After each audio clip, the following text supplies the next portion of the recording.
Chapter 1. Caught in the Act. Mr. Lee, when we no longer have to be so clandestine? Lu Yan's playful voice drifted from the bedroom, piercing my heart like a sharp blade.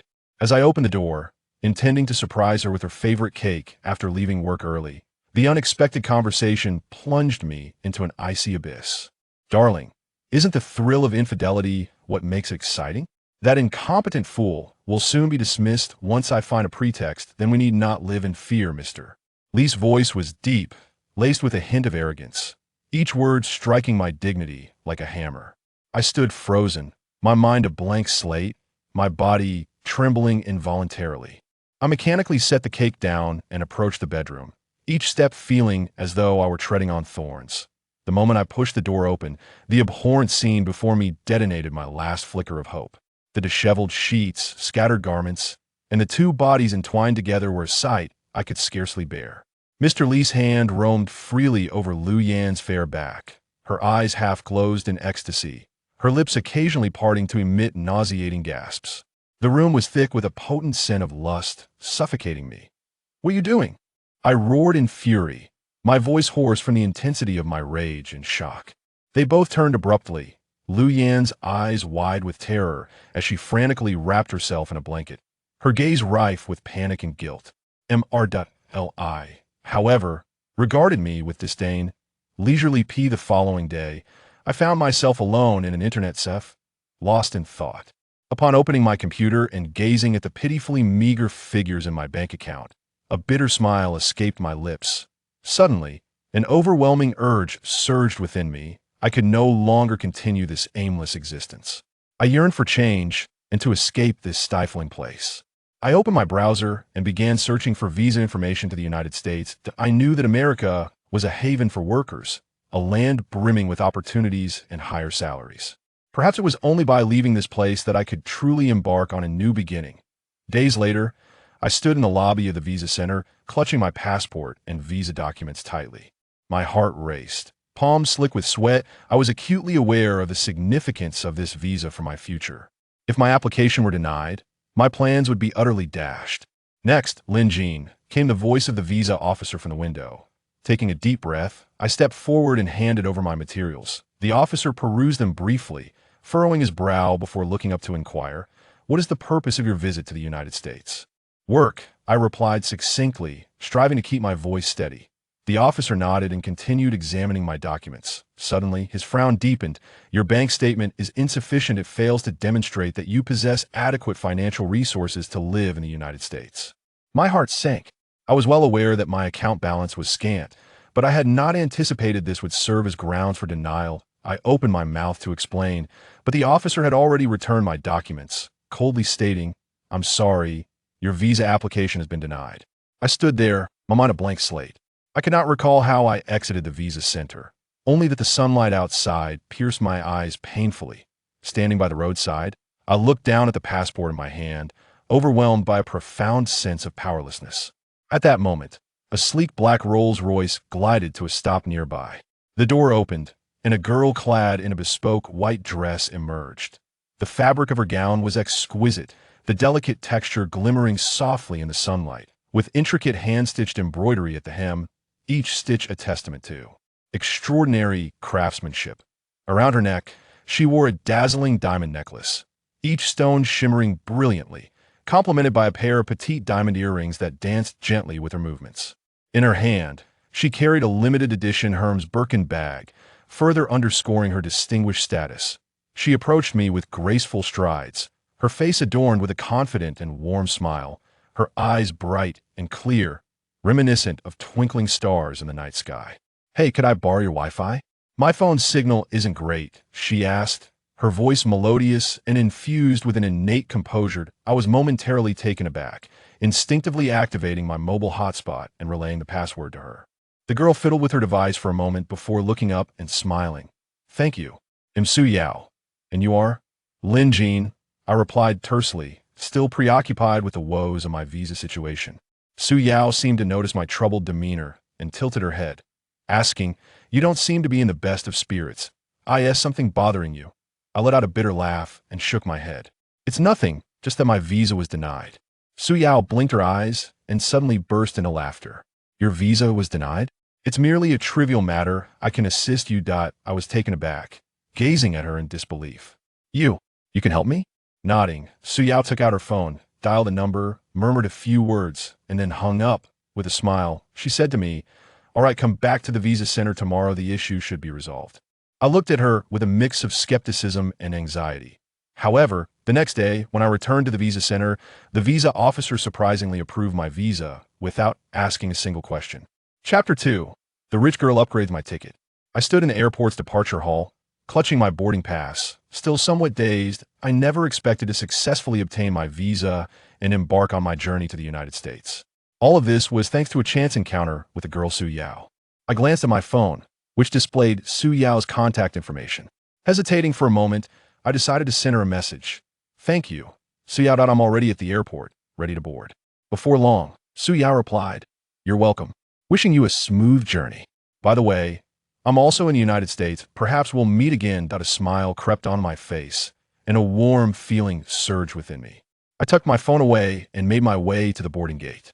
Once the plane took off, I settled into my seat, closed my eyes, and tried to rest. Suddenly, a familiar voice broke through the silence beside me. "Well, if it isn't Lin Jin. What a coincidence. Are you heading to America too?" I opened my eyes abruptly to see a face I loathed. Wang Hao, a former classmate from high school, who had once bullied me. He was clad in designer attire, holding a glass of red wine, and wearing a mocking grin. That I frowned and replied coldly, "Wang Hao, what are you doing here?" With a smirk, Wang Hao settled into the seat next to me, propping his leg up. "I'm off to America for vacation. How about you? Surely, you're not going there to work." I remained silent, feeling a surge of anger.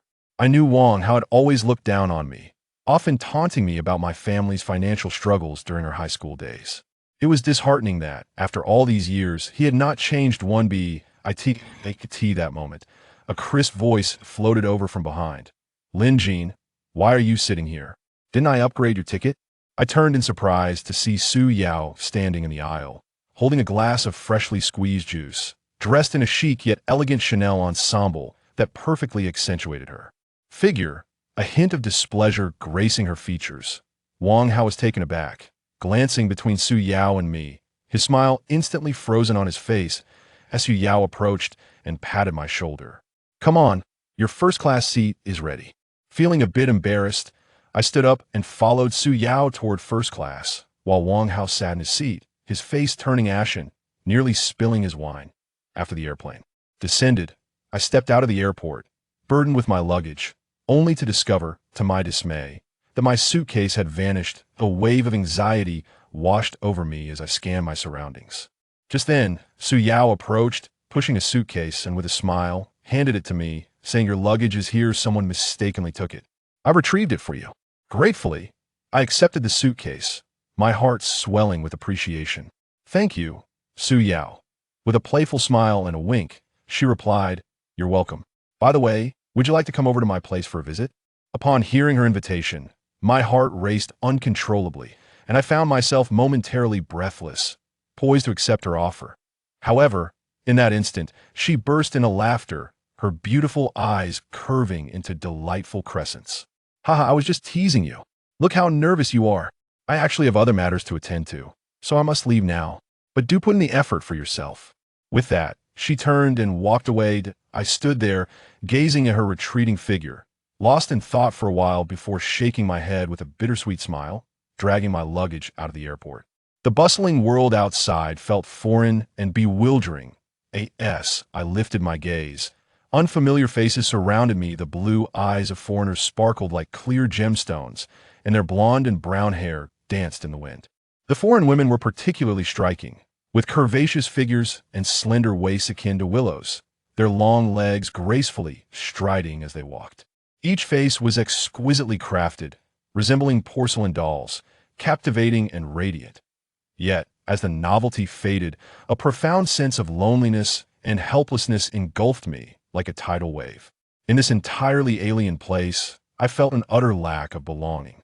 Throughout this journey, I was grateful for Su Yao's steadfast companionship, serving as my translator and alleviating many communication barriers. Yet now, with her absence, I felt utterly lost. After much contemplation, I hailed a taxi and, with some difficulty, communicated my destination to the driver Chinatown. As the unfamiliar scenery outside the window sped by, my thoughts drifted back to the bleak days of high school. I could see that time. Wang Hao was a notorious bully in the school, wielding his family's influence to wreak havoc, instilling fear in everyone who dared to cross him.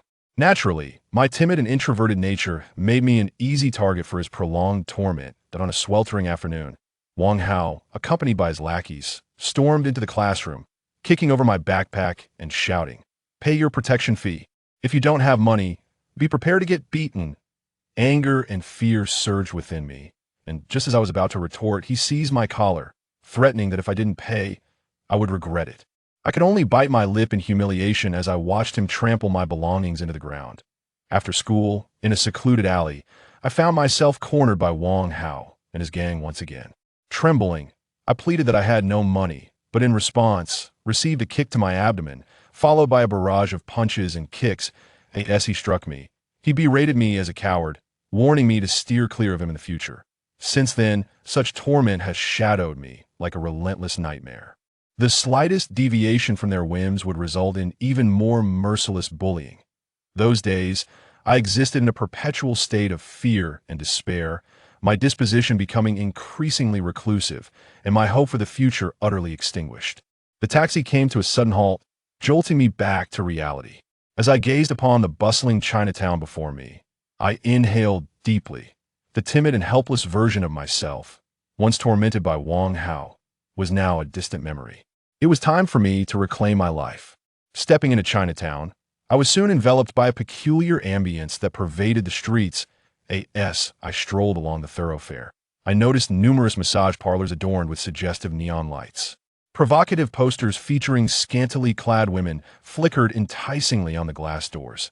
Occasionally, well-dressed men would enter and exit these establishments, their gazes wandering, some bearing an indescribable weariness and longing.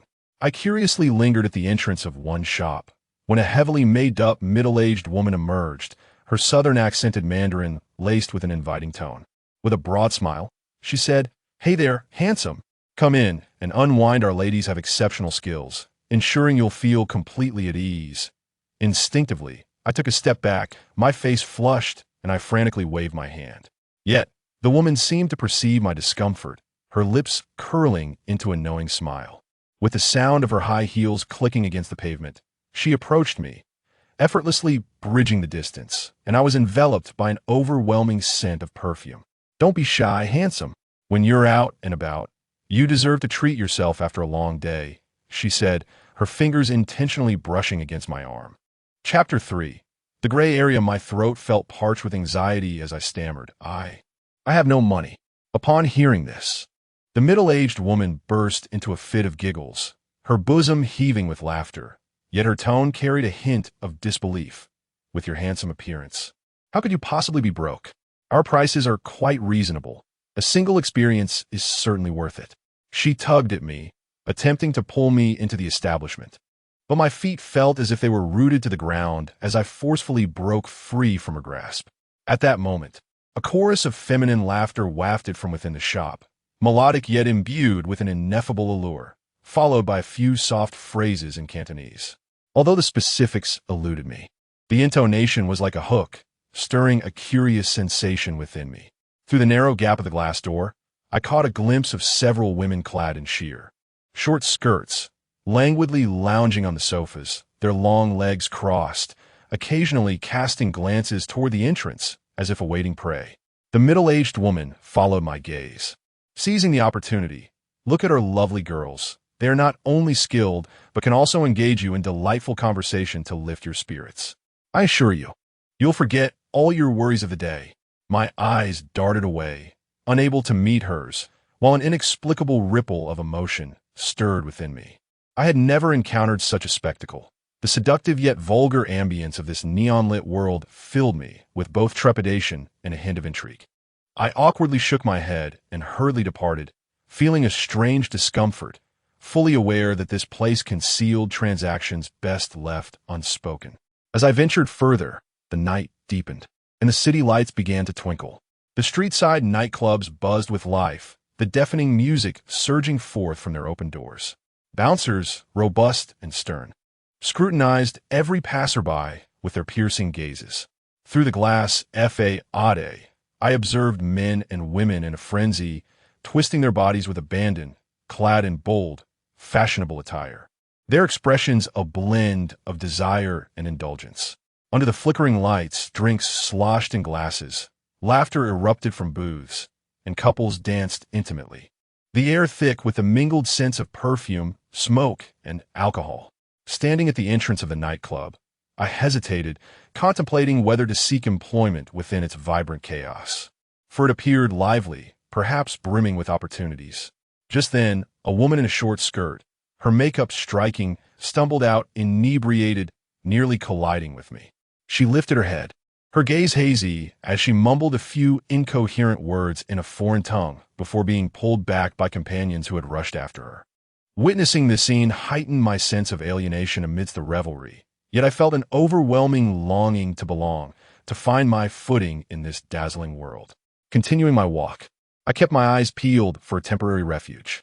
Suddenly, my attention was drawn to a series of rental advertisements plastered on a nearby wall. In bold letters, they proclaimed, 1,000 a month, 500 a month, detailing various rental options. Without hesitation, I dialed the number of the landlord listed for the least expensive option, one after another. At last, someone answered, indicating that I could come to view the property immediately. Shortly thereafter, a middle-aged man, with a pronounced southern accent, arrived to show me the available rooms for rent. The room appeared rather antiquated, with peeling walls and furniture that seemed to be at the cusp of age. However, the price was indeed quite affordable. The middle-aged man accompanying me remarked, "Young fellow, at this price, it's a real bargain around here. Do not be deceived by the old appearance. All the amenities are readily available." I weighed the pros and cons in my mind, contemplating that a temporary arrangement might suffice. Just then, a commotion erupted outside, as if a dispute was unfolding. Upon stepping out, we discovered that the neighboring tenants were embroiled in a quarrel regarding the division of utility expenses. The middle-aged man hastily intervened to mediate, while I stood by observing this scene, feeling a twinge of uncertainty. This place, seemingly vibrant with life, was not without its share of troubles. Nevertheless, considering my limited budget, I steeled myself and resolved to rent the room. I addressed the middle-aged man, "Brother, I will take this room."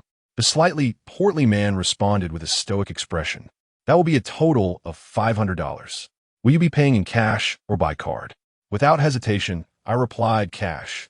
He then scrutinized me from head to toe before leisurely inquiring, "Do you have an identification card?" "Without one, I cannot rent the room to you." Upon finishing, he flashed a sly grin at me. I felt a wave of embarrassment wash over me and instinctively scratched my head, awkwardly asking, "Is a domestic ID acceptable?" It dawned on me that my somewhat shabby attire might have raised his suspicions. Sure enough, a smirk crept onto his lips as he taunted, "Young man around here. Not having an ID could lead to significant trouble."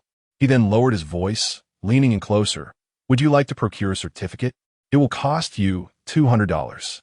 Though it may not be applicable in all situations, it would certainly help in certain circumstances." I couldn't help but internally lament, recognizing that he was clearly attempting to take advantage of me. Yet, there was an element of truth to his words. For someone like me, lacking proper identification, it was indeed challenging to navigate life. Even acquiring a counterfeit document seemed preferable to having nothing at all. After a fierce internal struggle, I mustered my resolve and declared, "Let us do it."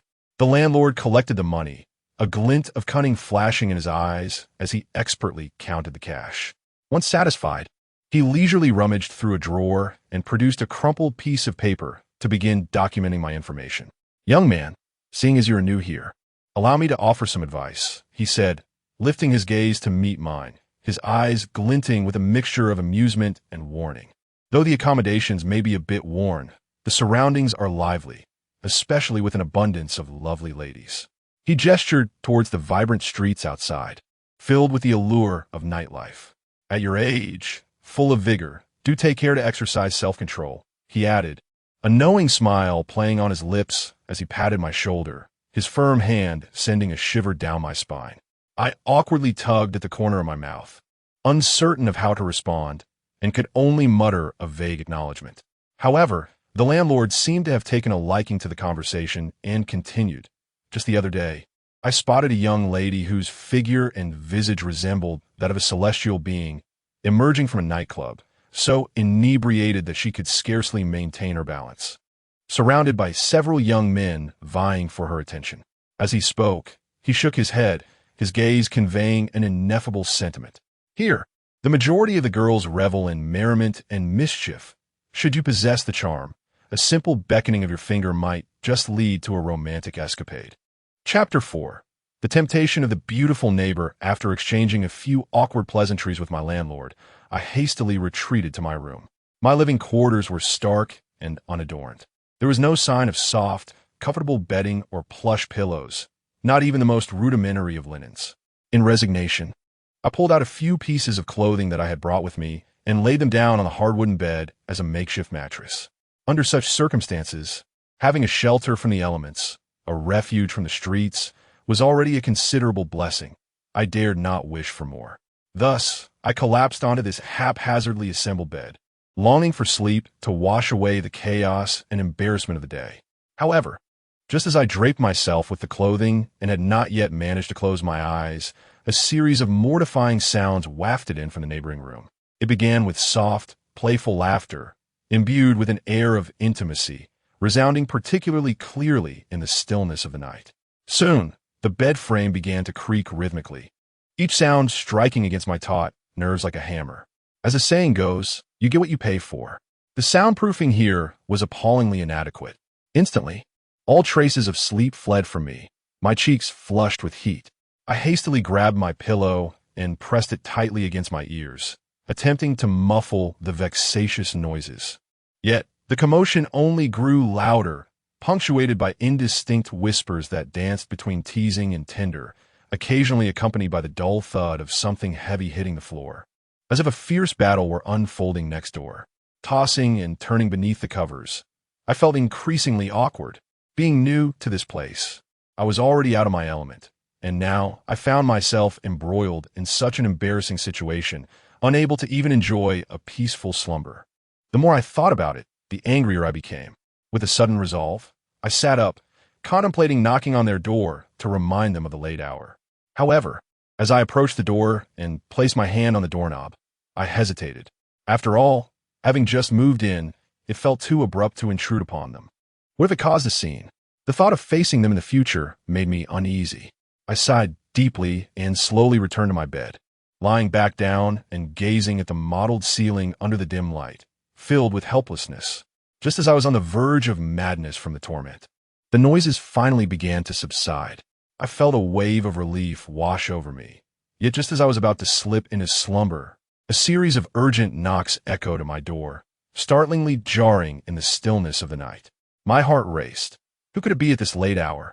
After a brief moment of hesitation, I donned a robe and slowly made my way to the door. As the door swung open, a captivating woman came into view.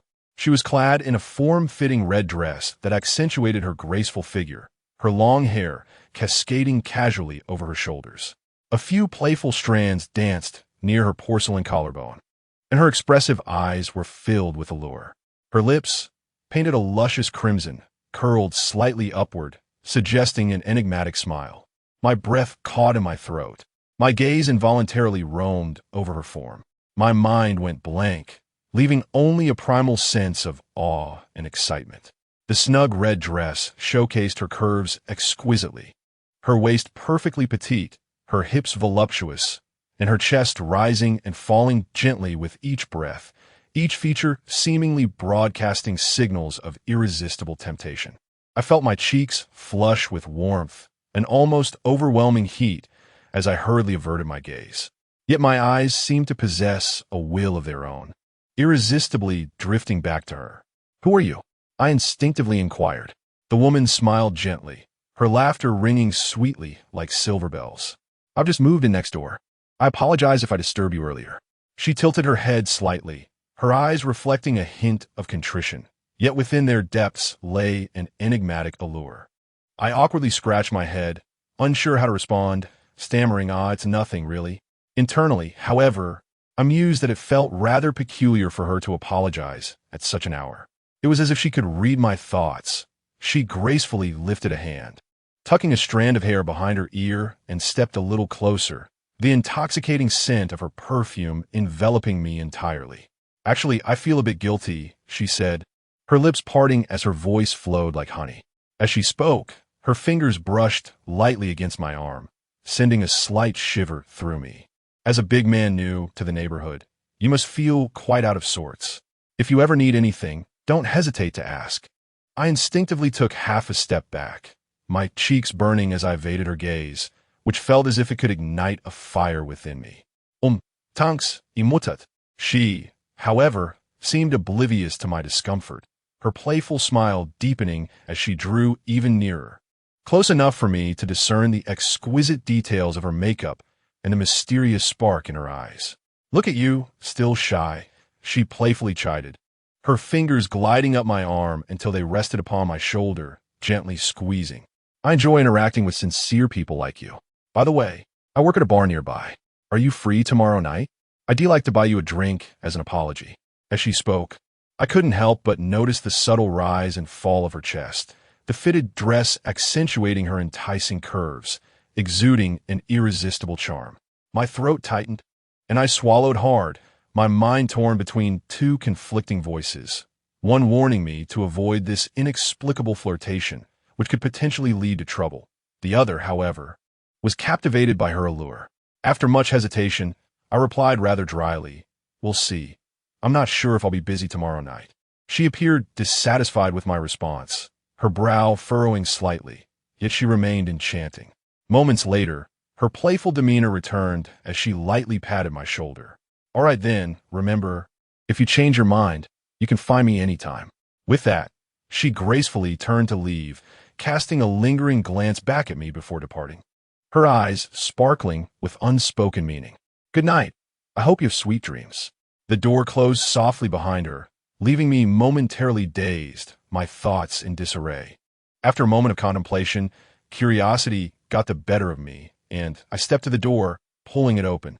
The woman had not gone far. Upon hearing the sound, she turned back, surprise flickering in her eyes before a bright smile graced her lips. "Is there something else?" She tilted her head, strands of hair cascading down her shoulders, adding a touch of allure. I scratched my head, feeling a flush rise to my cheeks, and stammered, "Was that commotion just now between you and your boyfriend?" The moment the words escaped my lips, regret washed over me, wishing I could bite my tongue for such a presumptuous inquiry. She momentarily froze, then burst into a melodic laughter that echoed through the silent corridor, imbued with a hint of mischief. "Boyfriend?" Her eyes sparkled as she gracefully approached me once more, enveloping me in the fragrance of her perfume. What if I were to say, I have no boyfriend? Chapter 5. A world of ice and fire. My heart skipped a beat as I averted my gaze, stammering in reply, I was just asking casually. Yet, she seemed intrigued, playfully twirling a strand of her long hair. "It's no trouble to tell you. It's merely a friend who had a bit too much to drink, staying over at my place and causing a bit of a ruckus. I truly apologize for disturbing you." As she spoke, her eyes roamed over my face, seemingly searching for my reaction. I let out a silent sigh of relief, yet felt an inexplicable pang of disappointment. I chuckled awkwardly. "Oh, I see. It's fine." She raised an eyebrow gently, a meaningful smile gracing her lips. "Oh? It sounds as if you might be a tad disappointed." I hurriedly waved my hand. No. Please don't misunderstand." She scrutinized me for a moment, her expression brightening with amusement. "All right, look at you all flustered. Get some rest. If you change your mind about going to the bar tomorrow, feel free to find me." With that, she turned and walked away. I returned to my room, lying back on the bed and gazing at the mottled ceiling, the image of that woman and her words swirling my mind, both anxious and somewhat hopeful. The next morning, as the sky began to pale with dawn's first light, I was already out of bed, hastily dressing before heading straight to the bathroom to freshen up. The icy water splashed against my face, jolting me awake. After a quick tidy up, I rushed out the door and made my way to the street. At that hour, the streets were sparsely populated, with only a few breakfast stalls open, emitting clouds of steam and tempting aromas, reminiscent of life back home in China. I approached the stall and purchased a cup of soy milk and a few buns, intending to head back and enjoy my breakfast. As I walked, an unusual sensation crept across my back, as if a cold, hard object were pressing firmly against my spine. This sudden turn of events made my heart race, a chill coursing from my feet to the crown of my head. Trembling, I slowly turned around, only to be met by the menacing sight of a black gun barrel. The dark, gaping muzzle exuded an oppressive aura, as if it could snuff out my life in an instant. The sky was still shrouded in twilight, casting everything around me in a hazy blur. The few pedestrians and vehicles on the street moved hurriedly, seemingly oblivious to the peril unfolding nearby. The figure wielding the weapon was a burly black man, reeking of potent alcohol that made it difficult to breathe. His face was coarse and menacing, with large, belligerent eyes glaring at me as if he intended to devour me whole. Faced with such a terrifying scene, my legs felt like jelly, unable to heed my mind's command to move even an inch. Fear gripped my throat like an invisible hand, making it hard to breathe. He uttered a rapid-fire barrage of incomprehensible English phrases, his words tumbling forth so swiftly that I had no time to react, let alone grasp their meaning. Before I could fully comprehend the situation, he coerced me into a desolate alley. My legs trembled, barely able to support my weight, while my mind went blank, leaving me helplessly watching as he approached step by step. He mumbled an incomprehensible string of words, his voice deep and menacing, each syllable forced through clenched teeth, accompanied by the nauseating stench of alcohol that assaulted my senses. In that moment, my mind felt as if it had suddenly crashed, enveloped in a void of fear. Oh my God! The scene before me was utterly unfathomable. A dark, menacing gun was steadily aimed at me. Such a scenario had previously existed only on television screens or in the flickering shadows of cinema. I had never imagined that one day such a heart-stopping tableau would manifest in my own life. At this instant, my heart seemed poised to leap from my throat, pounding furiously within my chest, its thunderous rhythm so pronounced that I could distinctly hear my own heartbeat. In a flurry of panic, I instinctively reached into my pocket, trembling as I extracted every last coin I had saved for emergencies, extending my hands towards him, my voice tinged with desperation. I only have this. Please don't hurt me. That money was the result of my hard work, now a feeble hope for my safety. The man seized the cash, hastily counting it before erupting into a chilling laughter that echoed through the silent street, as if a demon were declaring its triumph.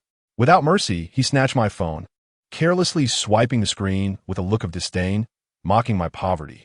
Perhaps still unsatisfied, he then set his sights on the breakfast I had just purchased. I instinctively recoiled, yet fear rendered me immobile.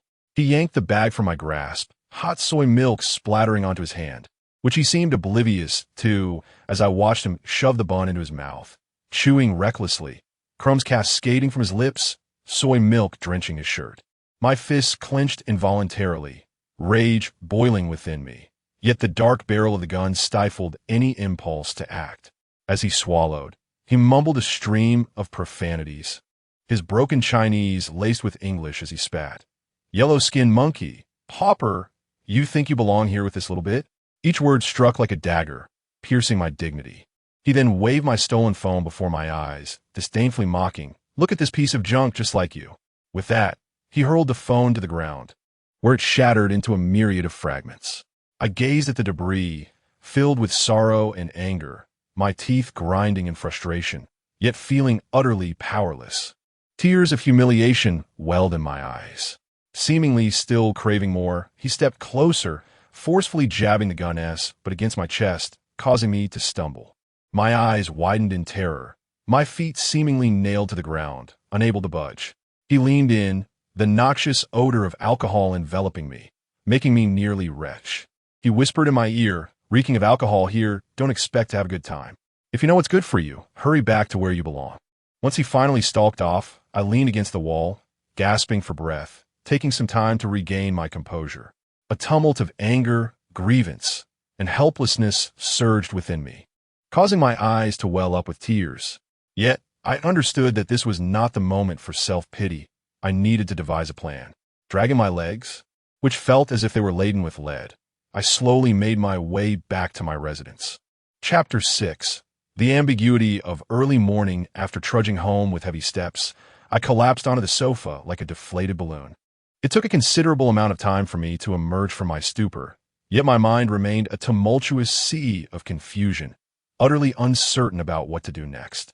The realization that I was penniless, with even my sole connection to the outside world, the mobile phone, vanished, engulfed me in a profound sense of despair.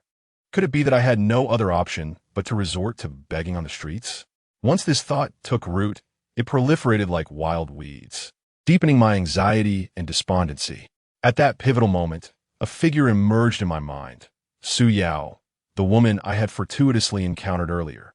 To be honest, although our meeting was merely serendipitous, she had now become my only acquaintance in this unfamiliar place. With a flicker of hope, I approached the door of my neighbor, my fingers trembling slightly as I gently rapped on the door. Each knock resonated against my taut heartstrings, exacerbating my already racing pulse. I silently prayed that she would be home and might graciously lend me her phone for a brief moment. At that moment, the phone represented my lifeline, a crucial tool for reaching out to Su Yao via WeChat. With a soft creak, the door slowly opened, revealing none other than the woman from yesterday. The morning light filtered through the cracks of the window, casting a hazy glow upon her, as if draping her in a delicate veil. She appeared drowsy, her thick, curled lashes fluttering like the wings of a butterfly, exuding an air of languid charm, clearly still lost in the embrace of sweet dreams. She was clad in a form-fitting nightgown, the sheer, soft satin fabric clinging to her figure like water, perfectly accentuating her graceful curves. The neckline of her gown was slightly open, revealing a small expanse of skin as fair as snow, smooth and delicate like mutton-fat jade. As though a mere breath could send ripples across its surface, captivating my gaze. Her unadorned face, illuminated by the morning light, remained exquisitely beautiful. Her brows arched like distant mountains, lips resembling cherries, naturally tinted with a rosy hue. Her long, ebony hair cascaded casually over her shoulders, a few playful strands falling across her chest, teasingly stirring the air with each breath she took. As my gaze lowered, I realized her room was empty save for her. Upon seeing me at her door, she momentarily paused in surprise. A flicker of astonishment crossed her tranquil features, and her lips parted softly, her voice imbued with the mellowness of someone just awakened. "What is the matter? Is there something you need?" Simultaneously, her enchanting, fox-like eyes, with a hint of mischief, regarded me, the corners of her eyes lifting slightly, a glimmer of playful allure shimmering within their depths. She raised her hand, seemingly intentional yet almost accidental, gently tucking a stray lock of hair behind her ear. This simple gesture caused the sleeve of her nightgown to slip slightly, revealing a glimpse of her delicate arm, the skin glistening softly in the dim light.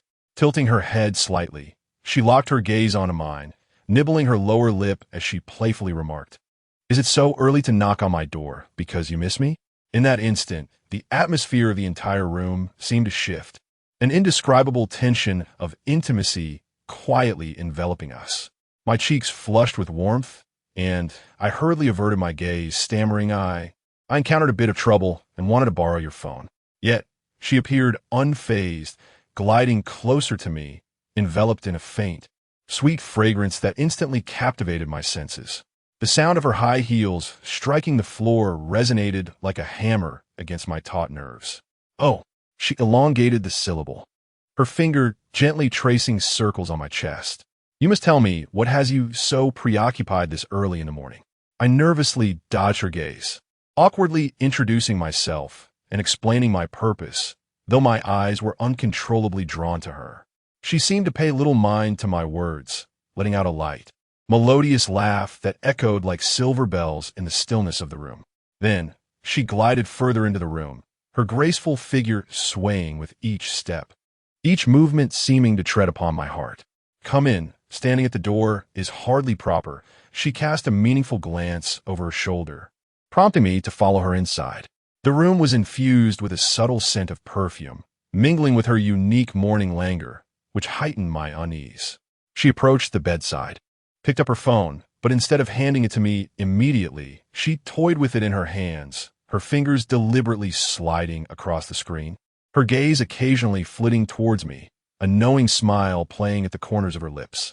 "You wish to use my phone?" she teased, her tone elongated. "You must plead with me." As she stepped closer, her warmth enveloped me, leaving my mind in a haze, bewildered by the sudden air of flirtation. I instinctively averted my gaze, unable to withstand the depth of her enchanting eyes. She elegantly approached a chair, gracefully taking a seat and crossing her legs, her long, fair limbs capturing my attention entirely. With practiced ease, she lit a cigarette, inhaling deeply before releasing a cloud of smoke. Then, she offered the cigarette to me, softly inquiring, "Care for smoke?" At that moment, my focus was entirely consumed by her long, porcelain legs, leaving me momentarily dazed. Sensing my distraction, she smirked slightly, teasingly remarking, "What? Did you enjoy the view?" Instantly, my face flushed crimson, and I thought to myself, this woman is remarkably bold, speaking so unabashedly without a hint of shyness. However, despite my thoughts, for some inexplicable reason, I felt no trace of aversion in the face of her directness and boldness. I refrained from responding to her words, instead quietly extending my hand to accept the cigarette she offered. It trembled slightly between my fingers, as if it too sensed the gravity of the moment. I brought it to my lips, inhaling deeply twice before exhaling a thick cloud of smoke. As the smoke ascended slowly, it obscured my vision but could not conceal the intricate emotions swirling within me. After a brief pause, I softly uttered 2 words, "Thank you." Chapter 7. The escalation of ambiguity as the smoke gently dispersed within the room. She gazed at my uneasy demeanor and let out a soft chuckle, her laughter akin to a tender hook that tugged at the very strings of my heart. "Look at you, so tense." "I won't bite," she teased, gracefully rising to her feet and gliding towards the vanity. She picked up a necklace that sparkled with a myriad of tiny lights, its brilliance swaying at her fingertips like a flowing river of stars. "My name is Su Jiao. Remember that," she said, tilting her head slightly, her eyes imbued with a playful allure, the corners of her eyes and brows brimming with charm. "May I borrow your phone? It's not impossible, but I need a small favor." She gently swayed the necklace, her lips curling into a meaningful smile, a curve that concealed endless temptation. I instinctively swallowed hard, my voice trembling slightly. "What favor?" She approached me with a light step, the sweet fragrance enveloping her, intensifying with each stride, creating an invisible pressure that sent my heart racing uncontrollably. "Help me put on this necklace." She halted before me, tilting her head back slightly, revealing her long, fair neck, as graceful as a swan. She delicately brushed aside a strand of hair, her movements both gentle and enticing, her gaze fixed on me with a fiery intensity, as if a flame were burning within her. I never seemed to manage it myself. I fumbled to take the necklace from her, my fingertips inadvertently brushing against her skin, the warmth and softness sending a jolt through me, causing my hand to tremble. She laughed, the sound echoing through the room, imbued with a hint of mischief and boldness. "What is wrong? Are you afraid to touch me?" My face flushed crimson as I lowered my gaze, unable to meet her eyes, my fingers clumsily fiddling with the necklace, attempting to fasten it around her neck. Seemingly unsatisfied, she leaned slightly forward, her ample bosom grazing my arm just enough to render my mind blank with a sudden rush. "Be gentle, don't hurt me." Her voice was sweet as honey, the warmth of her breath tickling my ear, igniting a subtle thrill.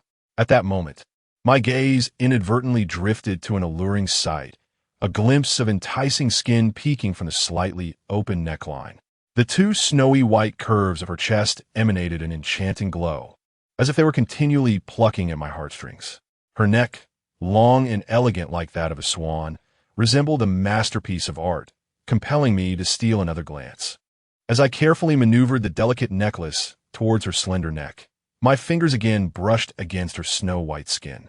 In an instant, a current surged through me, making me shudder involuntarily, an indescribable sensation flooding every cell within me. Simultaneously, a certain part of my body seemed to respond as if enchanted, involuntarily pitching a small tent. Just then, she appeared to sense something amiss, turning her head slightly, her clear, water-like eyes gazing at me with a hint of confusion. At that moment, time seemed to freeze, and the surrounding air became oppressively heavy, the awkward atmosphere wafting between us like a dense fog. What is this?" Her voice was soft, tinged with curiosity, yet in that instant, it resonated in my ears like a thunderclap. My cheeks flushed crimson, akin to a ripe apple, and my heart raced with increasing fervor. "Well, I apologize. I just got up this morning. You know how it is." I stammered, wishing fervently to find a crack in the ground to escape this mortifying situation. However, to my surprise, she did not express anger or reproach. Instead, she let out a soft laugh. Her laughter was radiant, akin to a flower blooming in spring, resplendent and captivating. It resembled the graceful sway of willow branches in the breeze, delicate and enchanting. That bell-like laughter echoed in the air, alleviating the previously tense atmosphere. Observing her joyous demeanor, my own spirits gradually lightened. After much effort, I managed to fasten the necklace around her neck, and I took a hasty step back, creating distance between us, my heart pounding like thunder. Yet, she turned to the mirror, admiring the necklace adorning her neck, a satisfied smile gracing her lips. "Not bad. You may seem clumsy, but you proved quite useful at a crucial moment." As she spoke, she gracefully approached me, her finger lightly pressing against my chest, her eyes sparkling with mischief, her voice imbued with warmth. "You are rather interesting." With that, she leaned in closer, the sweet fragrance emanating from her becoming intoxicating, leaving me in a daze. "Having helped me, I cannot let you go unrewarded." Her lips parted softly, her voice as smooth as honey, capable of melting one's very bones. She took my hand, guiding me to sit slowly on the edge of the bed, her fingers intentionally grazing my palm, igniting a series of delicate shivers. "You know, now that you are new here, if you encounter any difficulties, feel free to seek me out." She tilted her head slightly, hair cascading from her shoulders, adding to her allure, her gaze imbued with concern. Yet there lay a teasing undertone, much like the undercurrents of a rising tide, crashing against me in waves. I responded with a dry swallow, my throat parched, my heart a tumult of confusion. Sensing my discomfort, she smiled gently, rising to fetch a bottle of red wine and 2 elegant glasses. "Come, let us toast to our newfound neighborly connection." She expertly poured the wine, the deep crimson liquid swirling in the glass, reminiscent of the allure in her eyes, elusive yet bewitching. As I accepted the glass, my hand trembled slightly, nearly spilling the wine. Noticing this, she softly grasped my hand, steadying the glass, the warmth of her fingertips sending a jolt through me. "Do not be afraid. Just 1 glass." She leaned closer, her lips almost brushing against my earlobe, her whispered words sending shivers down my spine. We clinked our glasses together, tilting our heads back to drink heartily. The wine slid down my throat, a fiery warmth accompanied by a hint of sweetness, mirroring the complexity of emotions swirling within me at that moment. She gazed at me, her eyes brimming with mirth, and suddenly reached out to delicately remove an imaginary speck from my shoulder. Her fingers grazed my skin as she leisurely remarked, "Look at you, all grown up yet still so fidgety." Subsequently, she settled back beside me, this time drawing closer, our thighs touching, allowing me to distinctly feel the warmth of her skin. She picked up her phone, her fingers gliding across the screen as she revealed a series of party photographs, in which she appeared resplendent, surrounded by a throng of admirers, basking in glory. "In the future, I shall introduce you to delightful experiences. You mustn't linger in solitude all day," she said, her voice laced with allure, her gaze glimmering with visions of a different life, stirring both anticipation and trepidation within my heart. Chapter 8. Su Yao's home having spoken. She deftly swiped across the screen a few more times before leisurely handing me the phone. "Here, take it and use it." I accepted the device, feeling an overwhelming sense of relief. Su Jiao, meanwhile, stepped aside to light another cigarette, her gaze quietly fixed on me, occasionally flickering across my form. The ambiguity in her eyes felt like an invisible net, ensnaring me tightly and rendering me breathless in this confined space, stirring a flutter of boldness deep within my heart. I eagerly logged onto WeChat, my fingers racing across the screen until I finally located Su Yao's name. My heart raced, seemingly on the verge of leaping from my throat. I inhaled deeply, my trembling fingers gently pressed the call button, and I pressed the phone close to my ear, anxiously awaiting her response. Each second felt like an eternity. I could feel my heartbeat quickening, and my palms began to sweat. I fervently prayed within myself, hoping she would answer. What would I do if she didn't? Countless thoughts raced through my mind, amplifying my unease. As time ticked by, my anxiety only intensified. Finally, after what felt like an interminable wait, a warm and melodious voice graced my ear. "Hello, Lin Jin? What made you think of calling me all of a sudden?" Her voice was as enchanting as a nightingale's song, unforgettable upon the first listen. It was indeed Su Yao, her Mandarin impeccable, each syllable resonating with a certain enchantment that captivated me. Upon hearing her voice, my eyes grew warm with emotion, as if I had found a lifeline. I hastily replied, "Su Yao, I've had the worst day. This morning, while I was out buying breakfast, I was robbed at gunpoint by a black man. My money and phone are gone. I feel utterly helpless and don't know what to do." My voice grew more animated, tinged with a hint of tears. There was a noticeable pause on the other end before Su Yao's voice, filled with concern, came through. "Oh, are you all right? Did you get hurt? Don't panic. Listen to me. Come over to my place right away. I'll help you figure something out." She then provided a string of directions, her tone steady and calming. Flustered, I hurriedly noted down the address, my heart brimming with gratitude. "Su Yao, thank you so much. I'll head over immediately." After hanging up, I exhaled deeply. As I lifted my gaze, I met Su Jiao's inquisitive eyes. She leaned casually against the wall, a wisp of smoke curling from the cigarette at her lips, creating a slightly hazy aura around her features. Upon seeing me in the call, she raised an eyebrow, a hint of playful jealousy lacing her tone. "Oh, who were you chatting with so passionately? In such a hurry to run off to someone?" As she spoke, she straightened. Her graceful steps echoed in the quiet room, each sound resonating with my heart. Feeling a bit embarrassed, I scratched my head and explained, "It's Su Yao, a friend I knew before. She knows what happened to me and asked me to come over. She wants to help." As Su Jiao approached me, tilting her head slightly, her gaze bore into mine with an intensity that revealed the flustered reflection in her eyes. How earnest she was, while I, bustling about, felt like an outsider. Her crimson lips parted, and the grievance in her words seemed genuine. A pang of concern gripped my heart, prompting me to respond, "Su Jiao, you have been an immense help to me.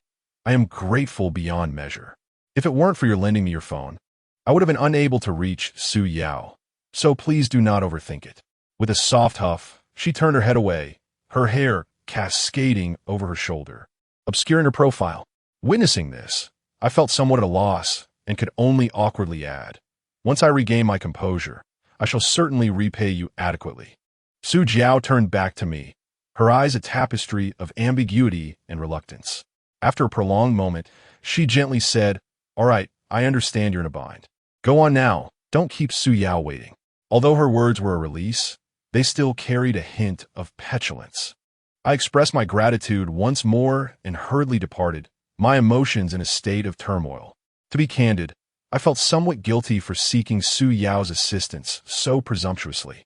After all, our relationship was as tenuous as a blank sheet of paper. Yet, she had consistently extended warmth and support during my times of need. This sentiment left me both immensely thankful and burdened with guilt. Should I ever be fortunate enough to find an opportunity, I would undoubtedly strive to repay her profound kindness. I slowly made my way to the address Su Yao had provided. Despite the necessity of walking and the considerable distance ahead, the minor discomfort was trivial compared to the myriad of trials I had endured. At long last, I arrived at the address given by Su Yao, standing before a building that evoked a sense of wonder within me. Before my eyes was an extraordinarily upscale, private residence, akin to a tranquil castle amidst the urban clamor, exuding an air of nobility and mystery. with a mixture of trepidation and anticipation. I approached the imposing closed door and extended my slightly trembling hand to gently press the doorbell. After a brief pause, an astonishing occurrence transpired. The door opened automatically. As it creaked ajar, a breathtaking scene unfolded before me like a painter's canvas. The first sight that greeted me was a spacious and luminous courtyard, adorned with verdant trees and vibrant blossoms. The meticulously manicured lawn resembled a green velvet carpet enveloping the ground. A winding pebble path meandered through the courtyard, leading toward the splendid mansion. The mansion itself was nothing short of awe-inspiring. Designed in a classical European style, its white walls were complemented by exquisite carvings and stone columns, exuding a dignified elegance. The roof, adorned with deep red tiles, shimmered under the sunlight, casting a captivating glow. Expansive floor-to-ceiling windows were embedded in the walls, akin to transparent mirrors, reflecting the breathtaking outdoor scenery. Stepping into the estate, I found a black grand piano positioned centrally in the living room, its surface radiating a soft sheen, surrounded by several pots of rare orchids, their fragrance permeating the air. Su Yao descended gracefully from the staircase, clad in a flowing white gown, resembling a celestial being descending to earth. "Lin Jin, are you all right?" Her eyes were filled with concern. I regained my composure and quickly waved my hand, assuring her that everything was fine, and I was grateful for her support today. Su Yao smiled gently, approached the liquor cabinet, and retrieved a bottle of exquisite foreign wine, suggesting that we have a sip to calm our nerves. With practiced ease, she uncorked the bottle and poured the rich liquid into 2 crystal glasses. I lifted my glass, taking a delicate sip, as the robust aroma enveloped my palate. Just then, a commotion erupted at the door, which was abruptly thrust open, revealing a sharply dressed man who stormed in. "Su Yao, who is this pauper?" he demanded, his face contorted with rage. Su Yao furrowed her brow and replied, "Brother, he is my friend. He came to me for assistance today." The man scoffed, asserting that the Su family was not a place for just anyone to enter. I felt an overwhelming sense of embarrassment as I set down my glass, preparing to leave. But Su Yao grasped my arm firmly, her gaze unwavering as she looked at her brother, and the atmosphere grew tense. Chapter 9. Humiliation in the noble house. At that very moment, the man approached me with a formidable presence. He was tall and robust, each of his steps heavy as if imbued with immense force, callously trampling down upon my foot. A sharp pain surged from the soles of my feet, almost eliciting a cry from my lips, causing my body to instinctively falter. Yet, before I could regain my footing and comprehend the situation, a more grievous affront followed in swift succession. He glared at me with a fierce intensity, his eyes brimming with unabashed disdain. Then, with a sudden and vile gesture, he spat a loathsome glob of phlegm onto my face. The warm, nauseating substance clung to my cheek, slowly trickling down my skin. Although the act inflicted minimal physical harm, the degradation I felt was akin to a razor-sharp sword piercing my heart, causing my very blood to feel as though it had frozen in an instant. A surge of hot blood rushed to my head, and an overwhelming rage filled my chest like a tumultuous tide. How could I endure such a profound humiliation? As I clenched my fists tightly, my knuckles whitening from the force, preparing to confront this detestable man with all my might, he suddenly let out a chilling laugh. It resonated as though it emerged from the depths of hell, saturated with provocation and scorn. In a derisive tone, he declared, "Kid, do not forget that you are in America. According to local law, if someone trespasses into a private residence, the homeowner has the right to shoot them on the spot." With that, he swiftly turned and approached a nearby table, where he opened an elegant wooden box. As the lid creaked open, a glint of cold light emerged. To my horror, it revealed a gleaming hunting rifle. The chilling barrel sparkled ominously under the sunlight as he expertly grasped the weapon, slowly aiming it toward me. His finger rested lightly on the trigger. With the slightest pressure, my life could be extinguished in an instant. Gazing into the dark and menacing muzzle, my heart plummeted into an abyss of ice, as if the entire world had come to a standstill. At that moment, I was truly like a mute consuming bitter herbs, unable to voice my suffering, for there was no doubt that the truth lay entirely in his grasp, leaving me in an absolute state of disadvantage. Noticing my paralyzing fear, a smug expression spread across his face. He advanced toward me, gun still aimed in my direction, spitting insults as he walked. "Look at you, a pitiful wretch daring to come here. Do you even realize where you are? Get the hell away from me, lest you dirty my floor." Despite the torrent of anger and resentment swelling within me, rationality ultimately triumphed over impulse. I restrained my fury, slowly lifting my hand to wipe away the revolting phlegm from my cheek. This marked the second occasion in this cursed place that a gun had been pointed at my head, and the humiliation and pain I endured could only be truly felt by me. However, I'm not a paragon of virtue, nor a noble soul willing to endure indignities in silence. I am merely a petty individual, narrow-minded and vengeful, harboring a desire for retribution.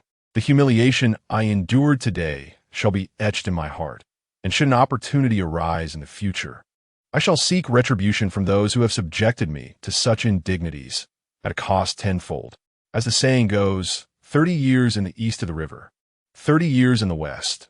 One must not underestimate the youth currently mired in adversity. One day, I shall ensure they pay a grievous price for their past actions. Get out! This furious roar echoed like thunder through the spacious and opulent living room. In that moment, I was acutely aware that there was no longer any reason for me to linger here. At that instant, I beheld Su Yao, her face contorted with rage, glaring fiercely at her brother, who had spoken such outrageous words. The flames of fury burned in her beautiful eyes as she exclaimed, "Must it be this way? I have already told you, he is my friend." However, in response to his sister's inquiry, the man showed no inclination to relent. "Friend? Oomph. Can someone like him even be considered friend? Donotist. He is beneath even a dog, utterly contemptible. Suyao, my dear Suyao, I cannot fathom how your judgment in choosing friends has deteriorated so drastically. Someone of his ilk is not even worthy enough to polish our shoes." With a sneer of disdain plastered across his face, he approached me, shoving me forcefully towards the door while shouting, "Get lost! Do not let me see you again. Your presence disgusts me." Upon hearing these words, I felt my self-esteem suffer an unprecedented blow. My chest felt as if it were crushed under a boulder, suffocating me. Unable to endure any longer, I resolved not to remain even a second more. I abruptly turned, not looking back, and strode towards the grand entrance with unwavering determination. Behind me, the heated argument between the siblings continued, but at that moment, I could scarcely afford to concern myself with it. As I stepped through the lavish doorway, a profound sense of loss washed over me, yet simultaneously, a fierce spirit of defiance surged within me. Su Yao rushed out in haste, her face awash with remorse. Repeatedly apologizing to me, she extended her hands, offering a bundle of supplies and a thick stack of cash. In that moment, I felt akin to a wretched homeless dog, abandoned and forlorn. If I were to accept these items without a second thought, would I not strip myself of all dignity? How could I ever consider myself a man of honor? The Su Yao before me radiated an angelic beauty, kind and captivating, though we stood mere inches apart.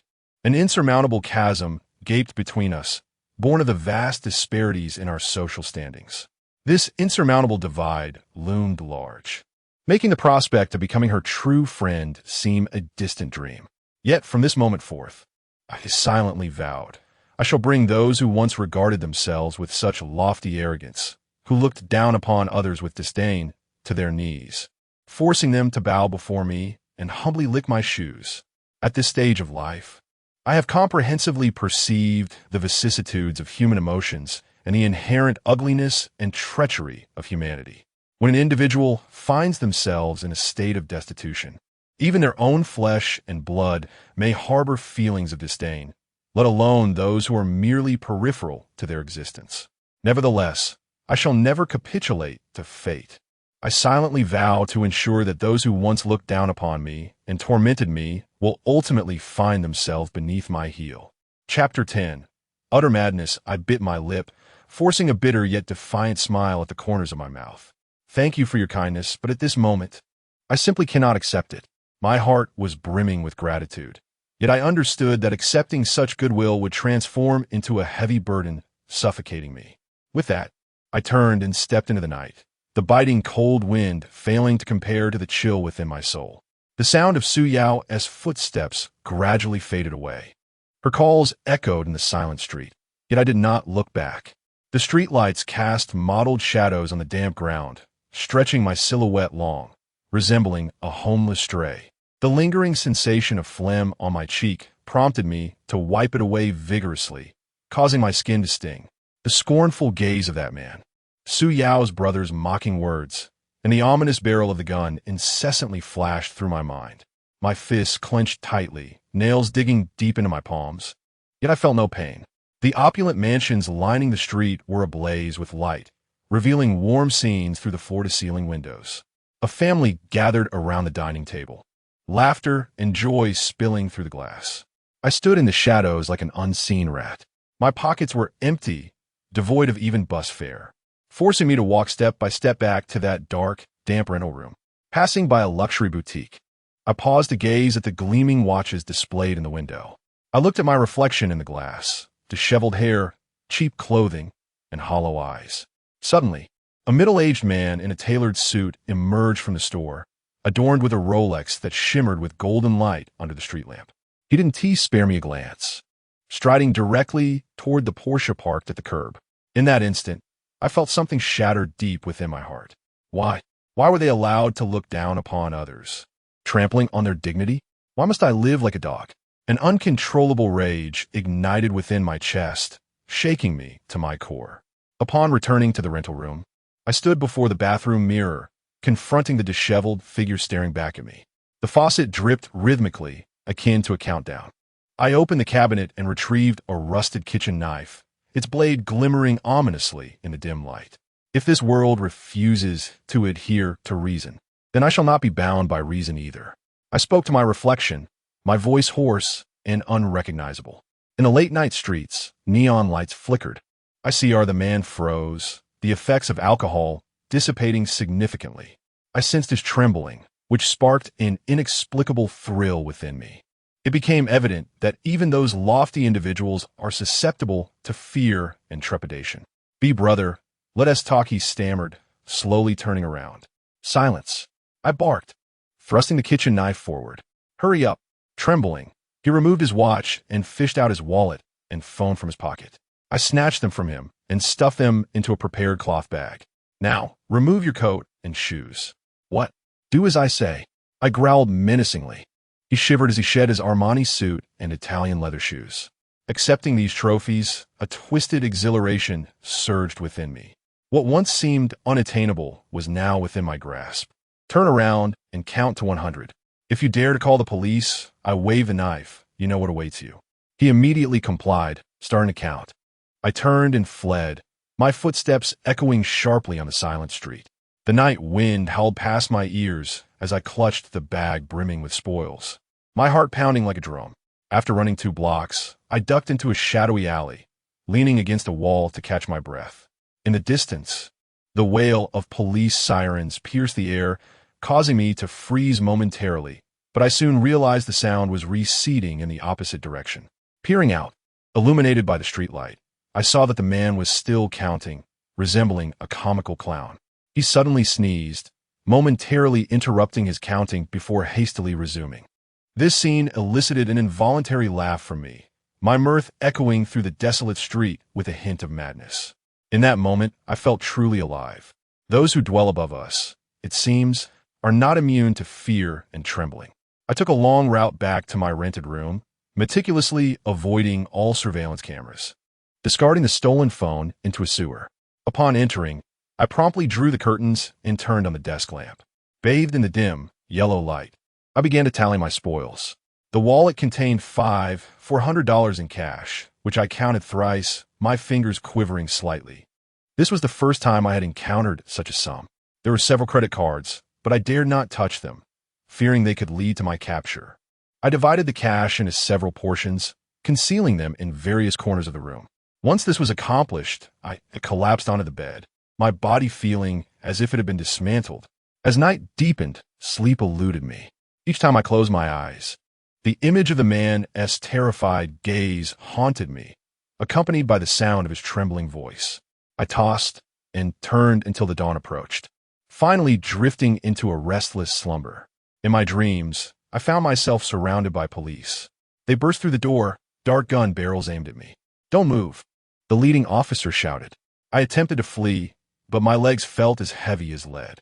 The handcuffs clicked shut around my wrists, chilling to the bone. "No," I screamed, jolting awake, drenched in cold sweat.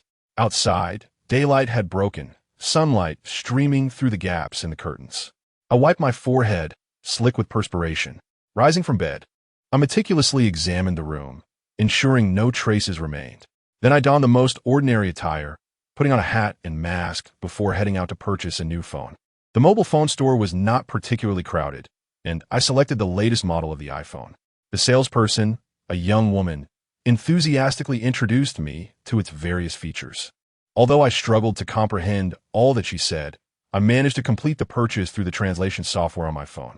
"Sir, would you like to apply for a new SIM card?" she inquired. I nodded and handed over my identification. As she took my document, my heart raced, fearful that she might discern something amiss. However, she merely glanced at it before proceeding with the necessary formalities. Chapter 11. An eye for an eye, here is your new number. She handed me the phone along with the SIM card. "Do you need help setting it up?" "No, thank you." I took the phone and swiftly exited the store.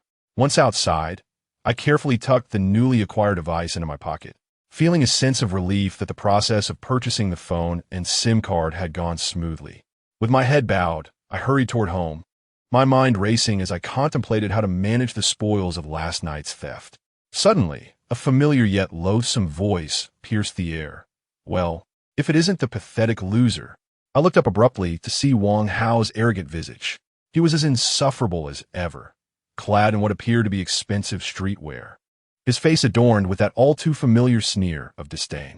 During our school days, he had relentlessly bullied me, cornering me countless times, snatching my pocket money, and subjecting me to humiliating taunts. Those painful memories surged back, causing my fists to clench involuntarily. "What's wrong? Lost your voice?" Wang Hao, noticing my silence, grew even more arrogant.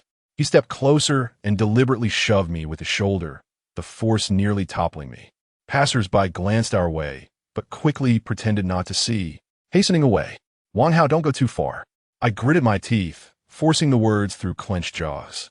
In the past, I had always cowered before him, too fearful even to raise my voice.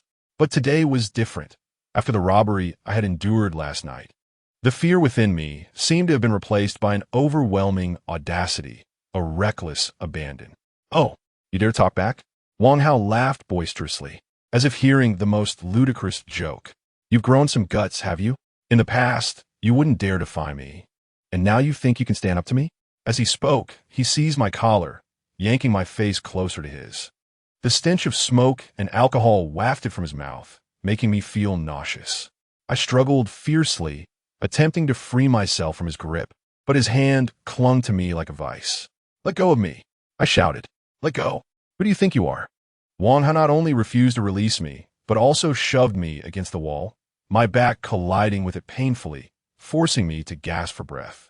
"Today, I'm going to teach you a lesson, so you understand what rules are." As he raised his hand to strike me, a surge of courage I didn't know I possessed surged within me. I instinctively turned my head away just in time to evade the slap and swiftly drew the kitchen knife from my waist. Ever since last night's theft, I had kept the knife with me, subconsciously believing it would offer me a sense of security. What do you intend to do?" Wang Hao's expression shifted from disdain to terror as he beheld the glimmering blade in my hand. He released my collar and stumbled back a few steps. "Are you not so tough? Come on, try hitting me again." I brandished the knife, inching closer to him, an unprecedented exhilaration coursing through me. Once the victim of his relentless bullying, I now found myself with an opportunity to retaliate. "Have you lost your mind? Who do you think you're frightening with that worn-out kitchen knife?" Though Wang Hao attempted to maintain a facade of bravado, his voice trembled, betraying the fear that clouded his eyes. He stumbled backward, nearly losing his balance. "Have I lost my mind? Did you ever consider the possibility when you tormented me all those years ago?" I clenched my teeth, hatred flickering in my gaze. Today, I would make you experience the pain of being bullied. With that, I waved the knife before him, feigning an intent to strike. Wang Hao's face drained of color. He turned to flee, but I seized him firmly. Thinking of running away? It's not that simple. I yanked him back, pressing the knife against his throat.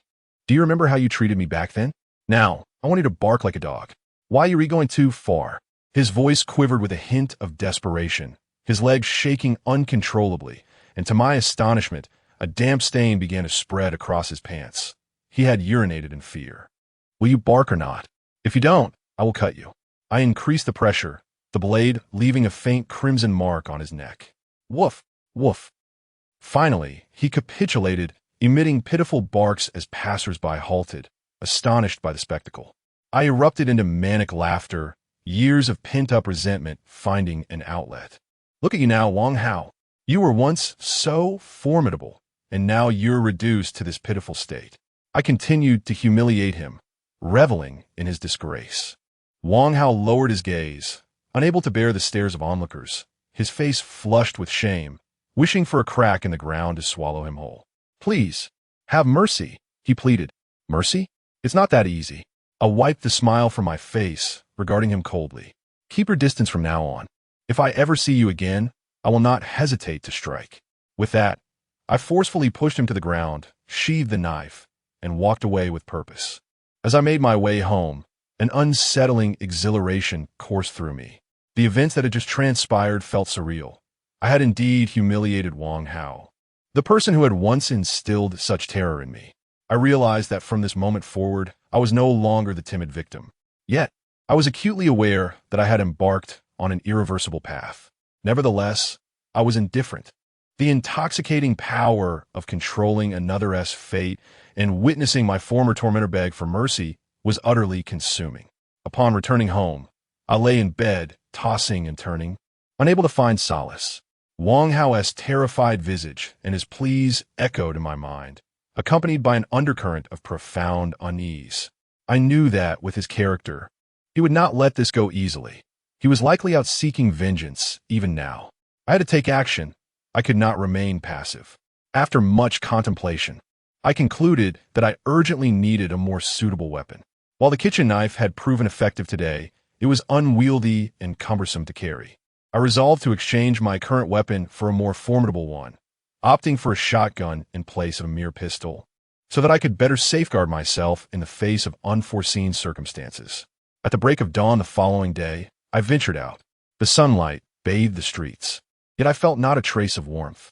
With my head bowed, I endeavored to steer clear of the throngs of people, making my way towards a grocery store that lingered in my memory.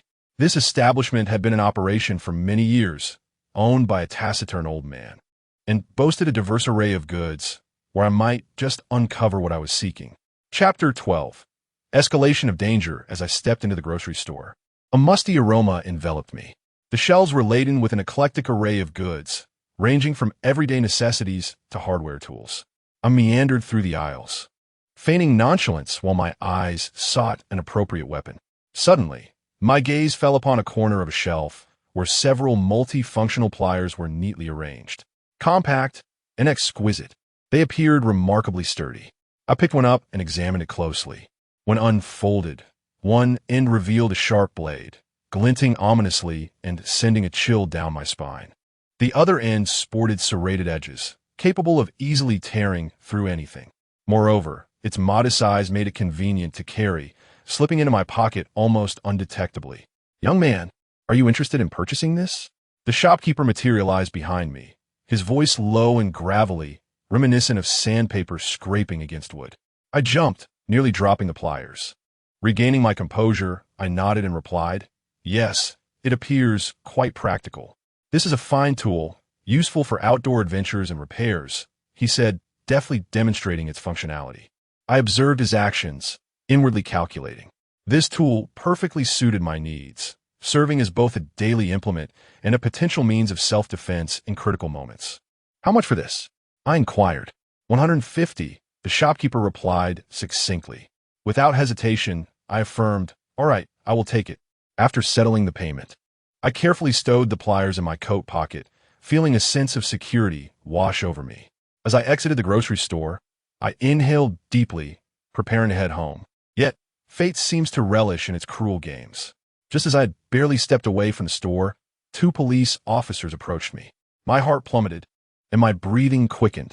Instinctively, I lowered my head and quickened my pace, hoping to pass them unnoticed. However, at the moment we brushed past each other, one of the officers abruptly halted and turned to regard me. Our eyes locked in an electric moment, and time seemed to stand still. I could almost hear my heartbeat echoing loudly enough for those around me to discern as cold sweat trickled down my forehead. In a flurry of anxiety, I discreetly retrieved my phone, opening the translation app, my fingers trembling slightly. "Hey, wait a moment," the officer called out, his voice striking me like a thunderclap. Stiffly, I halted, slowly turning around in an attempt to appear composed. "Officer, is there something wrong?" I endeavored to keep my voice steady, though it quivered slightly. The two officers approached me deliberately, their scrutinizing gazes making me feel as though I were under a microscope. A whirlwind of thoughts raced through my mind. Had they uncovered something? Was Wang Hao the one who reported me? Or had the robbery from the previous night come to light? "What's the rush?" one of the officers asked, his brow furrowed. "And nothing. I'm just hurrying home," I stammered in response. Another officer circled around me, his gaze sharp and seemingly in search of something. I stood frozen in place, my hands tightly shoved into my pockets, one hand gripping my phone, fearful that they might discover the multi-tool concealed within. "Show me your identification," commanded the first officer. A wave of despair washed over me. This counterfeit ID was procured by my landlord, and I was uncertain if it would suffice. Reluctantly, I retrieved the ID from my pocket and handed it over, my eyes fixed intently on the officer's every move. He accepted the ID, scrutinizing it closely before lifting his gaze to me, his expression laden with scrutiny. Thankfully, he seemed to conduct only a cursory glance, merely skimming the surface. "This area has been rather unsafe lately. Do take care," he advised, returning my ID. I quickly accepted it, nodding in appreciation. "Thank you for the warning, officer. I will be cautious." As I turned to depart, I heard him call out, "Wait a moment." My steps froze, a wave of despair washing over me. Slowly, I turned back to face them, uncertain of their intentions. "What do you have in your pocket?" the officer inquired, pointing at my pocket. My heart raced, and my mind raced to concoct an appropriate response. "Oh, it's a multifunctional tool. I just purchased it from a shop up ahead to fix some things at home," I replied, striving to keep my tone casual. "Let me see it," the officer instructed. With no other option, I slowly extracted the tool from my pocket and handed it over. The officer examined it, opened and closed it before returning it to me. "In the future, refrain from carrying such potentially dangerous items. It could lead to trouble," he cautioned. I nodded vigorously, placing the tool back into my pocket. "Thank you, officer." "I understand," I replied. The two officers exchanged glances before turning away and departing. I stood there, watching them fade into the crowd until their figures vanished, releasing a long sigh of relief. At that moment, I realized my back was drenched in sweat and my legs trembled uncontrollably. The earlier encounter had been exceedingly perilous, and I had narrowly avoided revealing my deception. I dared not linger any longer and hurried homeward. On my way, I replayed the events in my mind, aware that I had plunged into a treacherous situation where a single misstep could lead to irrevocable consequences. Yet, there was no turning back, having chosen this dark path. I could only forge ahead. Once home, I lay in bed, tossing and turning, as vivid images of my harrowing encounter with the officers flashed through my mind, each recollection quickening my heartbeat. I was uncertain of what the future held, but one thing was clear. From this day forth, my life would be irrevocably altered. I must remain ever vigilant, cautiously navigating each potential danger that may arise. While the multifunctional pliers provided me with a semblance of security, the series of events I endured intensified my yearning for a more formidable weapon. I found myself increasingly longing for a genuine firearm. In this perilous world, a gun signifies absolute deterrence, granting me the confidence to confront any threat that may arise. After much contemplation, I considered that my landlord might be able to assist me in this endeavor. After all, it was he who procured that nearly indistinguishable fake identification for me. He appears to possess certain undisclosed connections and resources within this underground realm. Chapter 13. The foreign girl at my home during the days of awaiting news from my landlord.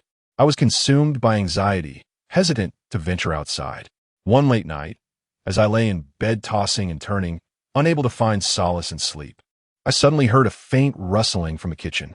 My nerves instantly tensed. In such a precarious situation, any anomaly heightened my alertness.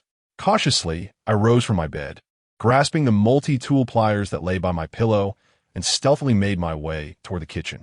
As I approached the kitchen, illuminated by dim light, I discerned a figure standing by the stove. It was a woman, her golden hair cascading casually over her shoulders, with a few strands brushing against her porcelain cheeks, catching a gentle glow in the amber light. She wore a loose-fitting white shirt, its hem tucked haphazardly into a pair of deep blue jeans that accentuated her slender waist. The jeans hugged her long, straight legs, enhancing the curvaceous silhouette of her form. I found myself frozen in place, a flurry of thoughts racing through my mind. Who is she? Why is she in my rental? Just as my confusion peaked, she seemed to sense my presence and slowly turned to face me. Our gazes met, and in that moment, time seemed to stand still. Her eyes were a deep blue, reminiscent of twinkling stars in the night sky, exuding an aura of mystery and allure. Her high cheekbones framed a smile that curled slightly at the corners of her lips, reminiscent of flowers blooming in spring, instantly dispelling the tension and unease within me. Her skin, pale as snow and smooth as silk, appeared almost translucent under the light, revealing faint blue veins beneath. "Hello," she broke the silence, her voice clear and melodious, akin to a mountain spring, carrying a distinctly American accent. Her words jolted me back to reality, and I suddenly realized I was brandishing the pliers, resembling a wary beast, which struck me as somewhat comical. With an awkward chuckle, I concealed the tool behind my back. "Hello, and you are?" I inquired, puzzled. "Oh, I'm Emily, a friend of the landlord. He mentioned I could stay here temporarily." As she spoke, she gestured toward the pot simmering on the stove. "I hope you don't mind my using your kitchen. I was a bit hungry and thought to whip up something to eat." Only then did I notice the pot was filled with boiling pasta, its rich aroma permeating the kitchen and gradually easing my earlier tension. "Not at all, of course," I replied hastily. Emily smiled and resumed her culinary endeavors. With practiced grace, she reached for a nearby spice jar, sprinkling salt and pepper into the pot before adding a drizzle of olive oil. Her movements were elegant and fluid, akin to a meticulously choreographed dance, infused with a unique charm.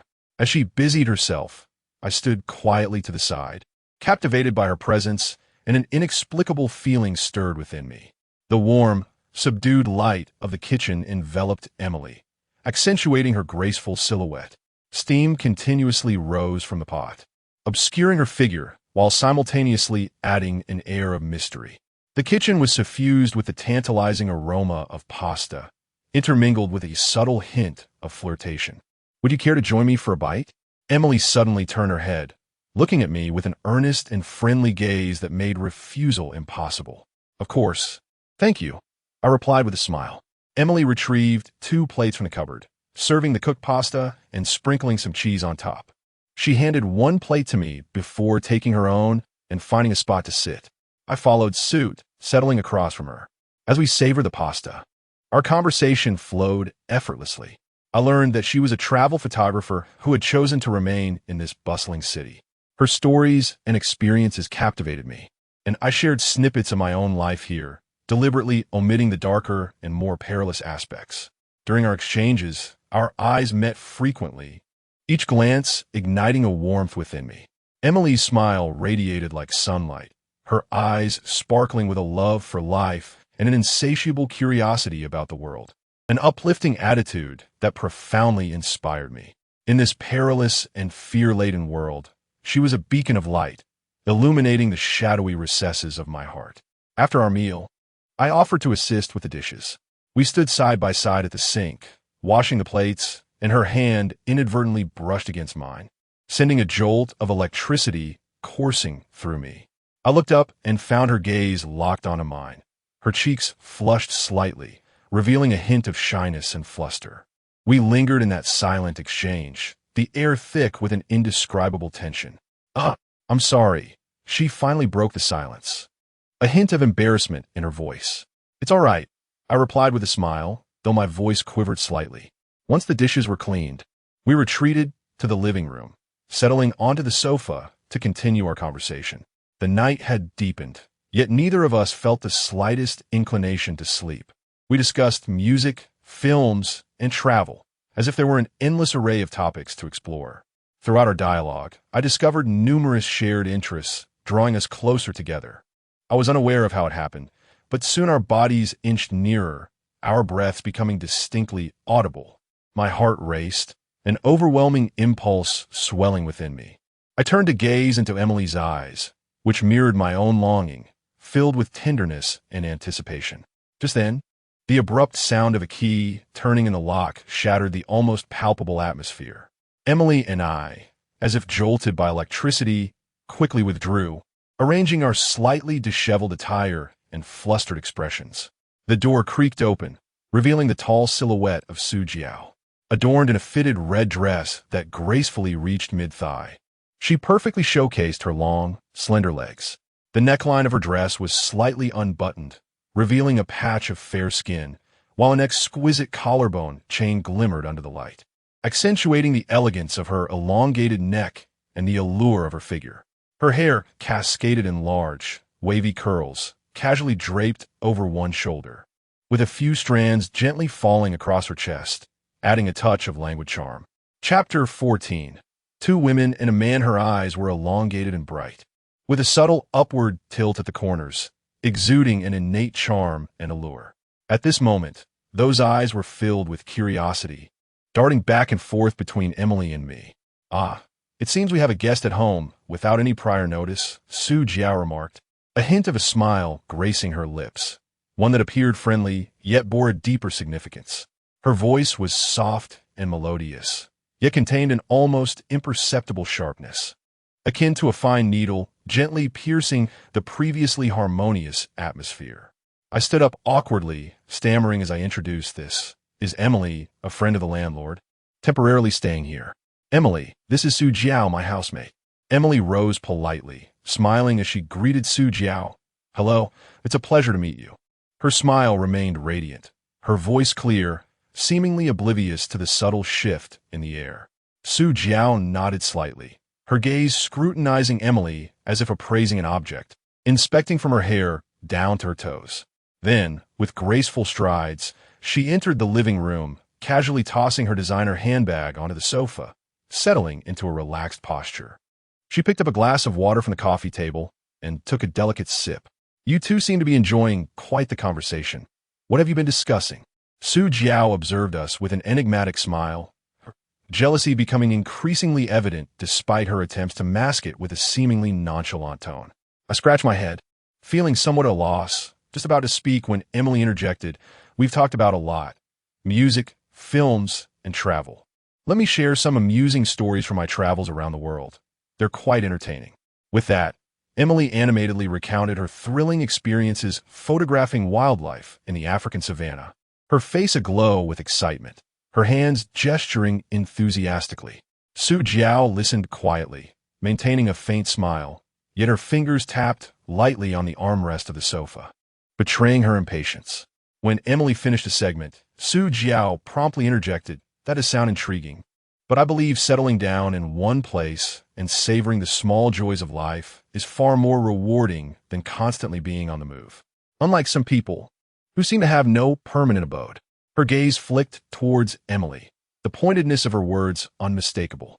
Emily, seemingly unaware of the underlying implications, blinked her striking blue eyes and replied earnestly, "Everyone has different pursuits in life. I relish visiting various places, immersing myself in diverse cultures, and experiencing different lifestyles. Each journey is a brand new adventure, and that feeling is simply marvelous." As I sat to the side, observing their exchange, I silently lamented the tension in the atmosphere. It felt exceedingly delicate, as if I were the cream filling in a sandwich cookie, caught uncomfortably in the middle. To dissolve the awkwardness, I hastily suggested, "It's getting late. Perhaps we should all retire for the night." Su Jiao, seemingly oblivious to my words, continued. By the way, since you are a friend of the landlord, you must be quite familiar with them, right? I'm rather curious about how many other friends of the landlord I might not know about. Her voice carried a hint of mockery, yet her gaze remained fixed on Emily, as if seeking to uncover some inconsistency in her response. Emily furrowed her brow, as if finally sensing Su Jiao's hostility, yet she replied politely, well, not particularly close. We met at a gathering once, and he mentioned that there were vacancies here. I was looking for a place, so I came over. Su Jiao let out a light hum, choosing not to press further. Instead, she stood up, stretched languidly, deliberately showcasing her graceful figure before me, and said, all right then, I'm tired too. I'll go rest now. With that, she swayed her hips as she made her way to her room, glancing back at me at the door, her eyes laden with suggestion. Emily, observing Su Jiao's retreating figure, inquired with a puzzled expression, does she not like me? I feel like she has some objections. I offered an awkward smile, unsure of how to respond, and could only vaguely say, perhaps she's just not in a good mood today. Don't take it to heart. Emily nodded, yawning, and remarked, then I'll go rest too. I enjoyed our chat today. Good night. Good night. I watched as Emily entered her room and closed the door, finally exhaling a sigh of relief. Returning to my own room, I lay on the bed, my mind swirling with the chaotic yet subtle scenes of earlier. Su Jiao's jealousy and Emily's innocence, two diametrically opposed attitudes, intertwined in my thoughts, leaving me perturbed.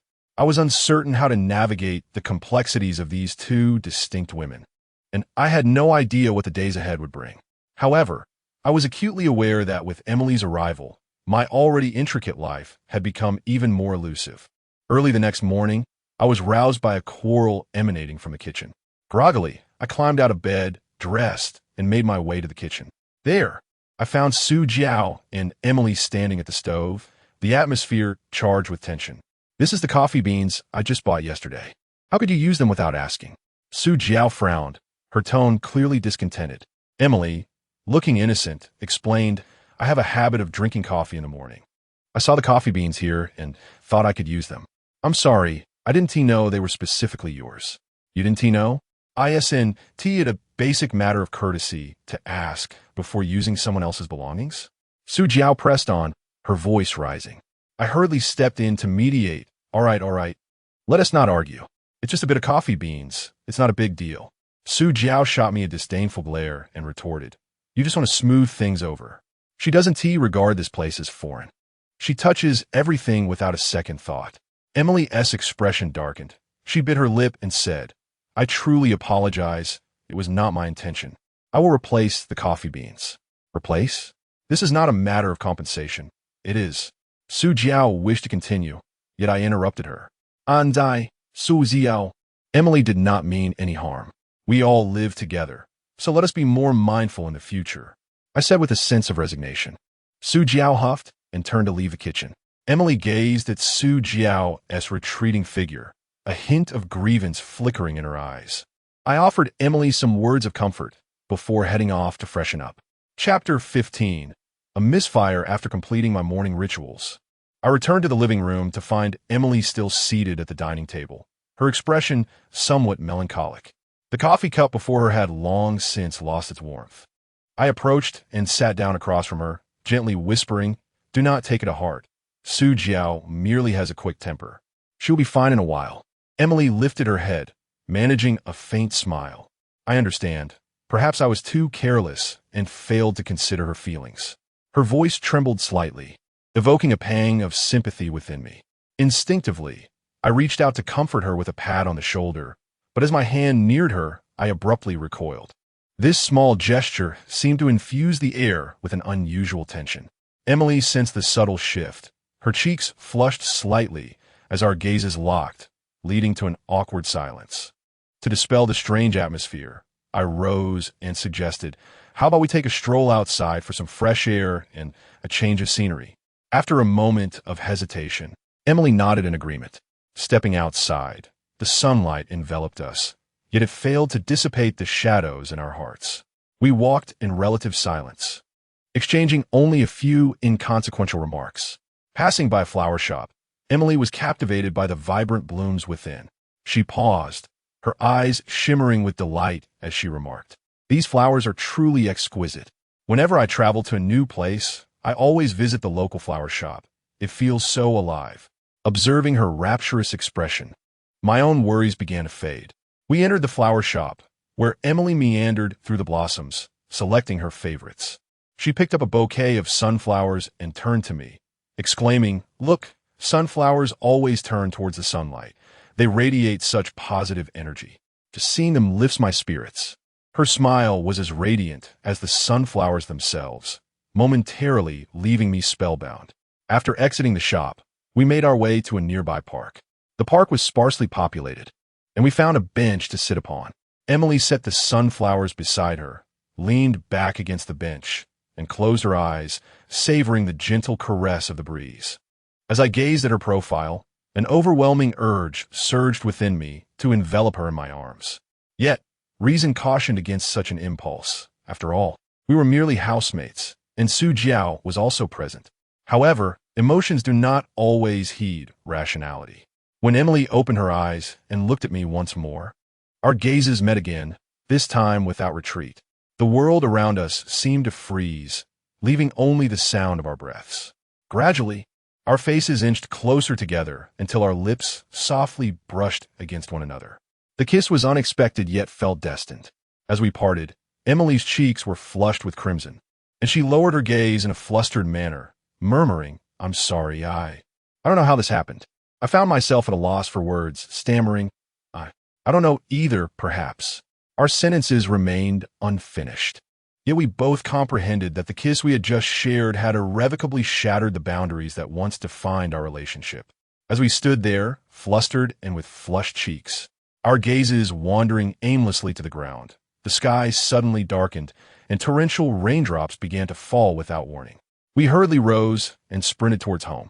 The howling wind whipped around us, and the relentless downpour stung our skin painfully. Emily's hair was tossed about by the tempest, damp strands clinging to her startled and somewhat disheveled face. Her eyes widened, filled with bewilderment at the sudden deluge. Yet her feet showed no sign of slowing as she raced alongside me. Upon finally reaching home, we were both soaked to the skin and in a state of disarray, yet we could not help but share a hearty laugh. Emily's damp hair clung to her cheeks, glistening droplets cascading down her chin, sparkling under the light. Her gaze was a delightful blend of joy and confusion, and in that moment, the walls I had built around my heart crumbled completely. I could no longer suppress my emotions, pulling her abruptly into my embrace. Her body stiffened slightly, perhaps startled by my sudden action, or perhaps engaged in her own tumultuous internal struggle. But after just a heartbeat of hesitation, her arms slowly encircled my neck, her fingers trembling slightly, as if releasing the tension and anticipation within her. This time, our kiss was infused with the coolness of the rain and the fervor of our love, intensifying with every passing moment. The sound of her rapid breaths beside my ear felt like an urging, a silent encouragement for our forbidden love, drawing me deeper into its depths. Our kiss transitioned from tentative to fervent, each touch igniting the long-suppressed flames within our hearts. I cannot tell who took the first step, but we stumbled towards the bedroom. Garments fell one by one, leaving damp imprints on the floor. She lay in my arms, her eyes brimming with shyness and affection. Occasionally, her gaze would dart away, unable to hold my gaze for too long. Yet the slight curve of her lips told of her unspoken happiness. Outside, the rain intensified, pounding against the windows as if cheering for our love. The wind howled, serving as the backdrop to our romance, isolating us from the outside world. Within the room, only the harmonious rhythm of our heartbeats and heavy breaths intertwined. I gently caressed her hair, my fingers weaving through the wet strands, and she shivered slightly, drawing closer into my embrace. We held each other tightly, feeling the warmth radiating between us, while the rain outside seemed to compose a unique symphony for our love. In that moment, the world faded away, leaving only the two of us as all worries and insecurities dissipated into thin air, leaving behind two hearts fervently in love, pulsating wildly in this night of intertwined passion. Time appeared to stand still as we reveled in each other's affection, unwilling to awaken from this bliss. Until Emily gently spoke, her voice tinged with a hint of hoarseness and shyness. I never imagined I would find myself in such a situation with you. I softly kissed her forehead and tenderly replied, "Neither did I, but I harbor no regrets. This moment is one I have awaited for a long time." Having said that, we embraced once more, as if seeking solace in each other's arms against the myriad uncertainties and potential obstacles the world might present. The morning sunlight filtered through the gaps in the curtains, casting a warm glow upon my face, yet it failed to dispel the flicker of unease lingering in my heart. I drowsily opened my eyes, only to find the bed beside me void of warmth, leaving behind a tangle of sheets and a pillow that still bore the faint scent of Emily. Chapter 16. The sudden departure. I abruptly awakened, sitting upright and surveying my surroundings. The room was enveloped in silence, save for the sound of my own hurried breaths. "Emily?" I called softly, my voice trembling involuntarily, echoing in the empty space, yet receiving no response whatsoever. An inexplicable panic surged within me, overwhelming me in an instant. I hastily rose, fumbling to put on my clothes, frantically searching the room. The bathroom was empty, the harsh white light spilling across the cold tiles. The living room sofa was meticulously arranged, devoid of any trace of her. The kitchen stove stood cold, lacking even a hint of warmth. I scoured every corner, yet her presence eluded me. In my desperation, I noticed a neatly folded piece of stationery on the dining table. The familiar pale blue paper bore Emily's distinct handwriting, my name prominently displayed upon it. My hands trembled violently as I gently picked up the letter, as if it were a weighty harbinger of fate. Unfolding the sheet, graceful lines of text greeted my eyes. "Dear Lin Jin, by the time you read this letter, I will have already departed. Last night was a surreal yet profoundly unreal experience for me. I tossed and turned, contemplating long into the night, unable to confront the suddenness of it all come dawn. We were merely cohabitants, yet in a moment of impulse, we crossed boundaries I never anticipated. I find myself at a loss on how to face you, and even more so, how to confront my own heart. I am aware that leaving without a word is selfish, but I truly lack the courage to bid you farewell in person. Reflecting on the moments we've shared, the fleeting exchanges of glances, the instances of mutual care in our daily lives, I realized that love had quietly taken root before I even recognized it. However, I never envisioned that this affection would erupt in such an intense manner. For as long as I can remember, travel has been my means of exploring the world and discovering myself, and now I wish to embark on a journey to untangle my thoughts, to discern what we truly are to one another and what direction the future holds. Therefore, I have decided to continue my journey, seeking answers in distant lands. Please do not search for me. When I have gained clarity, I will return. I am sorry, and I thank you for the beautiful memories you have given me." Emily, having finished the letter, my hand fell weakly, the paper drifting slowly to the ground. I slumped into the chair, my mind replaying the fragments of the previous night, her smile, her shyness, the warmth of her presence in my arms, so vivid, yet she was already gone. I could not comprehend why everything had changed overnight. We had only just broken through the barriers between us. Why, then, did she choose to flee? A fierce impulse surged within me, urging me to rush out and find her, to declare that I cared not for societal judgments, nor for the label of mere roommates. All I knew was that I cherished her and desired to be with her. Yet reason reminded me that she needed time, and I must not press her too closely. I inhaled deeply, striving to calm my tumultuous thoughts. I am acutely aware that from this moment onward, waiting will become an integral part of my existence. Waiting for her return, waiting for our shared future. In the days that follow, each minute and second stretches into an eternity. Upon returning home daily, I instinctively glance toward her room, yearning to catch a glimpse of her figure. Yet each time, I am met with the chilling silence of absence.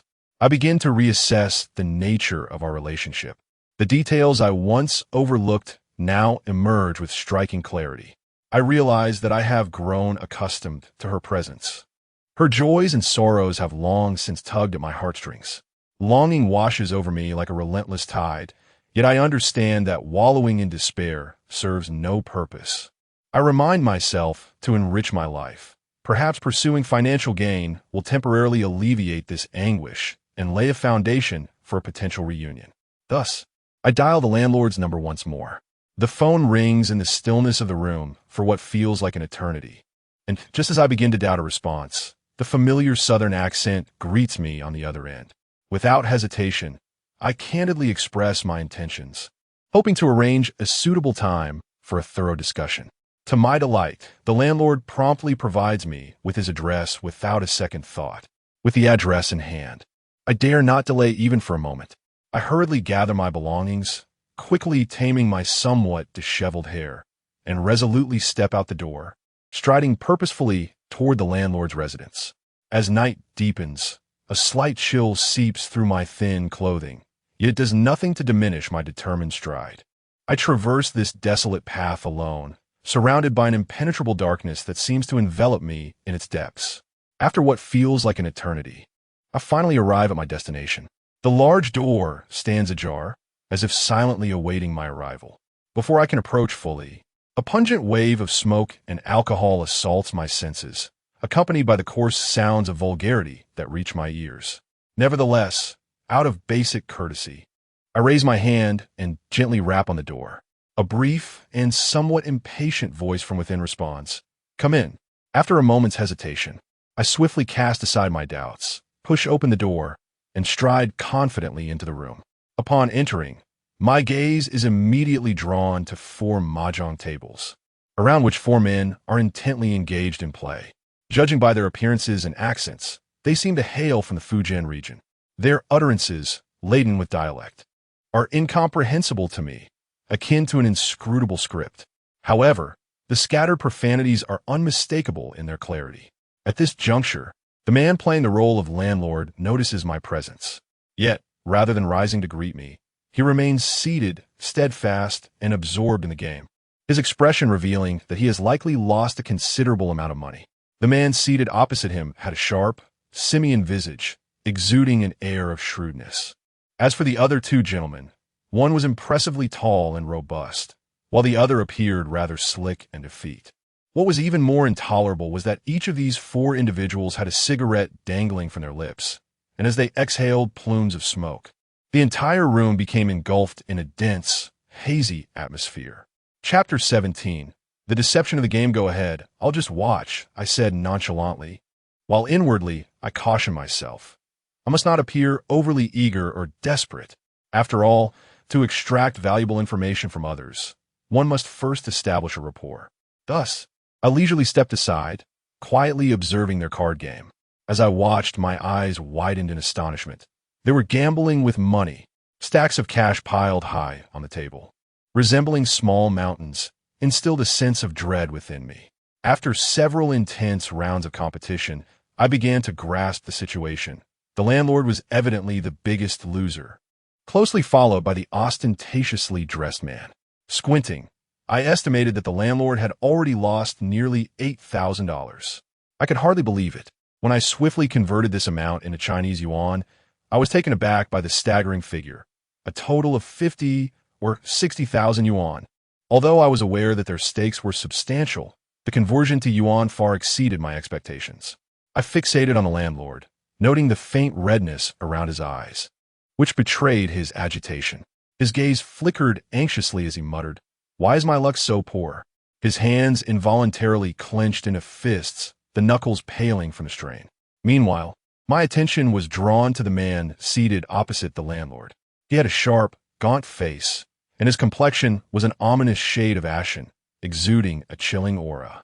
A slight smirk played at the corners of his mouth, barely concealing his satisfaction as he occasionally cast sidelong glances at the landlord, as if to say, "Continue losing." As time progressed, I began to sense an unusual tension. It appeared that the ostentatiously dressed man shared a certain unspoken understanding with the gaunt-faced individual, exchanging subtle signals that were easily overlooked. The former, while arranging his cards, deliberately tapped the corners twice, prompting a slight nod of acknowledgement from the latter. Although I could not decipher the precise meaning of these gestures, My keen sensitivity to nuances allowed me to conclude that this game was far from straightforward. To be candid, I do not consider myself a master of gambling techniques. However, when it comes to observation, particularly in discerning subtle shifts in a person's expression and unintentional movements, I possess an extraordinary aptitude. No detail escapes my keen eye.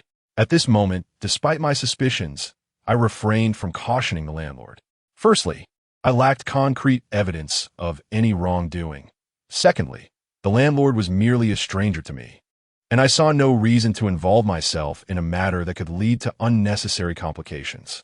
As time wore on, I remained intensely focused, scrutinizing every movement and detail as they played their game. At long last, I gradually unraveled the intricate manner in which they covertly transmitted messages and signaled one another. For those capable of discerning the underlying secrets, such tricks were as simplistic and juvenile as the play of children, devoid of any technical sophistication. It became evident that they cleverly employed specific gestures to subtly indicate the mahjong tiles they required. Just then, a powerful voice resonated through the room, declaring, "I must return home to rest." The speaker was none other than the imposing figure of a muscular man. He tossed his tiles aside, rose to his feet, and brushed the dust from his clothing. Upon hearing this, the landlord's expression darkened, and he exclaimed with palpable displeasure, "What time is it? You want a bit of money and are eager to make your escape?" The landlord's eyes were bloodshot, his face contorted, embodying the visage of a gambler who had lost all sense of reason. He reached out, seizing the muscular man's arm, insisting, "Why not play a few more rounds? Perhaps you might win back what you've lost." However, the muscular man resolutely replied, "I have important matters awaiting my attention tomorrow. I must return home early today." His tone left no room for negotiation. With a forceful tug, he freed himself from the landlord's grip, stating, "I am not like you. I do not treat gambling as a serious endeavor." The two individuals who had been covertly manipulating the situation exchanged disappointed glances, seemingly vexed that their scheme had not yielded sufficient rewards before its abrupt conclusion. The slick-haired man scoffed, muttering, "What a letdown. The prize we had in hand has flown away." The gaunt, sharp-featured man chimed in, "Indeed, we haven't profited enough yet." Witnessing this, I pondered silently. Human nature is undeniably greedy. Having already swindled a substantial sum, they remain insatiable. Soon, the muscular man turned to leave the room. In an instant, only the four of us remained, and the atmosphere grew exceedingly tense and awkward. We exchanged glances, none daring to break the silence. Time seemed to stand still until, after what felt like an eternity, the sharp-featured man could no longer contain himself. He grinned, revealing a set of uneven teeth, and cheerfully suggested, "Hey, why not invite your little brother to join us? That would make it more lively." As he spoke, he cast a glance in my direction. Hearing this, my heart sank. A myriad of thoughts flashed through my mind. I weighed the pros and cons. On one hand, I was acutely aware that participating in this gamble could lead to trouble. On the other, I was reluctant to merely watch them continue their deception. After considerable contemplation, I took a deep breath and resolutely took my seat. Just as I settled in, the landlord's gaze fixed upon me. He furrowed his brow and, with a hint of concern, inquired, "Do you have the funds for this wager? This is no trivial matter. Do not end up losing everything." Perhaps he worried that I lacked sufficient capital to engage in this game. Yet at that moment, I had no time to dwell on such matters. I swiftly returned a determined look, signaling my complete readiness to face the impending challenge. Upon meeting my gaze, the landlord appeared to relax slightly, though a trace of doubt lingered in his eyes.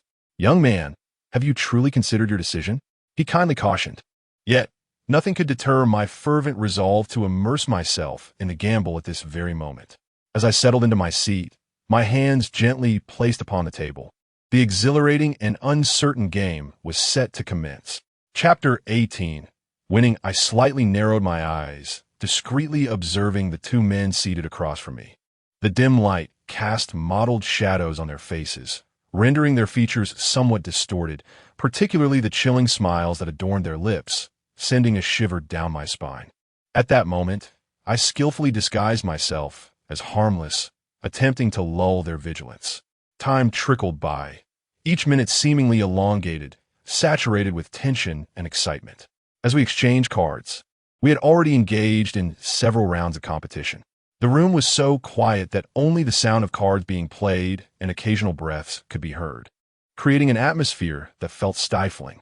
I fixated on my hand, my mind racing as I calculated various possibilities and odds of victory. At some point, to my astonishment, I realized that my chips were multiplying at an astonishing rate. Upon further verification, I found that I had unwittingly won over $6,000. This figure quickened my heartbeat, yet I maintained an air of calm composure. Just then, the slick-haired fellow abruptly called a halt to the game. "Let us call it a night. It's getting late, and I have some important matters to attend to tomorrow." With that, he gestured for everyone to stop.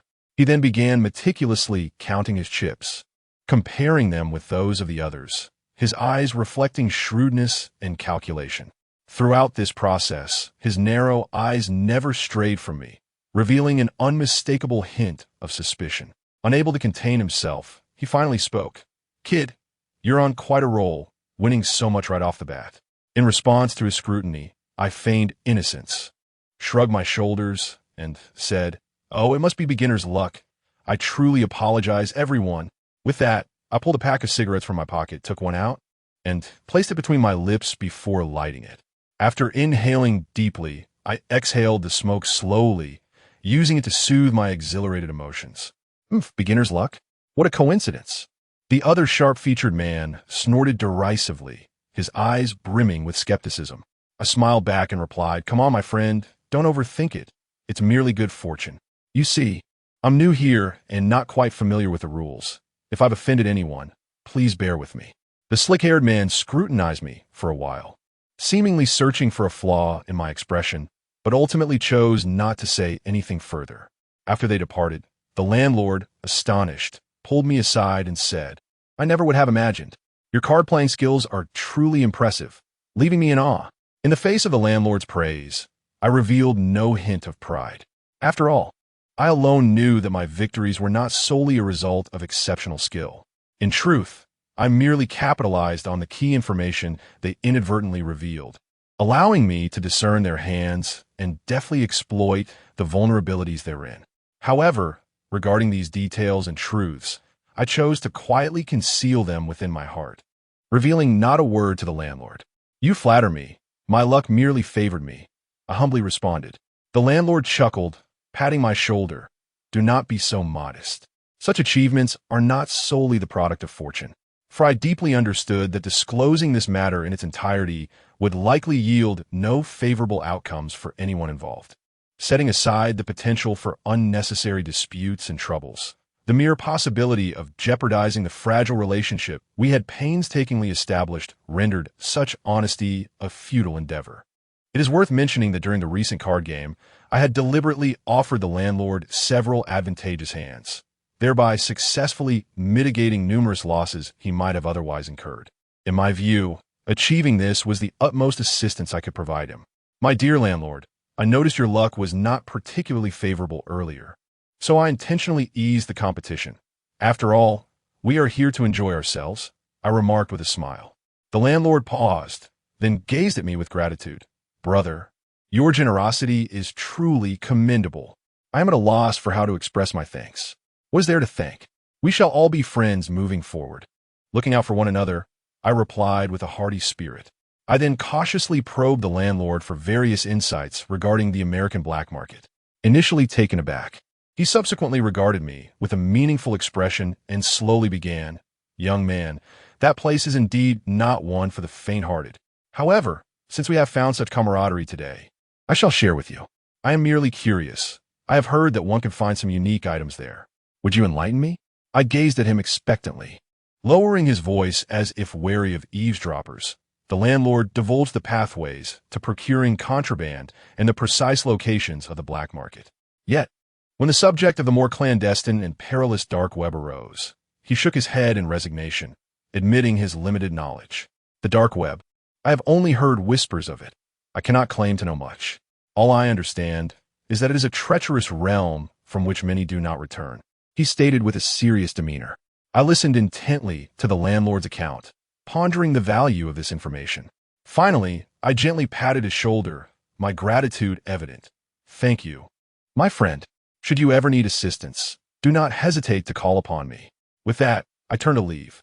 Just before departing, I instinctively reached into my pocket, feeling the thick wad of cash I had just won.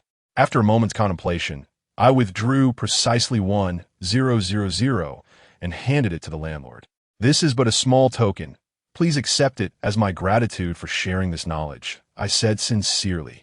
The landlord hesitated briefly, but ultimately accepted my gesture, a barely perceptible smile gracing his face. Brother, you are too kind. In the future, should you require anything, do not hesitate to reach out to me. I am acutely aware that in this unfamiliar yet pragmatic social milieu, the bonds between individuals are often founded upon monetary considerations. Moreover, given the unfamiliarity of this place, there may be numerous instances where I must rely on the assistance of this landlord. With this thought in mind, I departed the room with resolute steps, my mind already devising the next course of action. Chapter 19. The temptation on the bus. The following morning, sunlight poured through the window, awakening in me an anticipation for the unknown journey ahead. Following the directions provided by my landlord, I set forth towards the fabled black market. This clandestine marketplace is situated in a rather remote corner on the outskirts of the city, where the desolation and chaos reign supreme. It is said that this area is predominantly controlled by Mexicans, rife with disorder and tumult, while the United States harbors countless black markets. This particular one is merely a trivial tip of the iceberg. I first hailed a cab to the city's edge, and then began my trek on foot. The path beneath my feet was rugged and uneven, with dust swirling around me with each step. After traversing several kilometers, I finally arrived at the designated location, standing there in quiet anticipation. Time ticked away, the only sounds accompanying me being the occasional whisper of the wind and the distant chirping of birds. Just as impatience began to creep in, a mysterious and dilapidated bus slowly came into view, resembling a weary beast laboring to approach me. As the door opened, a wave of mixed odors, sweat, smoke, and an indefinable scent assaulted my senses. Gritting my teeth, I boarded the bus, only to be met with a sight that tightened my chest.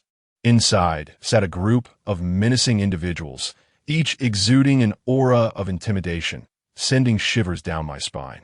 They appeared as though they had just emerged from prison, their hair wild and unkempt, towering figures with deep brown skin and sharp, hooked noses that added to their menacing demeanor. Undoubtedly, most of them were Mexicans. In the face of this sudden influx of a yellow-skinned stranger, the group displayed little curiosity or concern. Perhaps in this realm, the comings and goings of individuals of varying hues had long been commonplace, or they were simply absorbed in their own worlds, oblivious to others. My gaze scanned the interior like a scanner, moving slowly from the front to the back.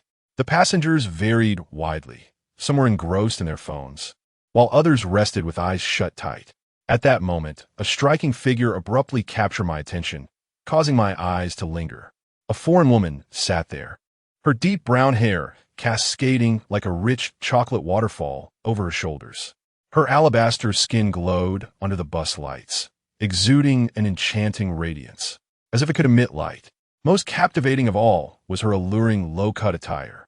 The precisely tailored neckline revealed a hint of her snowy bosom and a glimpse of enticing curves, exuding a blend of sultriness and a hint of worldly experience. Despite my complex initial impression of her, I found myself drawn to the only vacant seat beside her. It was not out of a desire to engage with her, but rather a necessity dictated by circumstance. The bus then jolted and lurched forward, steadily making its way towards the destination. The bumpy journey felt as though the hand of fate was deliberately toying with us, causing my emotions to oscillate wildly. I could not discern whether it was the accursed turbulence or some ineffable reason, but I sensed that the woman beside me was intentionally, albeit subtly, drawing closer. The sweltering heat of the countryside compelled everyone to don light, airy short-sleeved shirts to alleviate the oppressive warmth. Yet, her almost imperceptible touches ignited a fire within me that was already restless. My gaze, uncontrollably drawn to the left, momentarily made me forget that she was clad in a low-cut garment. The two snow-white expanses of skin were laid bare before my eyes. so close that I could discern the delicate textures and the rhythmic pulse of her veins. In an instant, I felt parched and my heart raced like a drum, prompting me to turn away and strive to steady my rapid breath. However, it seemed she had already sensed my fervent gaze and the erratic rise and fall of my breath. Unfazed, she extended her smooth, jade-like hand to gently caress my thigh. In that moment, time appeared to freeze. Her touch became the sole sensation in my world.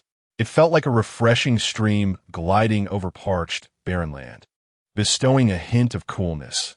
It was also akin to a consuming flame, enveloping me entirely and ensnaring my senses.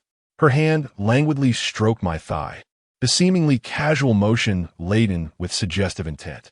She tilted her body slightly, her warm breath cascading against my ear as she whispered, "Hey there, you seem a bit tense." Her voice, akin to silken threads, entwined itself around my heart, sending shivers coursing through my body.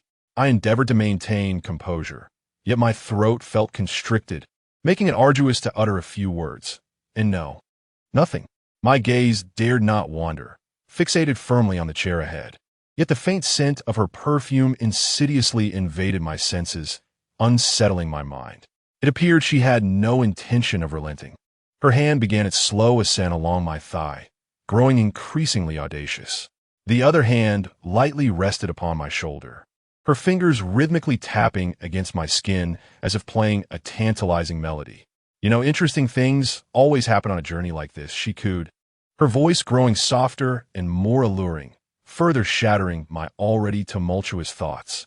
Abruptly, the vehicle jolted violently, causing her to lean entirely towards me, her soft curves pressing firmly against my arm. I could distinctly feel her warmth, as if it were melting me away. She lifted her gaze, her eyes brimming with allure and temptation, locking with mine, her lips slightly parted as if silently conveying a message. At that moment, my defenses crumbled, and reason clashed violently with desire within my mind. She seemed to sense my hesitation, a slight smile of triumph curling at the corners of her lips. Her hand was almost grazing my most sensitive area, yet I felt as though I were ensnared by a spell, rendered utterly incapable of any form of resistance. Chapter 20: The Mysterious Passage. Just as I was on the brink of surrendering to her gentle allure, a sudden, loud reprimand in Spanish rang out ahead. Although I could not grasp the specifics of the words, the anger and warning embedded in the tone were unmistakable. She seemed to awaken from a trance, quickly withdrawing her hand, sitting up straight, and instantly shedding her enchanting demeanor, replacing it with an air of nonchalance. It was then that I emerged from my daze, gasping for breath as if I had just endured a life-and-death struggle. The vehicle continued its jarring journey, yet I dared not relax my vigilance any longer, secretly relieved that the abrupt interruption had pulled me back from the precipice of desire.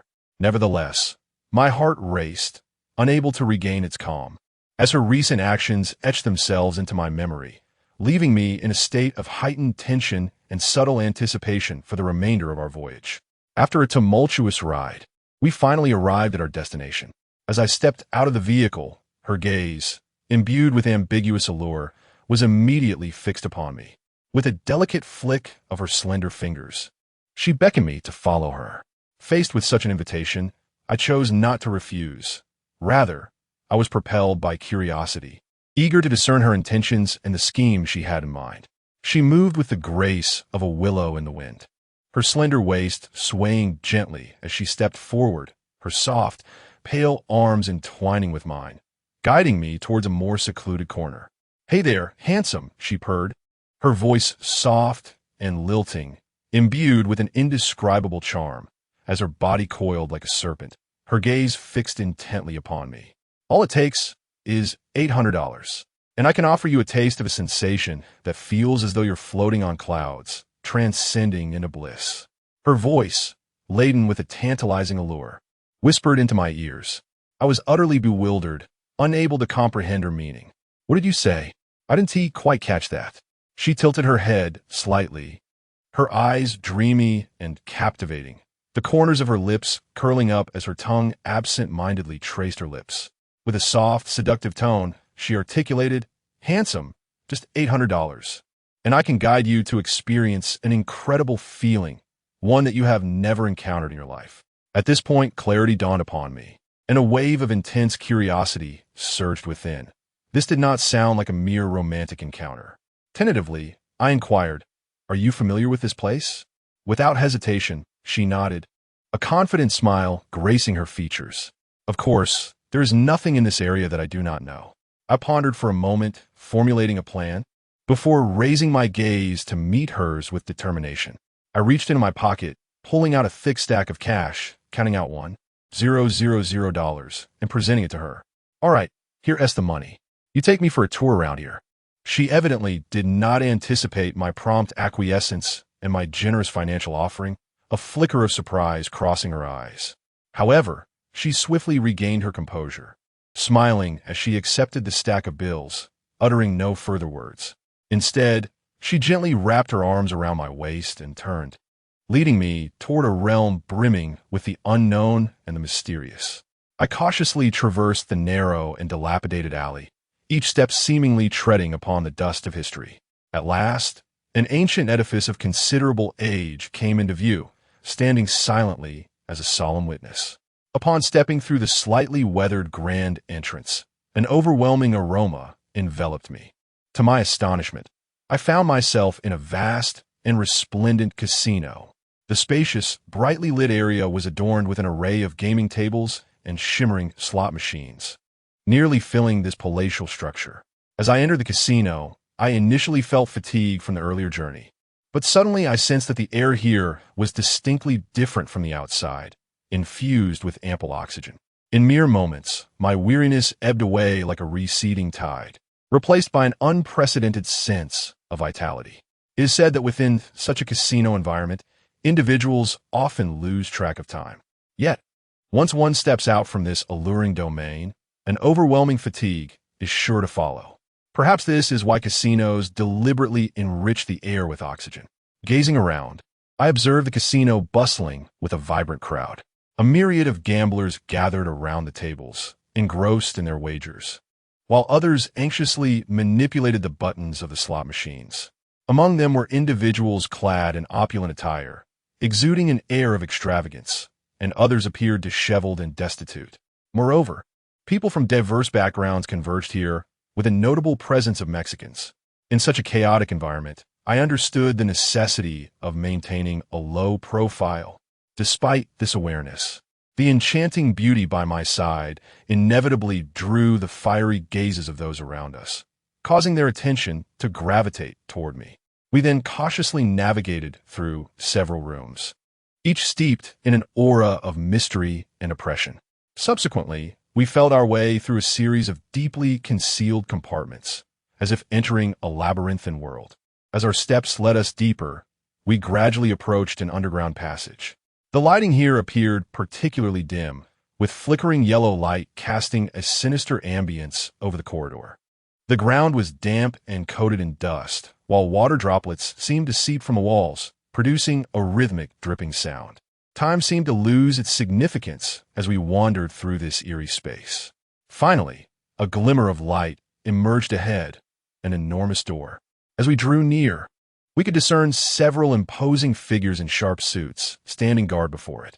Their stance resembled that of towering pine trees, exuding an air of authority and chilliness, reminiscent of the fearsome suited thugs often depicted in films. These imposing figures cast a piercing glance our way, their eyes like icy bolts of electricity, sending shivers down our spines. Subsequently, they commanded in deep voices, "Surrender everything you possess, excluding your money, including your mobile phones, for our safekeeping." Chapter 21. From shotgun to cannon, a wave of unease surged within me. Yet I was acutely aware that in such circumstances, there was no room for negotiation. Thus, I chose to submit. After all, in this unfamiliar and perilous environment, individual strength felt woefully inadequate, often leaving one at the mercy of fate. Frankly speaking, the notion of seeking such clandestine locales on my own would be nothing short of a delusion. With this realization, I silently congratulated myself for the prudent decision I had just made. As I stepped slowly into the interior of this establishment, It felt as though I was pushing open a mysterious door to another realm. A potent and mingled aroma assaulted my senses. A blend of acrid smoke and alcohol interspersed with a dampness that created an unsettling atmosphere. My gaze fell upon the women present. Their attire, so scantily clad, it was almost brazen. Some donned alluring lingerie that subtly showcased their curvaceous figures, while others unabashedly roamed the corridors in complete nudity, seemingly oblivious to their surroundings. The instant I appeared, their sultry glances converged upon me, imbued with unmistakable intentions of flirtation and seduction, akin to sirens eager to lure me into their chambers for a night of ecstasy. Simultaneously, the woman accompanying me clung tightly to my arms, as if fearing I might be whisked away by one of the others. However, amidst all this temptation, I was acutely aware of my true purpose for being here, which was far removed from the pursuit of ephemeral physical pleasures. As I traversed the corridor, passing by several closed doors, muffled sounds of breathy moans seeped through the cracks, igniting a flush of heat upon my cheeks. The intoxicating sounds reverberated in my ears, quickening my heartbeat. In this environment, it was as though I had stepped into a realm beyond the law. Yet, I had just heard the woman accompanying me mention that in this peculiar area of Mexico, gambling and prostitution had been legalized. This revelation took me by surprise. With each hurried step, the surroundings grew increasingly shocking and surreal. I observed a few men and women stumbling forward, their heads swaying uncontrollably, resembling lifeless shells. Their dazed expressions and bizarre behaviors suggested they were under the influence of some illicit substance. At that moment, an overpowering and acrid stench permeated the air, so potent that I had never encountered anything like it before. It grasped my throat like an invisible hand, inducing a sense of suffocation and dizziness. I pondered if this noxious odor emanated from the very substances that caused my discomfort. Thus, I dared not linger any longer and hastily made my way out of that dreadful area. Shortly thereafter, after navigating a lengthy and winding passage, I arrived in an immensely spacious chamber. Here, I found myself in blissful fulfillment, gazing upon the firearms that had long captivated my thoughts. Numerous vendors busily peddled an array of weaponry. Some displayed their wares neatly on tables, while others hung them high upon the walls. A selection was meticulously concealed within boxes of various sizes, awaiting discerning buyers. The assortment of firearms was a veritable feast for the eyes. With many models I had only previously glimpsed on television. Faced with such a myriad of choices, I found myself momentarily bewildered, uncertain of which to purchase. After a fervent internal struggle, my gaze ultimately settled upon a delicate, compact, silenced pistol. I understood well that carrying an overtly conspicuous weapon could undoubtedly attract undue attention, leading to unwarranted troubles. This particular pistol, crafted from unique materials and equipped with a silencer, would allow me to navigate through bustling streets and narrow alleys with stealth and discretion. I gently raised my hand, extending my index finger toward a specific direction, simultaneously conveying a subtle yet unmistakable message to the woman beside me. She, evidently astute and perceptive, grasped my intent through this simple gesture and our shared glance. Without hesitation, she approached the burly vendor, engaging him in an animated dialogue. Their exchange was a fervent back and forth, a thrilling negotiation. As time ticked by, this seemingly protracted discussion yielded no definitive conclusion. Suddenly, I noticed the vendor's lips purse slightly, his expression betraying a hint of reluctance. Gradually, he bent down, retrieving a clean cloth to meticulously polish the silenced pistol I had previously admired. Unable to contain my curiosity, I turned to the woman beside me and inquired about the price of the firearm.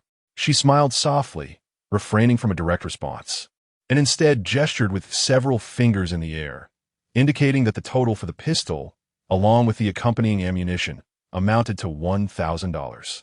Upon hearing this figure, I contemplated, though the sum was considerable, the significance of this firearm necessitated the purchase.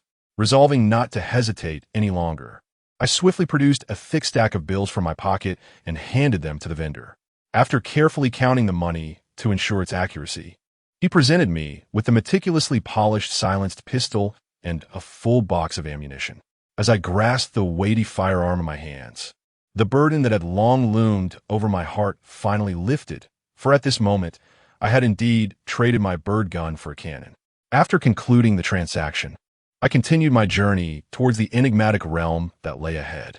My heart was a tumult of trepidation for the unknown, intertwined with an insatiable curiosity. As I drew nearer, I beheld a throng of individuals forming an elongated queue not far ahead. Each face reflected a palpable sense of embarrassment, while the crowd bustled with activity, the cacophony of voices resonating incessantly. Chapter 22. The slave market. In this place, there exists a disturbing division between the organs of the living and the deceased. While I can somewhat comprehend the peculiar demands that may arise for living organs, the notion that there are individuals interested in purchasing the organs of the deceased is utterly baffling. Can it truly be that someone would harbor an interest in the bodily remnants of those who have already lost their lives? This question involuntarily surfaced in my mind. Before me stretched a lengthy queue where people jostled and surged, engaged in the grotesque trade of organs. Not far ahead, a designated room served as the venue for signing contracts. Yet in the face of such blatantly illegal organ transactions, what purpose could these contracts possibly serve? Frankly, I find it impossible to fathom. At this moment, a profound sense of rejection surged within me. I was reluctant to proceed any further. Yet, an unwavering conviction felt akin to an invisible hand, propelling me forward. As I continued my advance, I arrived at the slave market. Iron cages were tightly arranged, each one containing a living soul. These individuals appeared to be trapped against their will, their eyes filled with fear and despair. I could only speculate about the cruel methods employed by those who subjected them to such a horrific fate. Each person within the cages stood naked, exposed to the gaze of onlookers. Their appearances varied. Some bore haggard faces, as if they had endured endless torment, while others shut their eyes tightly, seemingly wishing to escape from this dreadful reality. I instinctively turned to the woman beside me, only to find her face etched with terror, her body trembling slightly, clearly shaken by the scene before us. Unintentionally, her hand gripped my arm tightly, her ample bosom brushing against me inadvertently, her eyes betraying a mix of panic and a peculiar allure. Her voice quivered yet held a delicate softness. "This place is terrifying. You must protect me." The warmth of her breath against my neck sent a ripple through my heart. These so-called slaves bore conspicuous price tags affixed to their bodies, displayed like mere commodities for others to peruse and select at will. Witnessing such a sight tightened my chest. I understood all too well that if I failed to safeguard myself in this perilous and unknown wilderness, I might one day find myself in a similarly tragic plight. With this thought, I instinctively tightened my grip on the firearm holstered at my waist, as if it could offer me a semblance of security.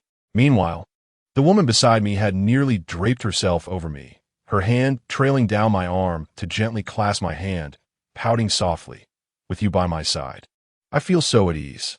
Her gaze was dreamy, her lips slightly parted, and her seductive demeanor left me momentarily disoriented.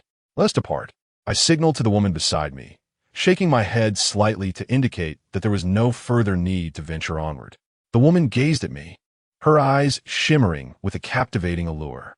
After a brief moment, she took my arm and led me away from that place of chaos. She clung tightly to me, her body pressed against mine, intentionally swaying her hips as we walked, the softness of her touch igniting a fervent response within me. Along the way, she would frequently look up at me, her gaze filled with a blend of intimacy and reliance. Upon reaching the entrance, I successfully retrieved my previously stored phone. At that moment, the woman suddenly inquired, "Would you care for a few drinks?" Hearing her words, I glanced upwards at the sky. Night had already fallen, and it seemed I would have to find a place to rest for the evening in this unfamiliar locale. Thus, I graciously accepted her invitation with a gentle nod. Upon my agreement, a triumphant and alluring smile graced her face, and she took my hand, our fingers intertwining as we proceeded toward the vibrant and bustling area ahead.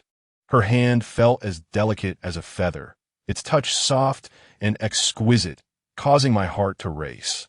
As my gaze trailed down her arm to her slender waist, which swayed with her movements, adorned in a sensuous low-cut outfit, I momentarily found myself entranced, my mind seemingly suspended in thought. A sudden surge of inexplicable desire ignited from my core, swiftly enveloping my entire being. She slightly turned her head, breathing softly into my ear. Her voice as gentle as a spring breeze. Let's unwind and relax. Before long, she led me through the doors of a bar. The moment we stepped inside, a rich, vintage atmosphere enveloped us. Unlike the usual bars back home, the decor and ambience seemed to transport one back to a bygone era. Soft melodies flowed through the air, played by a saxophone, each note resonating with a poignant beauty that captivated the senses. We navigated through the throngs of people, seeking a more secluded corner, finally settling into an inconspicuous spot. Curiously, I surveyed my surroundings, eventually focusing on the all-English drink menu in my hands. Faced with a plethora of unfamiliar names and dense letters, I found myself at a loss for choices. Just as my uncertainty lingered, she smiled mischievously, her lips curling upwards.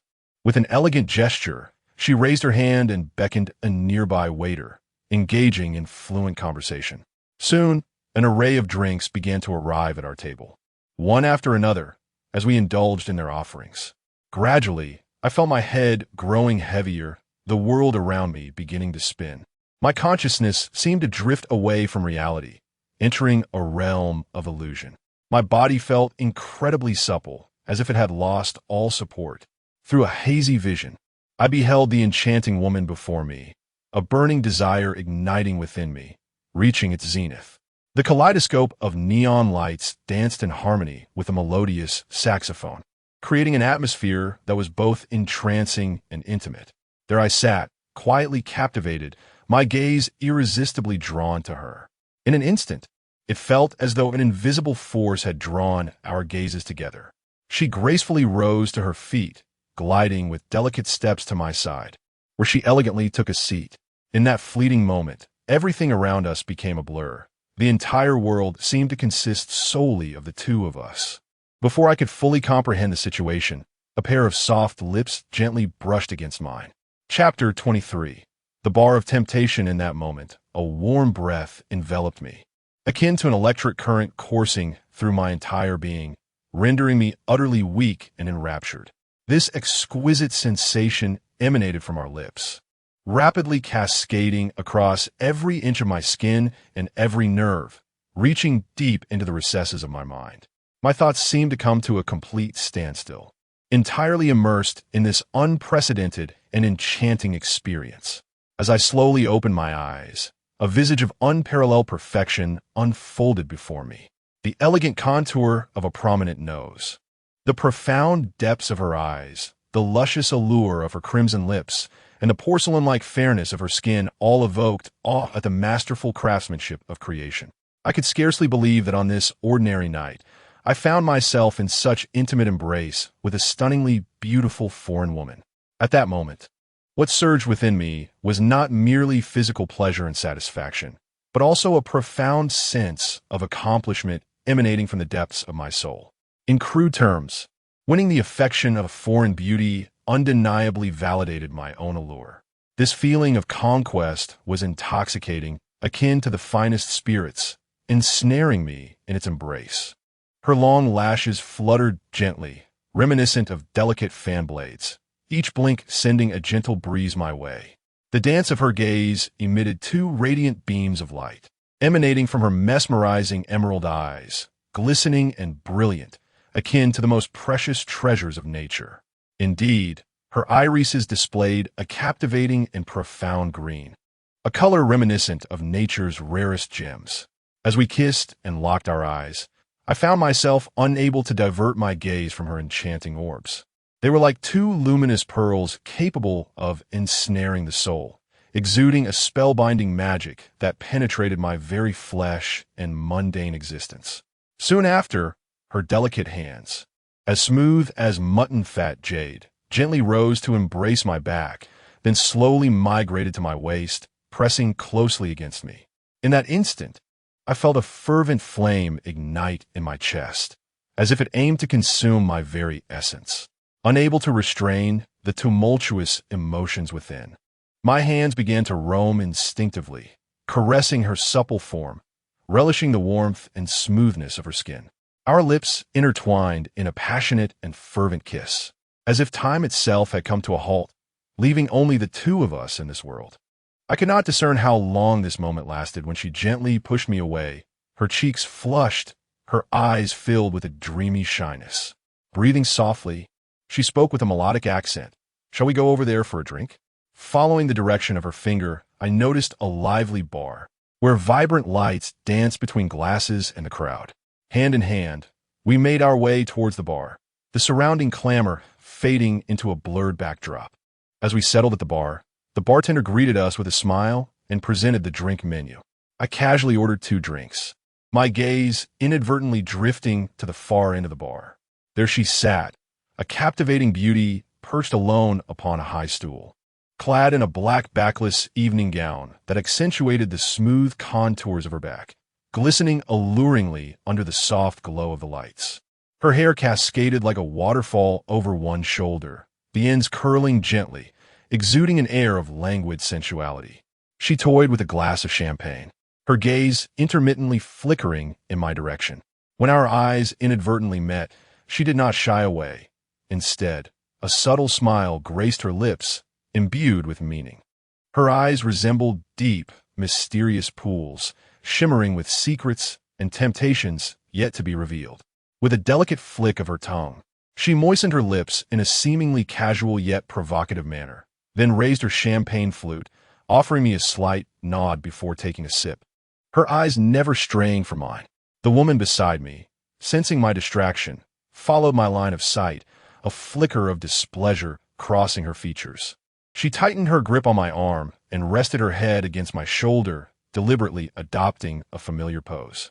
Yet the beauty at the bar merely smiled softly, her gaze now laced with a hint of challenge.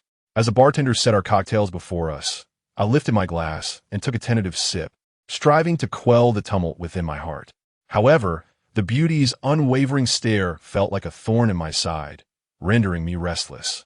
She gracefully descended from her perch, her every step echoing like a heartbeat, her gown swaying gently with her movements. Approaching us, she leaned against the bar, her figure slightly bent, revealing an alluring hint of de-colletage. Locking eyes with me, her voice dripped with seduction. "Hi there, handsome. It seems one person isn't enough for fun. May I join?" I was momentarily speechless, unsure how to respond. The woman beside me tightened her grip on my arm, coldly interjecting, "I'm sorry, but we're enjoying our time together." The beauty, unfazed, straightened up, shrugged her shoulders, and retained that enchanting smile. "Don't be so stingy. It's much more enjoyable when everyone plays together." With a snap of her fingers, the bartender delivered another glass of champagne to her. She lifted her glass, gently swirling the liquid, her gaze flitting between me and the woman beside me, seemingly awaiting our reaction. The atmosphere grew increasingly delicate and tense.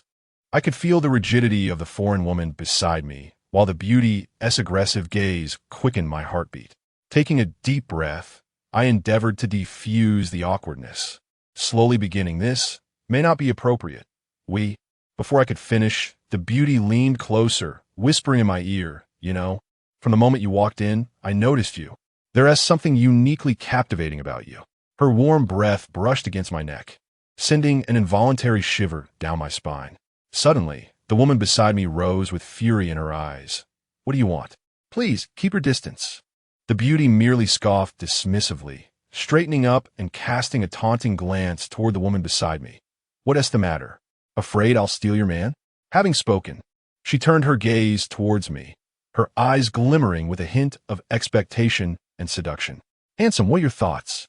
In this atmosphere of palpable tension, I felt as though I were ensnared in a war devoid of gunpowder, with the women on either side exuding formidable presence.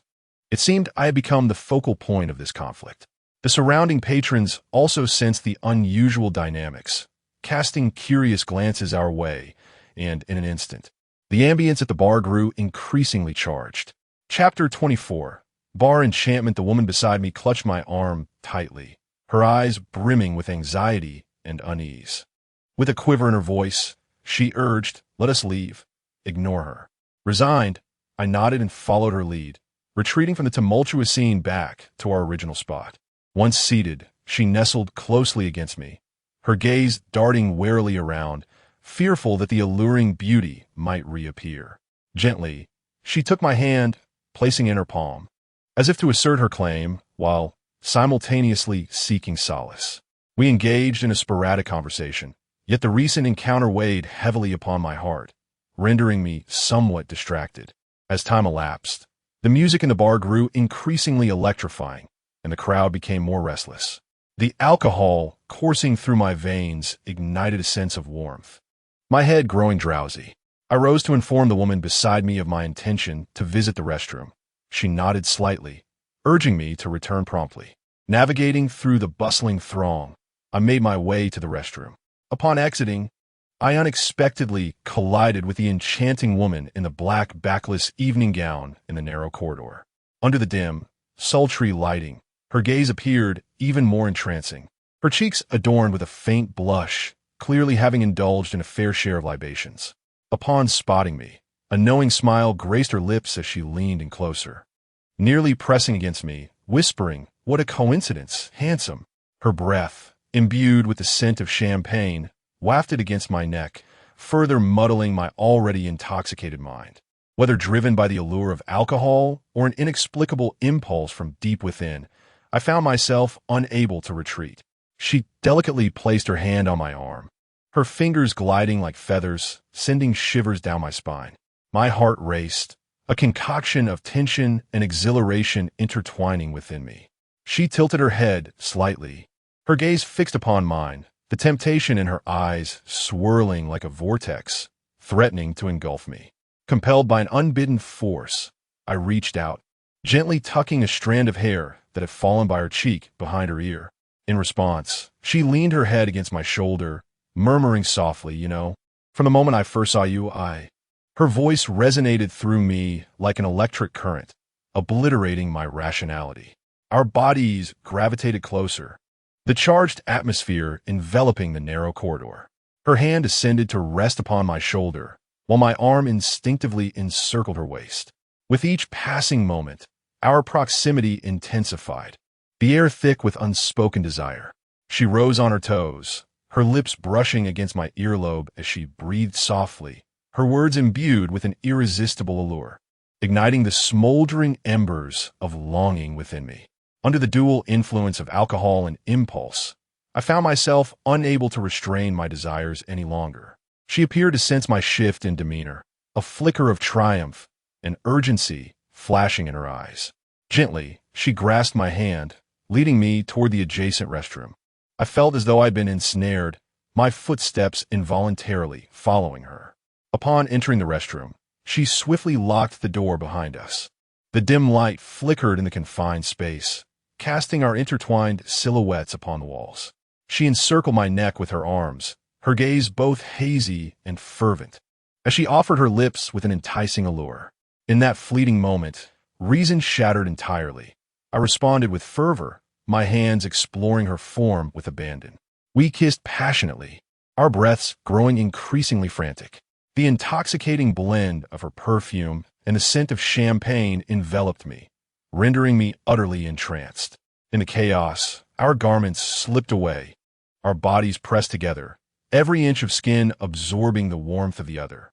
Within that small, charged atmosphere, we unleashed the desires that lay within, the sounds of heavy breaths and collisions merging as if the world outside faded, leaving only our existence. In the aftermath of our fervor, we both found ourselves breathless.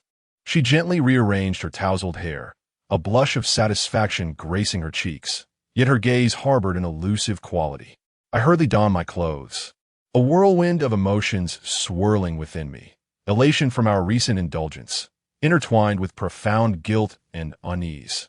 Once I had composed myself, I inhaled deeply, attempting to project an air of calm. She regarded me, a subtle smile gracing her lips, and softly remarked, "Today was quite intriguing." I averted my gaze, offering no response, and quietly opened the door, stepping out of the restroom ahead of her. With my head bowed, I hastily navigated through the still boisterous crowd, returning to our previous booth. The woman beside me greeted my return with a smile of concern, blissfully unaware of the events that had just transpired. She leaned closer, asking, "Why were you gone so long? Are you feeling unwell?" I forced a smile, shaking my head. It was quite crowded. I had to wait in line. After my reply, I lifted the glass from the table and gulped down a substantial amount of wine, seeking solace for the tumultuous emotions swirling within me. Then, she gently grasped my hand, her touch soft and warm, as if imbued with an invisible enchantment. I found myself following her as we slowly exited the bar. The moment we stepped outside, a refreshing night breeze enveloped me, caressing my cheeks and hair. This breeze, which should have been invigorating, failed to quell the smoldering desire still igniting within me. On the contrary, it seemed to intensify the flames of yearning. With an elegant gesture, she summoned a passing taxi, leaning slightly to converse with the driver. We soon slipped into the vehicle, which promptly sped away toward an unknown destination. Before long, the taxi came to a steady halt in front of a luxurious hotel. After settling the fare, we hurried into the hotel lobby. She took my hand, leading me directly towards the elevator, her eyes filled with urgency and anticipation. As the elevator doors slowly opened, we stepped inside, finding it empty. During the ascent, her gaze remained fixed upon me, as though she sought to peer into the depths of my soul. Suddenly, she thrust me against the elevator wall, her lips fervently pressing against mine. I, too, was ignited by this unexpected passion, my hands tightly encircling her waist. We fervently kissed in the confines of the elevator, entirely oblivious to the camera lurking in the corner. Chapter 25. The mysterious emblem. Her hands roamed freely over my body, causing my breath to quicken. As the numbers in the elevator flickered, our ardor escalated. The moment the elevator doors swung open, we remained reluctant to part, colliding into one another as we made our way to the reserved room. After a considerable search, she swiftly opened the door, and as soon as we stepped inside, it was forcefully shut behind us. It was as if a dam had burst, releasing a torrent of emotions that had long been suppressed. We were akin to two famished beasts, frantically tearing at each other's garments. Every movement was imbued with urgency and desire, an insatiable yearning to explore and feel the secrets concealed within our fervent bodies.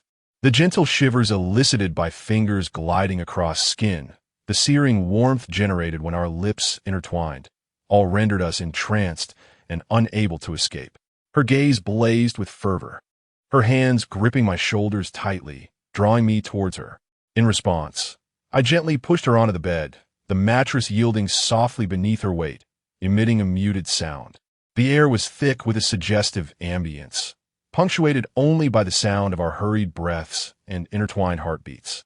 I leaned down to kiss her neck, trailing from her delicate collarbone downwards, eliciting soft gasps from her lips as her hands roamed across my back, her nails lightly grazing my skin, sending waves of pleasurable tingles coursing through me. Her body quivered under my touch, as if whispering of insatiable desires. Our bodies melded together, every inch of skin rubbing against one another, exchanging searing warmth. Her legs entwined around my waist, as if to fuse me into her very being. In that moment, time appeared to stand still. The world around us faded, leaving only our existence, as all rational thought and constraints were cast aside. I felt her arms tightly embrace my back, seemingly trying to capture this moment of fervor. In this passionate instant, we sought from one another, giving and liberating the long-repressed desires nestled deep within our souls. The room resonated with the symphony of our entwined sounds, a melody born from primal longing and fervor. Yet, just as I was wholly immersed in this tempestuous affair, a fleeting glance revealed an unusual mark on the back of her slender, fair neck. This emblem, with its peculiar shape, resembled an ancient insignia passed down through a mystical lineage. Though a flicker of curiosity ignited within me, I found no time to ponder the potential stories hidden behind this strange mark. Instead, I chose to remain enveloped in this intoxicating realm of ecstasy. As time slipped away, our movements gradually slowed, the sweat upon our bodies mingling and glistening under the light. We lay quietly entwined, our heartbeats settling into a steady rhythm, our breaths no longer so frantic. She gently lifted her head, her eyes reflecting a blend of satisfaction and daze, and softly placed a kiss upon my cheek. Just as she began to rise and make her way towards the bathroom, my phone inexplicably chimed with an alert. Lower my gaze. I was startled to find a mysterious, anonymous message abruptly appearing on the screen. The content of the message sent a chill through my heart. Beware of the woman beside you. She harbors a colossal secret unknown to others. Upon reading this, I couldn't help but gasp, instinctively directing my gaze towards the bathroom. At that moment, the sound of trickling water echoed from within, as if each droplet were striking heavily against my heart. My mind was instantly besieged by a multitude of questions, my thoughts intertwining like a tangled web, completely devoid of clarity. What astonishing secret was this woman concealing? And from whose hand did this sudden message originate? A flurry of questions swirled in my mind, inducing an inexplicable sense of panic and unease. Yet, at that moment, I could not remain passive. An intense curiosity compelled me to seek the truth. Thus, I resolved to discreetly examine her personal belongings while she was still bathing, hoping to uncover some clue. I tiptoed to the spot where she had placed her bag, cautiously opening its mouth. After rummaging through the contents for a moment, an old notebook caught my attention. This notebook appeared to have seen better days, its cover heavily worn, with the corners even showing signs of yellowing. As I opened the book, dense, unfamiliar text greeted my eyes, resembling some ancient and enigmatic script. Just as I was engrossed in attempting to decipher these peculiar writings, the sound of running water abruptly ceased. The sudden silence startled me, causing my heart to race. I realized she might soon emerge from the bathroom, and if she discovered me rifling through her belongings, the consequences would be dire. In a flurry of movement, I hastily returned the notebook to its original place and quickly tidied her bag, then returned to the sofa, feigning composure as though nothing had transpired. She gently pushed open the bathroom door, wrapped in a pristine white towel, resembling a freshly bloomed lotus. Her hair cascaded down like a waterfall, still damp, with droplets tracing down to form a small puddle on the floor. When her gaze met mine, I sensed a fleeting hint of something unusual in her expression. However, this peculiarity vanished as swiftly as a shooting star, replaced by her familiar, gentle smile. She then floated towards me like a delicate butterfly, nestling once more in my embrace. I pretended to be nonchalant, my fingers inadvertently brushing against a faint mark on the back of her neck. At that moment, a flicker of subtle panic crossed her eyes, but it quickly transformed back into a serene demeanor. Her lips still curved in a soft smile as she explained that it was a scar from a childhood mishap due to her mischievous nature. Although I verbally expressed my understanding, the doubts within me only deepened. As night descended, the entire room was enveloped in darkness, with only a few wisps of moonlight occasionally filtering in through the window, casting a gentle glow upon the bed. I tightly shut my eyes, feigning slumber, while my ears remained acutely attuned to the sounds surrounding me. Sure enough, it wasn't long before she, with utmost caution, lifted the covers and stealthily descended from the bed. Chapter 26. The sacrificial ritual. Shortly thereafter, I heard her approach the window, lowering her voice as she began a telephone conversation. Despite my earnest efforts to discern her words, their meaning eluded me entirely. Yet, from her slightly anxious tone, I could sense that the matter was far from trivial. The following morning, sunlight streamed through the gaps in the curtains, casting a patchwork of light and shadow across the room. Seizing the moment while she stepped out to procure breakfast, I eagerly retrieved the notebook that had long piqued my curiosity. Upon opening it, I was confronted with a dense array of peculiar symbols and patterns that baffled my understanding. Hastily, I took photographs of each page with my phone and sent them to the landlord. Before long, a response arrived, reverberating in my ears like a thunderclap. Based on the images you sent, it is highly probable that this pertains to a sacrificial ritual of a mysterious organization, and the markings indicate individuals chosen by this group. A chilling wave coursed through my spine, instantly enveloping my entire being. What intricate connections could this seemingly delicate and gentle woman have with such an enigmatic organization? Just as I found myself ensnared in a web of fear and confusion, a familiar sound of footsteps echoed from outside the door. It was her return. She entered gracefully, like a flower blooming in the morning sun, radiating beauty. In her hands, she held a steaming breakfast, the warm aroma swiftly filling the room. On her lovely face, a gentle smile bloomed, reminiscent of the most tender spring breeze, softly caressing my heart. Despite the tumult of emotions within me, I endeavored to maintain a fade of calm. I lifted my gaze to meet her kind and caring eyes, then extended my hand to accept the breakfast still radiating warmth. As I began to eat, I discreetly observed the subtle shifts in her expressions while chewing. Every minute movement, every scarcely perceptible change in her demeanor became clues in my quest for the truth. Yet, she remained so effortlessly composed that I could scarcely detect any flaws in her demeanor. At that moment, an abrupt ringtone shattered the serene atmosphere. She glanced down at her phone screen, and in that fleeting instant, I keenly observed a drastic change in her countenance. The once rosy cheeks, reminiscent of peach blossoms, turned ashen and devoid of color. Swiftly, she turned towards the window, seemingly seeking to evade my gaze.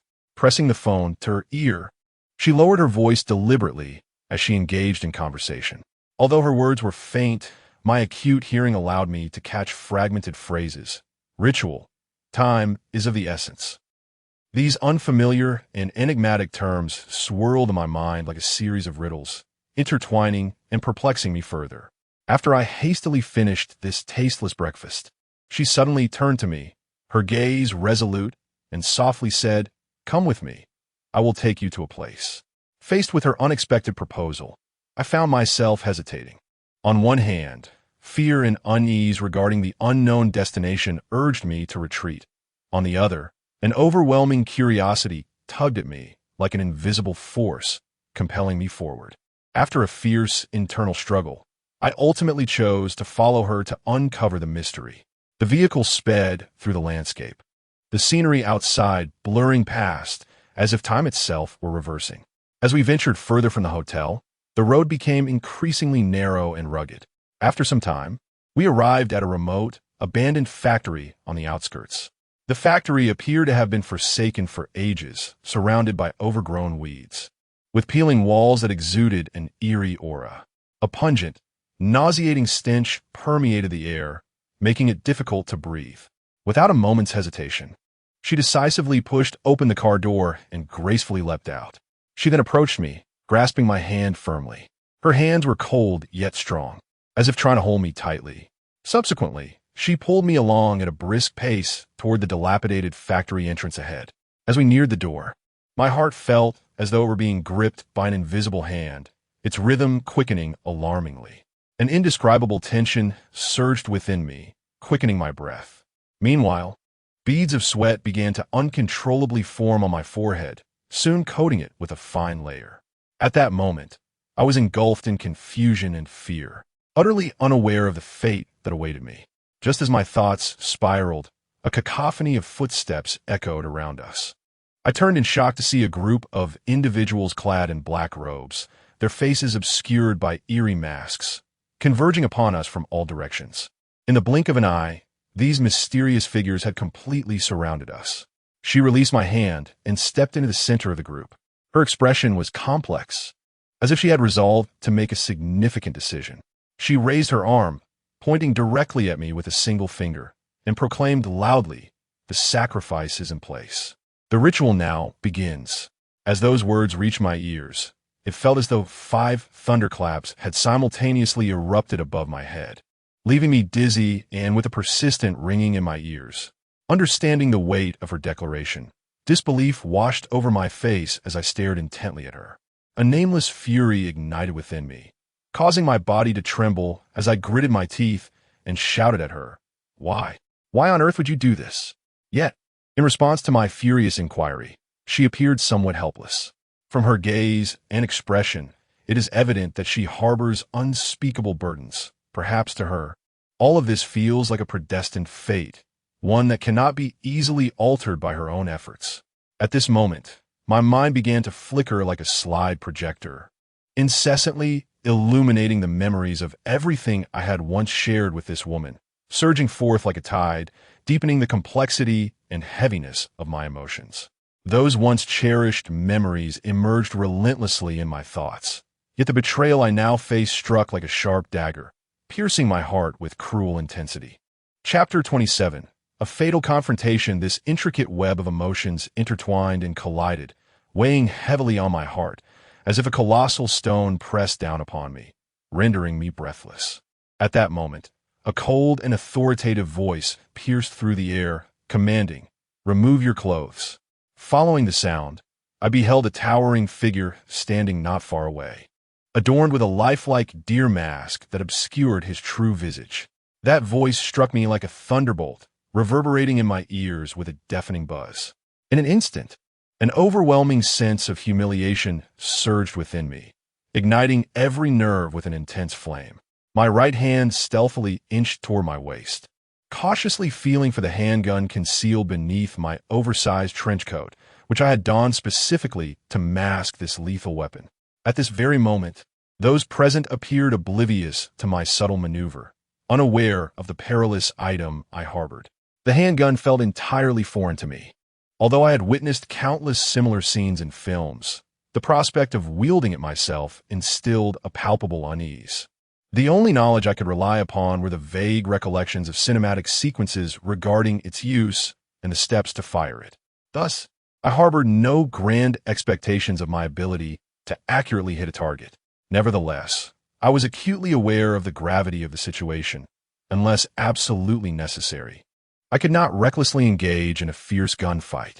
After all, I could not ascertain whether these individuals were armed as well. A hasty action could lead to catastrophic consequences. I fixed my gaze upon the woman, striving to convey my questions and inquiries through my eyes. Our gazes intertwined, seemingly weaving an invisible current in the air. I yearned to extract a hint, an answer from her profound and enigmatic eyes. To my surprise, she did not shy away from my scrutiny. On the contrary, she met my gaze and gently shook her head, slowly and deliberately. In that moment, a wave of disappointment surged within me, as my once hopeful heart plummeted into despair. Yet, it was but a fleeting moment. I swiftly recalibrated my emotions and demeanor. I understood the dire nature of the circumstances. The adversaries were numerous and formidable. If I failed to remain composed, the repercussions could be dire. In this critical juncture, an ancient adage flickered through my mind. To capture a thief, one must first capture the leader. Indeed, I had to concentrate my efforts on seizing the key figure to carve out a sliver of hope. Taking a deep breath, I steadied my focus and cautiously began to engage with them. I exerted every effort to control my expression and body language, striving to project an image of genuine fear. My body involuntarily trembled slightly. With each step I took, hesitation and difficulty marked my progress. The man in the deer mask observed this, emitting a low, sinister laugh from his throat that sent chills down my spine. He seemed utterly pleased with my display of terror, even reveling in it.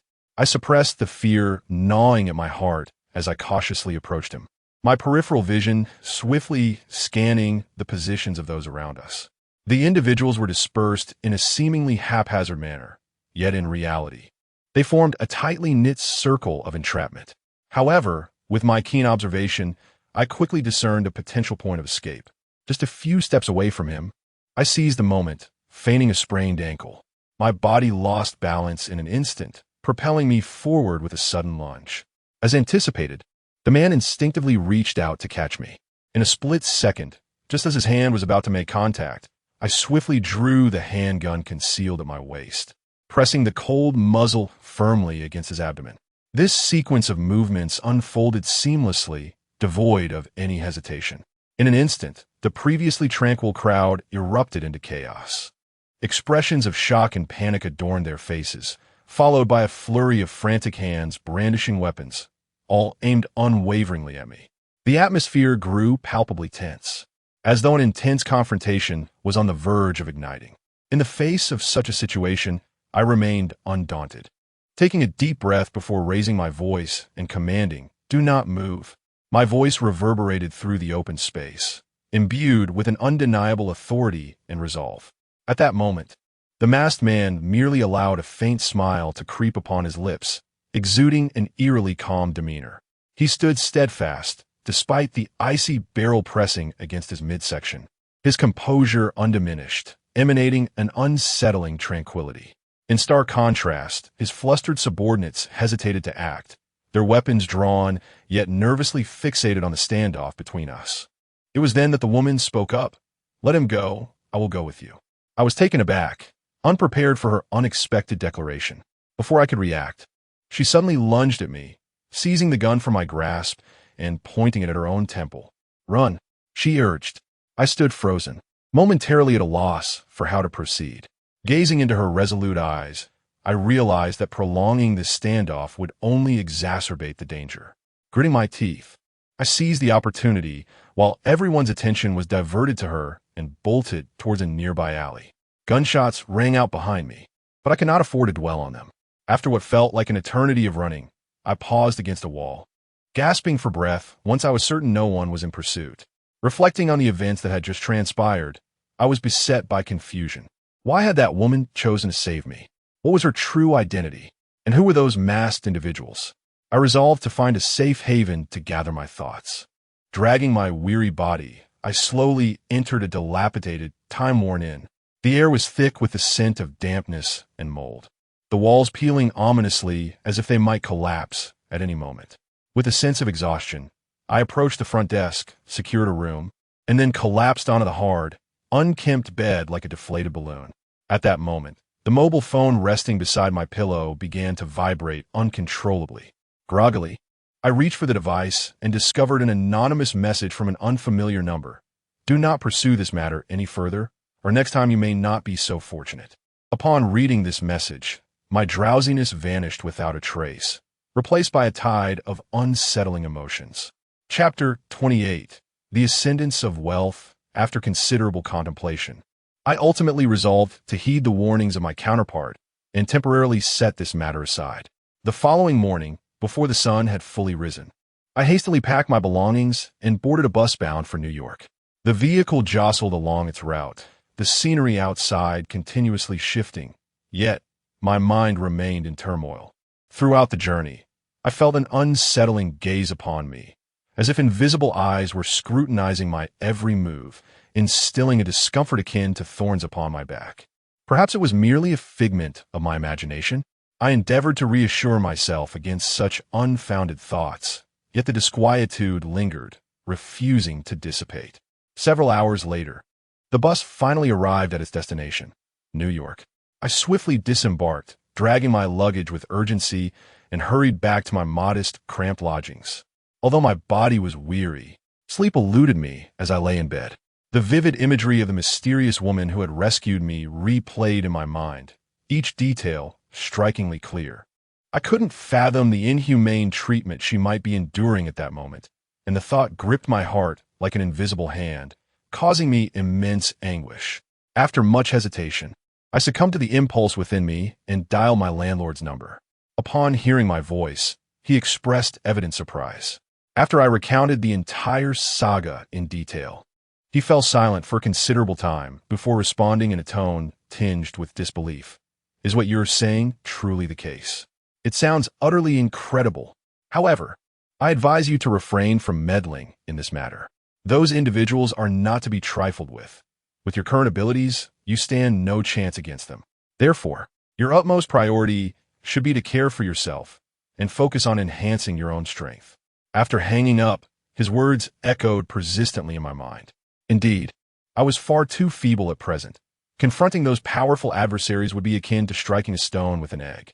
It appeared evident that the only path to unraveling this enigma and rescuing that woman was to find a way to empower myself further.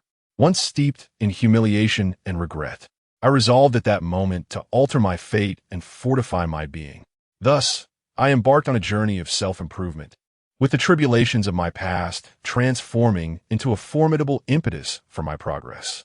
As time passed quietly, months slipped away in the blink of an eye. During this period, I immersed myself entirely in learning and exploration. On one hand, I devoted countless hours to mastering the intricacies of the English language, enhancing my capabilities in grammar, vocabulary, and all facets of reading, writing, speaking, and listening. On the other hand, I delved into the major shopping platforms of America, leaving no stone unturned in pursuit of potential opportunities.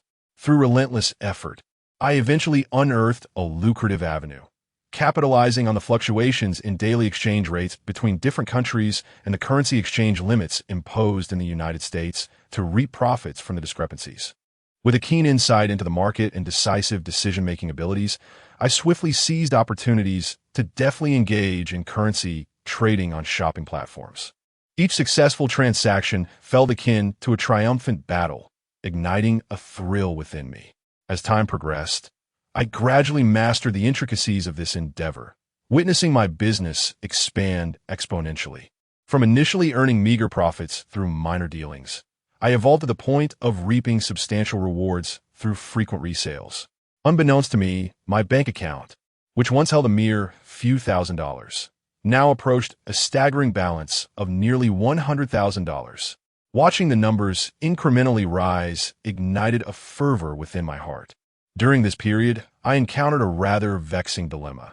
My bank account was inexplicably frozen with alarming frequency. This predicament undoubtedly caused significant inconvenience and distress in both my personal and professional life. To compound matters, I found myself besieged by overseas online gambling platforms that, for reasons unknown, had acquired my contact information. They approached me like ravenous wolves, attempting to entice me into lucrative partnerships. Faced with such tempting prospects of wealth, I must admit that I experienced a fleeting wavering of resolve. After all, it was a sum that could instantaneously elevate one to affluence. However, in a mere moment, rationality regained its grip. I was acutely aware of the perilous risks associated with such illicit activities. Once ensnared, the repercussions could be dire. Thus, despite the pangs of reluctance, I resolutely declined their insidious overtures and steadfastly chose to engage in legitimate enterprises with trustworthy clientele. As time flowed inexorably onward, my efforts began to bear fruit, and my income gradually stabilized. However, this period of prosperity was not to last, as I soon discovered that my earnings seemed to have hit an insurmountable ceiling. No matter how diligently I endeavored to expand my business, the prospect of significant growth eluded me, and a deep-seated anxiety welled within.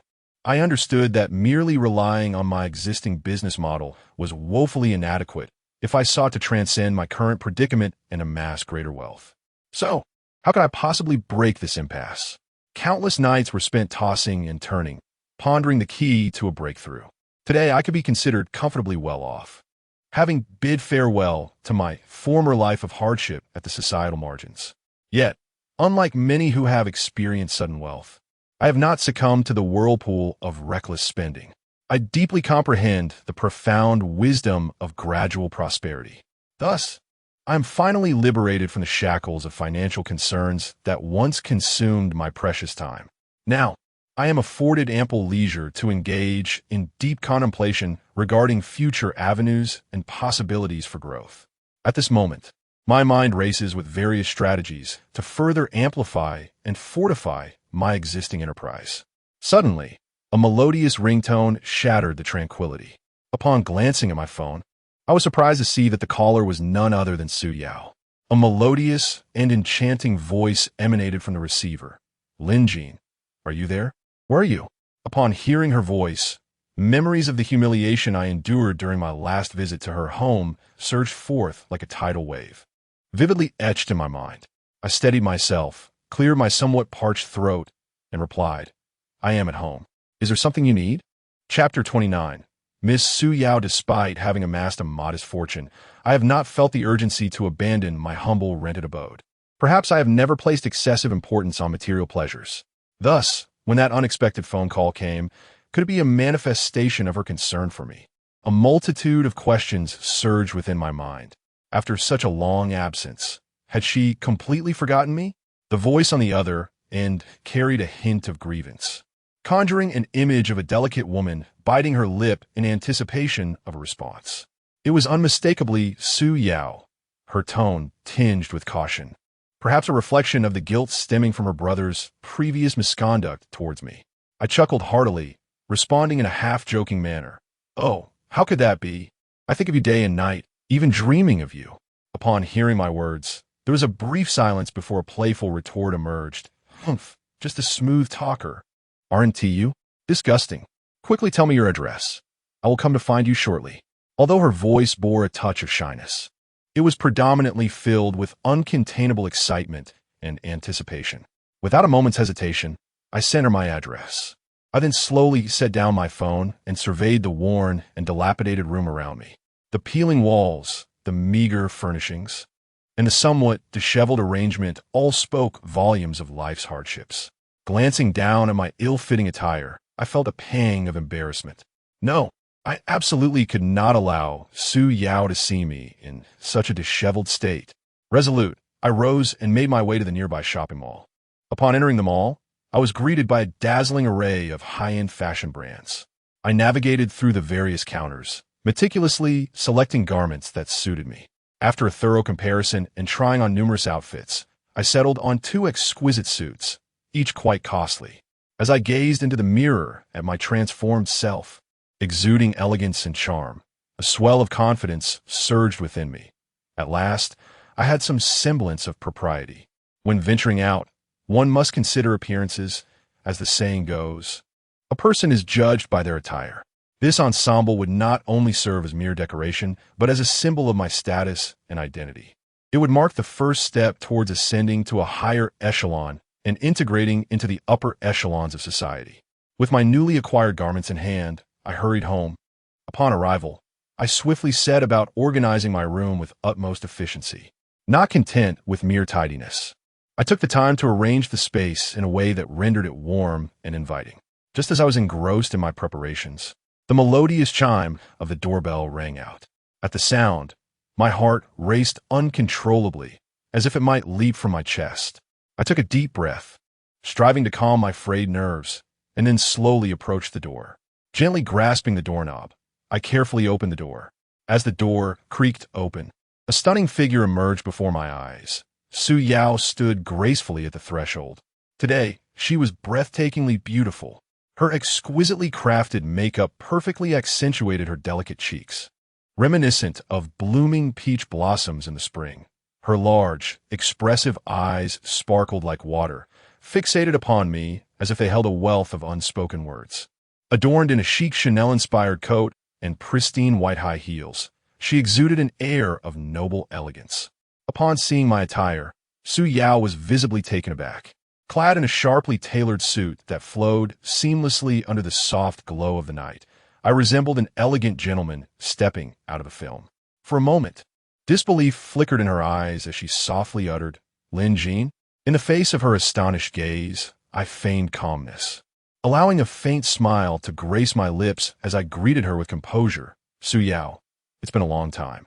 Reflexively, I adjusted the lapels of my suit, savoring this moment of brilliance that belonged solely to me. I then gently pushed the door open, guiding her into the somewhat dilapidated room.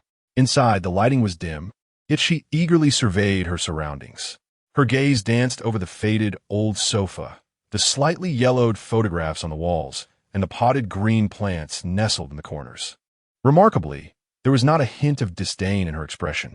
"Your place is quite cozy," she remarked, a warm and sincere smile gracing her lips. Hearing those words, a wave of relief washed over me, and I promptly invited her to take a seat on a wooden chair. As we engaged in delightful conversation, a faint sound interrupted us. It was Su Jiao, who happened to push the door open and enter. She appeared as enchanting as ever. Her black eyeliner artfully accentuated her alluring eyes, making them even more captivating. Her fitted leather jacket hugged her slender waist, while beneath her leather skirt were long, straight legs, accentuated by black stockings that added a touch of sensual allure. As my gaze traveled downward, I beheld her exquisite red-soled stilettos, each step seemingly infused with an irresistible charm. Her devilishly graceful figure was a flawless sculpture, devoid of any excess flesh, embodying the essence of an intricately carved masterpiece that compelled one to gaze longer. I found myself momentarily entranced, my thoughts drifting uncontrollably. Indeed, it had been quite some time since I last saw her. Perhaps my preoccupation with personal matters had caused me to neglect our connection. As I scrutinized her features once more, I noticed a subtle hint of sadness in her eyes. Recalling a recent glimpse of her social media post, which hinted at her breakup with her former boyfriend, I felt a surge of compassion as I observed the melancholy etched across her face. Su Jiao gently waved her hand in my direction, offering a polite greeting. I quickly regained my composure and responded with a smile.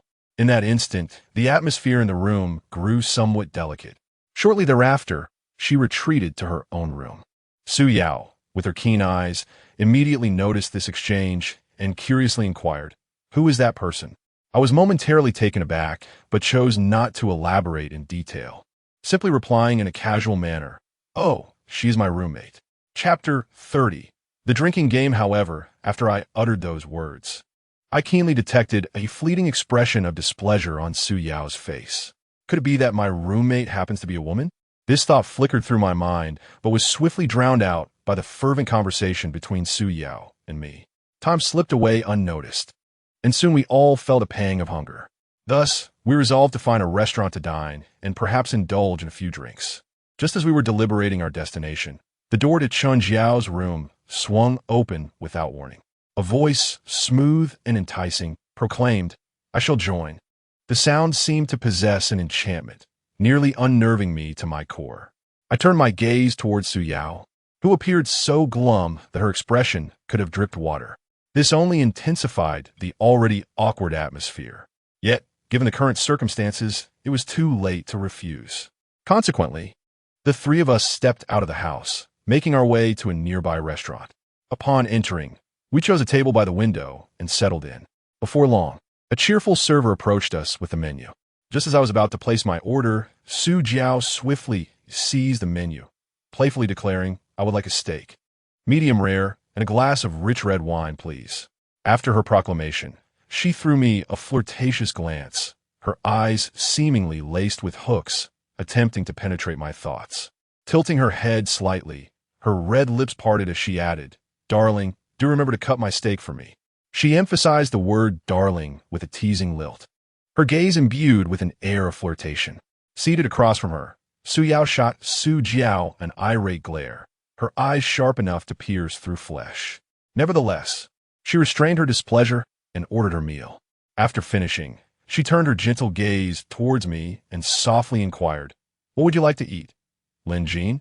Her tone held a hint of concern and reliance, as if silently declaring her special feelings for me to Su Jiao. As delectable dishes were brought to our table one after another, this rather peculiar dining experience officially commenced.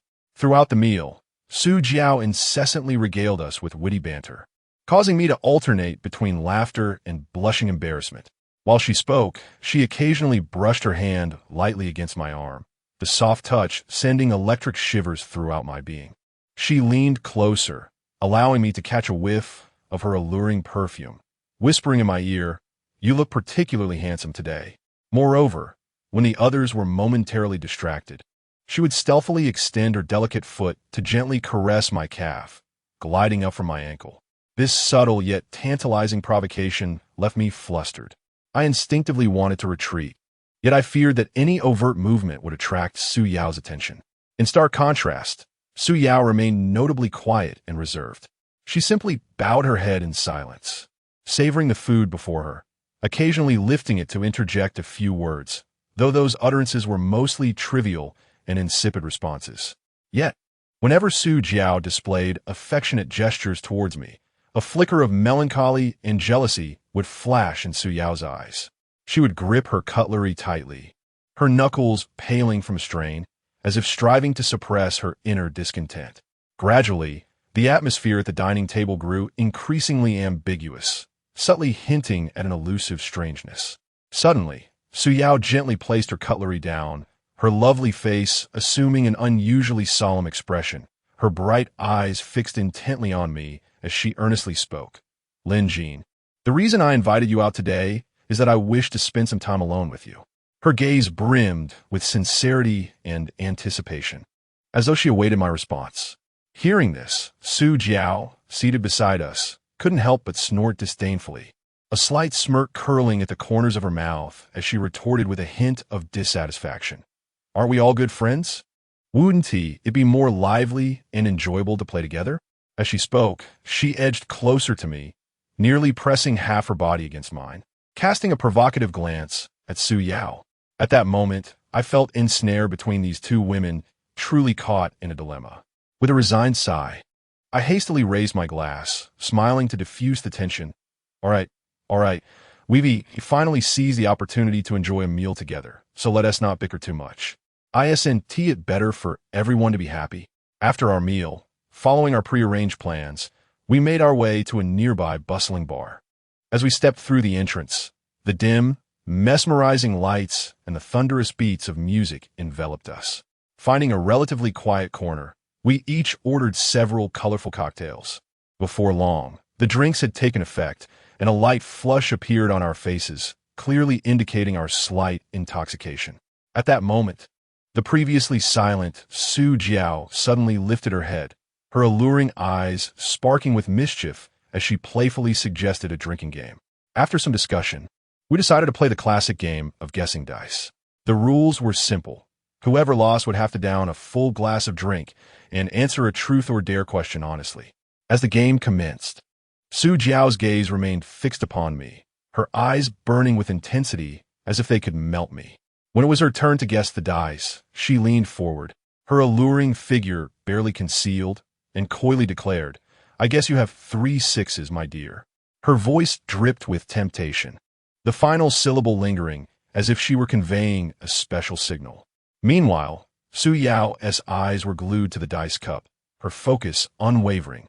Yet each time Su Jiao engaged in affectionate gestures, her expression dimmed slightly. She bit her lip, seemingly wrestling with her emotions. When she made her guess about the dice, her tone was somewhat indifferent. "I'll wager 2 5s. Her gaze flitted between me and Su Jiao, revealing a hint of concern and unease, as if fearing that I might be taken away by Su Jiao. As the game progressed, Su Jiao lost a few rounds. Yet she cheerfully indulged in her drinks and answered questions without reservation. When asked if there was someone she liked present, she did not hesitate to look at me, her eyes ablaze with intensity as she proclaimed, "Of course there is, far in the distance, yet close at hand." After uttering this, she blew me a playful kiss. Chapter 31 Truth or Dare. Upon hearing that response, Su Yao's expression darkened further.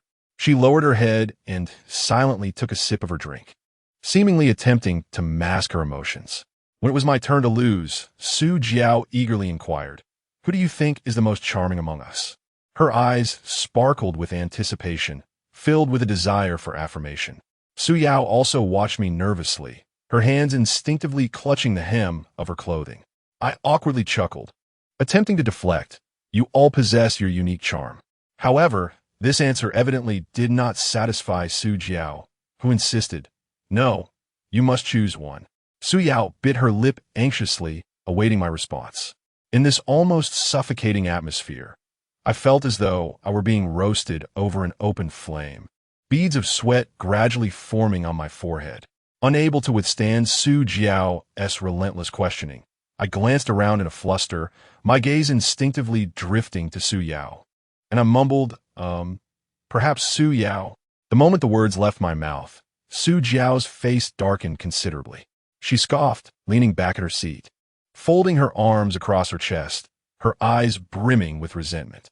Upon hearing my answer, Su Yao's previously tense demeanor softened instantly, a flicker of surprise and shyness crossing her face. She lowered her gaze, yet her lips betrayed her with a barely perceptible smile. To alleviate the increasingly awkward tension, I hastily proposed, "Oh, let us not stick to truth. How about we play dare instead? If you draw a dare card, you must complete the task written on it." Both Su Jiao and Su Yao were momentarily taken aback, clearly not expecting my sudden suggestion. Su Jiao was the first to recover, a glint of mischief in her eyes, her lips curling into a playful smile as she said, "Sounds exciting. I'm in." Su Yao hesitated for a moment, casting a furtive glance my way. Noticing my eager expression, She gently nodded in agreement. I retrieve a truth or dare app on my phone and set the game rules. In the first round, Su Yao drew a dare card. The screen read, "Link arms with the opposite sex present for 1 minute." Instantly, Su Yao's face flushed crimson, her gaze flitting toward me in a fluster. Su Jiao, with a mischievous grin, urged, "Come on, Su Yao, a deal is a deal." Su Yao slowly rose and approached me, delicately linking her arm with mine. Her body trembled slightly, and her breath quickened. I could feel her hand, light yet firm, as if grasping something precious. In that minute, time seemed to freeze. I could distinctly hear the rhythm of my heartbeat and sensed Su Yao's nervousness. Su Jiao watched with keen interest, a hint of jealousy glimmering in her eyes. At long last, the minute elapsed, and Su Yao released my arm. Hastily returning to her seat, her head bowed, too shy to meet my gaze. In the second round, it was my turn to draw a card, silently hoping for a task that wouldn't be too embarrassing. Yet, as fate would have it, the screen boldly displayed, "Embrace your favorite opposite sex present for 10 seconds. Su Jiao's eyes brightened instantly as she excitedly exclaimed, "Come on, Lin Jin, you just said that Su Yao is the most charming one. Why not embrace her now?" Su Yao, on the other hand, nervously clutched the hem of her clothes, lowering her head further, her ears flushed a deep crimson. I took a deep breath, rose from my seat, and gently enveloped her in my arms. Her body stiffened momentarily before gradually relaxing, her hands instinctively resting on my back. I could detect a faint scent of shampoo wafting from her hair and felt her quickened breaths against my neck. 10 seconds felt both interminable and fleeting. When we finally parted, our eyes met, and we both hurriedly averted our gazes, a hint of fluster evident in our expressions. Su Jiao scoffed from the side, muttering, "Humph, lucky you." Moments later, Su Jiao drew an adventure card that read, "Sit on the lap of any male present for 5 minutes." Without hesitation, she stood up and sauntered over to me, plopping herself onto my lap. Wrapping her arms around my neck, she pressed her body against mine, giggling. "This task is a piece of cake for me." She deliberately twisted her body, casting a provocative glance at Su Yao. Su Yao's complexion darkened, a flicker of anger and grievance flashing in her eyes. She abruptly stood up and declared, "I need to use the restroom." Watching her hurried departure, a wave of panic surged within me, compelling me to rise and follow her, but Su Jiao held me tightly, rendering me immobile. She whispered in my ear, "Forget about her. It's just the two of us now." As she spoke, her lips brushed against my earlobe, sending a shiver through me. Yet, my thoughts remained consumed by Su Yao, worried that she might be hurt by the earlier incident. As soon as the 5 minutes elapsed, I hastily lifted Su Jiao off my lap, anxiously stating I must check on Su Yao. Without a moment's delay, I dashed toward the restroom. The bar was awash with dazzling lights and thunderous music, the crowd swaying rhythmically. I navigated through the throng, my eyes desperately searching for Su Yao's familiar figure. Just as my mind raced with worry, contemplating how to console her and manage the intricate and delicate dynamics between her and Su Jiao, the bar's entrance was suddenly flung open. A rowdy group of drunken troublemakers surged in like a tidal wave, shouting obscenities that shattered the bar's vibrant atmosphere, plunging it into tension and chaos. Among them was a burly man, stumbling yet charging forward like a rampaging bull, heading straight for our table without warning. With a thunderous crash, our glasses and bottles toppled over, spilling drinks everywhere, while startled patrons shrieked and scattered in panic. This unexpected turn of events ignited a surge of unnameable fury within me. Instinctively, I rose to confront the raucous intruders, ready to teach them a lesson.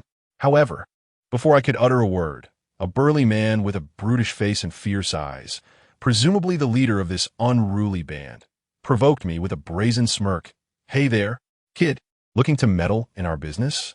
As he spoke, a malevolent smile crept across his face, advancing towards me with deliberate steps, his gaze reminiscent of one surveying a lamb destined for slaughter.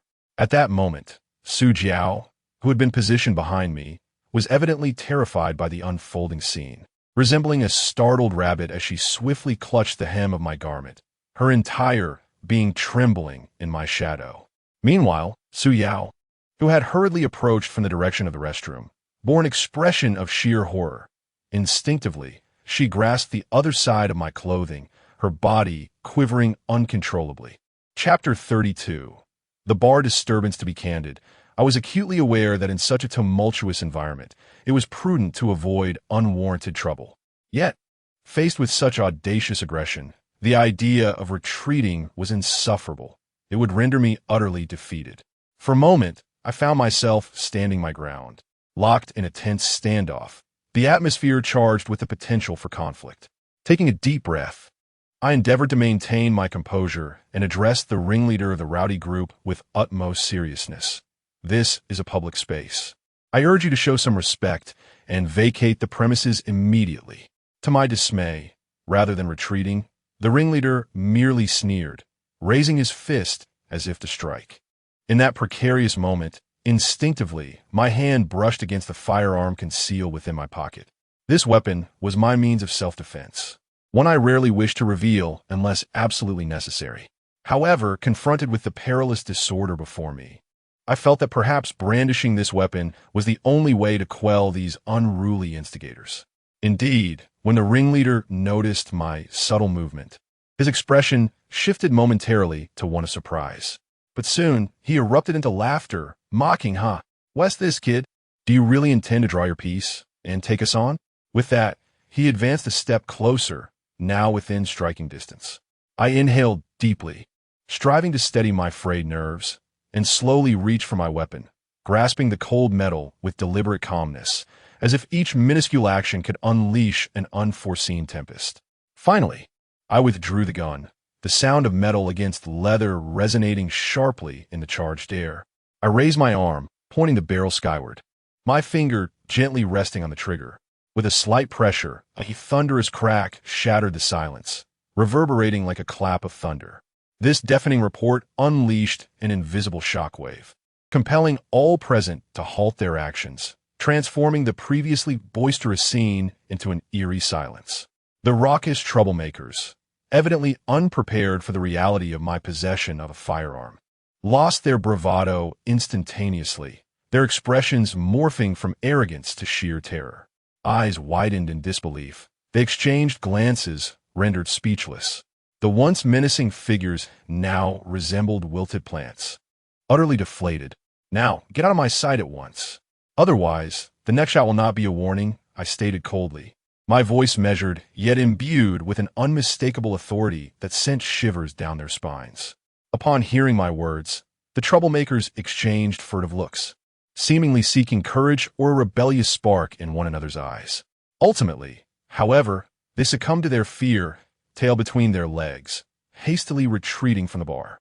Standing quietly to the side, Su Jiao gazed at me with an almost reverent look in her eyes, a glimmer of surprise and admiration flickering within them. On the other hand, Su Yao wore an expression of deep concern.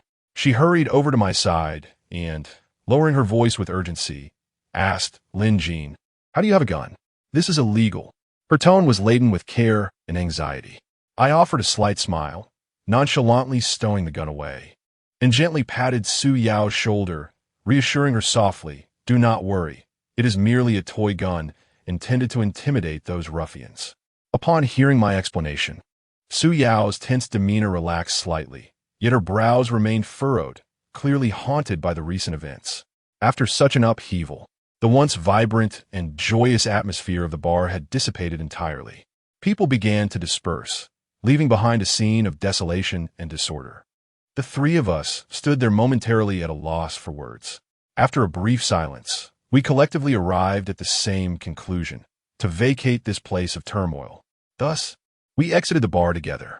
After bidding us farewell, Su Yao departed, while Su Jiao and I made our way homeward, strolling along the deserted streets. The cool night breeze caressed our faces, bringing a refreshing chill. Reflecting on the events of the evening, I could not help but chuckle wryly and shake my head. First, I had been provoked by the troublemakers. Then I had caused Su Yao distress with the gun, not to mention Su Jiao's peculiar gaze.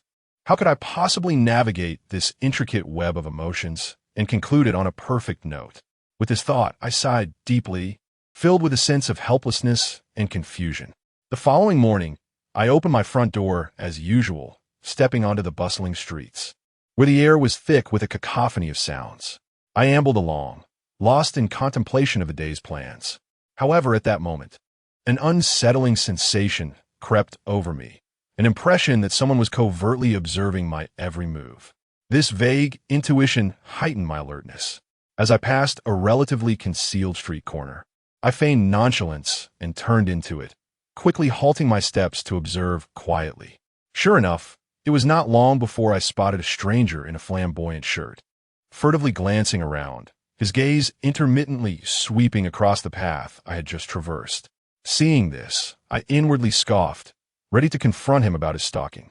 But just then, without warning, a searing pain struck me from above. In an instant, the world spun around me, my vision blurred, and then darkness enveloped me as I lost consciousness completely. When I eventually stirred back to consciousness, the first sight that greeted me was a dense thicket of trees. Dappled sunlight filtered through the leaves, casting fragmented patterns of light upon the ground.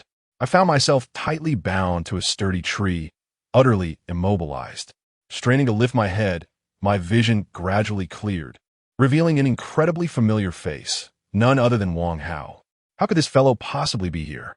A whirlwind of doubts engulfed my mind as I rapidly recalled the myriad of past encounters associated with him. Just as I was deeply engrossed in contemplation, I suddenly noticed that, in addition to Wang Hao, 3 other men were converging nearby. Upon closer inspection, I realized they were indeed the very individuals with whom I had a confrontation at the nightclub the previous night. Chapter 33. A humiliation of unprecedented proportions at that moment. A familiar yet loathsome voice pierced my ears. Lin Jin. Oh, Lin Jin, what a twist of fate it is today. At last I've caught you. The last time you were so audacious, weren't you? Who would have thought that the tides would turn, and today you would find yourself in my grasp, ha ha ha. Accompanying this boisterous laughter was Wang Hao, who approached me while cursing, and without a second thought. He spat a thick gob of phlegm that landed squarely on my face. Immediately thereafter, Wang Hao pounced on me with the ferocity of a famished tiger, unleashing a tempest of punches and kicks upon me. Each blow felt like a hammer striking my body, and each kick seemed intent on shattering my bones. Despite the excruciating pain, I gritted my teeth and fixed my gaze on this grotesque assailant before me, my heart brimming with rage and indignation. Brother Long, how should we deal with this scoundrel? Wang Hao suddenly ceased his assault and turned to a burly man beside him, whose face was adorned with flesh and whose eyes were slanted. Without a doubt, he was the leader of this ragtag group.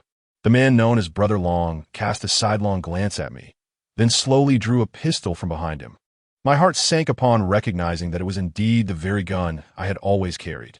Brother Long pressed the dark muzzle against my forehead and snarled, "You think you're so tough, huh? Daring to challenge me. I'll make you pay dearly." Before his words had fully left his lips, he waved his hand, signaling his subordinates to continue their assault. Thus, I endured yet another round of brutal beatings. Their fists and feet rained down upon me like a relentless storm, my cheeks swollen, my eyes bloodshot, and blood trickling from the corners of my mouth. The pain coursing through my body was excruciating.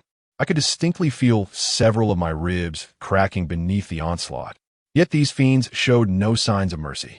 After what felt like an eternity, perhaps weary from their exertions or seeking a different form of torment, Wang Hao, in front of the crowd, unbuckled his belt and pulled down his trousers, shamelessly urinating on my face. The warm, pungent liquid cascaded down upon me without restraint. Rather than intervening, the onlookers erupted into laughter, some even mimicking Wang Hao, brazenly joining in on the humiliation. I, who once stood as a proud man, could hardly fathom such a disgrace, or the physical wounds compared to this profound and ignoble humiliation. At this moment, despair washed over me like a tidal wave, and thoughts of ending my life flickered through my mind. Yet a sliver of reason remained, compelling me to vow that I would exact a vengeance upon these wretches that would be repaid 100-fold. With a gaze ignited by fury and hatred, I fixed my eyes upon their receding figures, as though I sought to pierce through them, to rend them apart with my stare. Yet, they remained utterly indifferent to my furious glare, unabashedly stripping me of all my possessions, my clothing, my phone, and even the last remnants of modesty, my undergarments. Once they had departed, a profound silence enveloped the surroundings, leaving me abandoned and solitary, at the mercy of fate, resigned to the whims of destiny. I fought with every ounce of strength to escape the ropes that bound me so tightly. Each effort sent waves of agony coursing through my body. Yet I refused to surrender, dragging my battered form in a desperate struggle. However, no matter how fervently I tried, the ropes showed no sign of loosening, as if they had fused with my very being. I cried out for help, my voice echoing through the stillness of the woods. Yet, apart from the occasional hoot of an owl, there was no response. Despair began to consume my spirit. Was I truly destined to end my life here? Was this to be my final day? Just as I succumbed to profound fear and helplessness, a faint light flickered in the distance. That light danced uncertainly in the darkness, like a flame of hope trembling in the wind. As time passed, the glow drew nearer, and at last a figure emerged into my view, a stranger, a man. Upon seeing his face, a torrent of complex emotions surged within me. I could not discern whether he was friend or foe. Yet at that moment, I had no alternative.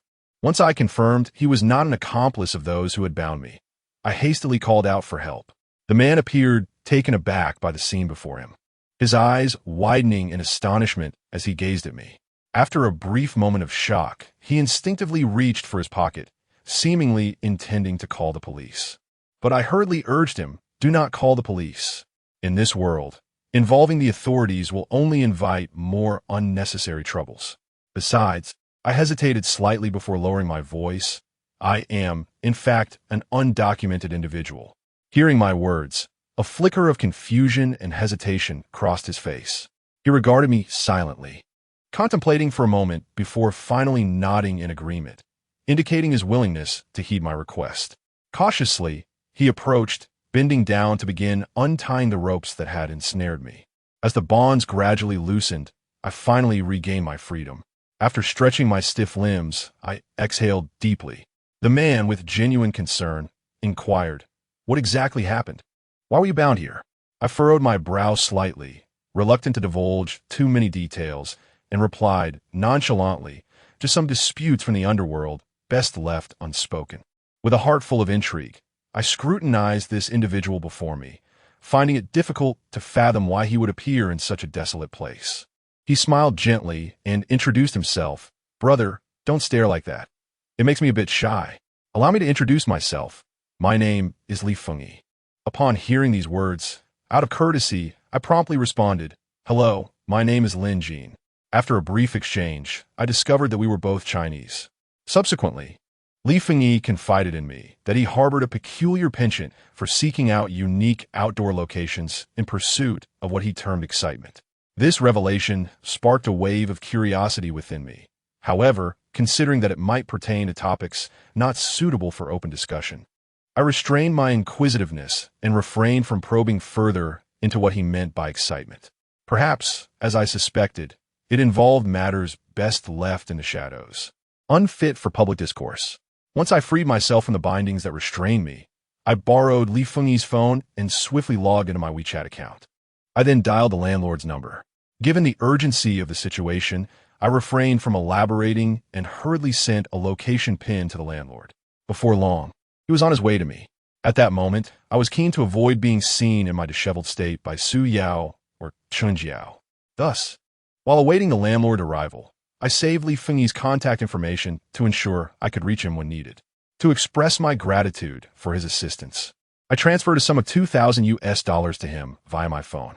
Li Fengyi accepted this gesture without hesitation, and his previously calm demeanor suddenly ignited with fervor as he warmly exclaimed, Brother Jin, you are too kind.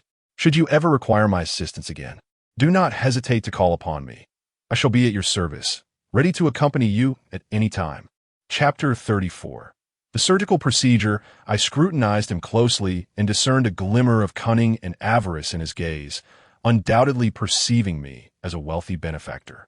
Indeed, in this stark reality, the dichotomy of good and evil is not absolute. Often, It is those who wield wealth who possess greater influence and authority. A faint smile graced my lips, yet within, I pondered the potential consequences of what was to transpire next. Silence enveloped us for what felt like an eternity until the familiar figure of the landlord gradually emerged from the distance. He approached with measured strides, and without uttering a word, seized my arm with force, dragging me towards the vehicle parked nearby. With a resounding thud, the door slammed shut, and the landlord swiftly ignited the engine, propelling us towards a private clinic. At that moment, I appeared utterly disheveled, my face marred by blood and bruises, a grotesque sight that was hard to bear. Additionally, I emitted a repugnant odor of urine that permeated the cramped confines of the car, inducing nausea. Throughout the journey, the landlord remained silent, his focus unwavering on the road ahead. Perhaps this was the unspoken understanding that exists between men.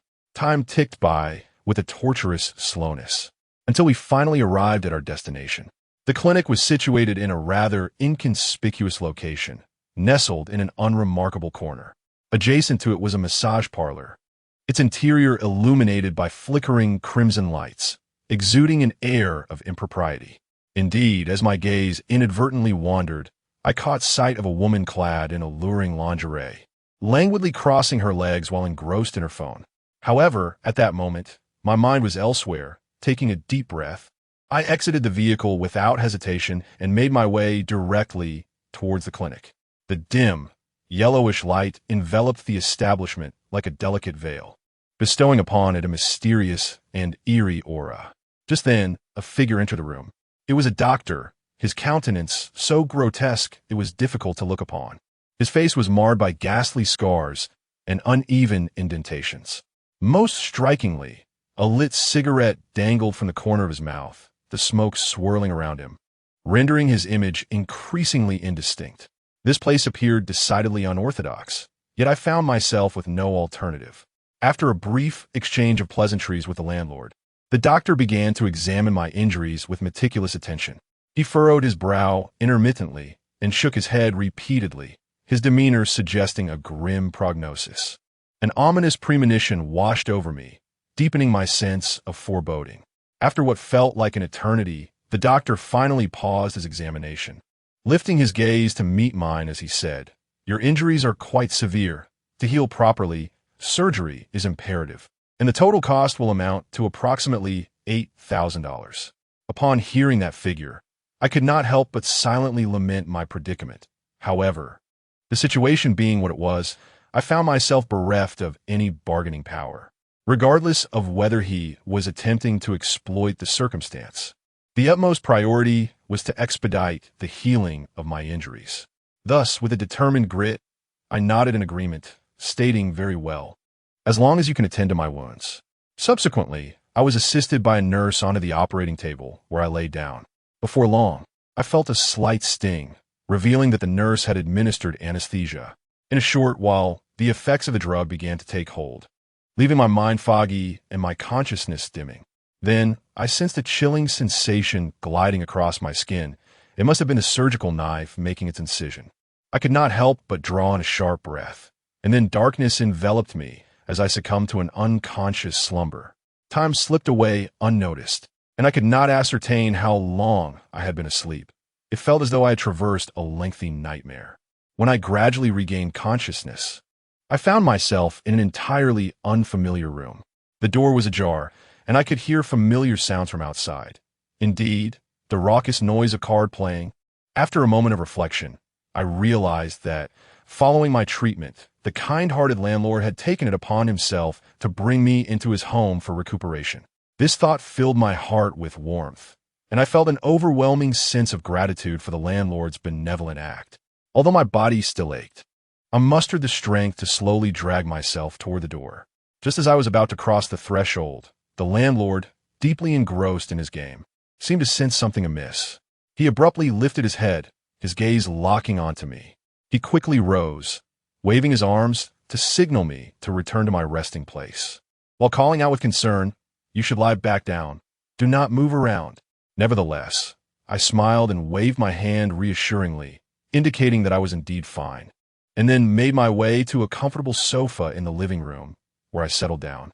Once comfortably seated, I began to survey my surroundings, only then noticing that the room was crowded with approximately 8 individuals. Apart from the kind landlord, the faces of the others were entirely unfamiliar to me. To my surprise, they were not engaged in the traditional game of mahjong, but rather in the contemporary and popular pastime of poker, specifically Texas Hold'em. With a touch of curiosity, I rose from the sofa once more and ambled closer to the card table to observe. Indeed, I found that each player had meticulously arranged stacks of chips before them, creating a lively atmosphere. In the United States, while gambling is legally permitted only in certain designated areas, there are always individuals who disregard both legal and moral constraints, daring to organize illicit games and partake in them. This very scene, I surmised, revealed that these individuals had secretly gathered to play cards, and such clandestine gatherings, from my experience, often harbored complexities beneath their seemingly innocuous surfaces. It is essential to recognize that once money is at stake, the myriad desires and calculations lurking within the human psyche will inevitably surge forth like a tidal wave. At this moment, the individuals gathered around the gaming table exhibit a myriad of expressions, each seemingly harboring clandestine secrets. Among them, a particularly striking figure catches the eye, a bald man whose presence is undeniably commanding. Before him lies a staggering pile of chips, a testament to his wealth, complemented by a resplendent Rolex adorning his wrist, a clear indication of his extravagant lifestyle. Moreover, his boisterous remarks, laced with vulgarity, provoke doubt regarding his refinement. In stark contrast to this ostentatious bald man sits a nondescript middle-aged woman, her appearance unremarkable. Chapter 35. The Texas Gamble in stark contrast. The chips in her hand appeared pitifully scant, exuding an air of desolation. Nevertheless, the intensity of her gaze fixed upon the table and the occasional tremor of her fingers revealed that this game held immense significance for her as well. Perhaps she was silently praying for a miraculous turnaround in the forthcoming rounds.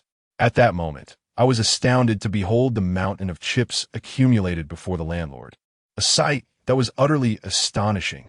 It was a far cry from the image I had of him during our last encounter at the mahjong table. Now, his playing style was bold and commanding, radiating an aura of grandeur.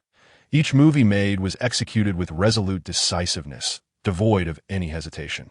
I couldn't help but marvel at this transformation. Seated next to the landlord was a strikingly beautiful woman, likely in her 30s. Her seductive, luscious red lips resembled ripe cherries, their vivid hue contrasting sharply with her snow-white, flawless complexion, creating an arresting visual juxtaposition. Even more captivating was her audacious attire, which exuded a unique allure that only a mature woman could possess, her every gesture radiating confidence and poise. In an unguarded moment, our eyes met, and time seemed to freeze. That fleeting exchange of glances left me with a profound sense that this woman was far from ordinary. After all, women of her age possess an intricate understanding of the dynamics between men and women, marked by rich experience and unique insights. Moreover, the playful glint in her eyes hinted at concealed depths that were difficult to decipher. A jolt of realization coursed through me, as if struck by a bolt of lightning. Quickly, I averted my gaze, wary of lingering too long in her presence. I then shifted my focus to the other individuals at the table, observing them closely. Next to the captivating woman sat a young man, embodying a hint of scholarly demeanor. He remained quietly observant of the game, his expression calm and unruffled. Yet a fleeting glimmer in his eyes suggested he was not entirely detached from the unfolding drama. At that moment, the bald man played a significant card, erupting into a boisterous laugh that echoed harshly in the confined space. The middle-aged woman's complexion grew even paler, and her hands trembled more violently. Suddenly, the young man coughed lightly, an act that seemed inadvertent, yet the woman's demeanor shifted, her expression sharpening in response. In the subsequent round, her strategy became unexpectedly aggressive, a transformation that was nothing short of remarkable. A sense of suspicion began to brew within me. Could there be a connection between the young man and the woman? As the game progressed, the atmosphere grew increasingly tense. Beads of sweat began to form on the landlord's forehead, while the beautiful woman wore a barely perceptible smirk. The young man briefly lifted his head, casting a quick glance in my direction, only to retract his gaze instantly, refocusing on the intensifying game before him. At that moment, the stakes had escalated to a fever pitch. The confident smile that once adorned the bald man's face had gradually faded into oblivion, leaving behind an air of uncertainty. He fixated intently on the cards in his hand, a fine sheen of sweat forming on his forehead, clearly realizing that the situation was gradually slipping from his grasp.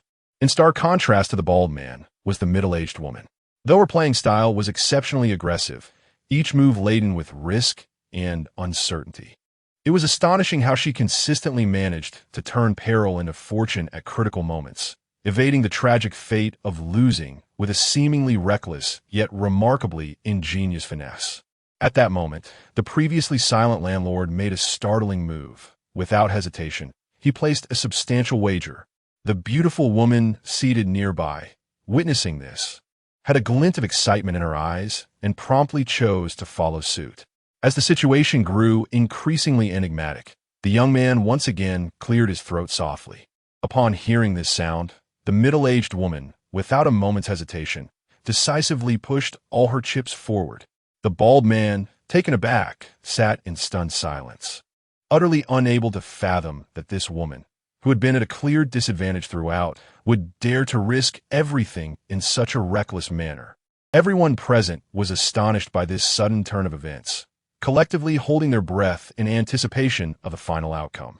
At last, amidst the suffocating silence, the last pivotal card that would determine victory or defeat was slowly revealed. In an instant, the room erupted in gasps of astonishment.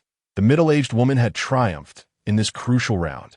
She exhaled deeply, her hands, which had trembled from anxiety, finally regained their composure and steadiness. In stark contrast, the bald man wore a furious expression, muttering an array of unpleasant curses, clearly struggling to accept such a result. I sensed that there must be some underlying conspiracy behind this game. The young man stood up, approached the middle-aged woman, and whispered a few words, after which they both exited the room together.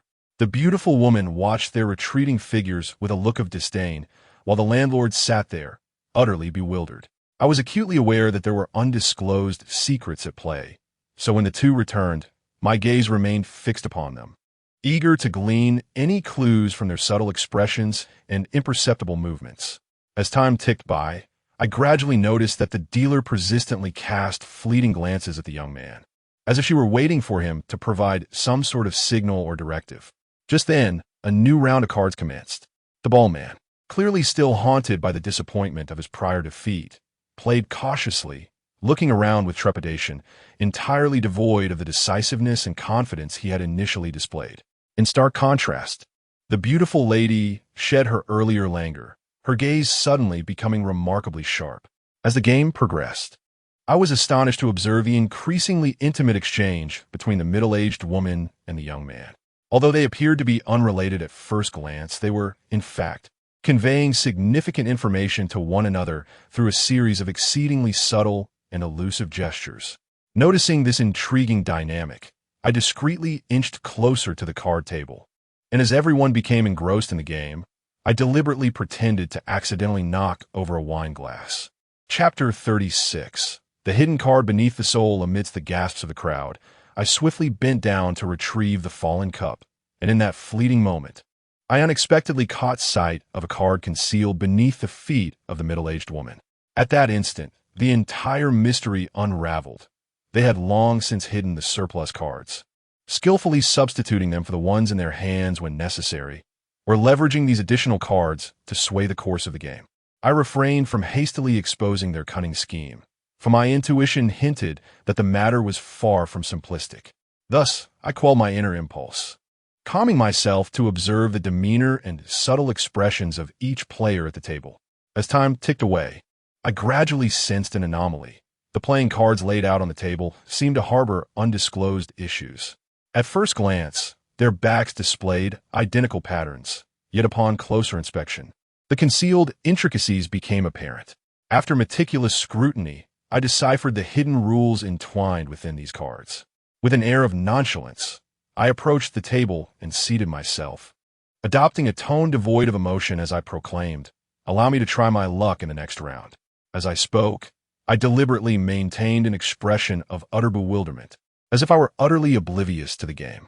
True to my expectations, upon witnessing my demeanor, the others perceived me as a lamb awaiting slaughter, their eyes glinting with avarice as they plotted how to exploit my apparent naivety. The landlord, seated nearby, could not conceal his concern. However, just as he was about to offer a word of caution, I cast him a steadfast and confident glance. Upon receiving this signal, he momentarily paused, quickly grasping my intention, and the tension that had gripped him began to ease. As the game commenced, I feigned clumsiness in the initial rounds, deliberately losing trivial bets. Moreover, my playing style was riddled with flaws, utterly defying conventional logic, thereby convincing the other players that I was nothing more than an unseasoned novice. In truth, all of this was a meticulously crafted strategy on my part.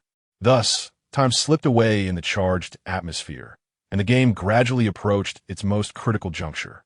I inhaled deeply, ready to unveil my true prowess. Armed with the insights I had gleaned from the cards, I played with precision.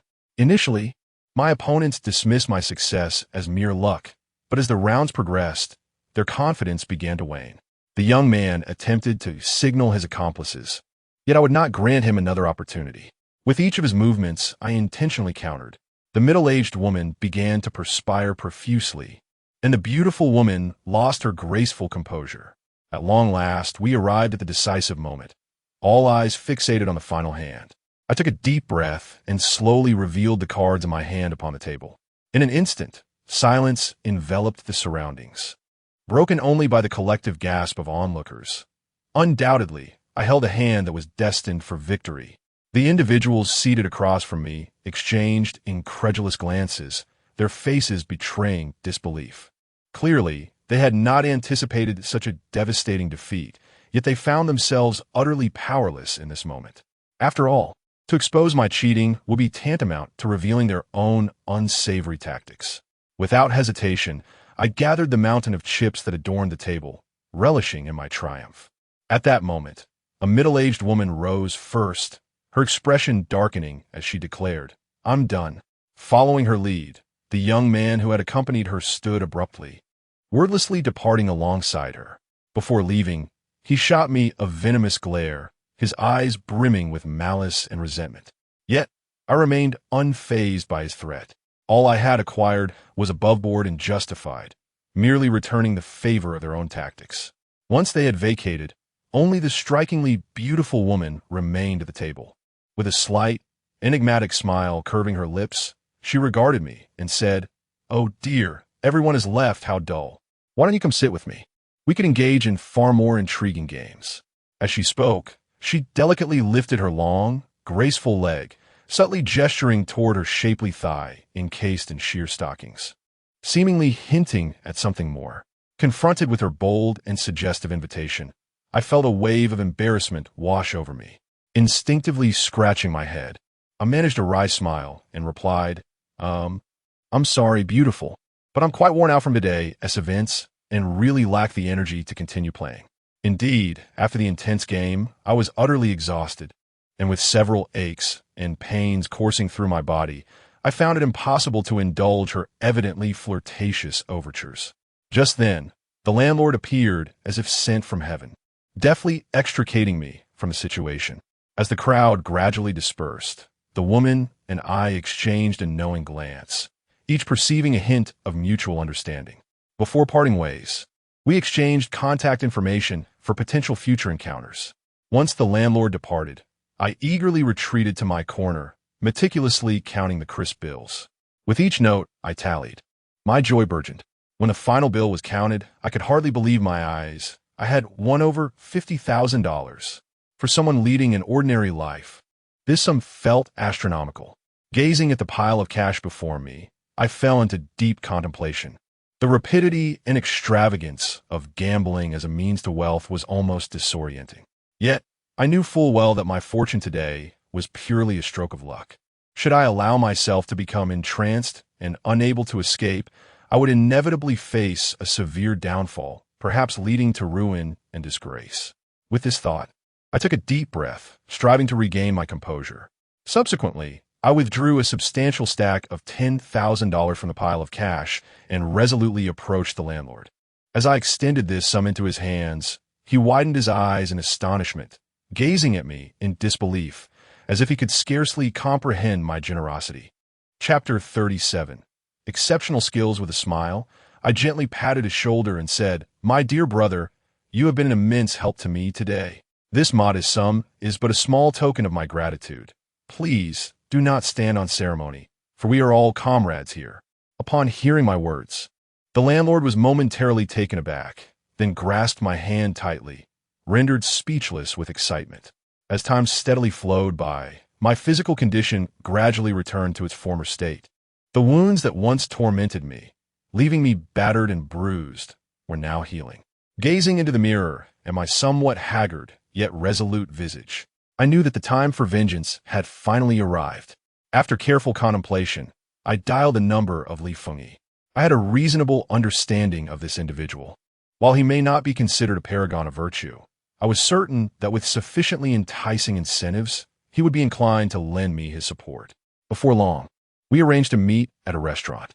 Upon my timely arrival at the establishment, I immediately spotted Li Fengyi, who had been waiting for me. After exchanging a few pleasantries, I unreservedly laid out the entire sequence of events before him. His expression shifted from surprise to one of keen interest as he absorbed my account. It was evident that he recognized the potential for immense profit should this endeavor succeed. Just as he had surmised, if all went according to plan, he would undoubtedly reap his share of the substantial rewards. After all, in this harsh reality, poverty is the most terrifying nightmare of all. Subsequently, the two of us began to diligently devise a concrete action plan. Our first step was to venture into the familiar realm of the black market to procure the necessary weapons and equipment. Thus, filled with a mixture of anticipation and trepidation, we embarked on our journey towards our destination. Along the way, a multitude of memories flooded my mind, particularly of the enigmatic woman who had once rescued me in my time of need.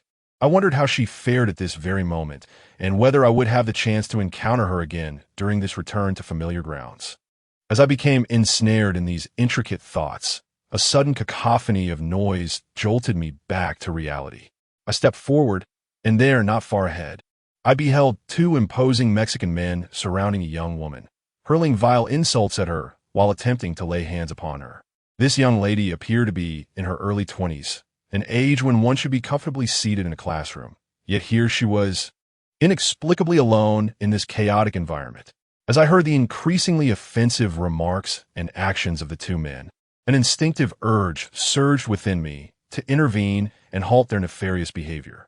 However, at that moment, Li Fengyi, who accompanied me, swiftly restrained me with his hand and whispered urgently, "We have more pressing matters at hand.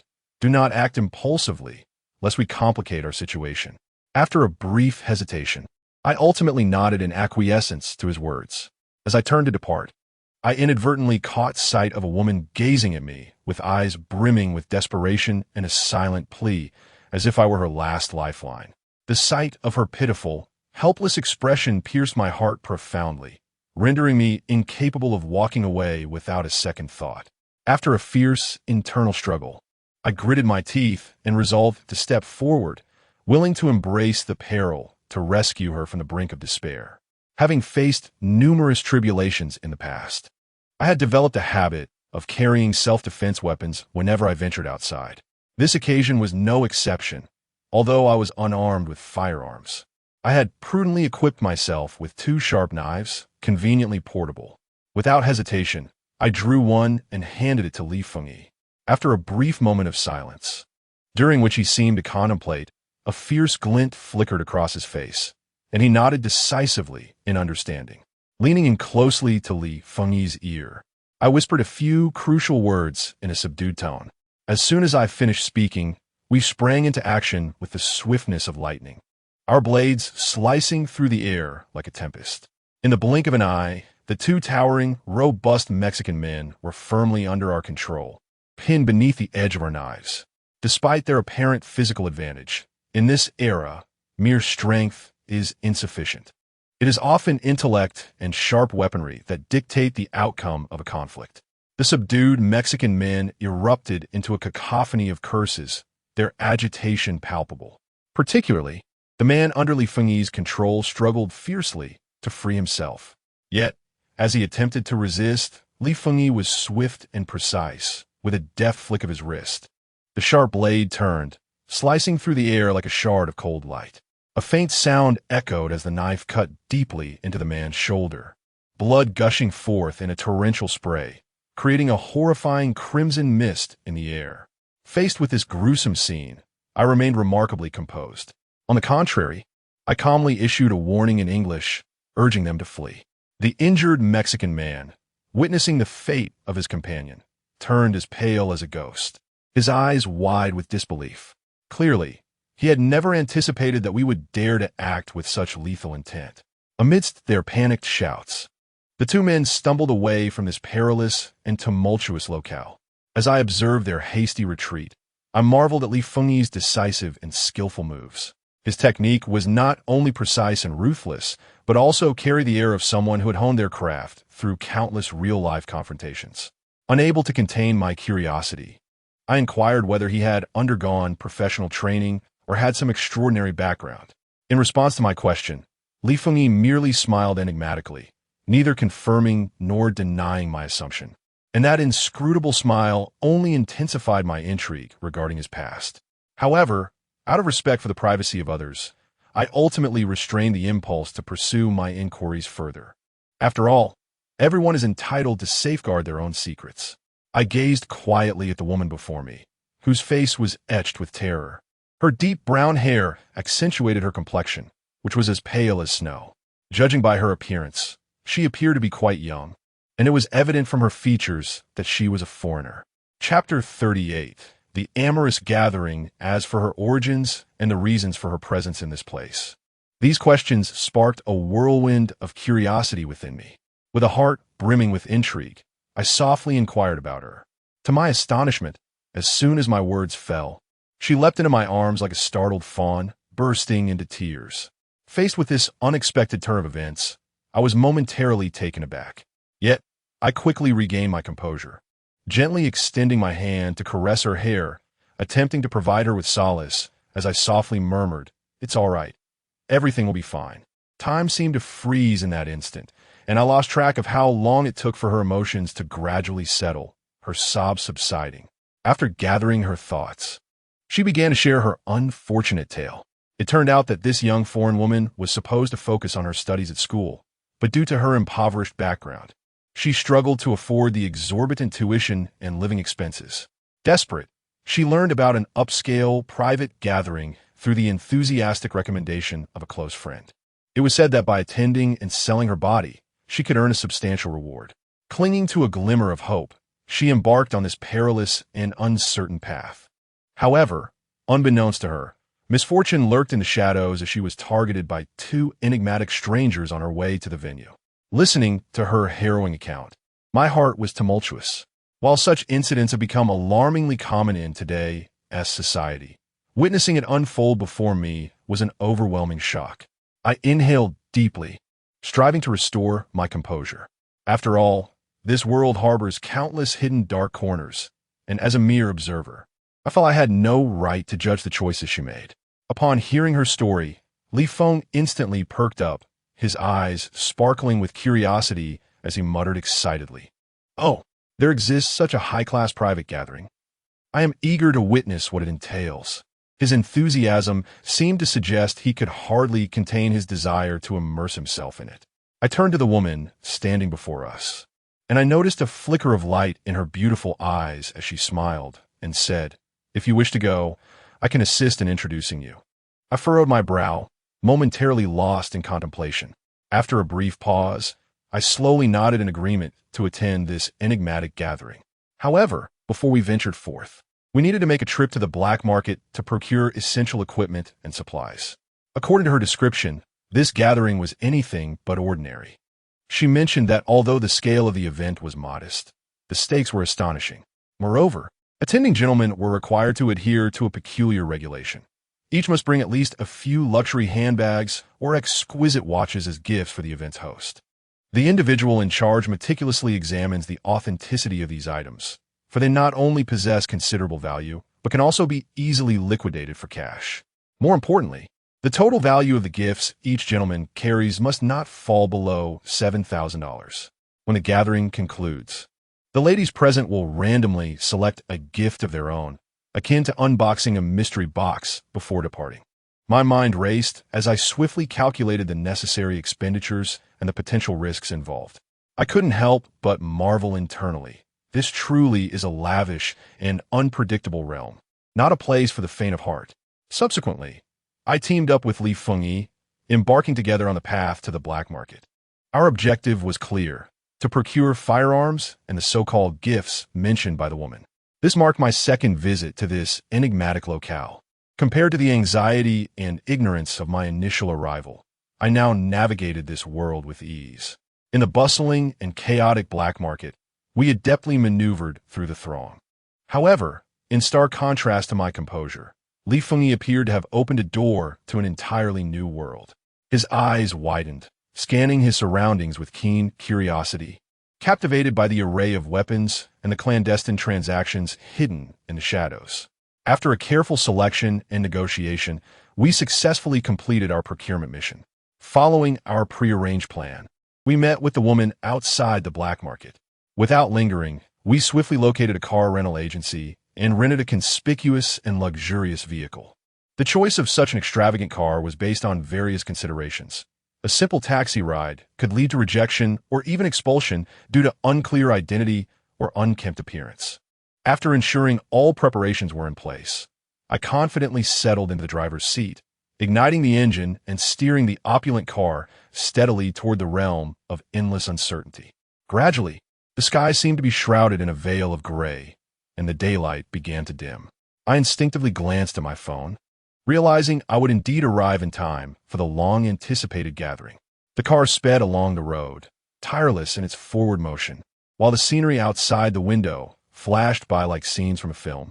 I lost track of time, until finally, the vehicle gradually entered an upscale community. This neighborhood boasted a unique and opulent architectural style, with each house resembling a finely crafted work of art. Before me stood independent luxury villas, artfully arranged along the spacious streets, surrounded by lush greenery and vibrant blooms, as if one were wandering through a dreamlike garden.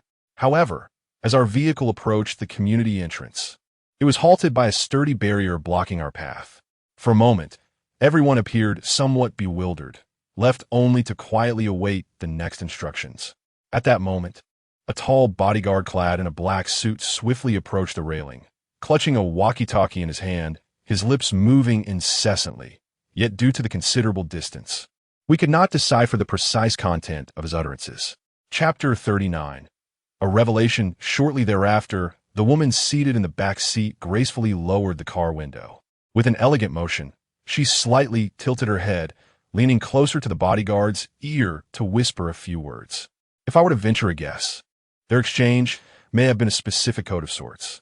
After speaking, she gently pushed open the car door and stepped out with a light and graceful gait. Her figure was enchanting, her long, beautiful legs subtly revealed beneath the swaying hem of her skirt. She followed closely behind the bodyguard, and the two walked side by side, gradually fading from my view. I remained transfixed, my gaze fixed on the direction in which the woman departed, watching her alluring silhouette recede into the distance. A surge of curiosity and confusion swelling within me. Just as I was lost in my thoughts, the woman suddenly turned back, offering a slight nod in my direction. Witnessing her gesture eased the tension that had been coiling in my chest. Thus, time passed slowly, each moment stretching into eternity, and the prolonged wait began to gnaw at my nerves. At long last, after what felt like an age, the bodyguard returned alone. As he approached, the previously closed iron gate began to rise slowly, accompanied by a faint mechanical whir. He gestured towards a specific direction, clearly informing me of the precise location of the villa. With the guidance received, I hastily started the vehicle and proceeded along the path he indicated. As I ventured deeper into the community, The opulence and luxury on display far exceeded my expectations. Majestic villas, reminiscent of castles, stood elegantly, each exuding its unique charm. The architectural styles varied, yet each one radiated sophistication and grace. The trees and exotic plants adorning the community further captivated my senses, many of which I had never encountered before. They were artfully arranged along the roadsides, complementing the exquisite villas and creating an ethereal ambience, as if I had stepped into a paradise beyond the world. It was hard to believe that such grandeur existed in this serene enclave, far removed from the city's clamor. Along the way, fountains and artificial hills appeared in succession. The water in the fountains sparkled under the light, casting a kaleidoscope of colors, akin to a string of dazzling jewels, while the uniquely shaped rock formations resembled masterpieces crafted by nature itself, evoking admiration. As Li Feng and I advanced, we felt like Lu Lao Lao entering the Grand View Garden for the first time, utterly astonished by the sights before us, exclaiming in wonder at intervals. Although night had descended, affecting visibility, I could not ascertain precisely how long I had been driving. The winding road seemed endless, twisting and turning without a clear destination. After what felt like an eternity, I finally arrived at the villa shrouded in mystery. From the outside, it appeared even more splendid and magnificent than the other villas I had seen.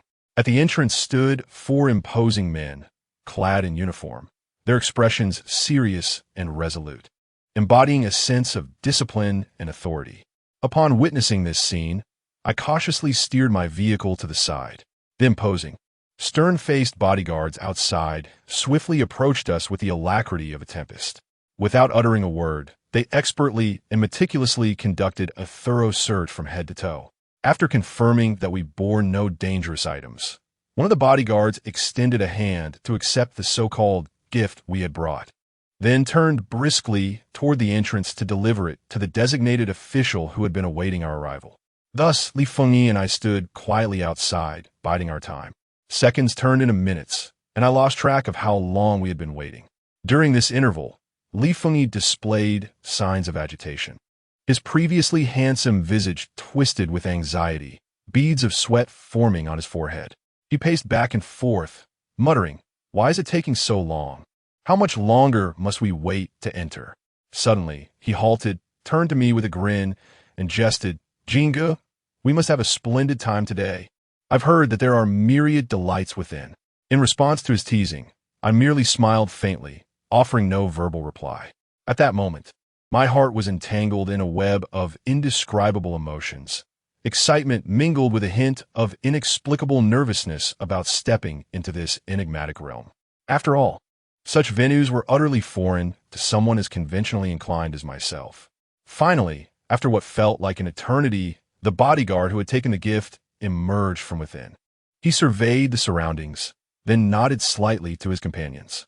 Upon receiving the cue, the others promptly stepped aside, as if to honor an esteemed guest. Observing this, I took a deep breath, summoned my courage, and grasped Li Fengyi's hand as we ventured toward the long-closed door. As our feet crossed the threshold, a rich atmosphere of opulence enveloped us. Upon entering, the first figure to catch my eye was a middle-aged gentleman clad in a sharply tailored suit, exuding an air of elegance. It was evident that he was the steward of this establishment. With a courteous smile, he approached us and presented each of us with a finely crafted mask. The mask was ingeniously designed, covering only the area above the nose, leaving the rest of the face exposed. I pondered that perhaps most visitors to this place preferred to keep their true identities concealed, making this thoughtful measure of privacy quite prudent. I lifted my gaze, curiously surveying the surroundings. To my astonishment, what lay before me was utterly breathtaking. The lavish spectacle before my eyes transcends the limits of my imagination. Resplendent crystal chandeliers dangle from the ceiling, emanating a dazzling and enchanting glow. The floor is adorned with thick Persian carpets, soft and comfortable, featuring exquisite patterns. The walls are adorned with an array of invaluable paintings and antiques, each a testament to unparalleled wealth and opulence. This place is utterly breathtaking, resembling a magnificent palace standing before me. The internal layout of the rooms is meticulously designed, harmonious yet distinct, each space resonating with its own unique character. The expanse of this architectural marvel is extraordinarily vast, far from the commonplace places that one can survey in a single glance. Chapter 40. A paradise on Earth. This place boasts not only multiple distinct levels, but also various functional areas, creating the illusion of being ensnared within a complex labyrinth.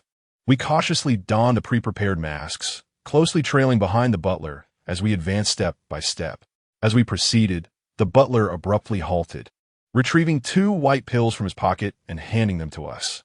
I accepted the pill, scrutinizing it closely, and an inexplicable sense of unease surged within me. Just then, beside me, Li Feng, without a moment's hesitation, swallowed his pill whole. Observing his decisive action, I hesitated briefly before pretending to ingest mine, only to discreetly position it beneath my tongue, swiftly expelling it into my pocket when no one was watching. Before long, a chorus of soft, breathy sighs filled the air, the sound enveloping us like a siren's call, igniting a flush of warmth and excitement within. At that moment, the butler stood quietly beside us, smiling and gesturing that the journey ahead was ours to explore. He spoke fluently in English, wishing us enjoyment. Have fun. With that, he turned and disappeared from our sight. We continued onward, rounding a corner to discover a spacious and brightly lit dressing room on our right. As we stepped inside, the sight before us widened my eyes in astonishment. Several tall, graceful women stood there, completely nude, unabashedly revealing themselves to us. Their skin, as pure and flawless as fresh snow, seemed to emanate a captivating glow. Their bare forms flowed with natural elegance, perfectly accentuating their alluring figures and curves, each movement brimming with seduction and charm. Most striking were their long, straight legs, epitomizing beauty, while cascading golden and brown locks, reminiscent of waterfalls, added an enchanting allure. Upon witnessing this scene, my mind felt as though it had been electrified, momentarily reeling. I then struck up a conversation with one of the women in English. To my surprise, these stunning individuals were the attendants for the gathering. They informed us that this room was designated for storing clothing, and upon shedding our garments, we could freely enjoy the festivities. The indoor temperature was meticulously regulated, providing an extraordinary sense of comfort and warmth. Even without a stitch of clothing, one would not feel cold, but rather a cozy delight. Just as I was about to remove my own attire, an unusual sensation suddenly coursed across my back.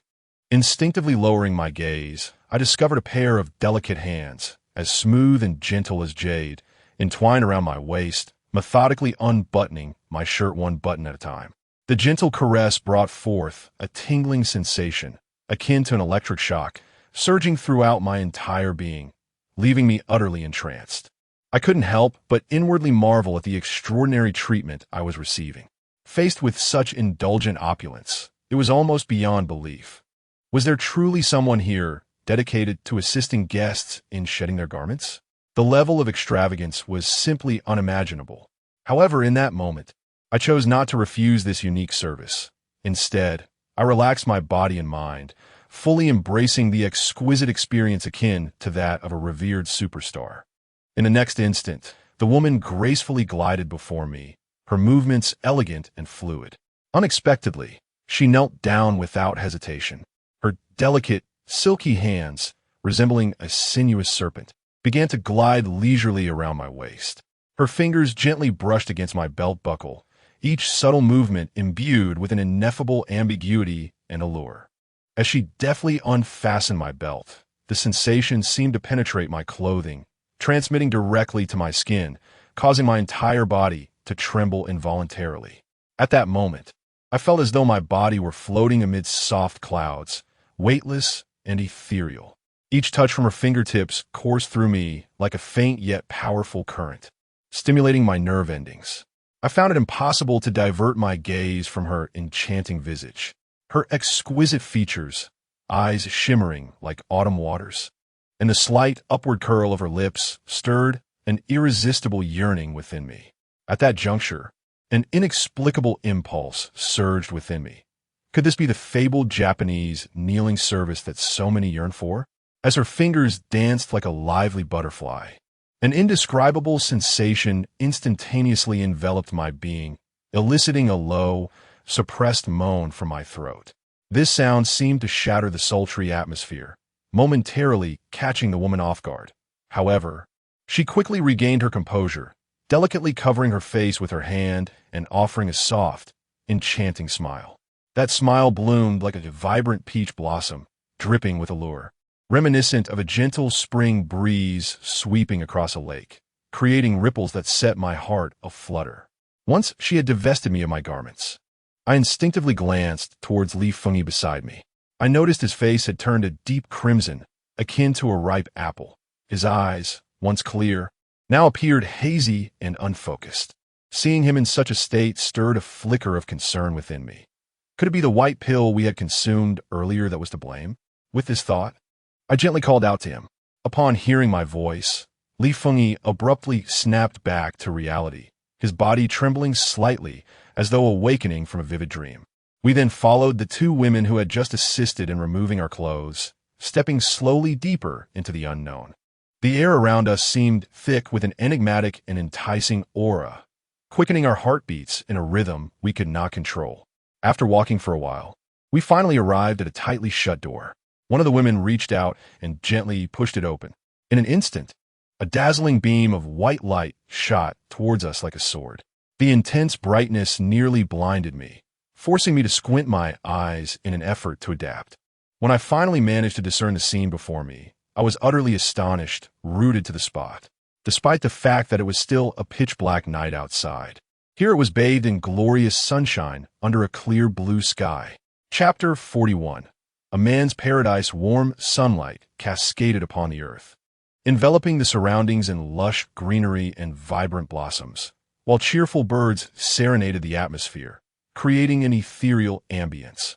With wide eyes, I surveyed the scene in disbelief, attempting to comprehend the extraordinary spectacle before me. After a meticulous examination, I was astonished to discover that the entire hall was encircled by a 360-degree holographic virtual backdrop, its realism utterly breathtaking. Could the affluent truly indulge in such lavishness? Li Feng's jaw dropped in astonishment, his eyes round and bewildered as he exclaimed loudly in a daze. Observing his unrestrained reaction, I swiftly placed my hand over his mouth, lowering my voice to caution him. Shh, keep it down. Remember, we are masquerading as distinguished guests. We must not expose ourselves. Gingerly, I directed my gaze downward. In the center of this expansive space lay an immense hot spring, steam rising in wisps, transforming the entire environment into a dreamlike realm. Two exquisitely proportioned women stood there, their naked forms resembling exquisite sculptures. Enveloped in mist, their bodies were partially obscured, emanating an alluring beauty that captivated the senses. Soon after, the two women approached us with gentle smiles, their graceful steps drawing nearer. They extended delicate hands, soft as jade, inviting us to join them in the hot spring. However, at that moment, an unexpected event transpired. Li Feng lunged toward one of the women like a famished wolf, unabashedly embracing her before leaping into the water with a splash. Witnessing this spectacle, I inwardly lamented. How could he be so impatient? Yet, with the situation as it was, I had no choice but to steel myself and descend into the warm waters. As my body gradually immersed in the soothing spring, a powerful wave of warmth surged throughout me, caressing every inch of my skin with tender comfort, an indescribable sensation of relaxation enveloping me. In an instant, I felt as if I were floating, weightless, liberated from all worries and fatigue. Just as I reveled in this exquisite feeling, the woman from earlier had quietly swum to my side. Like a nimble fish, she glided into my embrace. Her delicate hands began to explore my body, tenderly caressing every inch of my skin. Initially, a slight shiver coursed through me, but as her touch grew bolder and more daring, I found myself gradually succumbing to this unperceived, and her delicate and tender fingertips danced like elusive little sprites, each light touch and joyful leap seeming to strike the most sensitive chords of my heart, sending ripples of emotion cascading through me. As I genuinely felt the warm and silky caress of her exquisitely smooth skin, I could not help but extend my hands to gently explore that singular softness. At that moment, my mind began to reel like a film reel, involuntarily conjuring a series of intricate and fantastical images. As I whimsically imagined the myriad possibilities that might unfold next, time slipped by unnoticed, and before long, I realized quite some time had passed. Just then, the woman beside me leaned close to my ear, gently exhaling a warm breath, and softly whispered, "The bath has concluded. It is time to proceed to the next area." The journey ahead would no longer be accompanied by those two women.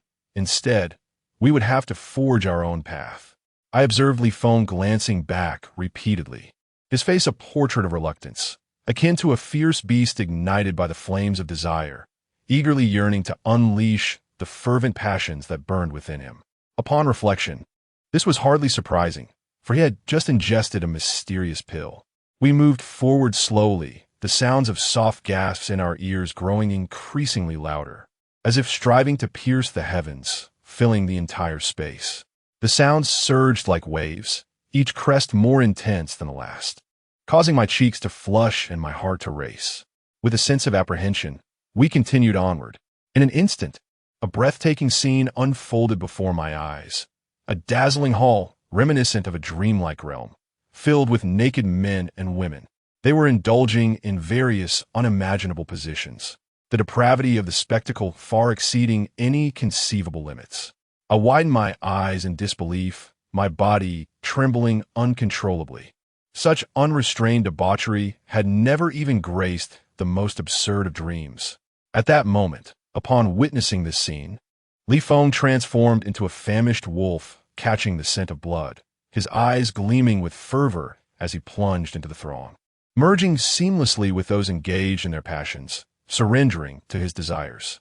My head buzzed, and a wave of dizziness washed over me, rendering me almost unsteady on my feet. These individuals were entirely immersed in their carnal revelry, oblivious to the gaze and feelings of those around them. Furthermore, they frequently exchanged partners with several individuals, even groups, engaging in exceedingly perverse games. Suddenly, I spotted a familiar figure amidst the chaos. Though she wore a half-mask, I recognized her instantly from the glimpse of her exposed visage. It was the woman we had previously rescued. At that moment, she too was completely bare, lost in the depths of unending desire. Her complexion glowed a ripe apple red, and her youthful face bore a pair of enchanting eyes that sparkled with a dreamy light, as if veiled by a delicate gossamer. At that moment, two gentlemen had already seized the advantage. However, amidst the chaos, her dreamy gaze pierced through the crowd like a bolt of lightning, landing squarely upon me. Shortly thereafter, she slightly narrowed her eyes and cast a look at me imbued with suggestion and allure, reminiscent of the gentle ripples shimmering across the tranquil surface of a lake in autumn, silently conveying an invitation, beckoning me to partake in this revelry. Chapter 42. The pinnacle of desire confronted with such alluring and provocative signals, I felt my mind momentarily lose its grip on reality, my body instinctively moving toward her direction. The two gentlemen evidently noticed my actions. However, rather than expressing any displeasure or obstruction, they seamlessly created a small space for me, as if they had anticipated such a scenario. In that fleeting moment, I felt as though I was suspended high above in the ethereal clouds, with the surrounding clamor gradually fading into the distance. All reason, morality, and self-restraint were cast aside, leaving only the enchanting figure before me. As our skins met, a surge of electricity coursed through my body, causing me to tremble involuntarily. She resembled a blossoming flower, quivering under my touch, eagerly responding to each of my movements. I gazed into her eyes, deep and mysterious like an unfathomable pool, and onto her luscious, crimson lips, as the flames of desire within me blazed ever more fiercely. I became akin to a wild beast, lost in an uncontrollable frenzy, passionately devouring her lips, yearning to claim all that she was as my own. After what felt like an eternity, as if I had heard a tender call from the depths of her soul, the long-suppressed emotions surged forth like a flood breaking through a dam, overwhelming everything in their path. She extended her delicate hands, gently entwining them around my back, akin to two sinuous serpents, evoking a sensation of delightful tingling. At that moment, the room was awash with interwoven lights, creating a mesmerizing and dreamlike ambience. Her stunning visage appeared even more captivating amidst the play of light, a rich blush subtly rising upon her fair cheeks. Soon after, I found myself engulfed in a frenzied celebration alongside a multitude of others. We indulged our physical forms, liberating our primal instincts and desires, and she was no exception. Our gazes intertwined, producing an extraordinary sensation. Time slipped away unnoticed, and the world around us grew increasingly blurred. Even the concept of time began to fade into obscurity. I could not discern how long this revelry lasted before it gradually drew to a close. Ultimately, I felt a wave of exhaustion wash over me. Collapsing onto the soft sofa, gasping for breath, my mind still replaying the intoxicating scenes from earlier. I stared vacantly at Li Fengyi, who bore a weary expression as if all his strength had been siphoned away. At that moment, he slowly extended his hand, offering me a cigarette. Mechanically, I accepted it, unhesitatingly placing it between my lips and taking 2 deep drags. The smoke flooded my mouth and nostrils, bringing a fleeting sense of numbness. Following this, Li Fengyi and I silently turned to leave, step by step distancing ourselves from this realm of opulence and excess. Yet, as we finally stepped out of that domain, an unsettling emptiness surged within me, as if a significant part of my being had been hollowed out, and an indescribable sense of guilt washed over me like an overwhelming tide. Time swiftly slips away, and days pass by one after another. I exert every effort to reinsert myself into the normalcy of life. Yet no matter how hard I strive, the events of that night haunt me like a specter, flashing uncontrollably in my mind. Li Fengyi and I lingered in the city for several more days. One day, as I aimlessly strolled through the bustling streets, I inadvertently caught sight of a familiar figure, the woman I had encountered at the earlier gathering. It seemed she noticed my presence at the same moment, and our gazes intertwined in the air. At that moment, she was adorned in a simple yet elegant white gown, a stark contrast to her attire from that night. A gentle breeze swept by, causing her dress to flutter slightly, enhancing her ethereal beauty as if she were a celestial being descended to earth. Her enchanting eyes sparkled with a captivating light. That mere fleeting glance was enough to ensnare one's heart irrevocably. We gazed at each other in silence, the surrounding cacophony gradually fading away, leaving only the slightly awkward atmosphere of our silence lingering in the air. Finally, she broke the impasse, softly stating that night was indeed a bit too wild. At her words, I instinctively nodded in agreement. I noticed a faint blush had crept onto her porcelain cheeks, reminiscent of the delicate blossoms of early spring. After a moment's hesitation, she continued, "Actually, that white pill greatly amplifies the desires within people." With that, she gently bit her lip, her gaze evasively drifting elsewhere. I observed her quietly. My lips moved as if to protest, yet no words emerged. Deep down, I understood that even had I not consumed that mysterious pill, the events of that fateful night were inescapable. After all, for her, perhaps that wealth was indeed crucial. With this thought, a subtle smile graced my lips, and I gently reached out, tenderly caressing her silken hair, murmuring, "It's all right. Everything is in the past." At that moment, I noticed her eyes glistening with unshed tears, shimmering like dewdrops poised to fall. Her gaze was suffused with profound grievance and sorrow, a pain that was ineffable. As time ticked away, she silently stared at me, the emotions within her eyes surging like a relentless tide. After what felt like an eternity, as she began to regain her composure, I inquired about the ancient emblem and the religious organization, for I had long sought to trace the whereabouts of the mysterious woman who had saved me in a moment of peril, and these clues seemed intricately connected to her. She listened intently to my questions, and a flicker of unusual emotion crossed her previously calm eyes. Yet, that fleeting expression quickly vanished, replaced by a gaze filled with determination. She nodded slightly, earnestly assuring me that she would exert every effort to gather the pertinent information. In the end, we bid each other farewell amidst the bustling crowd. each turning to blend into the vast sea of humanity, gradually drifting apart. Chapter 43. The Eerie Church. Upon my return, I met with Li Fengyi as per our agreement, and together we made our way to the abandoned factory we had previously explored. As we re-entered the area, we found it unchanged, with hardly any visible alterations. The surroundings were enveloped in silence, devoid of even a solitary shadow. Thus, we aimlessly wandered through the factory, lost in thought. As we meandered, we unexpectedly stumbled upon a patch of dried blood in a corner. The bloodstains had completely congealed, taking on a dark crimson hue that was profoundly disturbing. This sight instantly tightened my heart, igniting an involuntary concern for the safety of that woman. With a sense of unease, we lingered from dawn until dusk, hoping to uncover a clue or encounter someone relevant. However, the protracted wait yielded no results, and not a single soul appeared. As the twilight deepened, it became evident that further waiting would bear no fruit. Just as we prepared to return home, my phone rang abruptly. To my astonishment, the caller ID displayed the very woman who had escorted us to the gathering. Upon answering, before I could utter a word, she urgently implored, "You must cease your investigation immediately. They are part of an exceedingly dangerous organization." Taken aback, I promptly replied that this matter was of utmost importance to me, and I was determined to uncover the truth, no matter the cost. Sensing my resolve, she fell silent for a moment. After a brief pause, she spoke slowly. "Very well. If you insist on pursuing this, I can provide you with some pertinent information. To my knowledge, they conduct mysterious religious ceremonies at various locations. Perhaps you might find what you seek there." Without waiting for my gratitude, she swiftly ended the call, sending a message shortly thereafter that contained the time and address. The fog of truth seemed to close in around me, intensifying my anxiety. At that moment, it was just Li Fengyi and me.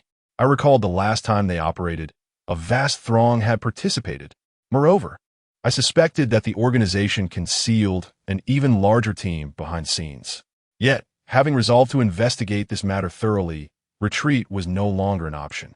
Thus, with a heart heavy with trepidation, I returned home to await the next steps in silence.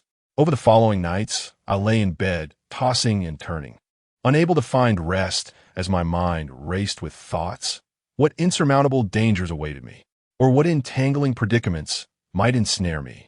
The fear of the unknown clung to me like a shadow, tormenting my spirit. Finally, the long-anticipated day arrived. On that morning, just as the sky began to blush with the first light of dawn, Li Fengyi and I stepped forward without hesitation into this journey fraught with uncertainty. To minimize the risk of being recognized, I had meticulously altered my appearance, transforming my usual visage into one less conspicuous. Subsequently, we rented an inconspicuous yet reasonably priced compact car and set forth slowly along the winding road towards that enigmatic destination. The vehicle glided smoothly, yet my mind remained in a state of unrest. After a protracted and tense journey, we finally arrived at the clandestine location. Before us stood a magnificent structure reminiscent of a cathedral. Its weathered fade and slightly antiquated texture bore the unmistakable marks of time, suggesting that this edifice had weathered countless storms over the years. Aware of the need for caution to avoid alerting any potential threats, we discreetly concealed ourselves in the shadows, silently observing the surrounding activity. Before long, a group of figures donned in peculiar masks ambled towards the church. Peering through a crack in the door, I beheld a throng of individuals within, an estimated 100 or so. The masked figures stood upon a platform, while the audience below was packed tightly, their devout demeanor indicating that they were faithful adherents of this mysterious organization. What struck me as peculiar, however, was the pallor of the attendees. Their faces were drawn and haggard, their eyes vacant and listless, as if their very souls had been siphoned away, rendering them mere shells of existence. This unsettling scene stirred a sense of unease and confusion within me. Out of caution for the unknown, I resolved to remain quietly in my corner, discreetly observing the entirety of this enigmatic ritual. Initially, a deep and melodious chant resonated, echoing through the vastness of the church, creating an atmosphere of solemnity. Soon after, A man adorned with a deer mask emerged at the center of the stage and began to proclaim the tenets of their belief to the gathered followers.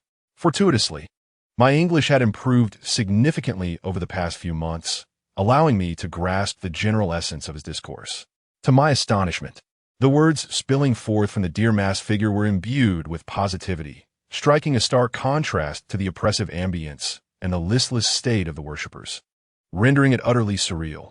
As time slipped by, approximately an hour later, a masked man seated quietly beside me stirred. He stood gracefully and unhurriedly, retrieving some items wrapped in cloth from his side and gently presenting them to the deer-masked man.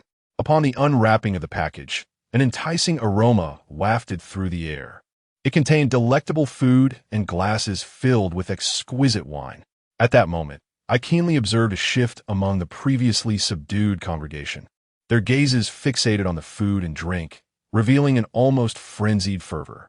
It was as if, at a mere command from the masked man, they would rush forth without hesitation to seize those treasures, which appeared to them as rare gems. Surprisingly, despite their palpable eagerness, the devotees maintained a remarkable level of restraint and discipline. Perhaps it was out of reverence for some mysterious force or divine order. Ultimately, after a meticulous distribution, all the food and wine were successfully allocated to each devotee. The recipients of these bountiful gifts displayed expressions of contentment and joy upon their faces. Subsequently, they formed a line and proceeded towards a grand, closed door situated on one side of the church. Chapter 44. Abyss of Sin. As the final devotee stepped through the door and vanished into the darkness beyond, the church was instantly enveloped in an eerie silence. At that moment, a startling realization struck me. I had not seen the woman who had previously captured my attention. This discovery sent a shiver down my spine, an ominous premonition creeping into my mind. Without a moment's hesitation, I hastily moved forward, swiftly pursuing the recently closed door. Li Fengyi and I approached the enigmatic door with utmost stealth. With each step, my heart raced, as if it might leap from my throat. As we drew nearer, the sounds from beyond the door grew increasingly distinct. Eerie whispers reminiscent of demons sent chills through my soul. Finally, we stood before the door. Li Fengyi gently grasped the doorknob and slowly pushed it open. In an instant, a musty, decayed odor assailed our senses, revealing a dark and profound passageway, resembling an entrance to hell itself. The flickering lights along the walls danced erratically, threatening to extinguish at any moment. We inhaled deeply, cautiously stepping into the passage. The damp ground emitted a nauseating moldy scent, and the air was thick with a pungent odor, mingled with the acrid smell of chemicals that made our nostrils tingle. We advanced along the corridor, the only sounds accompanying us being our own footsteps and breaths, interspersed with the unsettling noises that echoed around us. After what felt like an eternity, a glimmer of light appeared ahead. Upon closer inspection, we discovered it was the end of the passage, marked by another tightly shut door. Peering through the narrow crack of the door, I strained a glimpse inside. It appeared to be an enormous laboratory, filled with an array of bizarre instruments, some whirring and buzzing incessantly.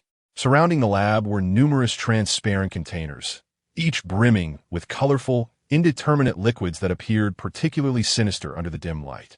What was even more shocking was the sight of several figures clad in white protective suits, bustling about in the center of the laboratory, wearing masks and goggles. Their faces were obscured, but their movements suggested they were engaged in a significant experiment or operation. As I absorbed the scene before me, a dreadful thought flashed through my mind. Could this be a drug manufacturing den? If that were the case, the controlled devotees may have lost their sense of self due to the substances produced here, rendering them mere puppets.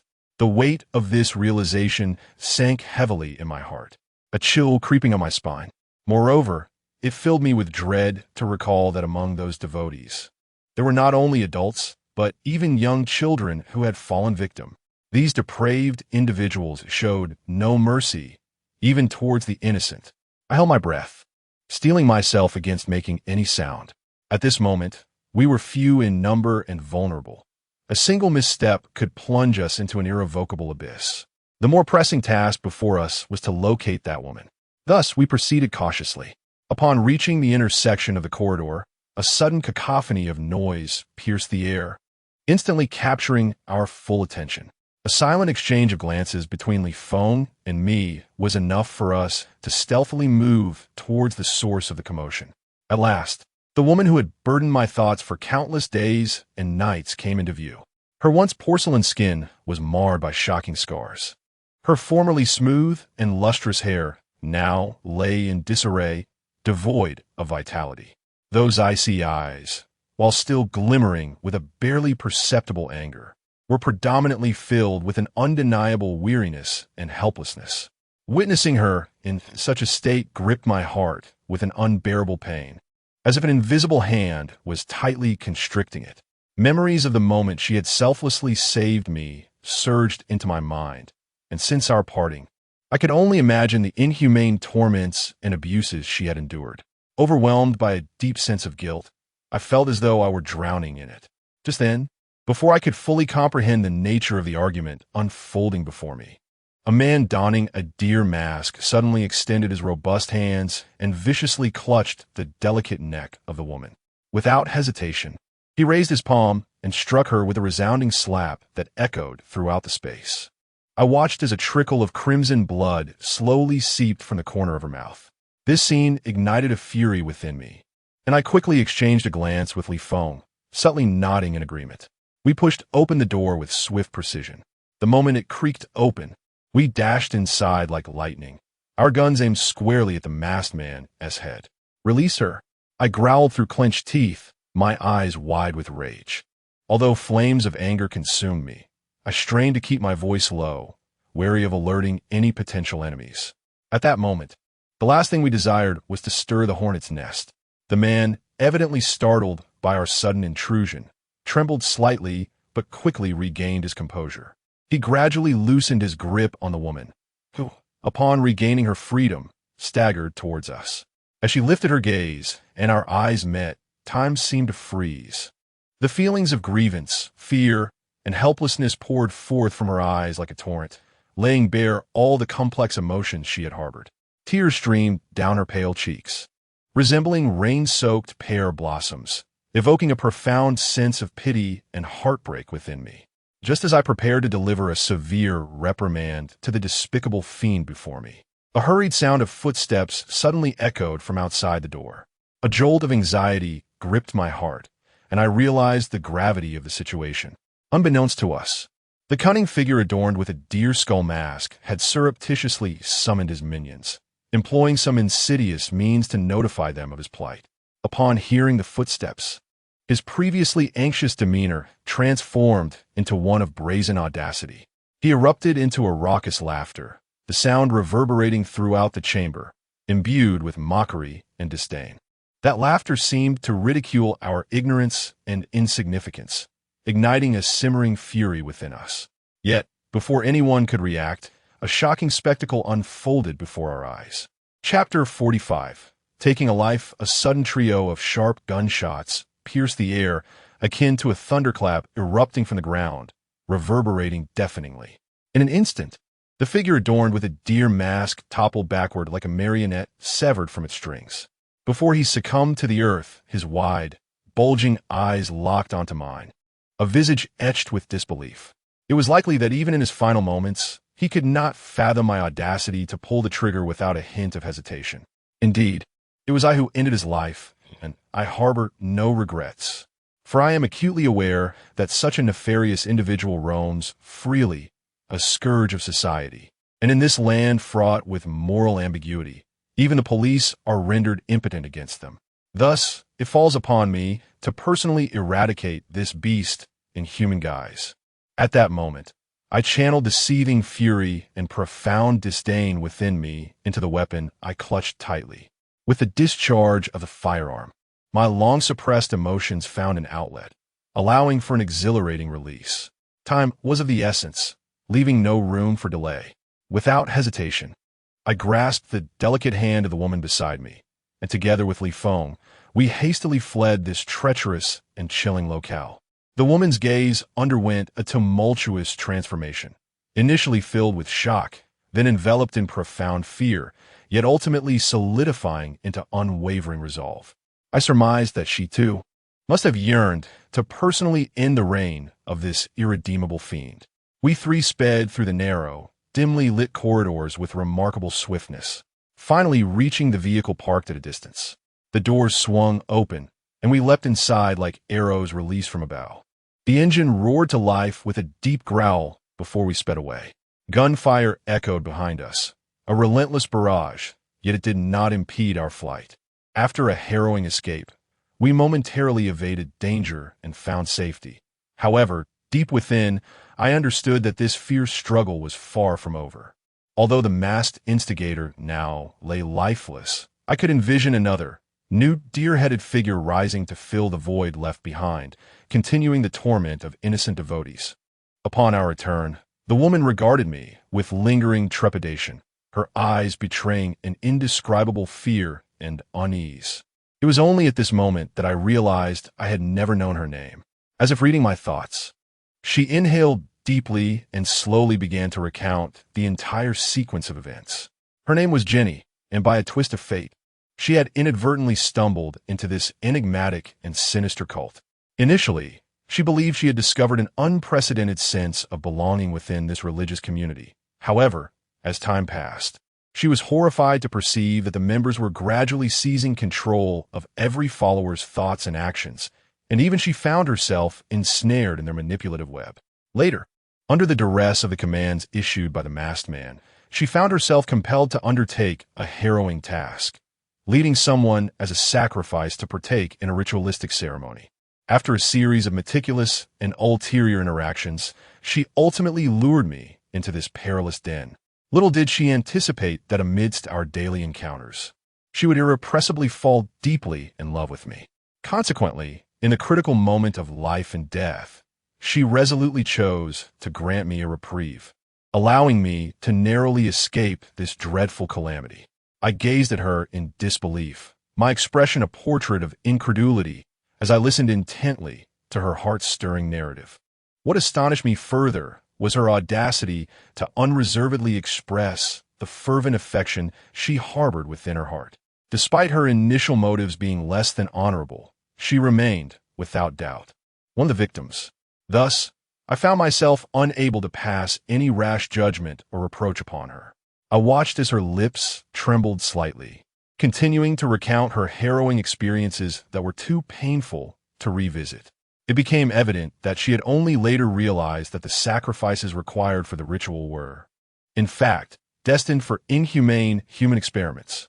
Had she known this truth sooner, she would never have led me into such a treacherous place. The memory of her risking my freedom still haunts me. From that moment on, they mercilessly imprisoned her, plunging her into an abyss of unending darkness. Yet today, after enduring prolonged torment, she finally regained her freedom and once more basked in the warmth of the sun.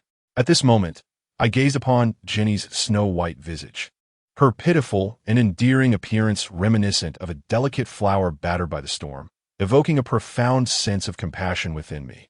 Thus, deep within my heart, I resolved to find a way to atone for the harm I caused her and to alleviate the deep-seated guilt that lingered within. Soon, the sun began its descent, casting a shadow over the world, and after exchanging goodnights in the hotel lobby, we parted ways towards our respective rooms. As I entered my chamber, swiftly completing my evening routine and prepared to nestle into the comfort of my bed for a tranquil slumber, a sudden, gentle yet urgent knock at the door interrupted the night's stillness, quickening my heartbeat with a tinge of apprehension. With a mix of curiosity and unease, I approached the door and gently opened it. However, the moment the door swung open, I stood frozen in place, as if ensnared by a spell. For the sight before me was utterly breathtaking. There stood Jenny, clad in a sheer white t-shirt, its diaphanous fabric subtly tracing the alluring contours of her figure. The shirt, slightly oversized, nevertheless accentuated her slender waist and voluptuous bosom perfectly. As my gaze traveled downward, the length of the t-shirt gave the illusion that she wore no pants, revealing only her long, flawless, and fair legs, which, without any embellishment, appeared utterly captivating. At that moment, Jenny gently pursed her lips and, after a brief pause, softly inquired, "I feel a bit frightened sleeping alone." May I share a room with you? Her voice was as tender as a whisper carried by the night breeze, and her gaze exuded a captivating vulnerability that was hard to resist. Instinctively, I opened my mouth in surprise, my mind racing to determine how best to respond to her request. Rationality urged me to decline decisively, as the distinction between genders could inevitably lead to various complications in sharing a space. Chapter 46. A Gentle Night Yet. As my gaze fell once more upon her delicate visage, recalling the myriad tribulations she had endured and the shadows that may lurk deep within her heart, a surge of compassion welled up within me. At this moment, she likely yearned for a sense of security to dispel the fears that haunted her. After a brief internal struggle, kindness ultimately triumphed over hesitation. I quietly opened the door and extended my hand in a gentlemanly gesture of invitation.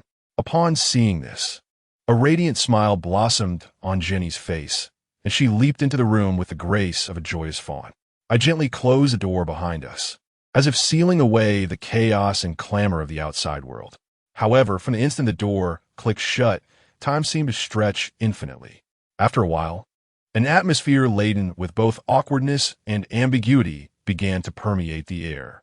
In that moment, the confined space was inhabited solely by the two of us, a solitary man and woman sharing a room. To complicate matters further, my room contained only a spacious bed, amplifying the tension that hung palpably between us. When our eyes inadvertently met, it was akin to a powerful current surging through our hearts. In that fleeting instant, I could distinctly feel the rapid beating of my heart and my breath quickening. Faced with such an uncomfortable predicament, I racked my brain in search of a way to break this embarrassing stalemate. Finally, after a tumultuous internal battle, I took a deep breath and ventured to speak. How about this? I'll take the sofa tonight, and you can sleep soundly on the bed. As the words left my lips, I noticed her enchanting eyes, which now seemed to glisten with unshed tears, brimming with tenderness. Simultaneously, an imperceptible shadow of disappointment flickered across her charming face. She gently bit her luscious lips and softly inquired, "Do you mean you actually don't like me?" Upon hearing this, my mind fell into a void, as if I had experienced a complete system crash. Although Jenny and I had shared a night of passionate intimacy, my feelings for her had grown profoundly intricate at this moment. On one hand, I felt an overwhelming desire to cherish and protect her. On the other, I feared that a moment of impulsiveness might inflict irreparable harm. Yet, I could not bear to witness her sorrow, for what she needed most right now was a sense of safety and warmth from someone who could stand by her side. Thus, I slowly rose to my feet and approached her, tenderly caressing her silken hair, my eyes filled with boundless affection as I softly assured her, "How could that be? I will protect you." As soon as the words escaped my lips, her already poignant face transformed into a picture of sorrow, tears glistening as they cascaded down her cheeks. She let out a soft sob and reached out with her delicate, smooth hands, so tender they seemed capable of drawing water, to embrace my waist tightly. At that moment, I distinctly felt the softness of her bosom pressing against me. An unusual sensation surged within my heart, causing my body to react involuntarily, as an inappropriate little tent was raised below. Perhaps due to a woman's innate intuition, she seemed to sense this change. A wicked smile curling at the corner of her lips, akin to a fairy in the dark of night, exuding a deadly allure. Suddenly, she exerted her strength, pivoting me forcefully, and, in one fluid motion, she sent me tumbling onto the soft, plush bed. At that instant, my heart raced uncontrollably, as if it were about to leap from my throat dry with tension, and my lips parted as if to speak. Yet I found myself at a loss for words. However, Jenny did not afford me much time or opportunity for reflection. Her luscious lips, akin to delicate butterflies, gently alighted upon my neck, her warm breath cascading over my skin like a spring breeze, sending shivers down my spine, a jolt of electricity coursing through me. Despite this, the rational voice in the depths of my mind echoed persistently, reminding me that I could not allow the situation to unfold unchecked. I took a deep breath, steadied myself, and grasped her soft shoulders firmly, creating a slight distance between us. Then, locking my gaze onto her enchanting eyes, I spoke with utmost seriousness. "Jenny, we cannot act so hastily. You have just endured so much suffering and hardship. I do not wish to take advantage of you in this moment." Upon hearing my words, Jenny appeared momentarily taken aback, a flicker of subtle hesitation crossing her gaze, before she gradually straightened up, meeting my eyes. I exhaled slowly, the tension that had been taut within me finally easing, silently relieved that she seemed to have taken my words to heart. However, just as I began to relax, she unexpectedly revealed a mischievous and playful smile, akin to a lively little fox. She blinked her large, sparkling eyes and softly parted her lips, saying, Actually, I've known all along that you are the one who genuinely cares for me. But tonight, you don't need to do much. Just quietly hold me as I drift into slumber, and that will suffice." Taken aback by her unexpected request, I initially paused, then shook my head in resignation, though a hint of a tender smile involuntarily graced my face. Ultimately, I gently nodded in consent. As night enveloped us, all was silent. I cautiously embraced Jenny, feeling the softness of her form and the warmth of her body. She nestled into my arms like a well-behaved kitten, and soon her breathing became steady and gentle. I held her quietly, not daring to move for fear of disturbing her sweet dreams. At that moment, however, my mind was a tumult of thoughts swirling within. The next day, as the first rays of sunlight softly spilled onto the windowsill, Jenny and I began to pack our belongings, preparing for the long journey home. Jenny stood at the center of the room, her gaze imbued with a mixture of determination and serenity. She spoke softly, yet her voice resonated with unwavering strength. "I wish to leave this place with you, to bid farewell to the past and embark on a new beginning." She slightly raised her chin, as if challenging her former self.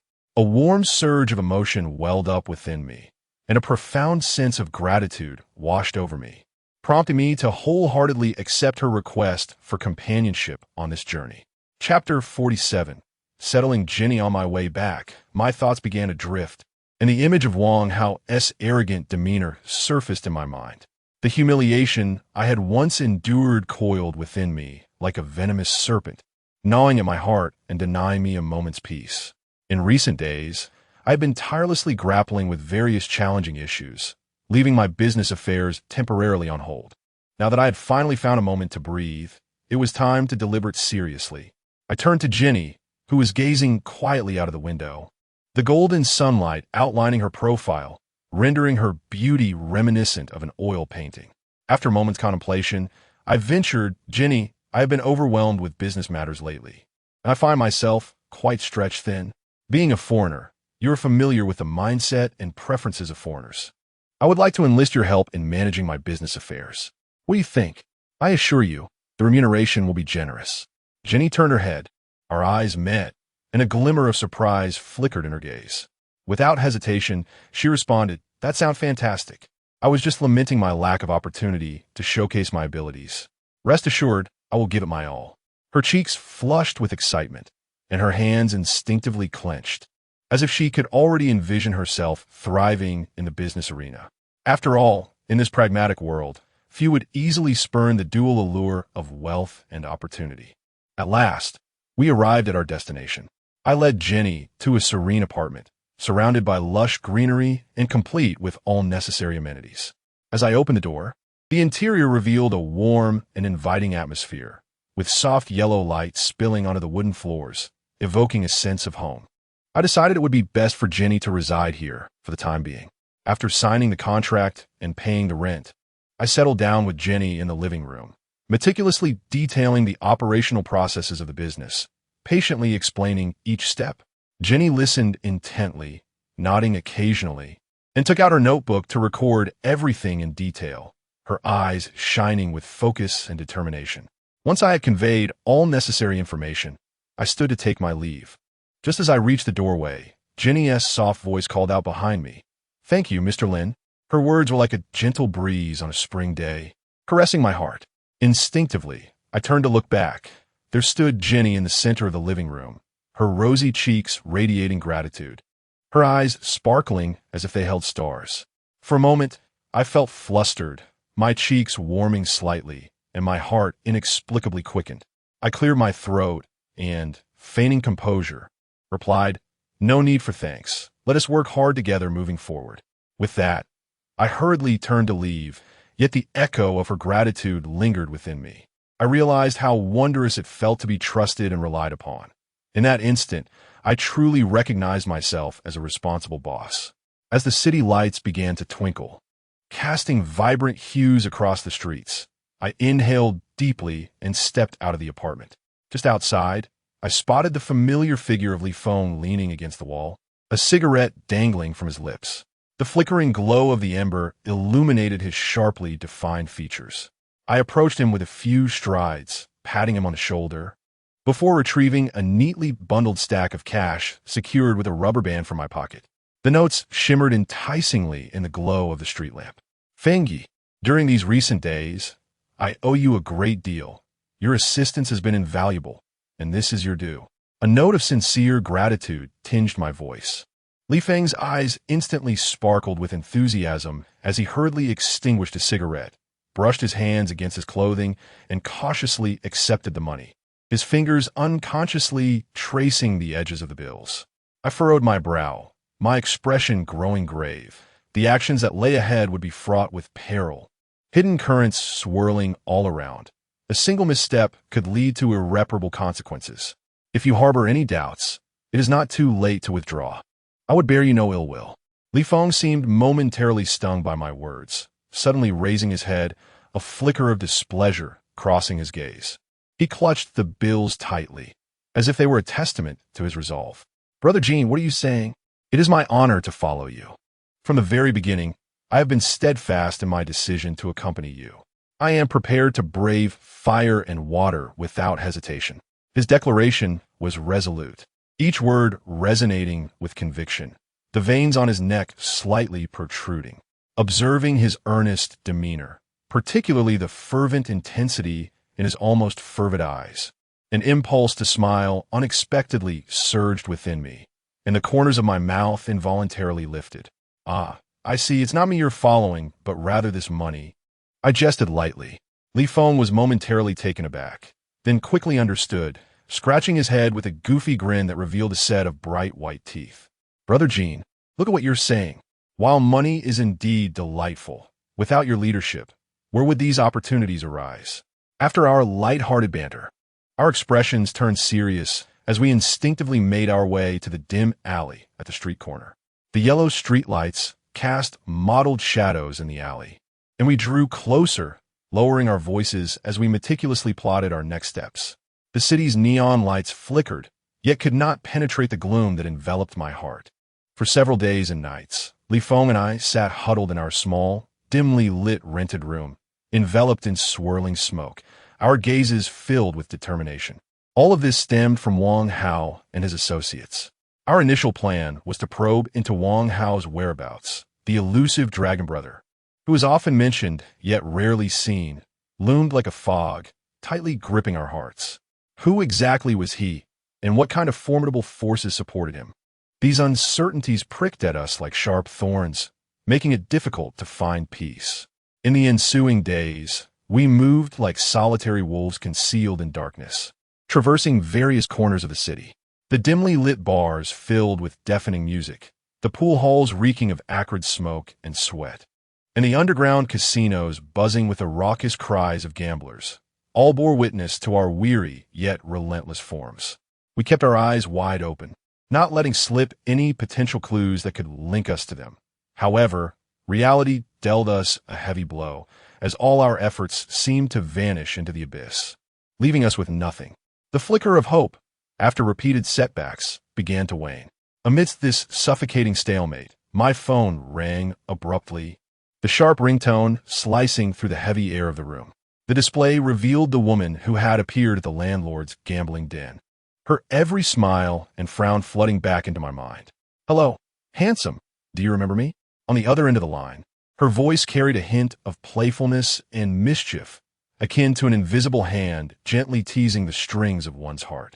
I momentarily lost my train of thought, swiftly conjuring an image of her graceful silhouette and the captivating allure of her exquisitely adorned features. I hurriedly replied, "Of course, Sister Chio, what brings you to call?" Chapter 48. The high society gathering on the fateful night of the gambling event. By some twist of fate, we exchanged contact information, and I made sure to note her full name in my phone, Shinmanchio. "Would you be interested in joining your elder sister for some fun?" She teased, her voice elongated, exuding a boldness that made my cheeks flush slightly. Instinctively, I sought to refuse. I opened my mouth to speak, but was interrupted by her playful insistence. "Just accompany me to a gathering. I happen to be in need of a male companion. Do not underestimate this event. The attendees are all prominent figures, each capable of stirring considerable waves in this city." My heart raced, and my breath quickened as visions of elegantly dressed elites, gracefully navigating their luxurious cars, flooded my mind. I was acutely aware of my yearning to escape the mire of my lower status and ascend to that seemingly unattainable echelon. Perhaps this was the olive branch of fate. Seizing it might just clear the dense fog obscuring my path. After a brief moment of hesitation, I clenched my phone tightly, as if grasping the key to a new world, and resolutely acquiesced to her request. "Very well, Sister Chio, I shall accompany you." With that, I ended the call. Amidst the agonizing wait and eager anticipation, the day that stirred my emotions at last arrived. Standing before the mirror, my hands trembled slightly as I donned the meticulously prepared, exquisite suit. Once fully attired, I took a deep breath, attempting to calm the tumultuous beating of my heart. And with a hint of nervousness, I made my way to the rendezvous point with Shinmanchio. Upon arrival, my gaze was immediately captured by a captivating scene. Shinmanchio resembled a resplendent flower blooming in the dark of night, adorned in a meticulously tailored qipao that accentuated her alluring figure, every curve seemingly singing a seductive melody. My eyes gradually ascended, landing on her visage, which appeared to be a masterpiece sculpted by the heavens. Her features were perfectly proportioned, without a hint of flaw. Her petite yet pert nose resembled a jade peak, effortlessly highlighting her innate nobility. Her crimson lips, akin to the most vibrant petals of spring, parted slightly as if releasing a cascade of tender emotions, enchanting all who beheld her. Her mesmerizing eyes, reminiscent of an unfathomable abyss, subtly tugged at my heartstrings with each glance, ensnaring me in their depths. As I looked further down, her elegantly sculpted legs, accentuated by luxurious high heels, appeared even longer and straighter, moving with a swaying grace that was captivating. In her 30s, she was at an age where depth and allure intertwine, the passage of time bestowing her with a unique charm that exuded the confidence and magnetism of a mature woman. I stood there utterly entranced, as if all else in the world had faded into oblivion, leaving only her enchanting figure in my sight. Perhaps sensing the intensity of my gaze, she gently reached out and linked her arm with mine. In that fleeting moment, it felt as though a jolt of electricity struck deep within my heart, sending a tingling sensation coursing through my entire being. I was overwhelmed, as if the world had spun upside down, my mind rendered a blank canvas. A voice within me cried out, perhaps this is what a man truly yearns for, something that could make the very soul tremble with ecstasy. Just as I was lost in this enchanting atmosphere, a deafening roar, reminiscent of thunder, abruptly pulled me back to reality. A flamboyant yellow Lamborghini, akin to a wild beast awakening from slumber, roared forth, its sound piercing the sky. I stood there, utterly bewildered, my mind racing with questions. Before I could collect my thoughts, I noticed Shinmanchio gently shaking her delicate porcelain-like arm, her slender fingers deftly tapping to remotely start the car. This scene left me utterly astonished, as if I had been cast under a spell, immobilized in place. It was only when a sultry voice broke the suffocating silence. "Let us go, handsome," that I snapped back to reality, hurriedly stepping forward towards the supercar. As I reached the side of the vehicle, Shinmanchio handed me the car key. I steadied myself and took the key, my fingertips inadvertently brushing against her soft hand, the warmth igniting a flurry of confusion within me. Together, we entered the car, and before I could settle in, an awkward predicament unfolded. The luxurious and intricate control panel of the high-end vehicle left me utterly at a loss. She paused for a moment, then burst into a melodious laugh, akin to the sound of silver bells, which eased some of my embarrassment. Leaning closer, a subtle fragrance enveloped me, heightening my unease. Yet, she remained undeterred, patiently explaining the function of every button and each operational procedure, her voice soft and soothing like a gentle spring breeze. Under her meticulous guidance, I eventually mustered the courage to press the accelerator, propelling the Lamborghini forward like an arrow released from its bow. In an instant, the resounding roar echoed throughout the street, and as I slowly rolled down the window, a refreshing breeze swept in, carrying the envious gazes of passers-by. I reveled in this coveted moment, as if I had ascended to the pinnacle of success, becoming the sovereign of this city. After an extensive journey, we finally arrived at the enigmatic destination, the rooftop of a skyscraper in Manhattan's Upper East Side. This locale represented the apex of affluence in New York City, where luxury cars flowed like water and pedestrians donned the finest attire, exuding opulence and grandeur at every turn. As the car approached the entrance of the building, I was awestruck by its magnificent presence. Towering into the clouds, the glass facade reflected the sunlight, shimmering like a colossal castle bathed in golden light. A distinguished doorman, exuding an air of elegance, greeted me with a warm smile and a nod. Clad in a pristine uniform, his demeanor was both graceful and professional. I promptly handed him the car key and, adhering to my prior research, retrieved a tip from my pocket to present to him.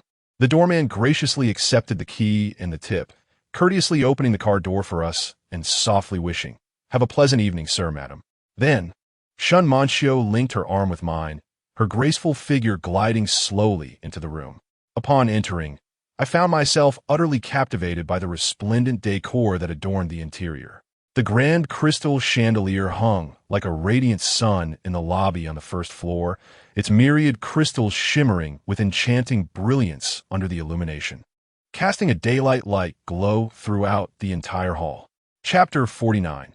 The pinnacle of luxury in Manhattan, the ground was adorned with polished marble, while the walls displayed priceless works of art, seemingly narrating the extraordinary history and esteemed status of this magnificent edifice. We completed our registration and security checks at the front desk. The receptionist, with a sweet smile and a gentle voice, meticulously attended to our procedures, each gesture imbued with elegance and professionalism. Once the formalities were concluded, she guided us into the elevator. As the elevator ascended slowly, my emotions swelled with a mix of anxiety and excitement, my restless heart threatening to leap from my throat. With each passing floor, my ears began to experience a slight pressure, and I sensed that this was the longest elevator ride I had ever taken. Finally, as the doors glided open, the scene before me left me utterly astonished. The opulent hall was permeated with a delicate fragrance, a harmonious blend of exquisite perfume and fresh flowers that invigorated the spirit. The space was bustling with approximately 100 guests. The gentlemen donned tailored suits, while the ladies graced the occasion in splendid evening gowns, each radiating brilliance. They engaged in soft conversations, raised their glasses in laughter, or twirled gracefully across the dance floor, filling the hall with joyous melodies and an ambience of refinement. Without hesitation, we ventured inside, where an array of beverages and delicacies awaited. The drinks table was laden with an assortment of fine wines, from prestigious champagnes to rare reds, catering to every taste. The dessert area showcased exquisite French pastries and an array of fresh fruits, tempting the senses. Attentive servers moved gracefully among the guests, each possessing an enchanting beauty and unique physique, clad in matching uniforms, offering impeccable service with warm smiles. I casually picked up a bottle of red wine and, upon glancing at the label, was struck with profound astonishment. The name emblazoned on the bottle was both familiar and foreign, a brand renowned in the wine industry, esteemed as the aristocracy of wines. I silently calculated the exorbitant price of these wines, realizing that just a few bottles here could surpass my entire fortune. With utmost care, I returned the wine to its place, my heart overflowing with emotions, as everything here seemed to belong to another realm, one brimming with luxury and prestige. We continued to meander through the throng of elegantly dressed attendees when, suddenly, a figure so familiar it was almost surreal caught my eye. Su Yao. I blinked vigorously, confirming that I was not mistaken. She was adorned in a simple yet elegant black gown, her fresh and ethereal aura radiating effortlessly.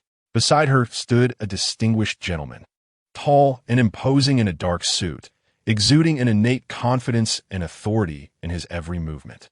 I observed Su Yao linking her arm with his, reminiscent of the way she once clasped mine.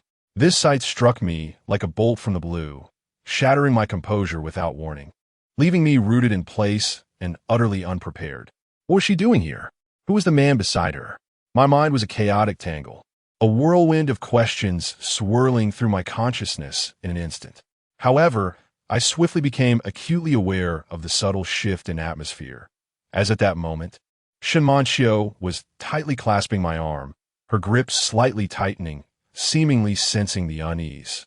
How should I navigate this sudden predicament? Should I feign calmness and greet them, or quietly withdraw to seek clarity at a more opportune moment? My mind raced, yet cold sweat began to bead in my palms. The distinguished gentleman beside, Su Yao, broke the suffocating silence first, arching an eyebrow as his gaze flitted between me and Su Yao, his deep, magnetic voice resonating. Do you know each other? His words fell like a stone into a tranquil lake, instantly tautening the surrounding air. Su Yao's eyes sharpened like arrows, swiftly darting towards me, but faltered slightly as they met Shin Manchio beside me. Almost immediately, a spark of indignation ignited across her exquisite features, her lips parting as she interrogated, "Who is she?" Her demeanor resembled that of an irate little beast, exuding wariness and aggression, her cheeks flushed with anger, reminiscent of a ripe apple, vibrant yet stubborn. A wave of panic washed over me as I opened my mouth to clarify this intricate relationship, only to find Shin Manchio preempting me.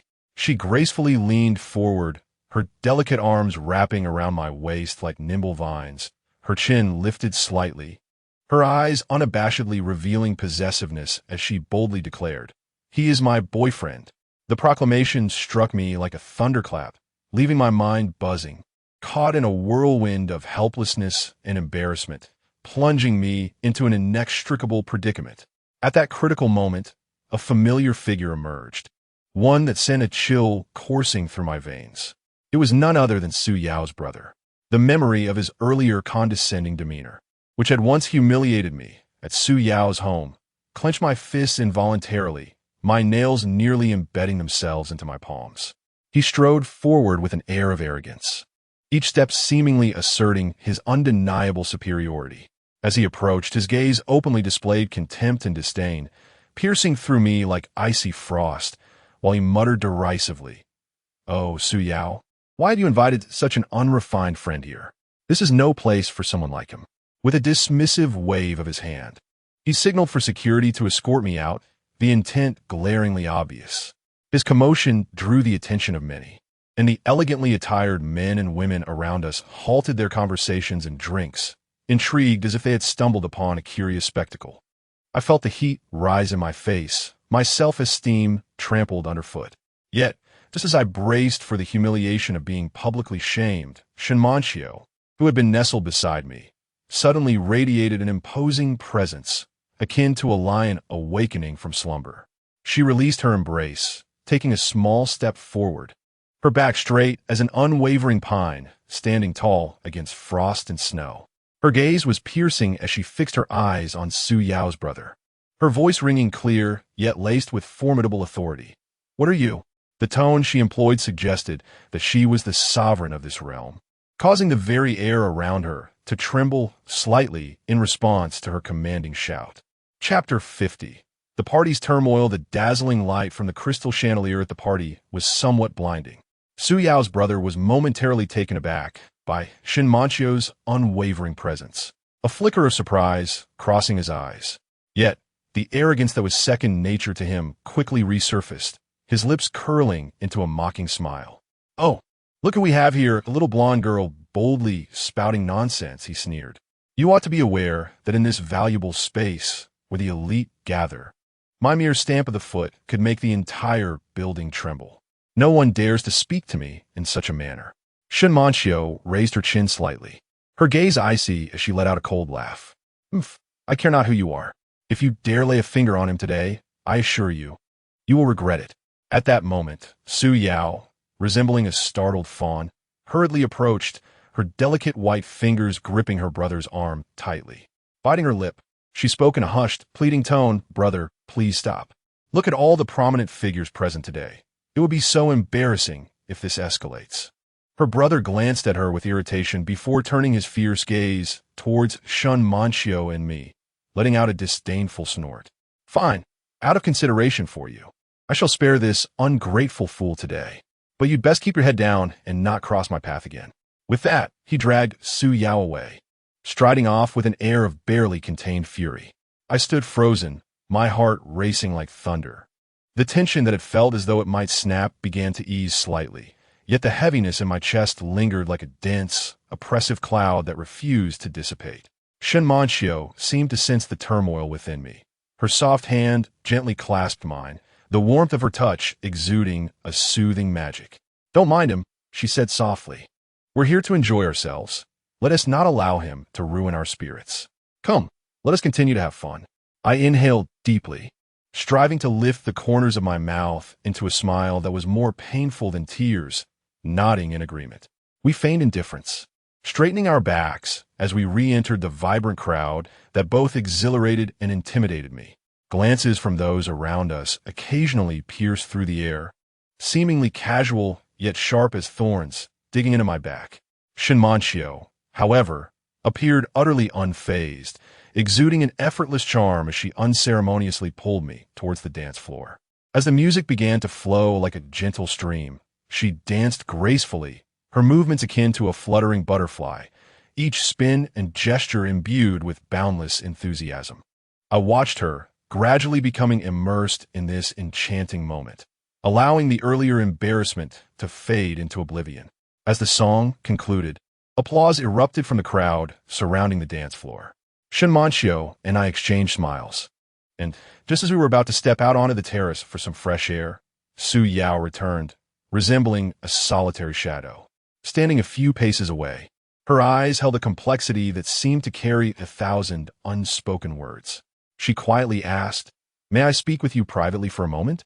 Shun Manchio keenly sensed the unusual atmosphere, her brows slightly furrowed as her gaze flitted between me and Su Yao, tinged with concern and a hint of jealousy.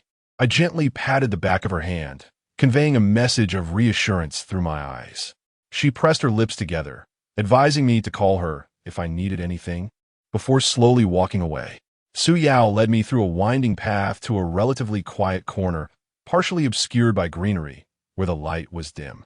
After a long while, she finally lifted her head, her eyes meeting mine as she softly spoke. "I'm sorry about earlier. My brother has such a terrible temper. He could be so impulsive, not caring about the occasion." A bitter smile tugged at the corners of my mouth as I shrugged helplessly. "It's all right. It's all in the past. It's been a long time, as long as you're doing well." Su Yao bit her lip, hesitating for a moment before summoning her courage to say, "Actually, my relationship with the person beside me is just something arranged by the family. I'm not willing in my heart." Before she could finish her sentence, the sound of hurried and heavy footsteps approached. Su Yao's brother appeared once more, dark-faced and furious, glaring as he bellowed, "Su Yao, what are you doing? What more is there to say to this guy?" He took a swift step forward, reaching out to pull Su Yao away, and I instinctively positioned myself in front of her. Almost simultaneously, Shun Manchio rushed over like a gust of wind, her eyes resolute and her posture tense, as a new conflict hung in the air, ready to erupt. Su Yao's eyes reddened, tears welling up as her voice trembled with desperation. "Stop it. You don't understand me at all." Just then, a distinguished gentleman in a well-tailored suit, his hair grizzled, yet his demeanor sprightly, passed by. Drawn by the commotion, he halted, his gaze drifting over us in confusion, desperately clutching at a lifeline. Su Yao called out, "Uncle, please help me talk to my brother. He is so stubborn." It turned out this was a respected elder from Su Yao's family circle. Upon hearing Su Yao's brief explanation, the elder's expression darkened, and he sternly addressed her brother. Young man, one must act with composure. Matters of the heart are inherently complex and cannot be forced. Look at yourself now, behaving this way in front of so many friends. What a disgrace. Don't tarnish your family's dignity. Though Su Yao's brother appeared reluctant, his jaw clenched and fists tightened. He dared not act out further under the elder's authoritative gaze, merely shooting me a resentful glare before turning away. After this uproar, the once vibrant and joyous atmosphere of the party felt doused with cold water, significantly muted. Shinmanshio and I exchanged glances, silently understanding as we bowed slightly to the crowd to take our leave from this contentious scene.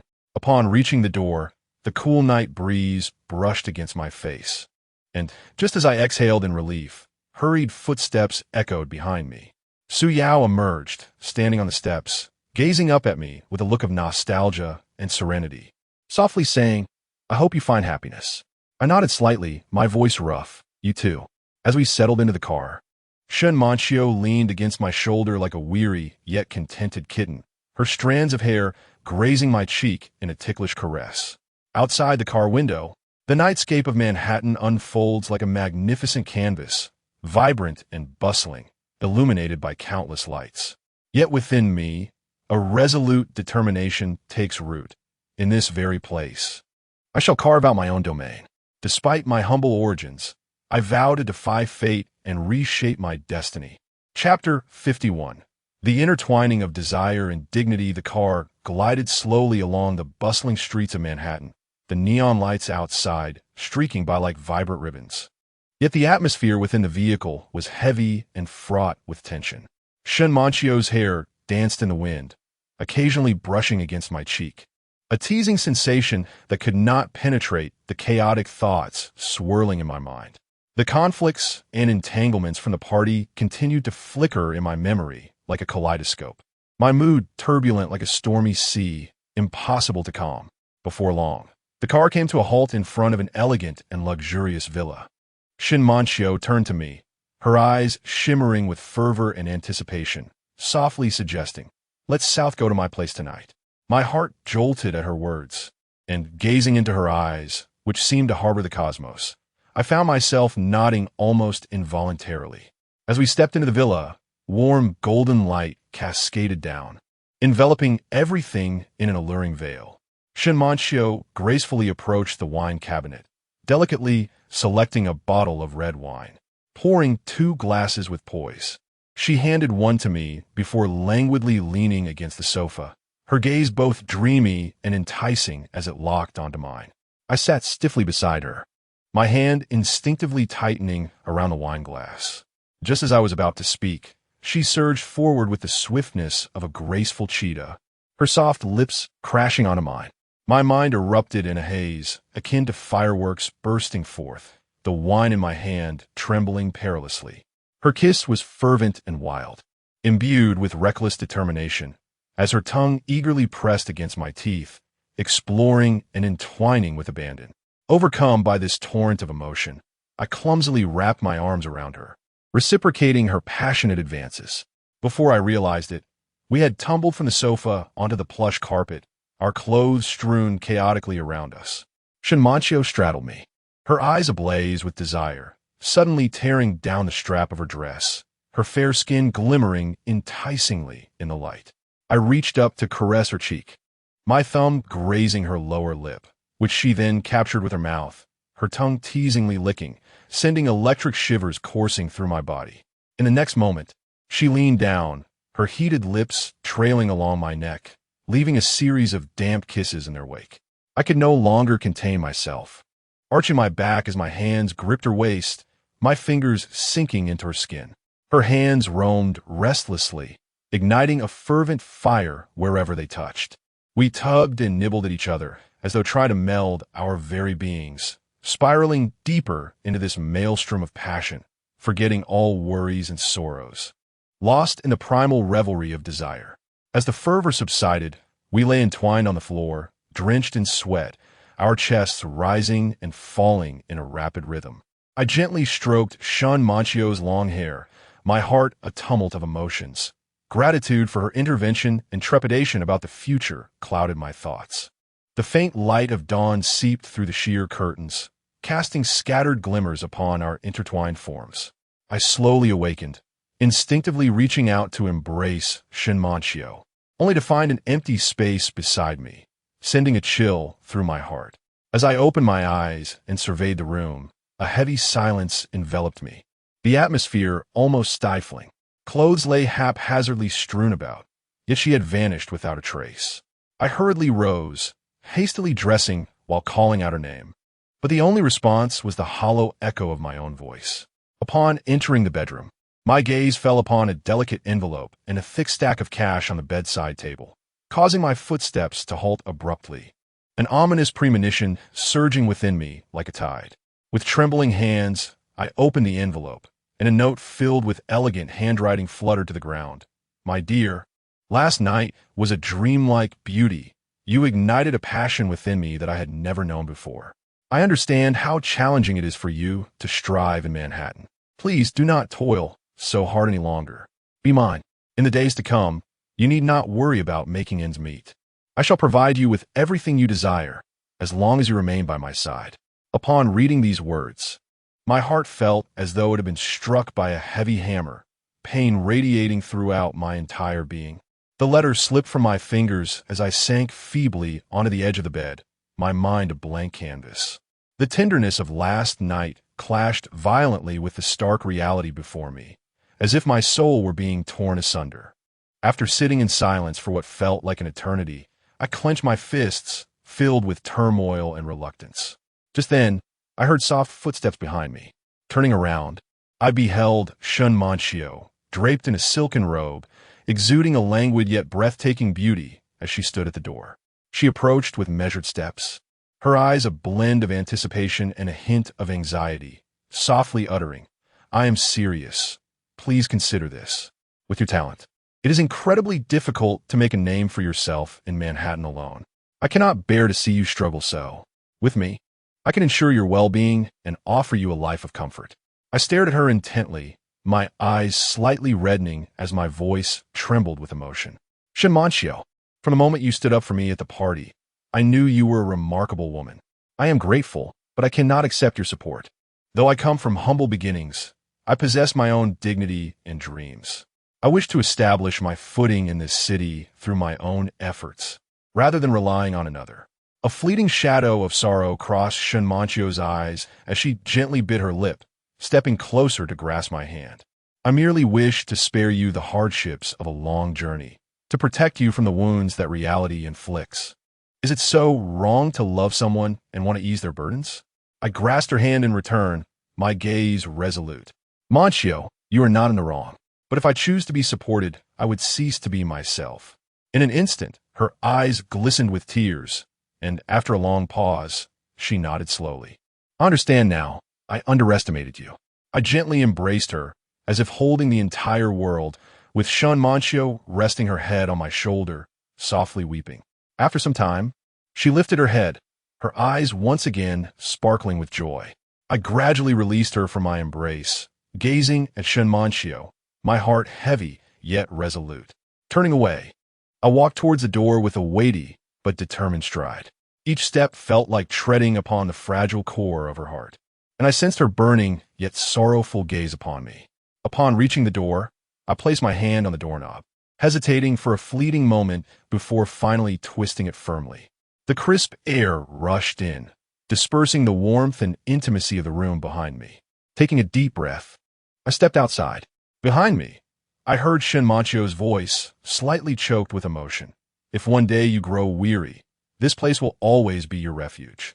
I did not look back. I merely waved my hand, fearing that a glance would lead me to succumb once more. Sunlight enveloped me as I dragged my weary and heavy footsteps, finally returning to that small, familiar rental room that felt more familiar than ever. As I pushed the door open, I was enveloped by a musty aroma that pervaded the room. Chun Jiao, who had been seated on a rather wobbly chair, immediately rose upon hearing the noise. With a graceful demeanor, she approached me, her face betraying an unmistakable concern as she eagerly inquired, "Where have you been during this time? I've sent you so many messages on WeChat, yet you haven't responded." Chapter 52. The allure of pink. My gaze involuntarily lingered upon her. She was adorned in a delicate, pale pink sheer gown, the fabric as gossamer as a butterfly's wing, gently caressing the contours of her figure. It enveloped her like a veil of mist, perfectly outlining her slender waist, which could be grasped with a delicate hand.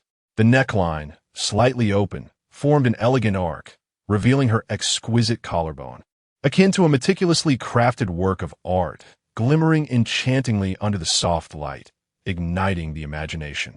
The hem of her dress fell just above her knees, and the lace trim swayed gracefully with her movements, bestowing upon her an air of playful charm and allure. The long sleeves of the gown were semi-transparent. As she raised her arm, her limb became a tantalizing apparition, reminiscent of an ivory arm obscured in clouds, exuding endless temptation. I felt a flutter of anxiety and hastily averted my gaze, frantically scrolling through my chat history on my phone, only to realize how my recent busyness had caused me to overlook the WeChat messages sent by Chen Jiao.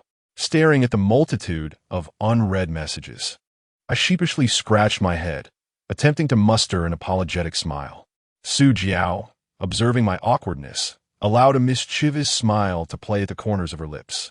She subtly shifted her position, the fabric of her skirt whispering softly, and the faint scent of her perfume wafted increasingly into my nostrils.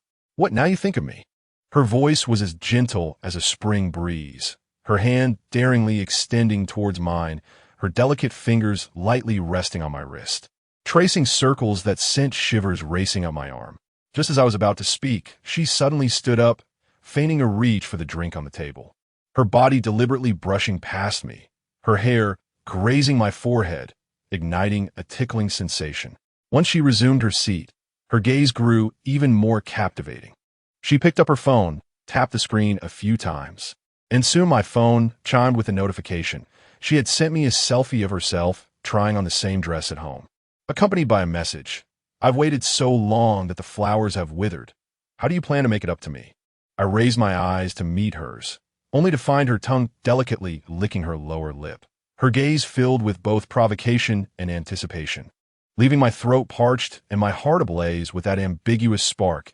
As I slowly leaned closer to her, taking a deep breath, I summoned the courage to whisper in her ear, "Don't be upset. Let me take you out for barbecue, shall we?" Su Jiao paused for a moment, a glimmer of surprise flickering in her eyes, yet her words remained teasing. "Humph, is that all? I suppose you have a bit of conscience." As I stood, I gallantly extended my hand to assist her, but she skillfully evaded it, gracefully gliding towards the door. Just as she was about to step out, she turned back, casting a bewitching glance my way, and chided, "What are you waiting for? Let us go." I hesitated for a moment before dialing Li Fengyi. Su Jiao noticed my intent to contact someone else, and her previously expectant expression swiftly cooled, her brow furrowing slightly, her tone laced with evident displeasure. "Are you inviting someone else now?" I awkwardly explained. "Li Fengyi is my close buddy. It's been a while since we gathered, so it would be lively." She let out a soft huff, turning her head away, her back, accentuated by the pink gown, radiating a sense of grievance. Upon arriving at the barbecue stall, Li Fengyi hurried over with great enthusiasm. As soon as he settled down, he sensed an unsettling atmosphere. He glanced at me and then at Su Jiao, teasingly remarking, "Oh, what's this? Are the lovebirds having a spat?" Just as I was about to respond, Su Jiao interjected, "Who is his lovebird? Some people just don't understand others' feelings." As she spoke, she deliberately tossed her semi-transparent sleeve aside and flicked her hair, casting her gaze elsewhere, deliberately avoiding eye contact with me. I sighed in resignation, aware that she was still upset about my decision to invite Li Fengyi. When the barbecue was served, I instinctively reached for a skewer of chicken wings and offered it to her, saying, "Do try this. These grilled chicken wings are simply delightful." Su Jiao glanced at the wings, then at me, hesitating for a moment before taking a gentle bite. At that moment, Li Fengyi chimed in with a playful tone. "It seems that only delicious food can cheer up a beauty. Jingu, you ought to bring her here for barbecue more often." Su Jiao shot him a glare, Yet the corners of her mouth betrayed a slight smile. I felt a surge of happiness, but Su Jiao suddenly stood up, claiming she needed to visit the restroom. Once she left, Li Fengyi leaned in with a mischievous grin, saying, "Jingge, I can see that this girl has quite an interest in you. You'd better seize the moment and not let this opportunity slip away." I nodded with a wry smile, mentally preparing to explain everything to Su Jiao upon her return, hoping to resolve the tension. Just then, from the corner of my eye, I caught sight of a familiar figure. Upon closer inspection, it was the person we had been searching for all this time, Wang Hao. He staggered towards us, exuding an irksome swagger, his gaze brazenly roaming over Su Jiao, filled with an aggressive intent, as if he intended to see through her clothing. At that moment, an inferno of rage erupted within me, akin to a volcano. As Wang Hao approached, he eagerly shouted, "Wow, this girl is quite a looker." Simultaneously, he extended his filthy hand towards Su Jiao's shoulder, seemingly intending to take advantage. Without a moment's hesitation, I sprang from my seat like an enraged lion, swiftly striking his intrusive hand away. I glared at him with wide eyes, my voice seething with fury as I growled, "Wang Hao, dare you touch even a hair on her head?" Su Jiao, clearly taken aback by the sudden turn of events, stood. Wang Hao winced in pain, his anger boiling over as he glared at me. "You dare to strike again, pretending to be a hero? The day I almost ended your life, you came seeking your own demise." Memories of the humiliation I endured at his hands flickered through my mind like a rapid slideshow. I gritted my teeth, my fists clenching, ready to unleash my fury. However, Su Jiao leaned forward, her gaze as icy as winter's chill. "Mind your words. Perhaps you should reflect on your own character." Her voice trembled slightly, but resonated with unwavering determination. A warmth spread within me, prompting me to shield her even more closely. Chapter 53, Revenge. Li Fengyi erupted like a powder keg, springing into action with a face full of fury, pointing an accusatory finger at Wang Hao as he bellowed, "Wang Hao, should you dare to act recklessly today, do not blame us for showing you no mercy." Before his words had fully dissipated into the air, he swiftly drew a meticulously prepared handgun from his bosom, pressing it firmly against Wang Hao's chest without a hint of hesitation. Startled, Wang Hao's heart skipped a beat, yet he maintained a fa ade of bravado, retorting with a fierce tone, "I'm fine. Just wait and see." With that, he turned on his heel and departed. The gathering was filled with a multitude of individuals, a chaotic mlang of characters. A single misstep could spiral into an uncontrollable situation. Thus, even with a firearm in hand, we dared not pull the trigger lightly. We could only endure for the moment, biding our time to settle accounts with this detestable fellow when the opportunity arose. As Wang Hao made his exit, the sudden turmoil subsided momentarily. Su Jiao slowly lifted her head, gazing up at me with her enchanting, tear-brimmed eyes, and with a gentle voice laced with concern, she inquired, "Are you all right? Did you get hurt?" Witnessing her genuine worry for my well-being stirred a profound sense of tenderness within me. I reached out, affectionately ruffling her hair, and replied softly, "Do not worry, I am fine. I owe much to you this time." Having observed the entire scene, Li Fengyi could not resist teasing, "Ha, look at this heroic rescue. I dare say your feelings for each other will surely blossom from this." At his playful jibe, Su Jiao's cheeks flushed a deep crimson, reminiscent of ripe apples, as she cast him an admonishing glance, seemingly reproaching him for jesting at such a moment. I discreetly signaled Li Fengyi with a glance imbued with meaning, urging him to follow Wang Hao and his group. Understanding my silent command, he nodded slightly, adopting a nonchalant demeanor as he blended into the crowd, stealthily trailing behind. As I watched his retreating figure, I clenched my fists tightly, knuckles whitening from the strain, my heart seething with animosity. Wang Hao had repeatedly provoked me, crossing the line. This time, I was determined to uncover his lair and eradicate this root of trouble once and for all. Su Jiao clung to the hem of my clothing, as if it were her sole source of security. I gently enveloped her small, icy hand with mine, attempting to provide comfort through warmth, softly assuring her, "Do not fear. It is all over now." She looked up at me, the panic in her eyes not entirely faded, but now tinged with a newfound reliance on me. To soothe her lingering anxiety, I picked up a skewer of roasted corn and offered it to her lips, saying, "Have a bite. It will sweeten your mood." She opened her mouth slightly, taking a gentle nibble. The tender kernels burst between her lips, releasing a cascade of sweet juice, momentarily dispelling the surrounding tension. Before long, my phone vibrated. I retrieved it to find a message from Li Fengyi. The brief text on the screen invigorated my spirit, informing me that Wang Hao and his cohort had entered an old residential complex in the southern part of the city, complete with specific building numbers. I tucked my phone away and turned to Su Jiao, my eyes brimming with concern and determination. "I will first escort you home, and then I must attend to Wang Hao's affairs." Upon hearing this, Su Jiao's eyes instantly reddened, as if filled with unshed tears, which swirled in her gaze. She stubbornly shook her head. "I won't go back. I want to be with you. It is too dangerous for you to go alone." Just as I was about to persuade her otherwise, she suddenly embraced me tightly like a protective creature, her arms encircling my neck as she pleaded with a quivering voice. "I promise I won't be a burden. Please don't send me away." Helpless, I gazed at her pitiful yet resolutely determined visage and eventually acquiesced. The three of us boarded a taxi, speeding towards the southern district. Outside the car window, the city lights streaked by like meteors, yet inside the vehicle, there was a profound silence, punctuated only by heavy breaths. Before long, we arrived near the complex. We lightened our footsteps, cautiously seeking a concealed corner to lie in wait. The night enveloped us like a vast black curtain, growing ever deeper, while the lights within the complex were sparse and dim. Leaning closer to Li Fengyi, I lowered my voice as we deliberated on the best way to infiltrate and gather intelligence. Suddenly, Su Jiao tugged at my sleeve, her slender fingers surprisingly strong. Following her gaze, I saw Wang Hao conversing with a hunched figure clad in a tattered black robe, trembling visibly.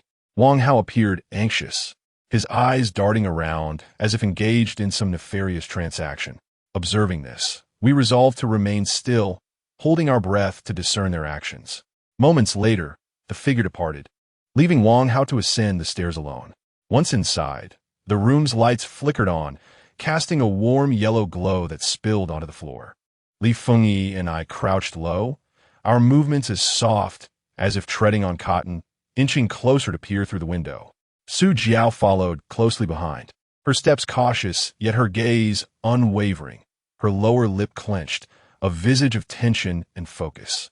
Just as we were about to draw near, the sound of footsteps echoed in the corridor, urgent and heavy, as though they were walking upon our very hearts. Startled, I swiftly pulled Su Jiao into a storage room, filled with old furniture and clutter, shrouded in dust.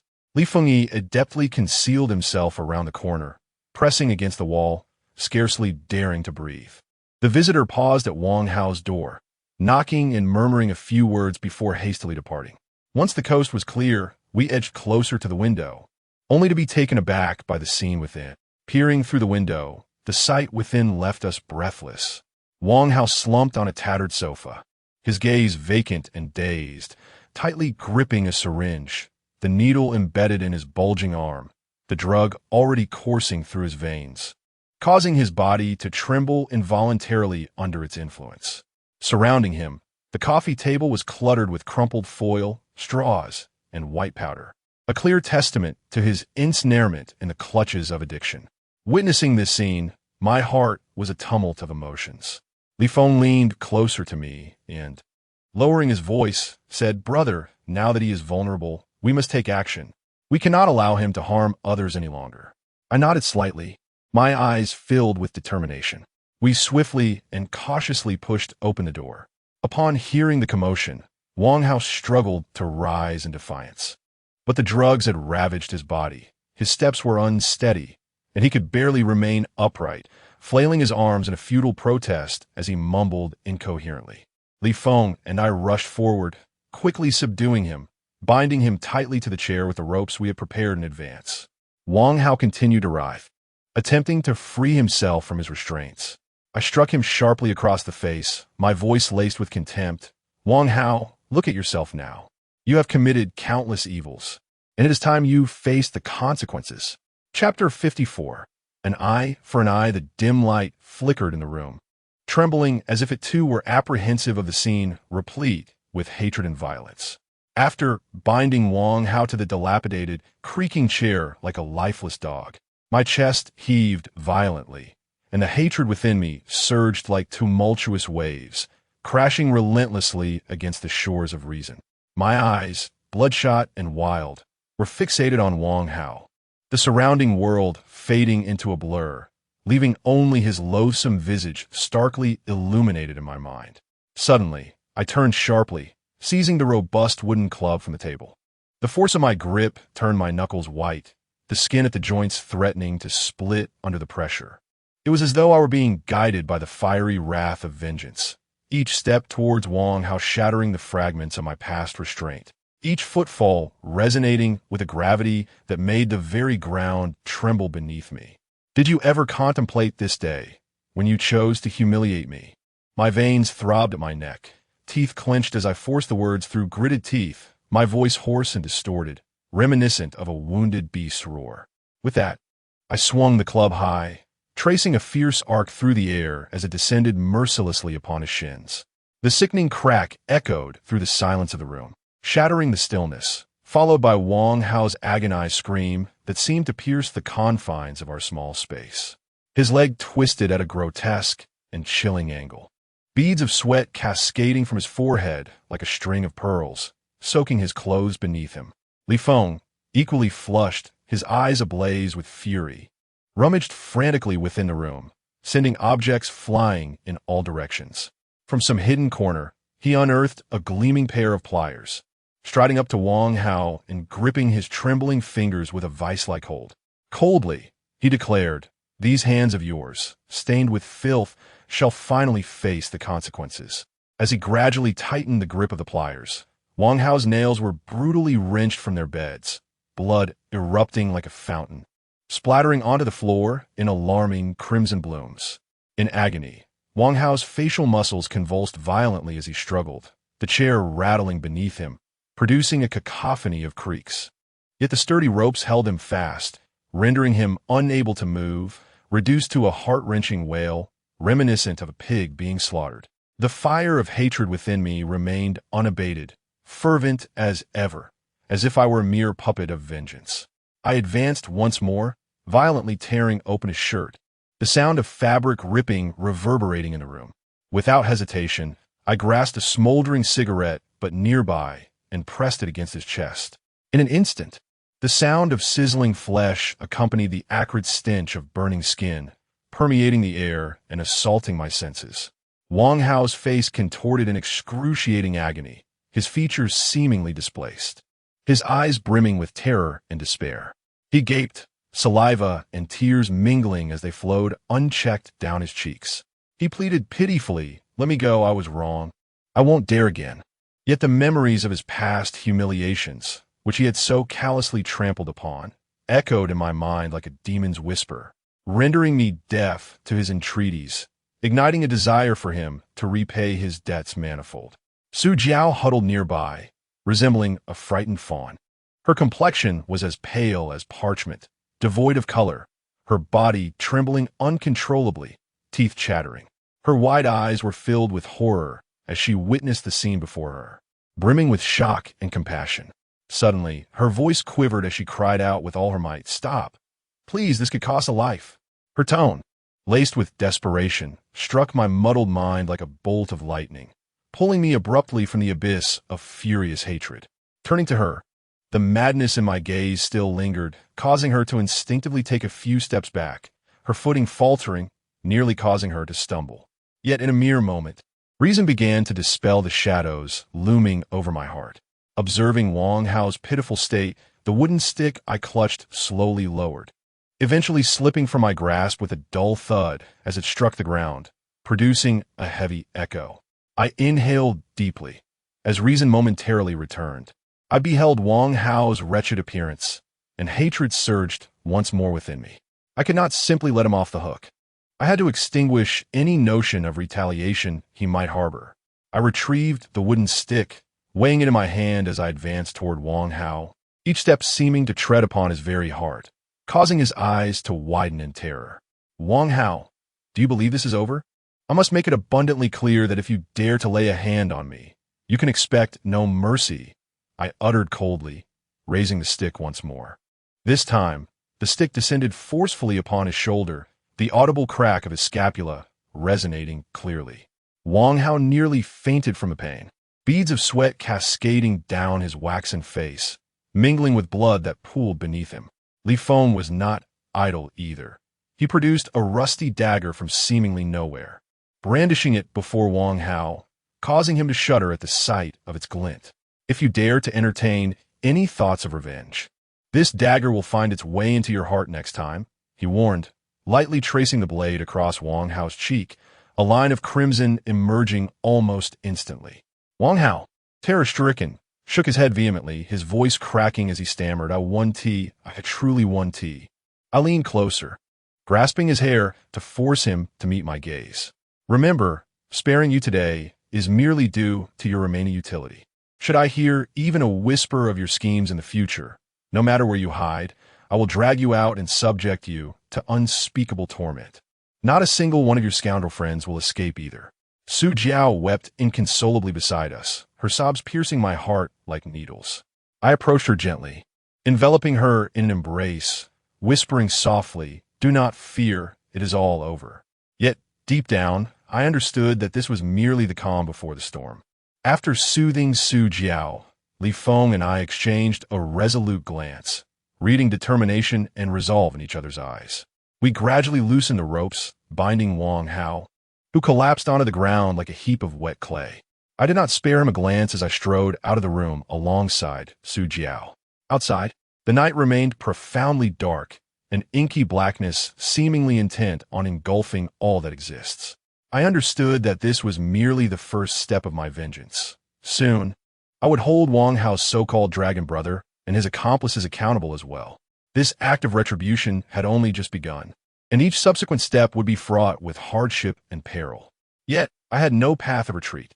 I was determined to repay the humiliation I had endured tenfold, even at the cost of my life. Chapter 55. The dreamy massage parlor. After a tumultuous series of events, I exhaled a sigh of relief. Subsequently, I personally escorted Su Jiao to the entrance of our rented abode. Standing at the foot of the building, her enchanting eyes gazed into mine, revealing a hint of trepidation and concern. She slightly nodded, signaling for me to accompany her upstairs. However, I gently informed her that I had matters to attend to with Li Fengyi and thus could not join her. Upon hearing my words, a flicker of sorrow crossed Su Jiao's eyes. She regarded me silently, offering no further remarks, before suddenly stepping forward to embrace me tightly. In that moment, her soft form pressed against me, as if she wished to impart all her warmth into my being. Feeling her embrace, the tension that had gripped me gradually dissipated. After what felt like an eternity, Su Jiao slowly released her hold, lifting her gaze to meet mine once more, her eyes imbued with reluctance and affection. Finally, she softly uttered a farewell before turning away, her light footsteps leading her towards the stairwell. I stood silently, watching her graceful silhouette recede into the distance. Her lithe figure appeared particularly enchanting under the moonlight. I lost track of time until a gentle, warm glow emanated from the window of the rented apartment. Once assured of her safety, I turned away and departed from that place. Soon after, I contemplated taking Li Fengyi to unwind and relieve our long-held tensions. Thus, we walked side by side, meandering aimlessly along the streets. Before long, we found ourselves on a somewhat secluded lane, where an unassuming massage parlor caught our attention. The establishment was modest in size, yet the interior exuded a dim, intimate glow. Upon stepping inside, a subtle aroma of lavender essential oil enveloped us, instantly soothing our spirits. Guided by the warmth of the staff, we entered 2 adjacent rooms. Barely had I settled onto the massage table when I heard a soft creak, and the door was gently pushed open. 2 alluring massage therapists, clad in form-fitting skirts that accentuated their curves, entered with a graceful sway. Initially, the massage adhered to conventional standards, their strong hands kneading the tension from my muscles, alleviating the burdens of revenge. However, it wasn't long before the atmosphere shifted. The therapist's hands began to wander, gliding lightly from my neck down to my chest, their fingers teasingly dancing upon my skin, sending shivers through me.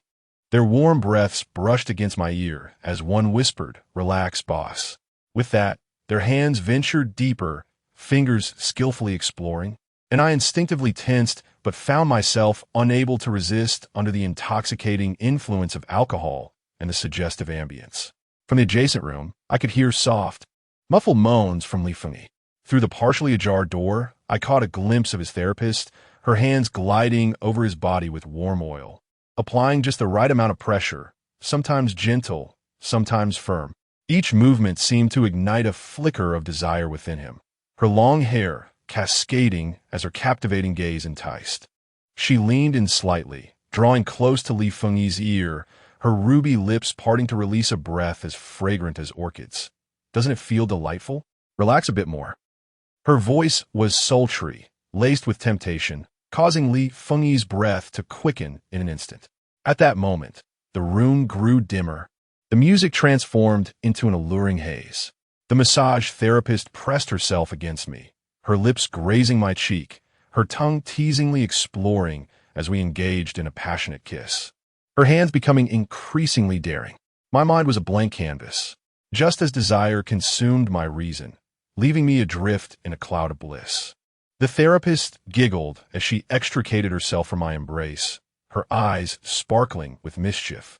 In a voice sweet enough to ensnare the soul, she seduced, "Boss, you and the gentleman next door are clearly seasoned players. Our establishment offers an extraordinary upgrade service that drives one to the heights of ecstasy, not for the faint-hearted." As she spoke, her fingers traced my collarbone, sending shivers through me. She continued, "There's the fantastical waterbed experience, infused with our special aromatic oils, where one feels as if floating on air, every pore blissfully opened, and unique scenarios await you. Whether you wish to embody a fearsome mob boss or a pitiful soul in need of salvation, we have every prop and setting you could desire. Care to try?" I turned to glance at the adjacent room, memories of Li Fengyi enduring hardships alongside me flooding my mind. To grant him a night of unparalleled relaxation, casting aside all his burdens and fatigue, I steeled myself and nodded at the therapist. "Very well, let us upgrade everything. My brother must be thoroughly satisfied."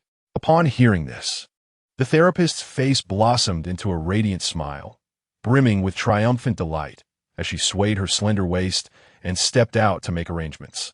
In a moment, the lights in the room extinguished with a sharp click, and soon after, several spotlights, emitting an enchanting blue glow, illuminated the corners, elevating the room's sultry ambience to unprecedented heights.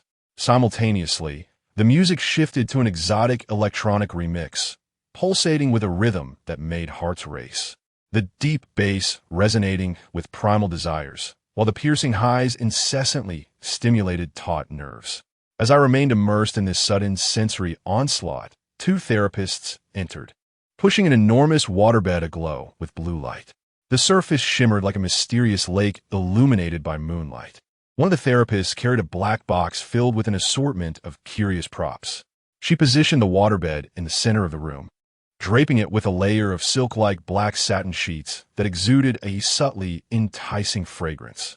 After completing these tasks, she approached me with a captivating smile that quickened my pulse, her gaze as if to devour me whole.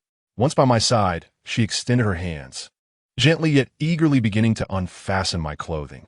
In an instant, my upper body lay exposed beneath the ambiguous and enchanting glow of the lights. The masseuse, noticing this, allowed a smug smile to play at the corners of her lips as she gently guided me towards the waterbed, whispering softly, "Relax, dear sir. What follows will be an unforgettable experience." I took a deep breath, attempting to compose myself, yet my body moved involuntarily in response to her gentle coaxing. As I reclined upon the waterbed, which emanated an unusual fragrance, the undulating waves and the satin-like texture sent shivers down my spine. Chapter 56.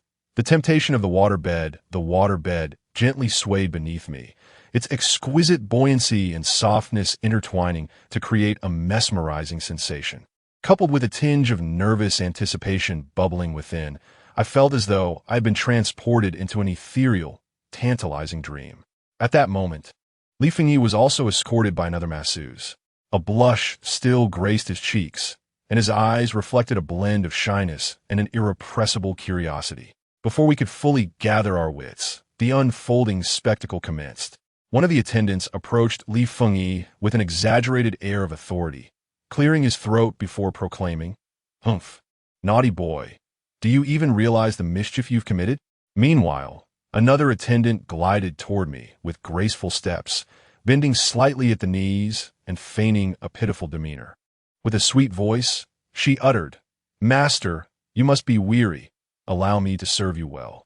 As she spoke, her other hand playfully lifted delicacies from the tray, offering them to my lips, her gaze suffused with allure and charm. As the game progressed, the temperature in the room seemed to rise, the air thickening to a near suffocating degree. Both Li Fengyi and I were utterly ensnared in this overwhelming ecstasy, our rational minds cast aside. On my side, the attendant appeared further stimulated by my reactions, her eyes igniting with fervor. She leaned closer, her warm breath brushing against my ear as she whispered suggestive words that danced like magic through my senses, sending my heart racing. I instinctively encircled her waist, and she melted into my embrace. Her body swayed gently within my arms, each subtle movement sending electric shivers coursing through me. Unable to contain my desire any longer, I leaned down to kiss her. She fervently responded, her arms clinging tightly to my neck. At that moment, the waterbed began to rock violently, and the world around us faded into oblivion, leaving only the hurried cadence of our breaths and the frantic beating of our hearts. Her fingers roamed across my back, sending waves of exhilaration through me. Beside us, Li Fengyi had also succumbed to the throes of passion.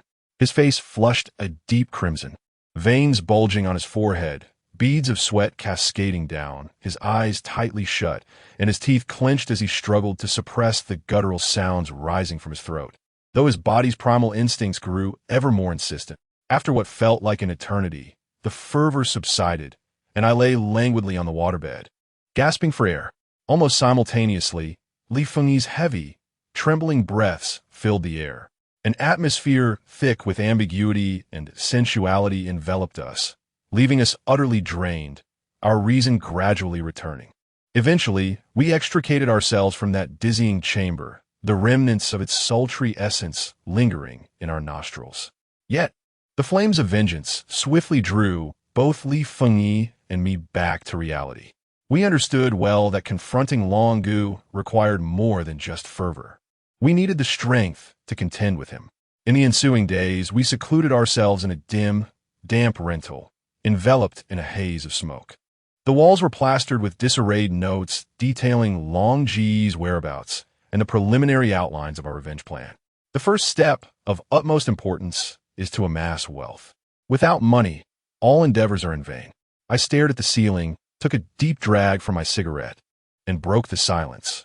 Relying on the meager currency trade managed by Jenny, it would take an eternity to accumulate the capital for revenge.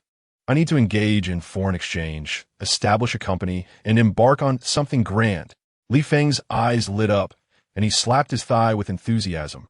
Excellent. This idea is indeed feasible. Thus, with a heart full of trepidation and trembling fingers, I dialed Shun Manchio's number.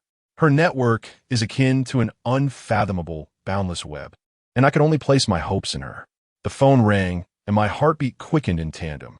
Before long, her languid yet slightly teasing voice came through the receiver. "Oh, ISNT this, my little adversary? What brings you to call me?" Just that one sentence enveloped me in an air of flirtation.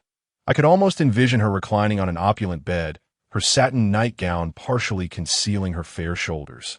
Cascading waves of hair flowing freely, her eyes glinting with mischief. I steadied my nerves, accompanied by a smile, and poured out our plans and urgent needs. She fell silent for a moment before emitting a light laugh, akin to a feather gently brushing against my heartstrings. "All right, given our friendship, I'll help you make connections." However, she deliberately elongated the final word. "You must promise me that once this is accomplished, you'll accompany me to the hot spring resort in the outskirts and indulge in a soak just the two of us. And you must wait on me as you did before. When she spoke the word wait, her tone dipped suggestively. My heart tightened, fully aware of her insinuation. Yet at this moment, the flames of revenge blazed fiercely within me. I gritted my teeth and replied with resolve. All right, Monchio, I'm at your service. After hanging up, I gazed out the window. The city's neon lights flickered, yet my path ahead remained shrouded in uncertainty. However, I knew that this step, taken in pursuit of revenge against Longu, left me no option for retreat. In a lavishly decorated private club, where crystal chandeliers cast an ambiguous glow, Li Feng and I met those legendary figures. The leader, Zhao Qinian, donned a tailored suit, his eyes sharp and astute, a massive diamond ring on his finger dazzling to the eye. It was said he had wielded power in the foreign exchange market for years, well-versed in its intricacies. Alongside him was Lin Yu, a slender figure sporting glasses, his eyes behind the lenses seemingly capable of deciphering any numerical code, a master of technical analysis. Upon our first encounter, Zhao Qinian raised his chin with a hint of arrogance. I hear you wish to enter the industry? This is no child's play. I hastily presented the prepared, generous gift with a smiling face. Brother Zhao, I have long admired your reputation. We sincerely seek your guidance and hope for your support. Li Feng chimed in, patting his chest and promising future returns. After much coaxing, they finally relented, agreeing to take us under their wing.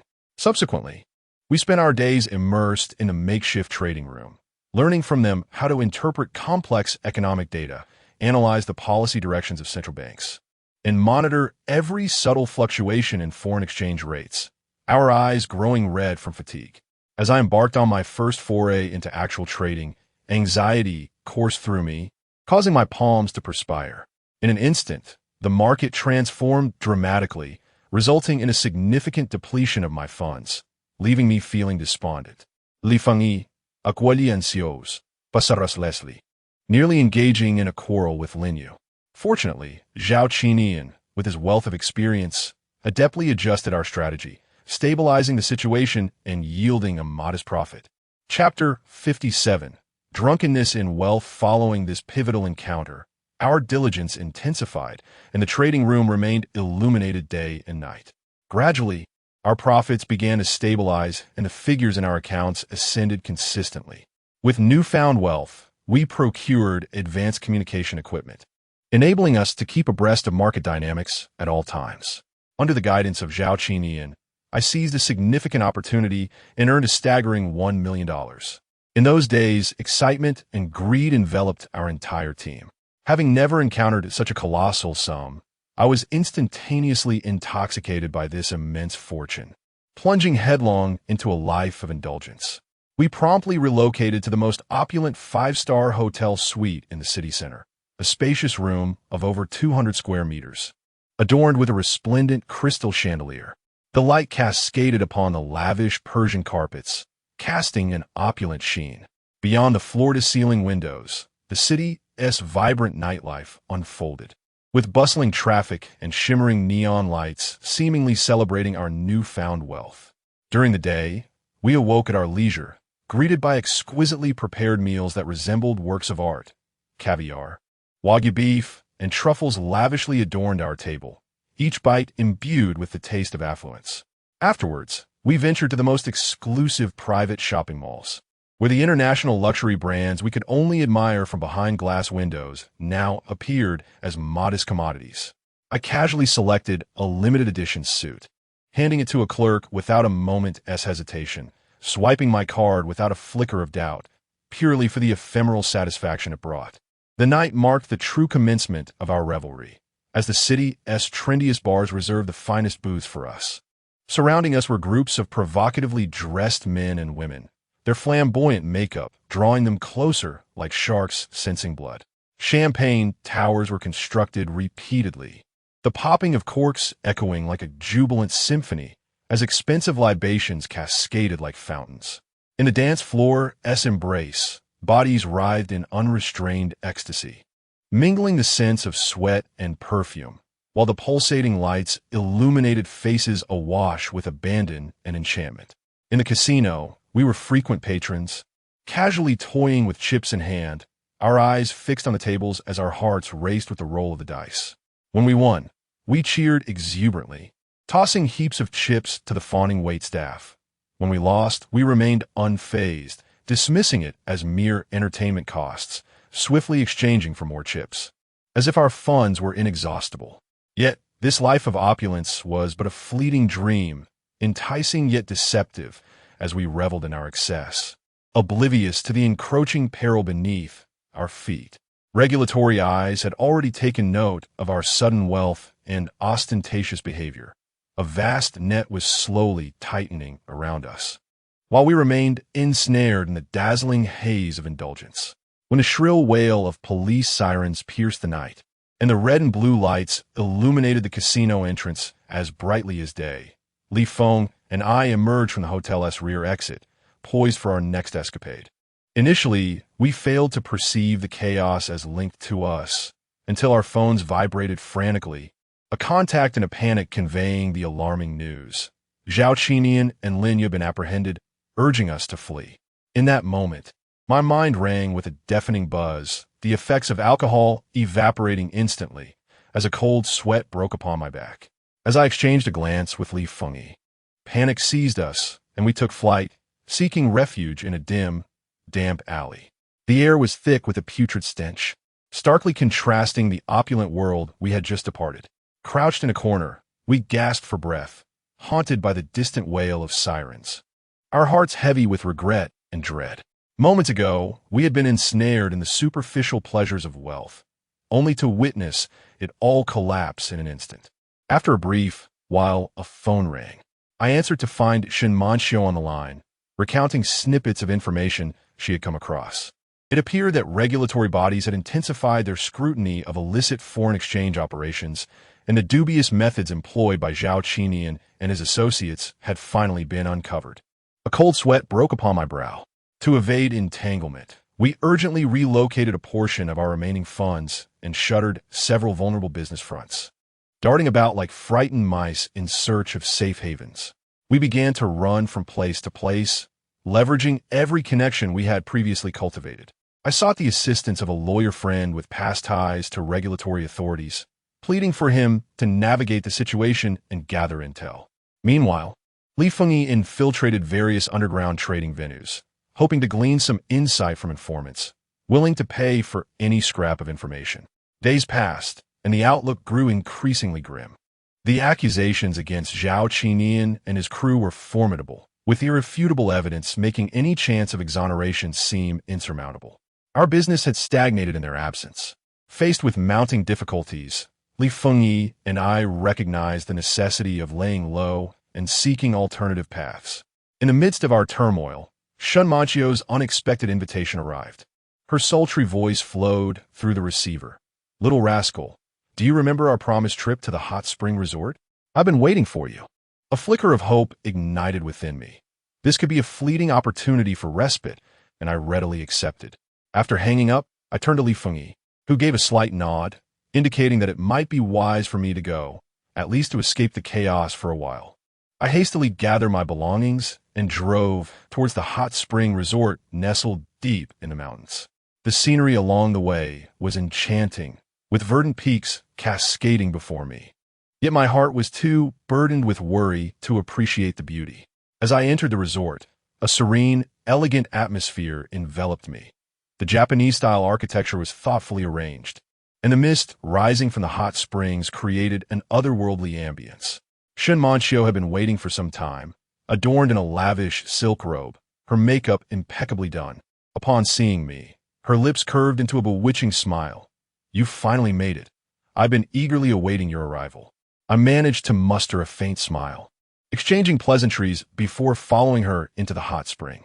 The warm water enveloped my body, yet it could not thaw the chill within my heart. As we soaked, Shen Manxiu gently leaned her head on my shoulder, her fingers tracing circles on my chest. Seemingly casual, she remarked, "I've heard about your recent troubles. Don't dwell on it too much. Just relax."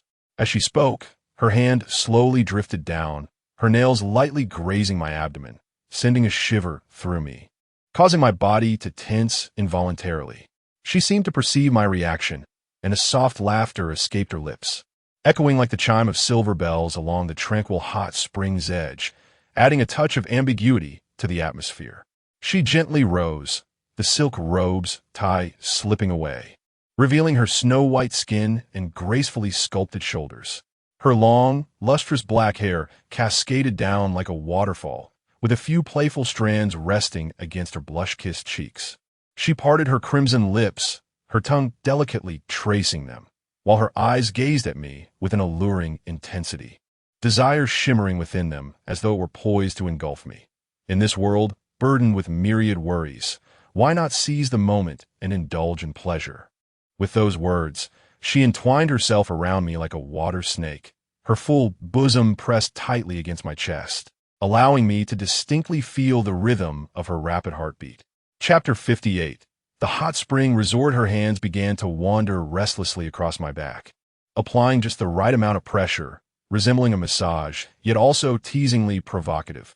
The warmth of her breath caressed my neck as she gently nibbled on my earlobe, whispering, "Don't you wish to cast aside everything and lose yourself in this tender embrace?" At that moment, although my heart was a tumult of confusion, I could not help but be entranced by her exquisite allure. My mind felt as if it were exploding, the remnants of my reason teetering on the brink under her onslaught. The soothing warmth of the hot spring water intertwined with her heated body, nearly engulfing me in blissful surrender. I raised my hand to grasp her restless one, attempting to regain a shred of clarity. "Monsieur, this is utterly reckless." Yet my voice emerged hoarse, lacking any semblance of authority. Undeterred, Monsieur giggled, and as I momentarily lost focus, she playfully pecked my lips, the delicate touch akin to a fleeting electric spark coursing through my body. In an instant, she agilely maneuvered behind me, her hands encircling my waist, her fingers teasingly exploring my abdomen, deliberately pinching the most sensitive part of my waist with her fingertips. A jolt surged through me, nearly causing me to lose my balance and splash water everywhere. Observing my disarray, her laughter resonated joyfully in the vastness of the hot spring area. Just as I contemplated turning to halt her mischievous antics, she darted in front of me like a nimble fish, her hands clinging to my neck while her legs gracefully entwined around me, her entire form suspended against mine. Her hair flowed through the water, a few strands entangling my arms like delicate threads of affection. "Forget those worries. At this moment, it is just you and me," she murmured, her warm lips seeking mine once more, her tongue gently prying open my mouth, deepening our kiss. I instinctively encircled her waist, my palm grazing her smooth skin, the exquisite sensation sending shivers down my spine. Bubbles from the hot spring continuously rose around us, creating a dreamlike ambience for our intimate encounter.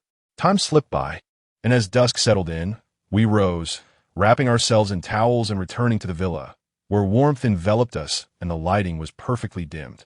Monsieur moved gracefully towards the wine cabinet, retrieving a bottle of exquisite red wine, her long fingers elegantly cradling the bottle. With a soft pop, the cork released, and the rich aroma wafted through the air. She approached with 2 glasses in hand, offering one to me, her fingers intentionally brushing against mine, her eyes sparkling with playful allure. I took a delicate sip. The rich liquid slid down my throat, igniting a deeper desire within me like fire. Setting my glass down, Monsieur turned on the music, a languorous and sensual melody filling the air. She swayed to the rhythm, her form enchanting, resembling a creature of the night. Suddenly, she spun into my embrace, her hands once more wandering across my back, reigniting that heart-racing intimacy. Before long, she pulled me to the sofa, suggesting a more exhilarating game of lip print guessing. The rules were simple. She would leave lip prints on various parts of my body, and I would guess their locations while blindfolded. As the game commenced, her lips, infused with the richness of wine, roamed freely from my neck to my chest, each warm touch quickening my breath. In a state of frantic anticipation, I found myself captivated by her enchanting laughter, which chimed like silver bells, intertwining with the melodies and the intoxicating scent of wine, elevating the atmosphere's erotic energy. As the night deepened outside, The fervor within the room intensified. She gradually leaned closer, her hands entwining around my neck, her lips brushing against my ear as she whispered enticingly, "Let us indulge in something more exhilarating." With that, she pulled me onto the sofa and suggested a game of strip rock, paper, scissors, where each defeat would result in the removal of a garment. After several rounds, clothing lay strewn across the floor, heartbeats and breaths mingling, drowning out the music. Her gaze, hazy with desire, settled upon me as she straddled my lap, her hands restlessly exploring, her fervent kisses falling like a torrential rain. Immersed in her advances, I clasped her delicate hands, reciprocating her ardor.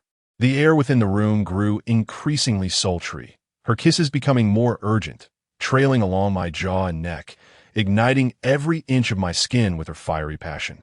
My hands gripped her waist, my fingertips sinking into her soft flesh, eliciting a shiver as she gently writhed against me. Her hands roamed freely, teasing the last vestiges of my rationality, causing my breath to quicken, soft moans escaping my lips involuntarily. In that moment, her eyes sparkled with longing and desire.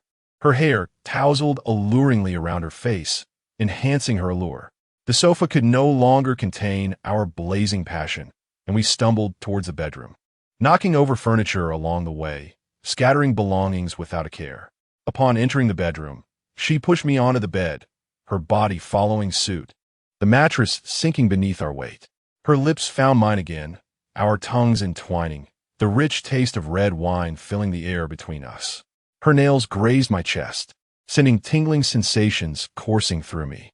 Unwilling to concede, I delved my hands into her hair, deepening our kiss, while the other hand traced down her smooth back. Her body trembled within my embrace. Each intimate touch ignited a wildfire of desire, spiraling our passion into a frenzy. We tangled in a tempest of ecstasy upon the bed. Her hair splayed chaotically across the pillow, her skin flushed with an irresistible glow. Lost in this ultimate pleasure, I forgot all distractions that lingered outside. After a considerable time had passed, the fervor subsided, leaving an air thick with languor and intimacy. She nestled lazily beside me, her fingers tracing circles on my chest, the dreamy look in her eyes gradually replaced by a glint of mischief. "Darling, rise. I wish to introduce you to someone," Shinmancho murmured softly, rising to don a sheer nightgown, her graceful form partially veiled. She approached the table, picked up her phone, and, after a few hushed words, turned back to me with a playful smile, beckoning, "Follow me." I trailed behind her, my steps unsteady, my heart still racing. The moonlight bathed the winding stone path in a silvery glow as we walked along the tranquil trail towards another villa. Shinmancho moved with poise, her nightgown fluttering in the breeze, accentuating her exquisite curves, while I followed, my thoughts a whirlwind of anxiety about the person we were about to meet and reminiscences of the night as passionate escapades. Upon entering the villa, the interior was brightly lit, revealing a middle-aged man lounging on a leather sofa. Dressed in a well-tailored suit, the Rolex on his wrist gleamed coldly in the light, exuding an undeniable air of authority with every gesture. Beside him, two women nestled closely, one on each side, their figures gracefully enchanting, their curves exquisitely accentuated. Their countenances were striking, adorned with meticulous makeup, yet their gazes revealed a certain savvy born from frequent interactions with the powerful elite. Shinmancho glided forward, her silk robe swaying gently with each step. Approaching the middle-aged man, she beamed and introduced, "Mr. Liu, this is the friend I mentioned to you, young and talented, though recently faced with some challenges." As she spoke, her eyes flickered towards me, carrying a hint of suggestion, as if urging me to seize the opportunity. Chapter 59. The introduction of a power broker. I lowered my head slightly, adjusting my somewhat disheveled attire, and strode forward with purpose, respectfully addressing Mr. Liu. "It is an honor to finally meet you, having long admired your esteemed reputation. I am truly grateful for this opportunity." My voice betrayed a measure of nervousness, still tinged with remnants of unspent desire. Beads of perspiration formed in my palms as my gaze fleetingly darted towards the two women present, only to quickly retract. "Mr. Lou emitted a soft hum, a semblance of acknowledgement. He reclined against the back of the sofa, his fingers idly tapping the armrest. The two women, attuned to his cues, promptly presented cigars and lifted wine glasses with remarkable finesse. With a slight elevation of his gaze, Mr. Lou's eyes bore into me, assessing me from head to toe, as if he could penetrate my very thoughts. After a prolonged silence, he nodded subtly, gesturing towards the sofa opposite him. In a deep voice, he instructed, "Please, take a seat, young man. Since Monchio has recommended you, do share your story." As I settled into my seat, I instinctively clutched the hem of my clothing, recounting my recent tribulations while refraining from divulging any details regarding my entanglements with Brother Long and others. My words were imbued with sincerity and urgency. Mr. Liu listened intently, occasionally tapping his fingers against the armrest. Once I concluded, he remained silent for a moment, then posed several incisive questions that struck at the heart of the matter. Sweat beaded on my forehead as I answered cautiously. After our discussion, a faint smile crept onto Mr. Liu's lips, hinting at something elusive. "Your situation is somewhat precarious, yet not entirely devoid of hope," he remarked. He then retrieved a document from the table and slid it toward me. "This is a project.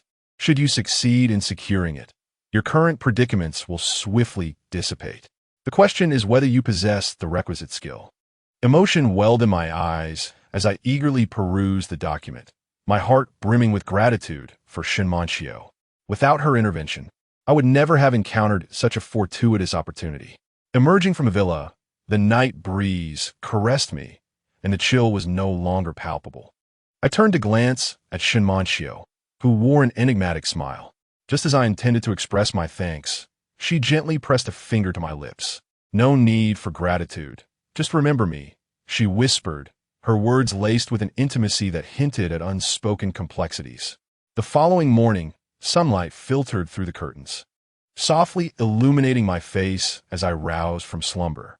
Shun Monchio had vanished, leaving behind a subtle trace of her perfume on the pillow.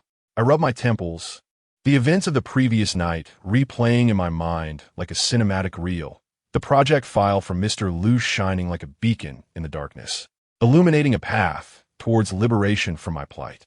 I sprang into action, and after completing my morning routine, I eagerly revisited the document for a thorough examination. The project's intricacies and challenges were daunting, involving the integration and operation of resources across multiple sectors, yet I understood that this was my singular avenue of escape. As I contemplated my next steps, my phone rang, breaking my reverie. It was Shun Monchio. "Are you awake?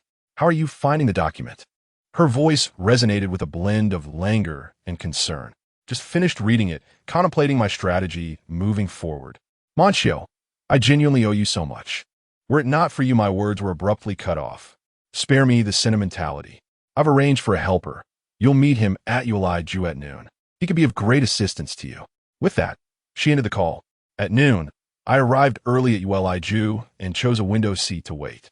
Before long, a sharply dressed man entered, his keen gaze quickly locking onto me amidst the crowd as he made his way directly to my table. "Hello, I am Chen Rue. Monchio has informed me about your situation." He extended his hand, his voice steady and commanding. I promptly stood up, grasping his hand firmly. "Hello, Mr. Chun. I will certainly rely on you moving forward." After exchanging pleasantries, we delved into the matter at hand.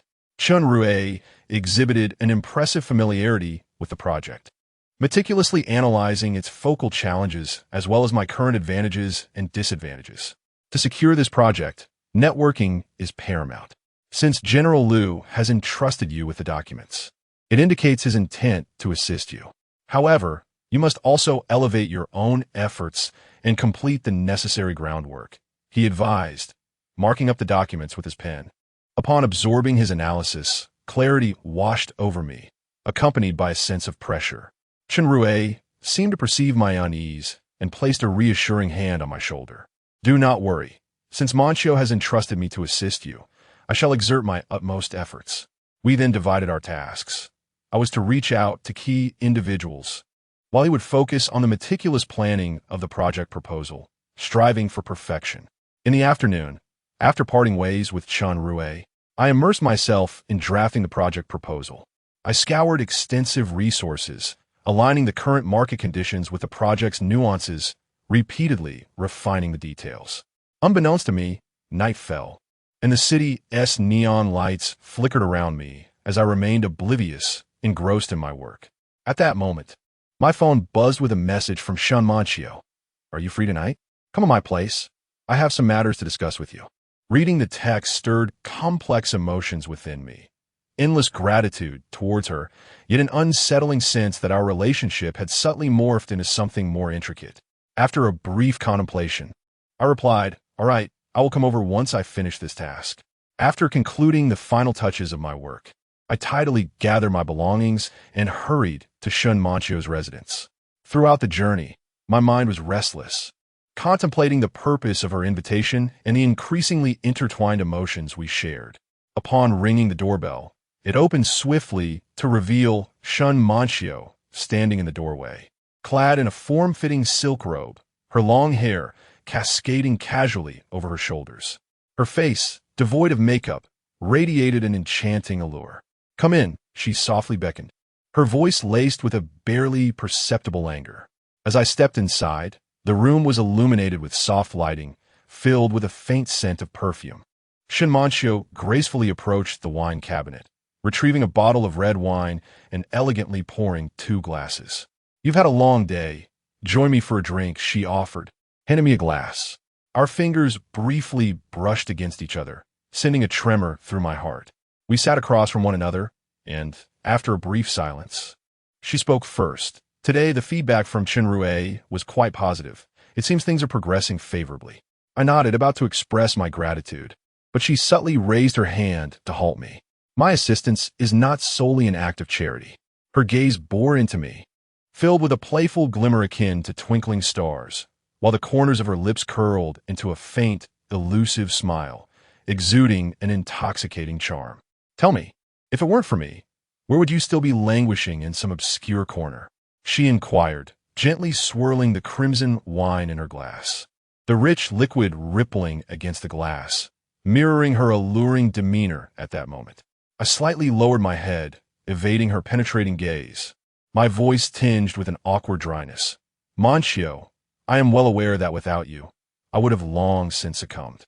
Her ears perked up at my response, a delightful laugh escaping her lips, crisp and enchanting, reverberating in the tranquil room like a siren's call. "Ah, it's good that you understand." She set her wine glass down and approached me, her silk robe cascading like water, accentuating her slender waist, each step resonating with the rhythm of my racing heart. She halted before me, her fingers delicately lifting my chin, compelling me to meet her gaze. The chill of her fingertips mingled with the warmth radiating from her, causing my body to tense instantaneously. Chapter 60. Entwined in desire, she leaned in slightly, her face drawing closer, the warmth of her breath gently brushing against my cheek. The faint scent of her perfume lingering at the tip of my nose, sending my heart into disarray. "Tell me," she murmured, "how will you repay me?" Her voice was like an enchanting incantation, whispering in my ear, her luscious lips parting and closing as if concealing boundless temptation. A wave of panic surged within me. I yearned to escape, yet felt as if I were ensnared, unable to move. My gaze fell upon her partially exposed collarbone, and I hastily averted my eyes, stammering, "Manchio, your assistance. I shall remember it for a lifetime, and I will surely repay you in kind." She erupted into a melodic laugh, filled with mockery and playful teasing. "A lifetime? That is far too long. I lack such patience."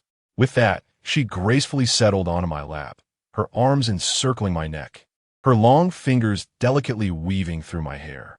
My blood seemed to boil instantaneously, my heart pounding violently as if it would burst from my chest. Reason urged me to push her away, yet my body seemed to act independently, instinctively supporting her waist. Noticing my response, a glimmer of triumph flickered in her eyes as she drew even closer, her lips brushing against my earlobe as she whispered softly, "See, you are enjoying this too, aren't you?" I tightly shut my eyes, struggling to restrain the tidal wave of desire surging within me, forcing out the words, "Manchio, we cannot do this." You have done me a great favor. I cannot. Before I could finish, she pressed her finger gently against my lips and whispered, do not speak. Can you not sense my intentions? From the very first moment I laid eyes on you, I felt something different. Her gaze was ablaze with fervent emotion, a mingling of irresistible affection and allure that I could not withstand. With that, she tilted her head back slightly, revealing her fair, elongated neck, as if silently inviting me. I could no longer contain myself. I leaned down to kiss her delicate skin. She gasped softly, her arms tightening around me, her body trembling slightly, as if igniting a conflagration that engulfed us entirely in this intimate atmosphere. In the room, only the sound of our hurried breaths and the ephemeral scent of red wine lingered, freely permeating the sultry night. Within this intertwining ambience of desire, reason crumbled under the assault of longing. Her soft moans struck like hammers, shattering my final defenses. My lips traced along her neck, greedily absorbing her warmth. She clung to me tightly, her slender fingers digging deep into my back, as if to merge our beings into one. Her slightly trembling form seemed to convey the suppressed craving deep within her, a desire that acted as a catalyst, intensifying the flames of our shared passion. Our breaths grew increasingly frantic, intertwining in the confined space, blurring the lines between us. She whispered my name, her voice imbued with endless seduction and softness, drawing me deeper into a state of enchantment.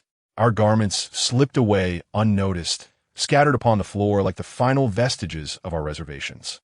At this moment, it seems as though the world has faded into oblivion, leaving only the warmth of our bodies, the rhythm of our breaths, and the cadence of our heartbeats as the dominion of existence. As emotions intensify, our forms intertwine closely, with each movement imbued with fervor and affection. Her gaze holds a mesmerizing intoxication, intertwined with a profound tenderness directed towards me, as if she seeks to engrave my essence deep within her soul. Meanwhile, amidst this maelstrom of desire and emotion, I liberate my innermost yearnings, surrendering to the exquisite ecstasy we share. Time becomes an abstract concept, and as the waves of passion recede, we lie entwined, our heartbeats gradually steadying. The room is suffused with the lingering warmth of intimacy, and the subtle aroma of red wine seems to meld into this tranquil and enchanting atmosphere. She gently nestles against me, her fingers tracing the contours of my chest, occasionally glancing up at me, her eyes brimming with satisfaction and tenderness. I caress her silken hair, my heart a tumult of emotions, caught between the rapture of this fleeting joy and a vague apprehension of the complexities that lie beneath. On the following morning, sunlight filters through the delicate curtains, casting a gentle glow upon our entwined forms. I awaken gradually, noticing that Shan Manchio remains in slumber, her face adorned with a blush of last night's fervor, rendering her all the more enchanting. Gazing upon her serene visage, a wave of tenderness washes over me. Yet the concerns of reality swiftly surge to the forefront of my mind. I rise cautiously, careful not to disturb her, and complete my morning rituals quietly, preparing for the business meeting ahead. Reflecting on the previous night's wild abandon, my emotions are a tapestry of complexity. Yet the significance of the impending project compels me to temporarily set aside these thoughts. I meticulously select a fitting suit and adjust my tie before the mirror, ensuring I present myself in impeccable form. At that moment, my phone rings. It is a call from Chun Rue. Hello, are you ready on your end? The project is at a critical juncture, and President Su has finally found time for us. We must seize this opportunity for our meeting. His voice comes through, tinged with urgency and seriousness. Yes, I'm prepared. I'll head out now, I reply, inhaling deeply to steady my nerves. All right, Li Fengyi and I will be waiting for you downstairs. We'll go together, Chun Rue concludes before hanging up. I glance back at the still sleeping Shimanshio. A swell of reluctance fills my heart as I place a gentle kiss upon her forehead before departing quietly. Upon arriving downstairs, I find Chun Rue and Li Fengyi waiting by the car. Chun Rue, clad in a sharp business suit, exudes professionalism and competence, while Li Fengyi presents a composed demeanor, nodding slightly upon my arrival. Let us go. Time is of the essence, Chun Rue states while opening the car door. We swiftly enter the vehicle, which speeds off towards our meeting with President Su. During the journey, Chun Rue elaborates on the key points and considerations for our discussion. President Su is known for his meticulous approach and high standards regarding project details. In our upcoming meeting, we must emphasize the innovation and feasibility of our proposal, particularly highlighting our strengths. Chun Rue spoke with unwavering focus. I listened intently, diligently organizing the key points of the project plan in my mind, while silently encouraging myself. Before long, the vehicle arrived at the designated hotel. The three of us adjusted our attire, armed with meticulously prepared project materials, and entered the hotel conference room with serious expressions. Mr. Su had not yet arrived, and the room was suffused with a tense and oppressive atmosphere. We settled into our seats, re-examining the materials as we awaited the commencement of this pivotal meeting. Chapter 61. An awkward reunion. Every second of waiting felt interminably long, each heartbeat echoing in the silence of the conference room. This meeting was pivotal for the success of the project and my chance to escape my current predicament. I understood the gravity of the situation and knew I could not afford a single misstep. At last, the arrival of Mr. Su came. Yet I was utterly astounded by the sight before me. My eyes widened in disbelief as I realized that the visitors were Su Yao and her brother. It turned out that Su Yun, the esteemed Mr. Su, was indeed Su Yao's brother.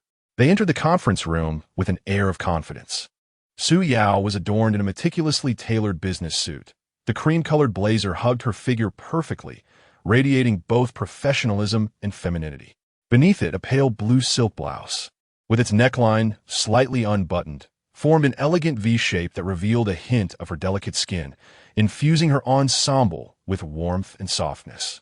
The cuffs of her blouse featured intricate pleats resembling layers of petals, subtly showcasing exquisite details.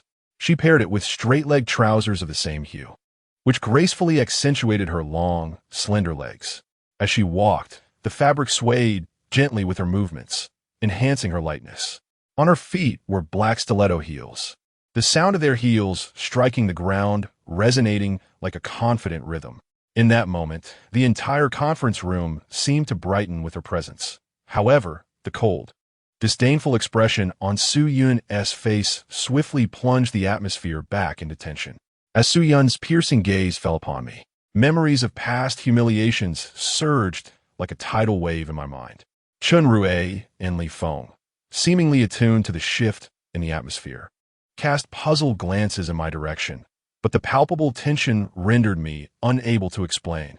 With a composed yet somewhat haughty stride, Su Yun approached the conference table and took his seat leisurely, followed closely by Su Yao.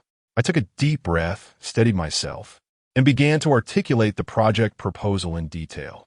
Despite the tumult of past humiliations roiling within me, I endeavored to maintain professionalism and composure, striving to keep my voice steady. Throughout my presentation, I felt Su Yun's scrutinizing gaze upon me, while Su Yao occasionally focused intently on my words. When she realized that the collaborating party was me, a flicker of surprise crossed her face, but she quickly offered me a supportive glance filled with encouragement and hope. However, just as I concluded the core aspects of the proposal, Su Yun's expression shifted dramatically. He slammed his hand on the table, causing the documents to tremble, and erupted in furious expletives. What is this nonsense? You dare present such a proposal to me? Who do you think you are? Do you not weigh your own worth? His face turned crimson, and his eyes blazed with fury. I was taken aback by this sudden outburst, yet I forced myself to remain calm, stating, Mr. Su, please remain composed. This proposal has been carefully considered, and many advantages have yet to be fully elaborated. Elaborate on what? What good can you possibly produce? Don't waste my time. Su Yun offered me no opportunity for explanation. He stood abruptly, sweeping his hands, causing the documents on the table to scatter across the floor. Su Yao, startled, turned pale and quickly grasped Su Yun's arm, anxiously imploring, Brother, please let them finish speaking. Su Yun Thorstali Shuko Soiskind, billing. What do you understand? He then stormed away, kicking a nearby chair, its fall echoing in the conference room as he slammed the door behind him, the resounding noise reverberating through the space. A profound silence enveloped the room, leaving me in a state of shock, my mind a blank slate. Chun Rui and Li Feng exchanged bewildered glances, their faces a canvas of astonishment and helplessness. Su Yao stood there, her eyes reddened, casting a glance towards me, her words unspoken. For a long moment, the suffocating silence in the conference room wrapped around us like an impenetrable web. Su Yao bit her lip, her gaze flitting briefly between Chun Rui and Li Feng before she softly inquired, "Could you two give us a moment alone?" Chun Rui and Li Feng paused, exchanging a puzzled look, but ultimately nodded in silent agreement, their footsteps retreating gently from the room as they closed the door behind them. The instant the door clicked shut, Su Yao's shoulders relaxed slightly. She hastened towards me, her eyes reflecting a whirlwind of emotions, joy intermingled with concern. "I never expected to see you here," she said, her voice gentle, laced with an almost imperceptible tremor. "Upon catching sight of you, I was both surprised and delighted. Yet I feared my brother's demeanor might put you in an awkward position." I managed a wry smile and shook my head, my heart a tumult of conflicting feelings. "It's all right. I was prepared for your brother's attitude. However, this project holds immense significance for me, and I cannot afford to relinquish it lightly." Su Yao furrowed her brow slightly, her expression filled with genuine concern. "I understand. In fact, after hearing your proposal, I noticed several brilliant points. I would like to find a time for us to discuss it privately. Perhaps I can help you brainstorm some ideas." Her earnest gaze stirred something within me, and I nodded in agreement. "Thank you so much, Su Yao. I truly need someone to provide me with guidance." A gentle smile graced Su Yao's lips, her eyes softening. "There's no need for such formality. We share a unique connection. Are you available tomorrow afternoon? There's a nearby tea house, Yu Ranchashi. It's tranquil and perfect for a thorough discussion." I quickly replied, "I'm available. I will be there on time." Su Yao nodded slightly, glancing at the scattered documents on the table. "Take these home and refine them. We will delve into the details when we meet. I believe that with the right strategy, we can persuade my brother." Gratitude welled up within me as I looked at her. "Su Yao, truly, your willingness to assist means a great deal to me." She waved her hand dismissively, her expression earnest. "Let us not celebrate prematurely. Whether it succeeds remains uncertain. But I will do my utmost to assist you. Until tomorrow." With that, she turned, her steps light yet tinged with gravity, slowly exiting the conference room. Left standing alone, I felt a mixture of anticipation for a breakthrough in the project and trepidation about the uncertain path ahead. As I lingered in the conference room, my thoughts swirling in chaotic disarray, Chun Rui and Li Feng re-entered. They exchanged a glance, and Chun Rui spoke first, curiosity evident in his eyes. "Do you two know each other?" Li Feng, with a playful grin, teased, "Jingu, your charm with women is truly remarkable. Observe how Su Yao appears to treat you with particular distinction." I let out a wry smile while gently massaging my temples and remarked, "It's a long story. I had some prior interactions with Su Yao, and I never anticipated encountering her and her brother during this project. However, to be candid, I must admit that I am rather reluctant to collaborate with Su Yun." Chapter 62. Su Yao's thoughts, Chun Rui, and Li Fengyi were momentarily taken aback, their faces etched with confusion as they regarded me. I inhaled deeply and spoke slowly. "You are unaware that Su Yun had previously humiliated me." Those words still pierce my heart like thorns. Thus, upon seeing him just now, all those painful memories surged forth. Chun Rui furrowed his brow, worry evident on his face. But now that the project has reached this critical juncture, and Su Yun is a pivotal figure, it seems we have little choice. I clenched my teeth, my expression a blend of complexity. I understand. After all, this is a lucrative endeavor. When one is under a roof, one must bow their head. I can only seek revenge on Su Yun at a later time. For now, our immediate priority is to secure this project. Li Feng patted my shoulder, offering comfort. "Brother Jin, the ability to endure and adapt is the mark of a true gentleman. If we can successfully collaborate this time, it will certainly benefit our future development." The following day, I arrived early at the tranquil tea house, my heart a tumult of emotions. Finding a seat by the window, I ordered a pot of tea, my gaze intermittently drifting toward the entrance. filled with both anticipation for a breakthrough in the project and a tinge of anxiety about facing Su Yao. Before long, the familiar silhouette of Su Yao appeared at the door. Today, she donned a pale pink dress, simple yet elegant, her face adorned with a gentle smile that swept away some of the gloom lingering in my heart like a soft spring breeze. Upon spotting me, she hastened over. "You're here. Have you been waiting long?" Her voice remained as sweet and melodious as ever. "No, I just arrived a short while ago." I quickly rose to pull out a chair for her. Once seated, the waiter approached to pour her cup of tea. She took a delicate sip, her gaze landing on me, her eyes sparkling with a playful concern as she inquired, "How has your romantic life been lately? Have you found a girlfriend?" The question caught me off guard. I had not anticipated such a query amidst the pressing context of our project. I chuckled awkwardly, scratching my head as I replied, "When would I have the time? I've been so engrossed in the project that matters of the heart have taken a back seat for now." Suyao nodded gently, the corners of her mouth lifting slightly, seemingly satisfied with my response. However, her expression soon turned serious as she continued, after thinking it over last night. I realized that my brother's temperament is unlikely to change quickly, and persuading him to reconsider collaborating may prove challenging. Yet, I do not wish to see you miss out on this project because of him, so I will introduce you to another potential partner. I widened my eyes in astonishment, my heart swelling with gratitude and surprise. "Su Yao, you would go to such lengths for me? This is truly... I am a loss for how to thank you." Su Yao chuckled, waving her hand dismissively. "There is no need for such formalities. I genuinely believe this project holds great promise, and I do not wish to see it falter. Besides, we are friends. It brings me joy to be able to assist." Overwhelmed with emotion, I struggled to find my words. After a considerable pause, I finally managed, "But could this bring you any trouble? After all, your brother." Su Yao lightly furrowed her brow, a flicker of concern crossing her features, but she quickly regained her resolve. "I will explain things to my brother. You need not worry about me. This collaborator is an old friend of my father's in business, a reliable person who has consistently expressed interest in such projects. I have already mentioned it to him, and he is willing to meet with you to discuss the possibilities of collaboration." A warm wave of gratitude surged within me, deepening my appreciation for Su Yao. "Su Yao, your thoughtfulness is truly remarkable. However, I find myself at a loss as to how I might repay your kindness." Su Yao gazed at me with a gentle smile, her eyes reflecting an indescribable shyness and tenderness, as if 1,000 words were poised on her lips yet unspoken.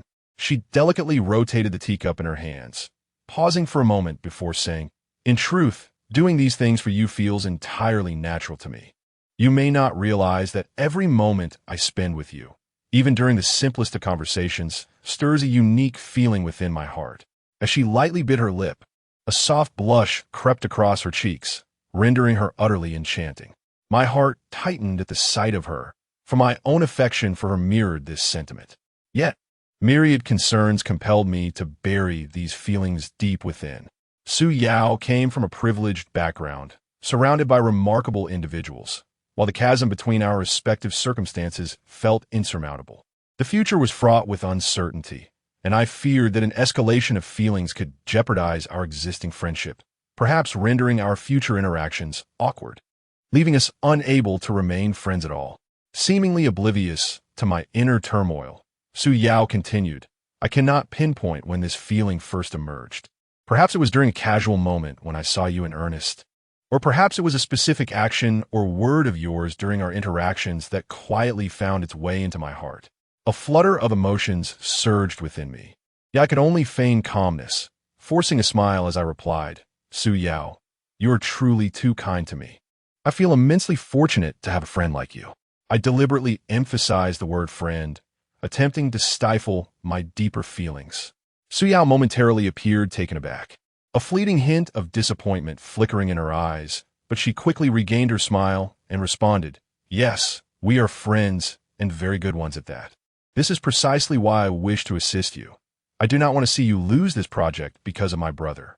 My heart brimmed with guilt, yet I was at a loss for how to respond, so I merely echoed her sentiments. "I'm truly grateful to you, Su Yao. Your thorough consideration leaves me unsure of how to repay you." Her beautiful eyes shimmered with an ineffable vitality and gentleness. She softly parted her lips and said, "Do not dwell on repayment. The priority is to finalize the collaboration. By the way, the collaborator I introduced you to is an American named William." Upon hearing this, I was momentarily taken aback, contemplating the complexities that lay ahead. After all, in business collaborations, language barriers present the foremost challenge. A misstep could jeopardize the entire process. Su Yao seemed to perceive my concerns in an instant, her gaze fixed on me with genuine care as she inquired, "How is your English these days?" Feeling somewhat embarrassed, I scratched my head and replied with a wry smile, "I manage well enough for everyday communication. Chatting with foreigners is manageable. However, when it comes to negotiations regarding significant projects, which involve numerous technical terms and intricate business clauses, I find myself apprehensive about the possibility of overlooking critical information. Such miscommunication could severely hinder our collaboration, leading to considerable complications." Su Yao slightly furrowed her delicate brows, pondered for a moment, and gently shook her head, saying, "Since this is a collaboration between both parties, it would be somewhat inappropriate for me to intervene. After all, this is your own venture, and there are certain matters that you must confront and resolve on your own." Chapter 63. Office Ambiguity. I gazed at Su Yao's expression, tinged with concern, and an overwhelming urge to prove myself surged within me. I patted my chest and confidently declared, "Do not worry, leave it to me. I will find a way to resolve this. It's merely a matter of communicating in English. I am certain I can overcome this challenge and ensure that our collaboration comes to fruition." Su Yao tilted her head slightly, her playful demeanor reminiscent of a charming little deer. Although a trace of worry lingered in her eyes, it was soon replaced by a warm smile as she teased, "All right then, I shall entrust this to our esteemed General Manager Lin. I eagerly await your good news." Her light-hearted banter caused my cheeks to flush, imbuing me with a shyness akin to that of a ripened apple. Thus, we exchanged playful remarks, and it felt as though time itself was enchanted by our jovial atmosphere, slipping away unnoticed. Eventually, as dusk approached, it was time to part ways. Su Yao gazed at me quietly, her eyes brimming with tenderness and reluctance, as if she wished to engrave my image deep within her gaze. Suddenly, summoning an immense courage, she took a step forward, trembling slightly, and opened her arms to embrace me. In that fleeting moment, a delicate fragrance enveloped me, her unique essence, fresh and enchanting, reminiscent of flowers blooming in spring, intoxicating my senses.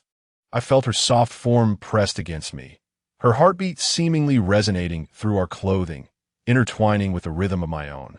Her arms encircled my back with a strength that spoke of her profound reluctance and affection, bestowing upon me boundless support and encouragement. I could even sense her slightly hurried breaths, brushing against my neck, sending shivers down my spine and causing my heart to race as if it might leap from my throat. "I do not know when we shall meet again," Su Yao murmured softly, a hint of melancholy in her voice. She gradually released me from her embrace, tilting her head slightly, her eyes glistening with unshed tears. Yet she endeavored to muster a radiant smile. With a determined wave of her petite fist, she proclaimed, "Go for it, Lin Jin. I believe you can do it." With that, she gracefully turned and walked away, her light footsteps gradually fading, her slender hand waving goodbye until she vanished from my sight. I remained rooted to the spot, my mind replaying the tender moments, the warm embrace, gentle gaze, and encouraging words, etched deeply into my heart like an indelible imprint. After what felt like an eternity, I slowly regained my composure, silently vowing to succeed in securing this project and not to betray Su Yao's trust and expectations. Since parting from Su Yao, I returned home with a whirlwind of emotions. Her gentle embrace and encouraging words lingered like a warm current within me.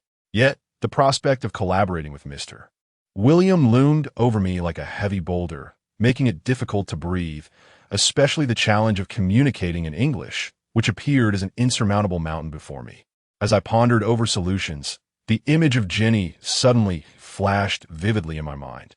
As an American, she not only speaks fluent and authentic English, but also demonstrates extraordinary talent in the business realm, successfully managing the currency trading enterprise I entrusted to her. If she could assist in this cooperative negotiation, it might pave the way for a smoother journey ahead.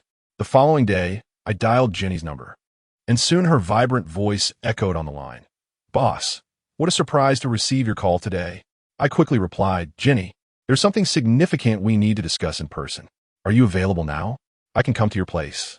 Jenny responded readily, "Sure, I'm at my rented office. I'll send you the address." After hanging up, I promptly made my way to the location she provided.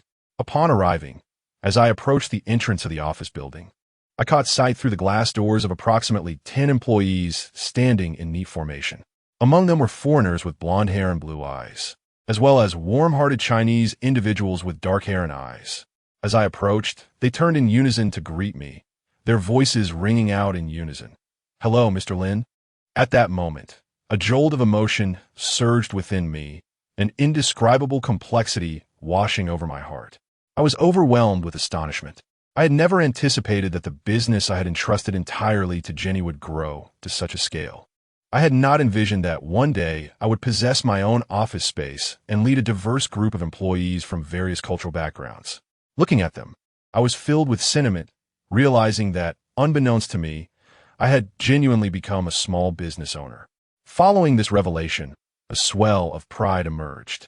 These employees, whether foreign or Chinese, stood uniformly before me, calling out in unison, "Hello, Mr. Lin."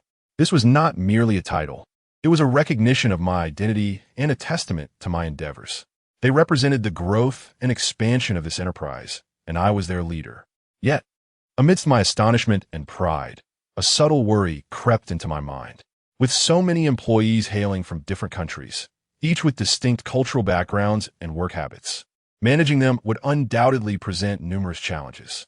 The business had reached its current state thanks to Jenny's efforts, and as we aspired for further growth, the weight of responsibility on my shoulders grew heavier. I silently reminded myself to work even harder, not to disappoint their expectations, and to guide this venture steadily forward. Jenny emerged from the crowd, her attire today consisting of a simple yet elegant black fitted dress that fell just above her knees, perfectly showcasing her poise and grace as a professional woman. The unique V-neck design revealed a delicate collarbone and a hint of fair skin, exuding a subtle yet captivating allure. Her black high heels complemented her long, straight legs, each step imbued with confidence and rhythm, as if the entire office had transformed into a runway. She approached me, gently linking her arm with mine, a playful smile gracing her lips, her eyes sparkling with warmth. "Boss, come inside and sit." The warmth of her touch through my sleeve sent a slight tremor through my heart. Jenny led me into her office, her hand occasionally brushing against my arm, a barely there caress that stirred my heartstrings. The office is adorned with a minimalist elegance, featuring a colossal world map on one wall, adorned with vibrant pushpins marking the locations of significant financial markets, exemplifying the global perspective of currency trading. At this moment, the warm hues of the setting sun filter through the window, casting a delicate orange veil over the space, with the light gently outlining Jenny's figure, adding an air of intrigue. Chapter 64. The sport of golf once settled on the sofa, I candidly relayed to Jenny the introduction of Mr. Williams' collaborative project by Su Yao, along with my apprehensions regarding the potential impact of my English communication on the partnership.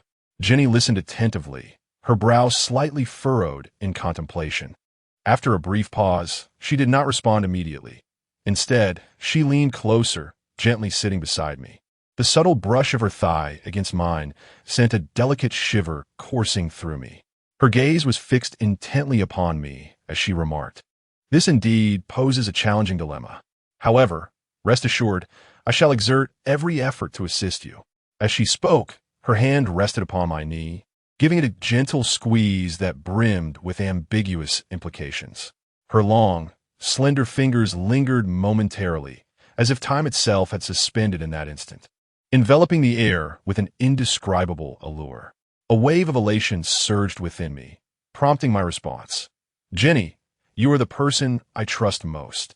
This opportunity is crucial for me, and should we collaborate successfully, our enterprise will undoubtedly ascend to new heights."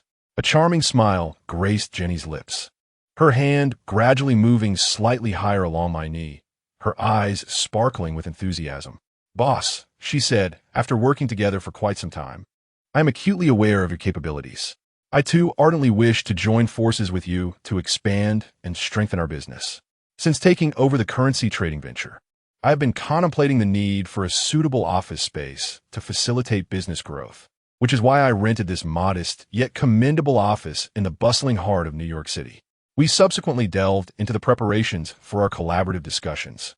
As Jenny spoke, she leaned in closer, the delicate fragrance of her perfume intensifying, a harmonious blend of fresh florals and elegant woody undertones, weaving an invisible thread that entwined my senses. Pointing to the documents on the table, she thoughtfully analyzed, given Mr. Williams' close rapport with Su Yao's father. His approach may incorporate some Eastern elements, yet it fundamentally adheres to Western business etiquette and negotiation customs. We must prepare comprehensively from these angles. Her lips nearly brushed my ear as she spoke, her warm breath caressing my neck, causing me to involuntarily shiver. Her hair danced lightly with her movements, occasionally grazing my cheek, igniting a tingling sensation. As our discussion deepened, the night gradually enveloped the city. The soft glow of the office lights intertwined with the lingering hues of the sunset, creating an ethereal ambience. Our proximity increased, nearly allowing us to sense each other's breaths. While elucidating a pivotal business point, Jenny suddenly paused, gently biting her lip, her cheeks flushing with a faint blush, her eyes betraying a hint of shyness and hesitation, as if wrestling with an internal conflict. Finally, summoning her courage, she placed her hands delicately on my shoulders, locking her gaze with mine, and declared, "Boss, I must confess that working alongside you through various endeavors brings me immense joy and fulfillment. I find myself cherishing the moments we share more with each passing day." After finishing her words, she slowly moved closer to me, her face inching nearer, allowing me to discern the delicate fuzz on her cheeks, her gaze brimming with anticipation. At that moment, the air around us seemed to thicken, an amorous atmosphere swirling between us, intoxicating in its allure. I gazed at Jenny, a surge of complex emotions welling up within me. Gently, I took her hand and said, "Jenny, I too cherish the moments we share. However, the current project demands our utmost attention. We must prioritize overcoming this challenge. Would you not agree?" Jenny nodded slightly, a flicker of disappointment crossing her eyes. But she quickly regained her resolve, replying, "Yes, I understand, boss. The project is paramount. We shall devote ourselves entirely to ensure its success." We outlined our preparation plan for the coming days. Jenny would assist me in preparing detailed English materials and accompany me to meet Mr. William for negotiations, striving for perfection. As I departed from the office building, I was filled with gratitude towards Jenny, yet my heart was tumultuous with these conflicting emotions. Before long, the day arrived for my meeting with Mr. William. That morning was radiant, with brilliant sunshine and a gentle breeze, the sky a vivid blue. I donned a pristine golf attire, seated in the back of the car, while Jenny, equally elegantly dressed, sat beside me. Her white athletic ensemble appeared custom-tailored, hugging her form perfectly, accentuating her slender waist and highlighting her long, straight legs. As she moved, she resembled a willow branch swaying gracefully in the spring breeze, each step imbued with an innate elegance. Adorning her head was a delicate white baseball cap, with a few silky strands of hair escaping from beneath the brim, dancing lightly in the wind like a playful sprite, adding a touch of charm and allure. As the car glided towards the verdant golf course, my heart inexplicably raced, not due to the impending business negotiations, but rather because I had never played golf before. Jenny seemed to sense my unease. She reached out her slender fingers, akin to finely sculpted jade shoots, gently grasping my hand and offering me an encouraging smile. "Boss, don't worry, relax. We are thoroughly prepared, and today we will undoubtedly advance the cooperation smoothly." Her hand was warm and soft, easing my previously taut nerves somewhat. Upon arriving at the entrance of the golf course, we encountered Mr. William. He was tall, dressed in classic golf attire, exuding a sense of composure and sophistication. With a smile, he greeted us warmly, his gaze lingering on Jenny momentarily. An almost imperceptible appreciation flickered in his eyes before he quickly resumed his astute business demeanor. After exchanging pleasantries, we proceeded onto the course. Watching Mr. Williams skillfully extract his club and effortlessly swing, sending the ball soaring like an arrow, my anxiety intensified. When my turn came, I mustered the courage to take the club, my stance rigid. The first swing missed the ball entirely, eliciting a light chuckle from those around me. My face flushed with embarrassment as I stood there awkwardly. Mr. William approached gently and said, "Do not be in a hurry. Mastering this sport indeed requires some time." He turned to Jenny and continued, "Miss Jenny, why don't you demonstrate for the boss? I believe your illustration will enable him to grasp the techniques more swiftly." As he spoke, a glimmer of anticipation danced in his eyes, as if he longed to witness Jenny's splendid performance on the court. Chapter 65. The beauty scheme. Jenny grasped the cue, her body slightly angled, legs apart at shoulder width, knees gently bent, and upper body leaning forward. The entire movement flowed seamlessly, exuding an air of elegance. Her arms swung with a harmonious blend of strength and grace. Her stroke executed with such precision it could rival that of a professional player. With a single strike, the ball soared high and far. Mr. William applauded, exclaiming, "Miss Jenny, not only are you beautiful, but your skills are equally remarkable, truly impressive." His tone was laced with just the right amount of flattery, seemingly aimed at narrowing the distance between them. Seizing the moment, we began discussing our collaborative project. Mr. William listened intently as Jenny elaborated on the project's advantages, occasionally posing professional questions that demonstrated his genuine interest. However, whenever Jenny responded, his gaze would fleetingly wander over her face and form, appearing casual yet imbued with a hidden significance. As our conversation flowed, Mr. William suddenly pulled me aside, his face still adorned with a seemingly amiable smile. Yet his eyes flickered with a hint of cunning. He whispered, "Hey, my friend, your female assistant Jenny is quite the enchantress. If you could arrange for her to spend some time alone with me, just over the next few days, our collaboration would be swiftly finalized, and the terms are negotiable." Upon hearing this, a surge of fury welled up within me, a tide of indignation that threatened to engulf me entirely. I never anticipated that in such a seemingly respectable business setting, Mr. William would utter such despicable words. His greedy gaze resembled that of a famished vulture fixated on its prey, filling me with profound disgust and anger. My hands instinctively clenched into fists, knuckles whitening from the strain, wishing I could immediately strike that repugnant face. Yet, as my rage began to subside, reason swiftly regained its hold. I understood that acting impulsively would not resolve any issues. It could jeopardize the entire collaboration and place Jenny in an even more perilous situation. I had to maintain my composure and devise a strategy that would both protect Jenny and ensure the smooth progression of our partnership. Ideas began to race through my mind, and after conferring with Jenny, a bold plan gradually took shape. We outwardly acquiesced to William's unreasonable demand, suppressing our inner fury and humiliation, feigning a semblance of reluctant concession. I addressed William, saying, "Mr. William, I hope you will honor your commitment, and once our collaboration is successfully completed, we will owe each other nothing." William's face broke into that nauseatingly smug smile, as if everything lay within his grasp, nodding repeatedly, "Of course, as long as Miss Jenny satisfies me, the collaboration is assured." Following this, I immediately contacted Li Fengyi and Chen Rui. Li Feng, utilizing his exceptional skills, cleverly installed several pinhole cameras in the designated meeting room assigned by William, ensuring that every corner was under surveillance.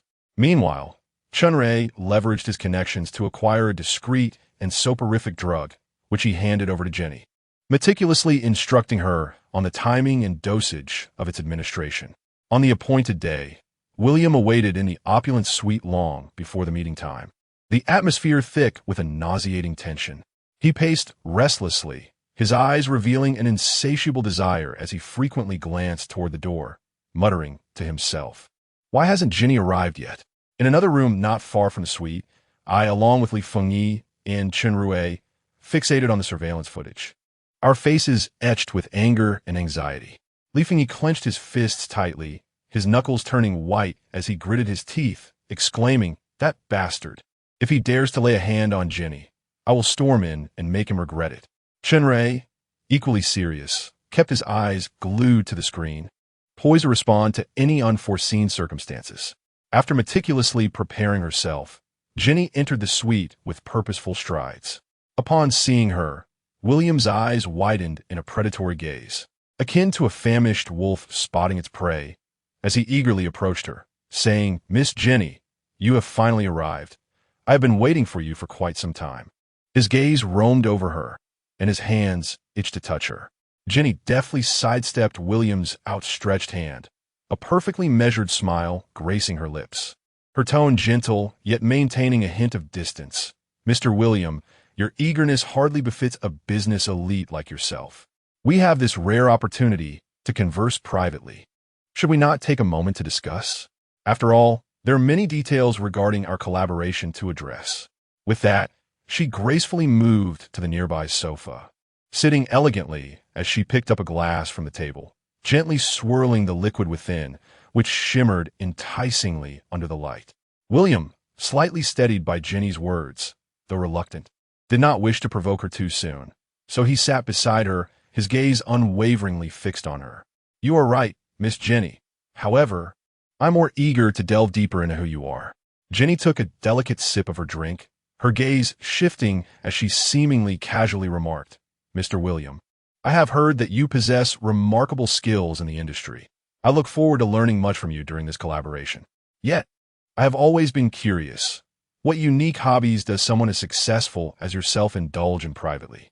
Leaning closer to Jenny, a smug smile graced his face. "As for hobbies, beautiful women are undoubtedly my favorite. Just like you, Miss Jenny, you captivated my entire attention the moment you appeared." With that, he abruptly seized Jenny's wrist, pulling her forcefully toward him, murmuring, "Let's not waste time. Darling, allow me to get closer to you." Startled, Jenny's heart raced, but she quickly masked her surprise, maintaining her smile as she discreetly exerted pressure to free herself, saying, "Mr. William, there's no need to rush. Let us finish our drinks first. Look, the wine is nearly spilling." As she spoke, she deftly twisted her body, skillfully harnessing the force exerted by William's pull to nimbly sidestep to the side. Simultaneously, she gently swayed her glass, causing a few drops of liquid to spill onto William's hand. He furrowed his brow and released his grip to wipe away the wine stains. Seizing the moment, Jenny picked up the bottle from the table and filled William's glass. "Mr. William, you truly have a penchant for jest," she remarked. "Now, let us toast to our collaboration and to your discerning vision." With that, she raised her glass, a hint of barely perceptible tension flickering in her gaze. Chapter 66. Striking it rich, William exhibited no hesitation as he seized the wine glass, tilting his head back to drain its contents in one swift motion. Almost immediately, he was eager to pull Jenny close. At that precise moment, the drug began to take effect. William's steps became unsteady, his gaze grew increasingly dazed, and within moments, he collapsed heavily to the ground, succumbing to slumber. Witnessing this scene, we all exhaled a sigh of relief. Yet we remained vigilant, refusing to let our guard down. Li Fengyi promptly rushed into the suite with his team, securing William firmly to prevent any chance of him awakening prematurely. We swiftly commenced the next phase of our plan, several of us laboring together to drag William's limp form onto the bed. As he worked, Li Fengyi couldn't help but mutter under his breath, "Damn it. Today we must teach him a lesson." Chen Rui, with a furrowed brow and a look of disdain, echoed his sentiment, murmuring, "People like him deserve to be punished." With a flurry of hands, we stripped William of his garments, deliberately discarding his clothes haphazardly onto the floor beside the bed, creating a scene of utter disarray. Next, we disheveled the sheets, carelessly tossing the blankets aside, and even hurled the pillows to the ground. To enhance the authenticity of the setting, we placed several empty wine glasses on the bedside table, as if a raucous celebration had just unfolded there. After accomplishing all this, we swiftly retrieved the pre-prepared cooperation agreement advantageous to us, confirming William's fingerprints and signature were in order, before hastily escorting Jenny away from that repugnant place. We departed the suite in haste, our vehicle racing through the city streets. Inside the car, silence enveloped us, broken only by the low rumble of the engine. Jenny sat beside me, her gaze vacant as she stared out the window, the city's neon lights flickering and casting a pallid glow on her face, failing to add even a hint of vitality. Upon returning to the company, Jenny walked straight into her office. Concerned, I followed her inside. She slowly settled into her chair, hugging her knees, her body trembling slightly. "Jenny, are you all right?" I inquired softly, my voice laced with concern. Jenny lifted her head, her eyes revealing profound trepidation. Her voice quivering as she replied, "Boss, I was truly terrified just now. The thought of William's face and what could have transpired." Her voice trailed off, choked with emotion, tears welling in her eyes. My heart ached for her. Without a second thought, I stepped forward and gently embraced her. Her body stiffened momentarily before she relaxed into my arms, softly weeping. I tenderly patted her back, as one would soothe a frightened fawn, whispering, "Jenny, it's all over now. Everything has come to an end." Jenny took a deep breath, striving to compose herself. "I know, but that feeling of fear lingers in my heart, refusing to fade. What if the drug had not taken effect in time? What if?" She dared not continue, her grip tightening. An idea struck me. I released her, gesturing animatedly in the air, feigning exaggeration as I said, "Hey, Jenny, just think. If that guy William had truly remained unaffected by the drug, we would have undoubtedly resorted to the 36 stratagems. The best strategy would have been to flee. With our pace, we might just find ourselves competing in the Olympic sprint events, perhaps even returning with a gold medal, thus elevating the company's renown." Jenny momentarily froze, then burst into laughter, lightly chiding me with a gentle tap. "What time is it, and you're still joking?" Yet, the fear in her eyes had noticeably diminished. I smiled as I took her hand, saying, "See, you look so much better when you smile. I merely wish to help you relax. In all seriousness, our plans are so meticulously devised that there should be no issues." I embraced her once more, resting my chin softly on the crown of her head. "Jenny, I assure you, I will never allow you to find yourself in such perilous situations again. From this day forth, I shall be more vigilant and dedicate myself to safeguarding you and everyone around me." Jenny held me tightly in return, as if she had found the most steadfast support. She lifted her gaze to meet mine, her fear gradually replaced by a sense of reassurance. She nodded slightly, saying, "Thank you, boss. With you around, I feel so much safer. Let us not be formal. We are a team, comrades in arms," I replied with a smile, planting a soft kiss on her forehead. "Now, go rest. Tomorrow is a new day." Jenny rose, her steps somewhat unsteady. I assisted her out of the office, watching her retreating figure, my heart a tumult of emotions. As time passed, we fulfilled the project's delivery according to the contract stipulations. Throughout the entire process, William remained notably quiet, and although we remained uncertain whether he had unraveled our meticulously crafted scheme, he did not continue to trouble us, even transferring a substantial sum as promised. After concluding the project wrap-up, I received an invitation from Mr. Liu to visit his villa. Nestled on the outskirts of the city, Mr. Liu's villa was surrounded by lush greenery, exuding an air of tranquility that reflected the owner's esteemed status. With a mix of apprehension and anticipation, I approached the villa and pressed the doorbell. Moments later, the door creaked open, and Mr. Liu's butler welcomed me inside. The villa's interior was opulently decorated, every detail exuding exceptional taste. Mr. Liu awaited me in the living room, dressed casually and wearing a faint smile, gesturing for me to take a seat. "You performed admirably on this project. You did not disappoint me," Mr. Liu began, his voice laced with satisfaction. "This is all thanks to your trust and support, Mr. Liu," I humbly responded. Mr. Liu nodded slightly, continuing, "You are a person who understands gratitude, which is commendable. With the funds from William now in my account, I have reaped considerable rewards on this end. Therefore, I assure you, I shall not shortchange you." With that, he retrieved a bank card from his pocket and handed it to me. "This card contains $1.5 million, a reward for your outstanding performance. Please take good care of it." As I accepted the bank card, my hands trembled slightly. Prior to this, while I had some savings, my total assets amounted to a mere $500,000. Now, with this sudden influx of wealth, my total assets soared to an astonishing $2 million. For a moment, my mind went blank, overwhelmed by shock and rendered speechless. I gazed wide-eyed at the bank card in my hand, my heart a tumult of emotions, surprise, disbelief, and above all, profound gratitude for this generous gift from Mr. Liu. Mr. Liu, this is truly beyond my expectations. I am at a loss for how to express my thanks. I stammered, my voice brimming with excitement. Mr. Liu settled back onto the sofa, a smile gracing his face as he replied, "You are deserving of this reward." Chapter 67. The dazzling car model. Subsequently, Mr. Liu's gaze deepened, and he remarked, "However, you must remain vigilant regarding William. Although he has refrained from making any remarks this time, given his temperament, he is unlikely to let matters rest." A shiver ran through me, and I nodded in acknowledgement, assuring him, "Rest assured, Mr. Liu, I will remain ever watchful." Mr.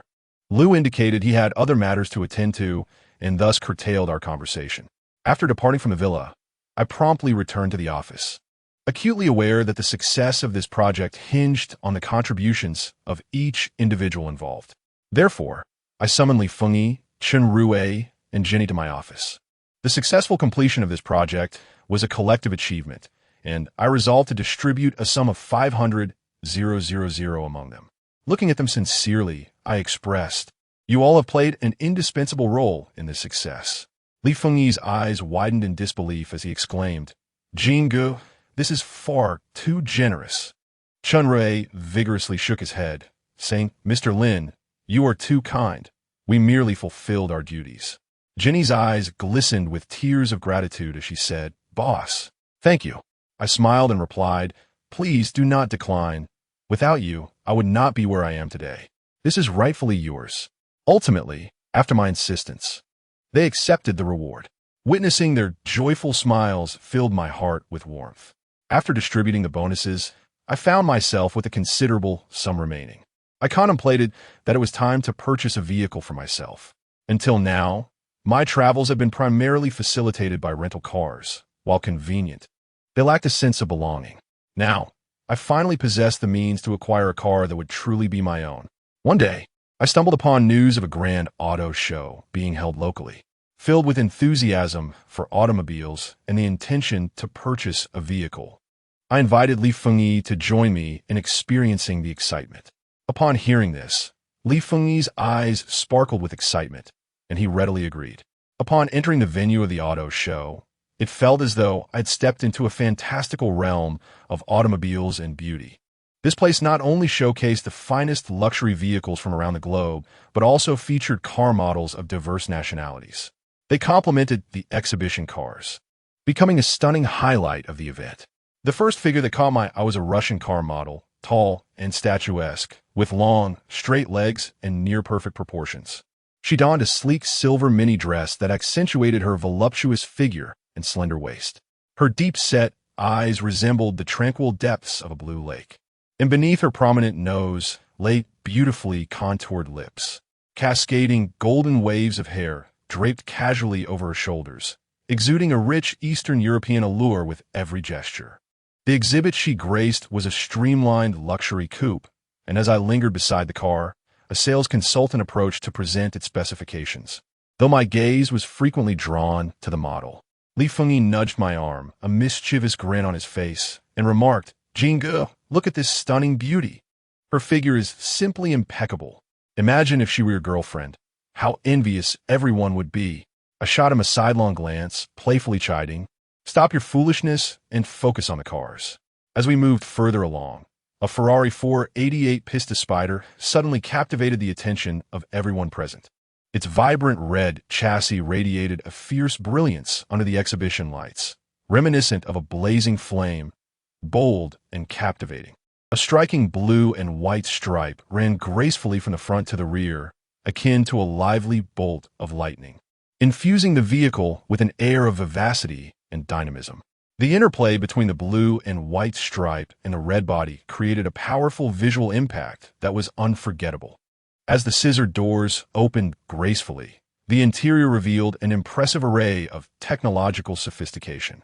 The racing-style seats offered exceptional support, while the central console was adorned with an array of intricate dials and controls. Standing beside this supercar was an American model, her figure alluring. Clad in a fitted black crop top paired with ultra-short shorts, she perfectly showcased her toned abdomen and long, powerful legs.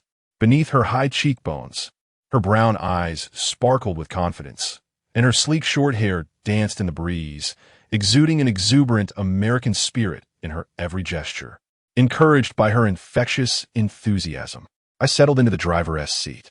The moment the engine roared to life, my heart raced with exhilaration, the intense sensation of control igniting a fervor within me. At that moment, a nearby Korean model was drawn to the spectacle. Dressed in a tight, ultra-short leather skirt that accentuated her stunning curves. Her slender waist contrasted dramatically with her voluptuous hips, epitomizing sensual allure.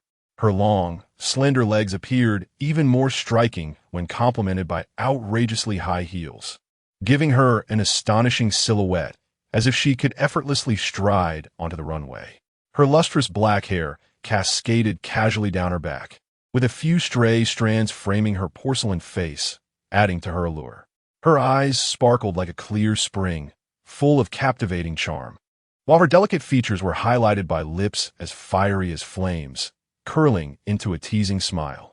Li Feng, standing nearby, exclaimed excitedly, "This is the one, brother.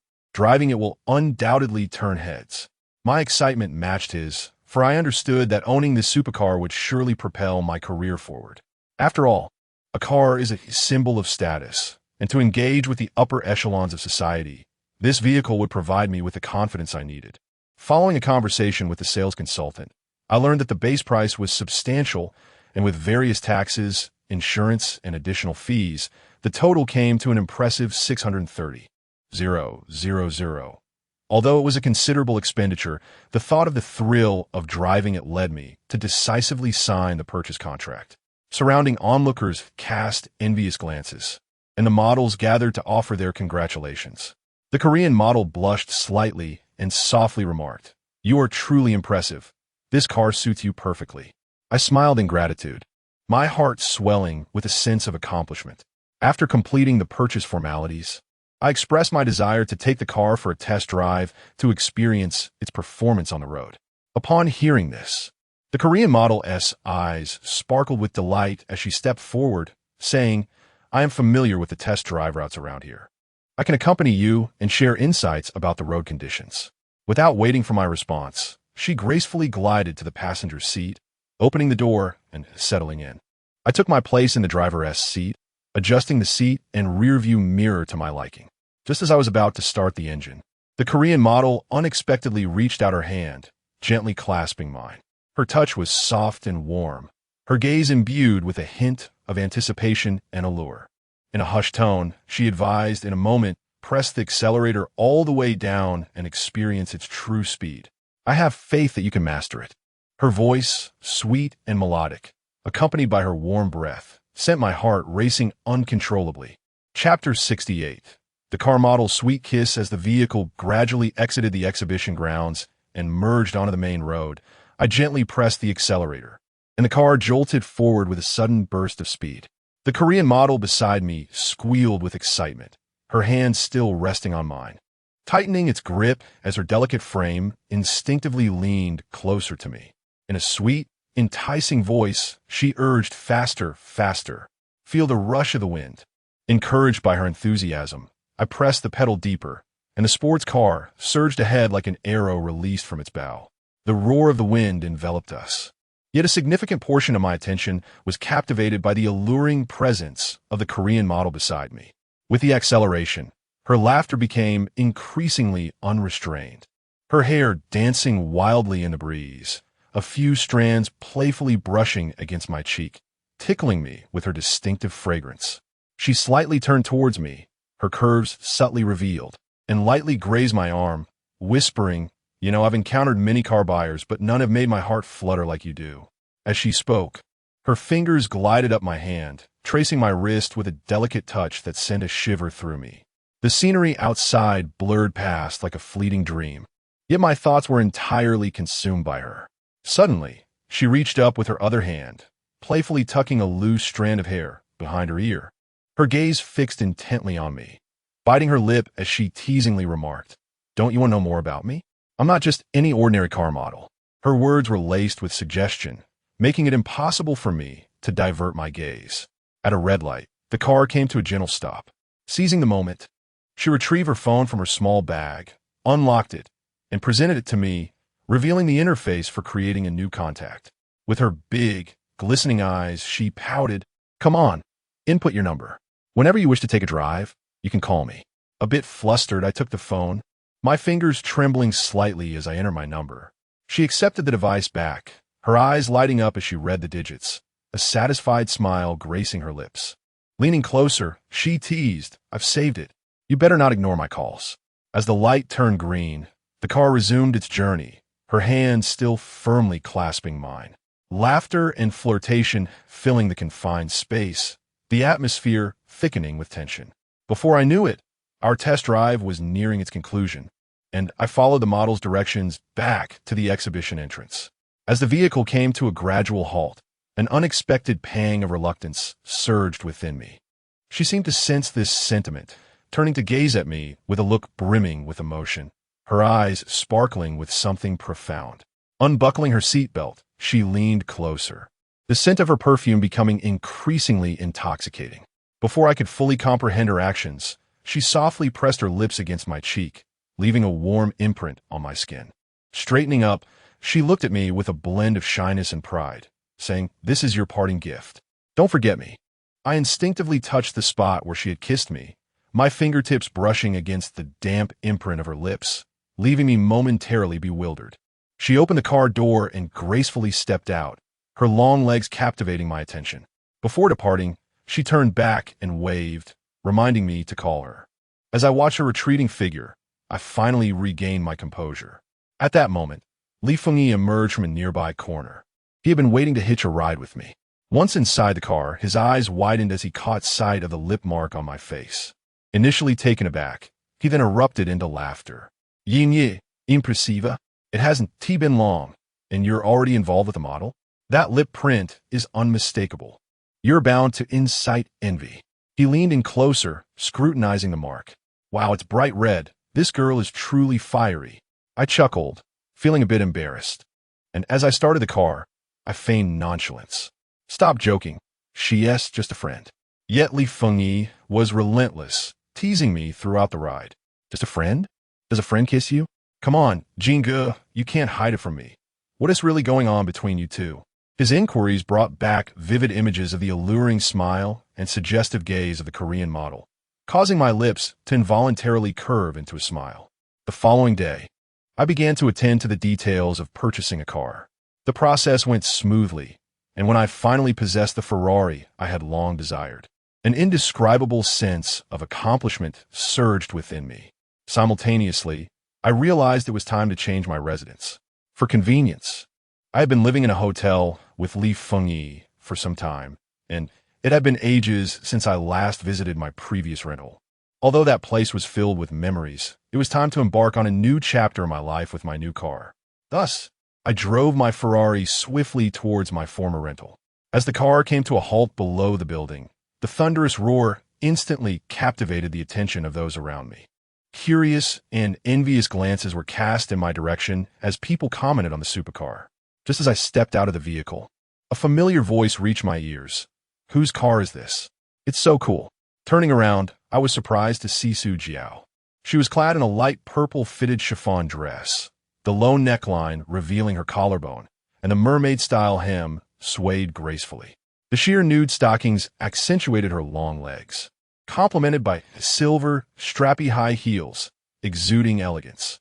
Upon seeing me, her eyes sparkled with delight, and with a teasing smile, she exclaimed, "Oh, it's you? Long time no see. Is this your car?" I nodded with a smile, feeling a wave of complex emotions. We had shared many unforgettable moments in that rental, and now, It seemed our lives and identities had undergone significant transformations. Yes, I just bought it. I'm here to pick up a few things and bid farewell to this place, I replied. Su Jiao walked around the car, her eyes filled with admiration and curiosity, gently caressing the sleek body with graceful movements. I didn't realize you'd become so amazing, driving a supercar now. Her tone held a hint of envy, yet it felt particularly endearing. Hearing her words stirred something within me, and on a whim, I ventured, it's been a while. How about we grab something to eat together? We can catch up on what has been happening. Su Jiao paused for a moment, and then her face blossomed into a radiant smile as she cheerfully replied, Of course. I've been wanting to reminisce with you as well. As she spoke, her eyes sparkled with anticipation. Once seated in the car, the atmosphere inside became subtly charged. I could sense her gaze lingering on me. She occasionally brushed a strand of hair behind her ear and subtly adjusted her posture. These seemingly casual gestures betrayed a hint of nervousness and eagerness. Chapter 69. Su Jiao's subtle probe as the vehicle commenced its journey along the bustling street. I caught a glimpse of Su Jiao through the rearview mirror. She was gazing at me intently, her eyes reflecting an elusive sentiment. After a moment, she slightly turned her body and softly spoke, You seem almost like a dream to me now. It feels like just yesterday when we first met. As she uttered these words, a hint of nostalgia graced her eyes, accompanied by a gentle smile. I chuckled softly in response. Indeed, time flies by so swiftly. Suddenly, she reached out and lightly touched my arm, her tone a blend of playfulness and sincerity. Now that you've become quite affluent, don't forget your old friend. Her gaze was unwavering, filled with sincerity and anticipation. A warmth enveloped my heart, mingled with a tinge of panic, and I hurriedly replied, How could I? I cherish every moment we shared. Su Jiao's lips curled into a satisfied smile as she reclined back into her seat, her eyes drifting towards the window as if lost in thought. Her fingers rested delicately on the edge of the window, swaying gently with the rhythm of the car, akin to a subtle melody. Yet, my heart raced increasingly with the weight of her words and gaze. Throughout the journey, we engaged in casual conversation, weaving together memories of the past with the present, rendering the afternoon particularly heartwarming. Before long, we arrived at the restaurant. The waiter guided us to our reserved table, and after placing our orders, a brief silence enveloped us. I observed Su Jiao as she meticulously arranged the cutlery on the table. Her fingers were slender and graceful, movements exuding elegance and finesse. The soft light illuminated her face, accentuating her delicate features, while her long eyelashes cast gentle shadows upon her eyelids, adding a touch of mysterious allure. At that moment, Su Jiao lifted her gaze, and our eyes met. She offered a gentle smile, her lips curving upwards slightly, and inquired, What are you thinking about? A wave of shyness washed over me, and I scratched my head, replying, Oh, nothing much, just savoring this pleasant feeling. Su Jiao bolinquet per la folie, affirming, Yes, it is indeed delightful. As we began our meal, the unspoken understanding from our past gradually resurfaced, creating an increasingly harmonious atmosphere. However, just then, my phone screen lit up with a message from a sultry model. Darling, I'm so bored at home all alone. When will you come to see me? Before I could fully process it, a provocative photo popped up. She was clad in revealing lace lingerie, striking a seductive pose, her gaze enticing, set against the backdrop of her disheveled bed. Upon seeing the message and photo, my heart tightened, blood rushing to my head as I instinctively glanced at Su Jiao, fearful that she might perceive something amiss. Su Jiao was elegantly slicing her steak, seemingly oblivious to my unease. Yet, inexplicably, I found myself responding under such circumstances. I've been a bit busy lately, perhaps another time. As soon as I sent the message, regret washed over me, leaving me in a tumultuous state of conflict and anxiety. On one hand, I reveled in the warmth of reuniting with Su Jiao. On the other, I found it hard to relinquish the exhilarating ambiguity with the model. I hastily flipped my phone face down on the table, striving to compose myself and continue conversing with Su Jiao. Yet, it was evident that my thoughts had begun to drift, and my responses to her queries were increasingly distracted. Su Jiao seemed to sense my unease. She paused her actions and looked at me with a hint of concern, asking, "Is something on your mind today? You seem a bit off." I forced a smile and replied, "Perhaps it's just the recent work stress. I'm a bit fatigued, but it's nothing." Although Su Jiao nodded in acknowledgement, the doubt in her eyes lingered. As we continued our meal, the atmosphere grew subtly awkward. The warmth that had enveloped us gradually replaced by an inexplicable tension. Internally, I was grappling with turmoil. After finishing our meal, Su Jiao graciously offered to accompany me back to my rented apartment to help pack my belongings. I welcomed the opportunity to spend more time with her and agreed. Upon returning to the familiar surroundings of my apartment, the ambience opened the floodgates of conversation, and the earlier awkwardness was momentarily cast aside as memories surged forth. I began to organize my belongings while Su Jiao assisted me. Her gestures were particularly affectionate. As she handed me items, her fingers would inadvertently brush against my palm, each touch sending a jolt through me, quickening my heartbeat. She leaned in closer, the subtle fragrance of her perfume tantalizingly wafting near my senses, stirring my nerves. As I bent down to sort through the cabinet, Su Jiao unexpectedly pressed herself against me from behind. Her body lightly rested against mine, her hands naturally resting on my shoulders, and she leaned in slightly to whisper in my ear, "Do you remember the memories we shared here? I have so much I've kept inside, but lack the courage to express." Her voice was soft and imbued with an alluring warmth, her breath warming my neck and causing a shiver to run down my spine. I straightened up and turned to face her, finding her cheeks flushed and her eyes brimming with deep emotion and anticipation. She slowly extended her hand, gently caressing my cheek, her voice trembling slightly. "I've been unable to forget you during this time, and I've longed for a day like this, to be alone with you, just as we are now." As she spoke, her hand glided down my cheek to my arm, firmly grasping my hand. Her palm was slightly clammy, yet held on with a fierce intensity, as if she feared losing something precious. Then she inched closer, our bodies nearly touching, her gaze fixed intently on my eyes, as if she sought to see into my very soul. She bit her lower lip slightly, a blend of shyness and profound allure, softly asking, "Can you feel my feelings?" Just then, my phone rang unexpectedly, likely a message from a model, intensifying my disarray. Su Jiao seemed to notice the disturbance as well. She halted her movements, a flicker of confusion and unease flitting across her expression. In an instant, she perceived my discomfort and understood that the phone's chime might conceal something significant, yet she refrained from addressing it directly. With a playful glimmer in her eyes and a teasing smile curling at her lips, she remarked, "Oh dear, you look so anxious. Could it be that a little enchantress is messaging you to steal your heart?" Her tone was lighthearted, akin to sharing a trivial jest, yet a subtle hint of tension flickered in her gaze. I awkwardly chuckled a couple of times, hastily flipping my phone face down on the table, stammering an explanation. "And no, it might just be work-related messages. Let me take a look." However, Su Jiao was unrelenting. She gently patted my shoulder and remarked with a smile, "No need to panic. Even if it is a little enchantress, I am not afraid. I possess far greater charm than she does." As she spoke, she confidently tossed her hair, a gesture that was both endearing and stirred a sense of guilt within me. Chapter 70. The temptation of the model, this playful banter, alleviated the previously tense atmosphere considerably. I exhaled quietly, yet my heart remained in turmoil. Noticing my slight relaxation, Su Jiao took my hand and guided me to the sofa, engaging me in conversation as if the earlier incident had never transpired. However, I was acutely aware that her jest was merely a means to avoid awkwardness. While she appeared to speak casually, her gaze frequently darted toward my phone, betraying an underlying concern and care for me beneath her feigned nonchalance. After exchanging words for a while, I found it increasingly challenging to remain seated.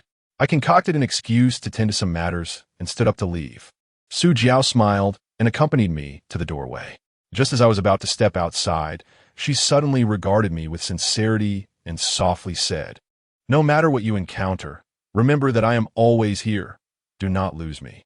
Her eyes conveyed a depth of affection and worry that was impossible to overlook. As I exited the apartment, I glanced back to see Su Jiao still standing at the door, her silhouette appearing somewhat forlorn in the fading light of the setting sun. A myriad of emotions swirled within me.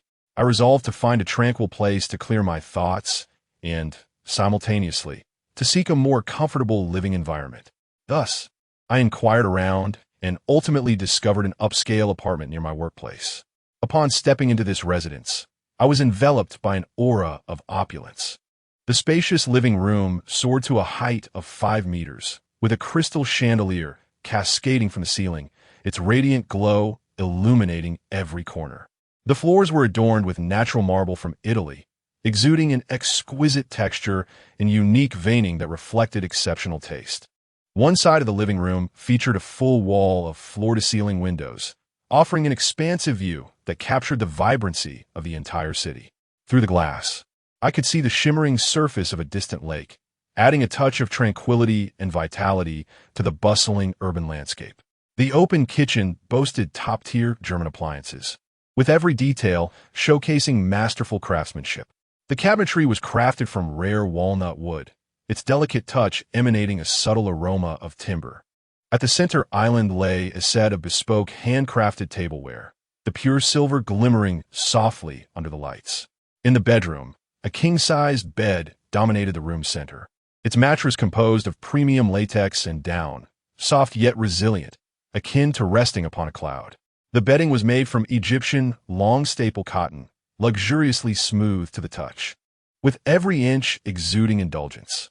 The headboard was wrapped in genuine leather, intricately adorned with exquisite crystal accents that sparkled enchantingly under the illumination. The apartment also included a private gym furnished with equipment from leading international brands, encompassing everything from treadmills to strength training machines. Additionally, there was a heated swimming pool, its crystal-clear water inviting, surrounded by comfortable loungers and umbrellas, evoking the essence of a resort getaway. After moving my belongings into the apartment, I sank into the plush sofa, gazing at the lavish surroundings, yet feeling not a trace of joy within my heart. The melancholic silhouette of Su Jiao and the seductive allure of the model alternated in my mind, leaving me in a state of utter confusion and turmoil within this upscale apartment. At that moment, my phone screen illuminated, revealing a message from the model, accompanied by a tantalizing photo of her holding a wine glass, clad in a plunging evening gown. The text read, "Darling, there's an incredible gathering of wealthy international students, fun and affluent people. Come with me, won't you?" Upon reading this message, my heart tightened. On one hand, I was curious about such a hedonistic affair. On the other, Su Jiao's visage before our parting resurfaced in my memory. I typed on the screen, "I've been swamped with work lately. I fear I won't have the time." Yet the model was not one to relent easily, and soon enough, a call came through. In a playful, beguiling tone, she coaxed, "Just this once. I've told them I'm bringing my incredibly handsome boyfriend. If you don't come, I'll lose face. Plus, it's a chance to unwind. And who knows, perhaps inspiration will strike." Her sweet, pleading voice ensnared me like an invisible net. Gripping my phone, I found myself torn. However, the thought of stepping into that mysterious circle of affluent international students ignited my curiosity once more. The rumored extravagant lifestyle and the intriguing social dynamics danced in my mind, tantalizing my senses. Driven by this overwhelming curiosity, I gradually persuaded myself that perhaps it wouldn't hurt to experience it just this once. After all, as the model suggested, it could offer a unique experience. Ultimately, I wavered and acquiesced. On the night of the gathering, I arrived at the designated location in formal attire.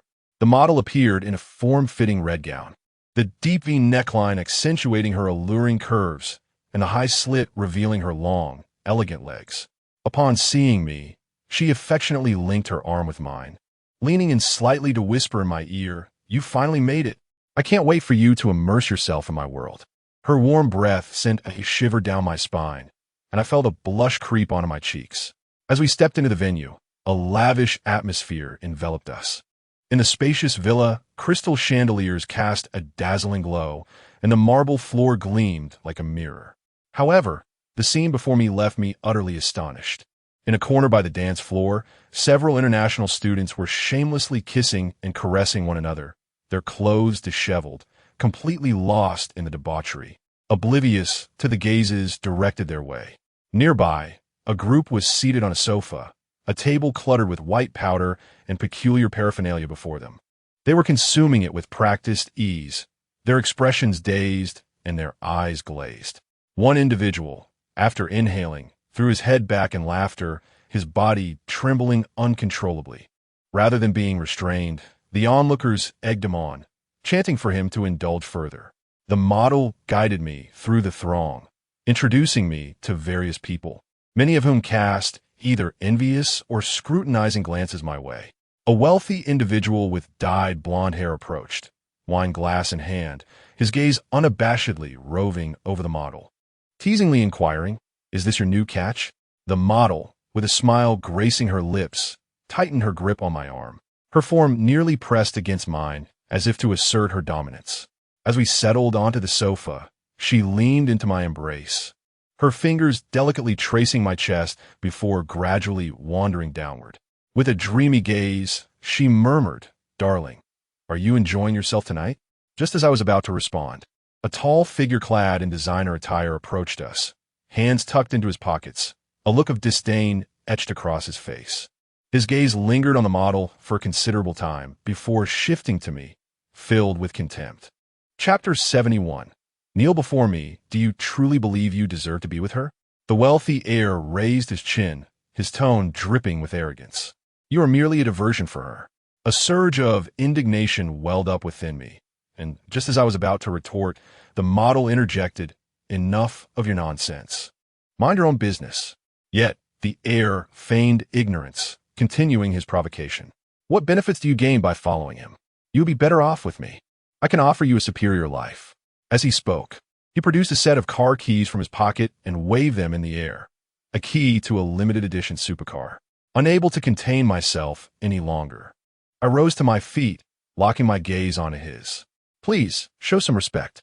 His response was a shrill laugh, his smugness more pronounced than ever. He crossed his arms, tilted his head back, and declared loudly, "Respect? Do you have any idea about my background, Chu Yin? In this circle, who dares to disregard the Chu family's influence? You? How dare you compete with me for a woman? With a single word from me, you will be compelled to crawl out of here on your knees. You and your companions shall pay dearly for today's events." As he spoke, he poked my shoulder with his finger, each jab laden with oppressive force, as if to assert his family's supreme authority. The atmosphere shifted, hushed gasps filled the air, and I noticed the glances of those around me, now tinged with sympathy and fear.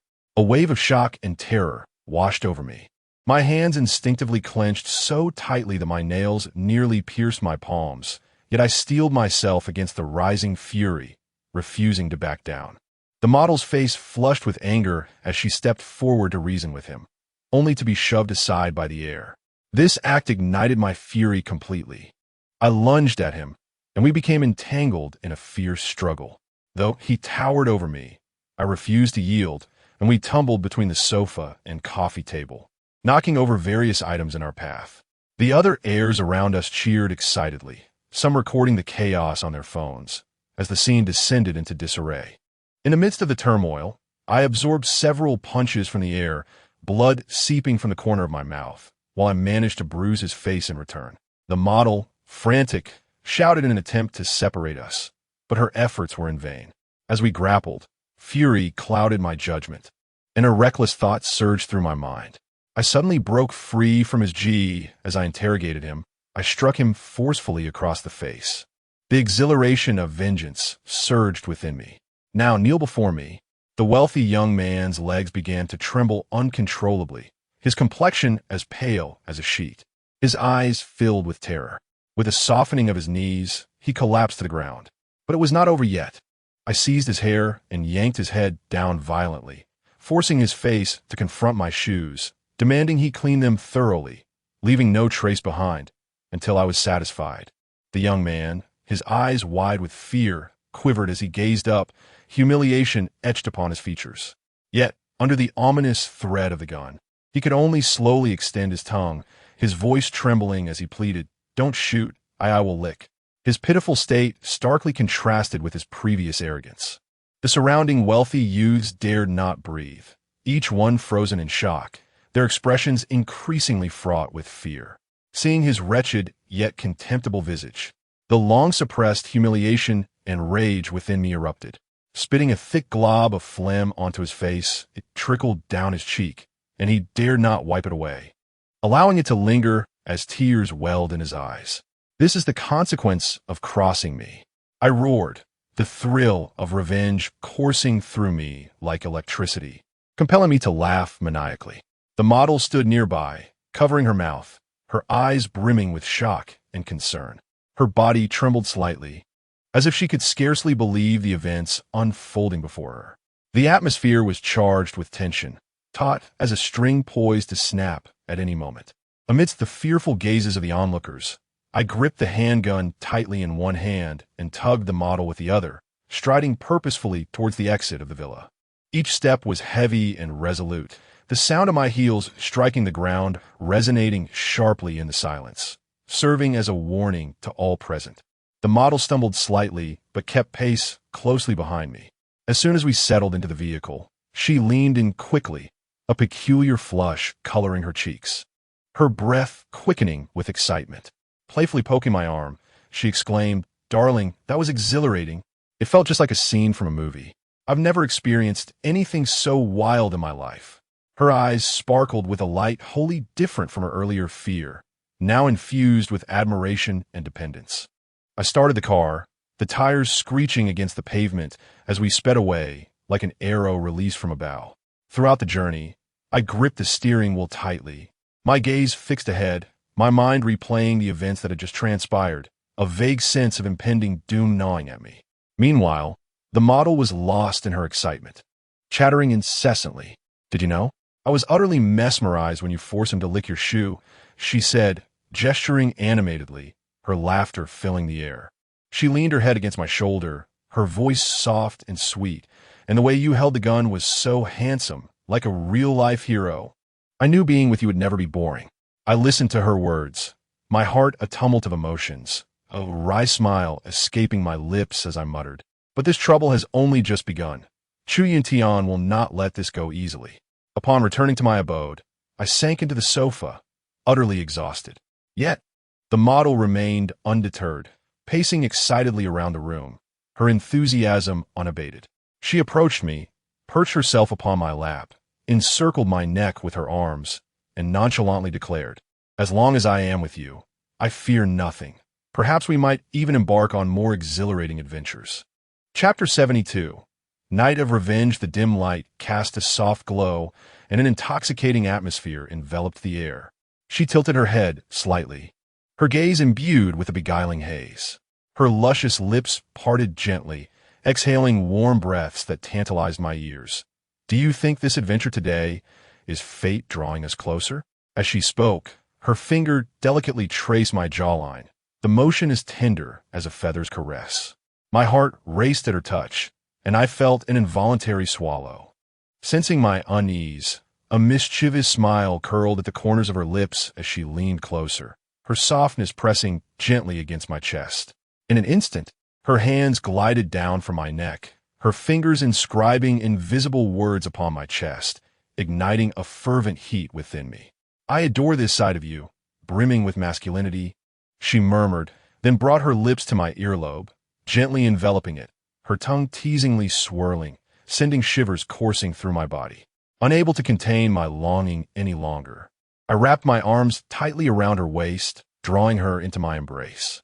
She tilted her head back, eyes closed, her slightly pouted lips seemingly awaiting my response. Just as our lips were on the verge of meeting, a sudden, urgent ringtone shattered the enchanting atmosphere. Both of us froze in surprise. She grumbled in discontent.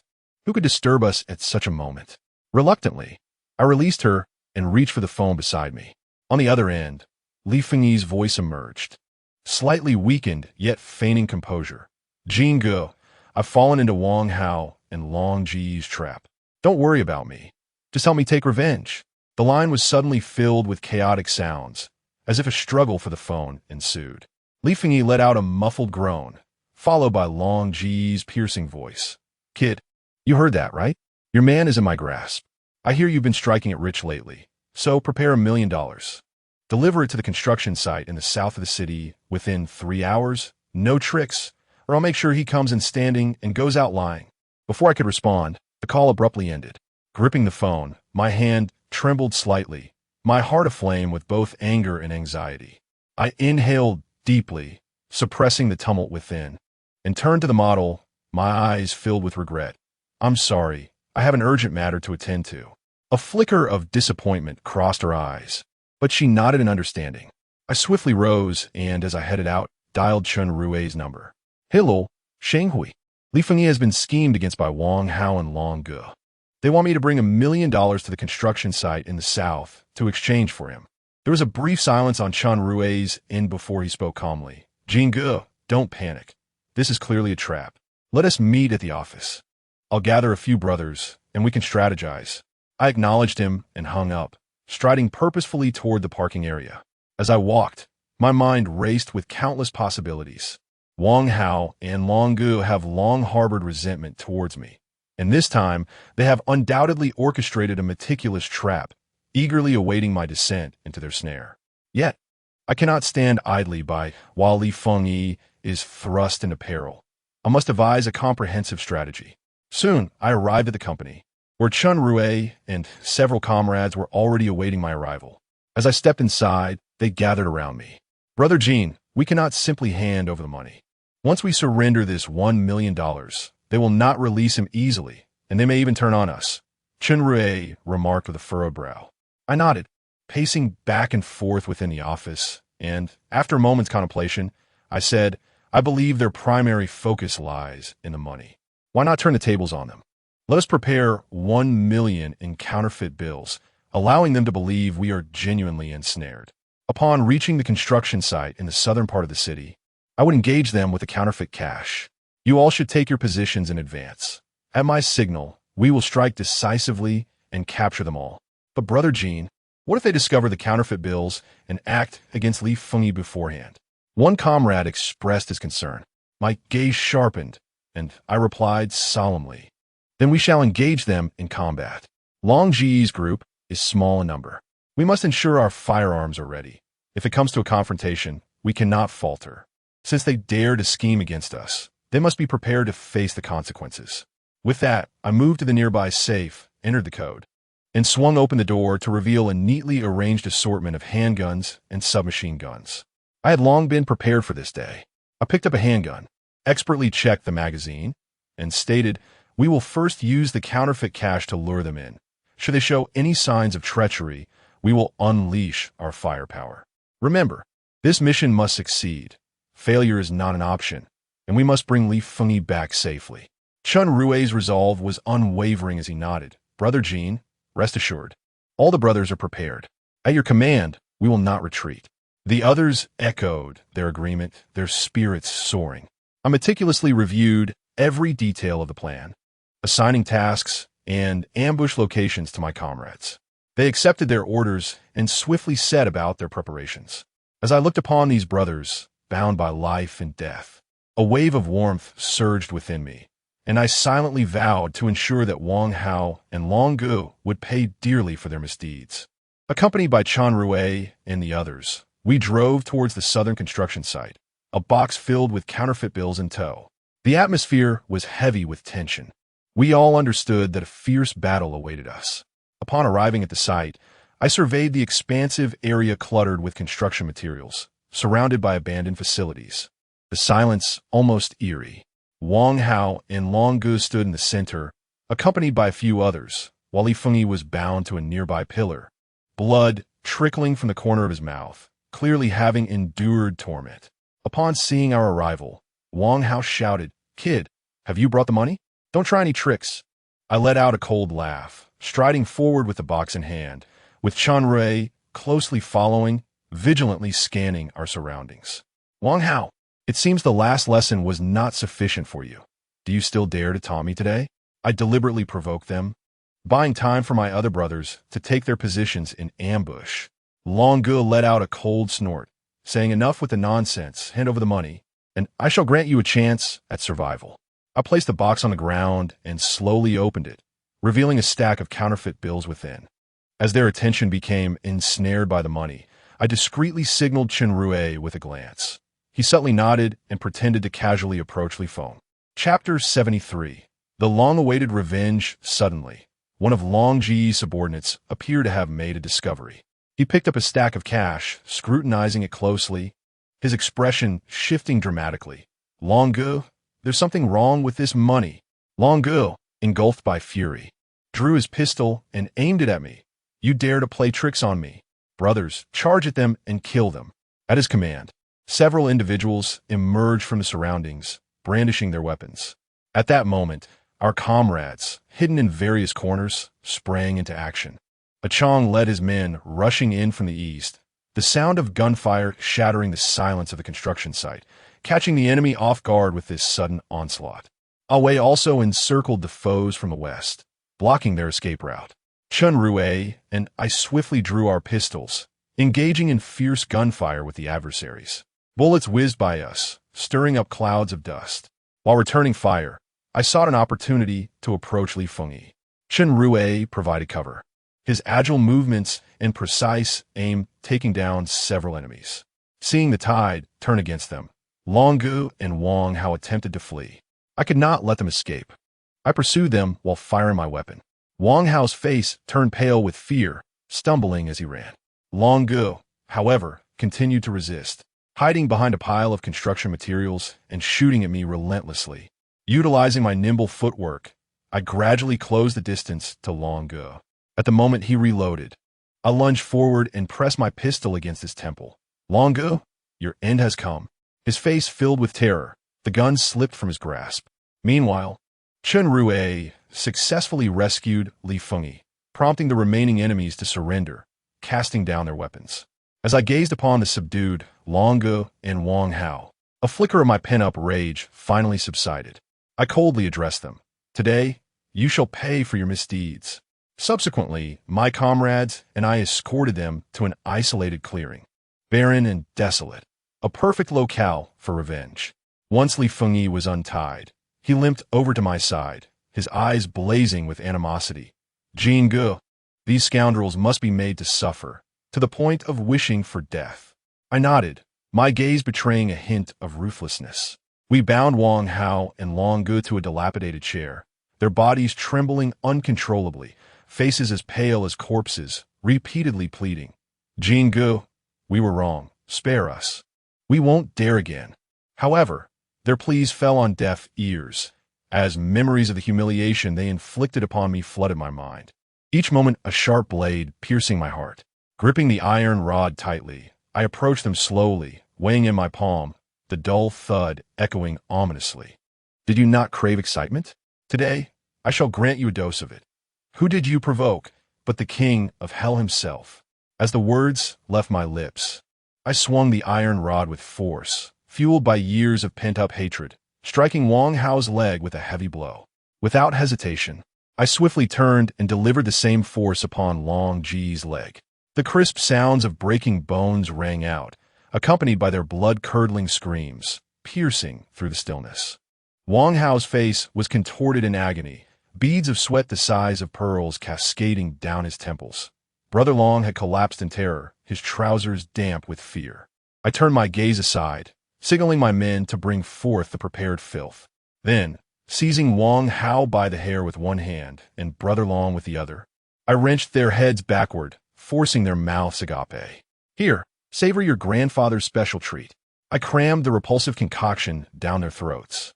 They thrashed violently, pinned down mercilessly, reduced to involuntary gulps amidst retches and desperate pleas, a symphony of horror. With a sweeping glance at my brethren, I snarled, "Piss on their faces. Let these vermin learn the cost of crossing your grandfather." Without hesitation, belts were undone, and streams of urine rained upon Wang Hao and Brother Long, mingling with the filth, painting a grotesque tableau. Their widened eyes reflected shock and humiliation. Yet resistance was futile. Their cries and whimpers only deepened the degradation. Finally, I forced 2 cups of urine down their gullets, leaving them crimson-faced, choking, tears and mucus streaming freely. Wiping splattered filth from my cheek, I drew the gleaming dagger at my waist. its cold edge traced before their eyes, the reflected light causing their pupils to contract in terror. Time for this. Simultaneously, I plunged the blade into their thighs, dragging it downward, the sound of rending flesh punctuated by their piercing shrieks. Blood pooled at their feet, a dark, spreading stain. Turning to the roaring bonfire, its flames casting a hellish glow upon my face, I thrust an iron rod into the inferno. When it glowed crimson, I seized the searing metal and advanced. Feel the kiss of fire, pressing the rod against their backs. The stench of burning flesh filled the air as their screams echoed through the derelict factory, their bodies writhing in futile agony. Next, I had my men drag out those who had once humiliated me. They collapsed, paralyzed by fear, beyond even begging for mercy. Forcing them to kneel before Wang Hao and Brother Long, I hissed, "The underworld always collects its debts." Like rabid beasts, Li Fengyi and I unleashed years of pent-up fury. Their wails reverberated endlessly within those crumbling walls.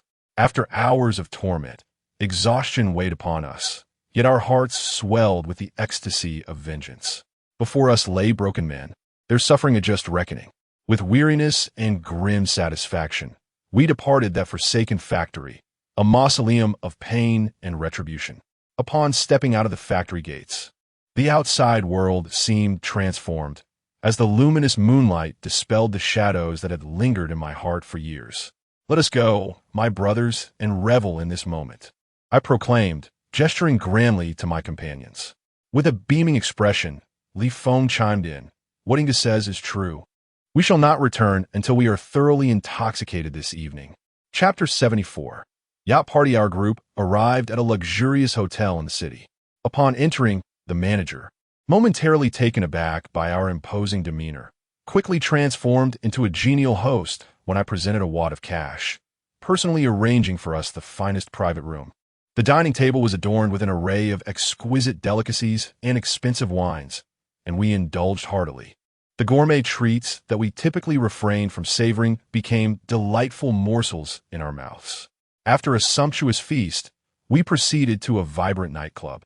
As we stepped inside, we were enveloped by the deafening music and dazzling lights.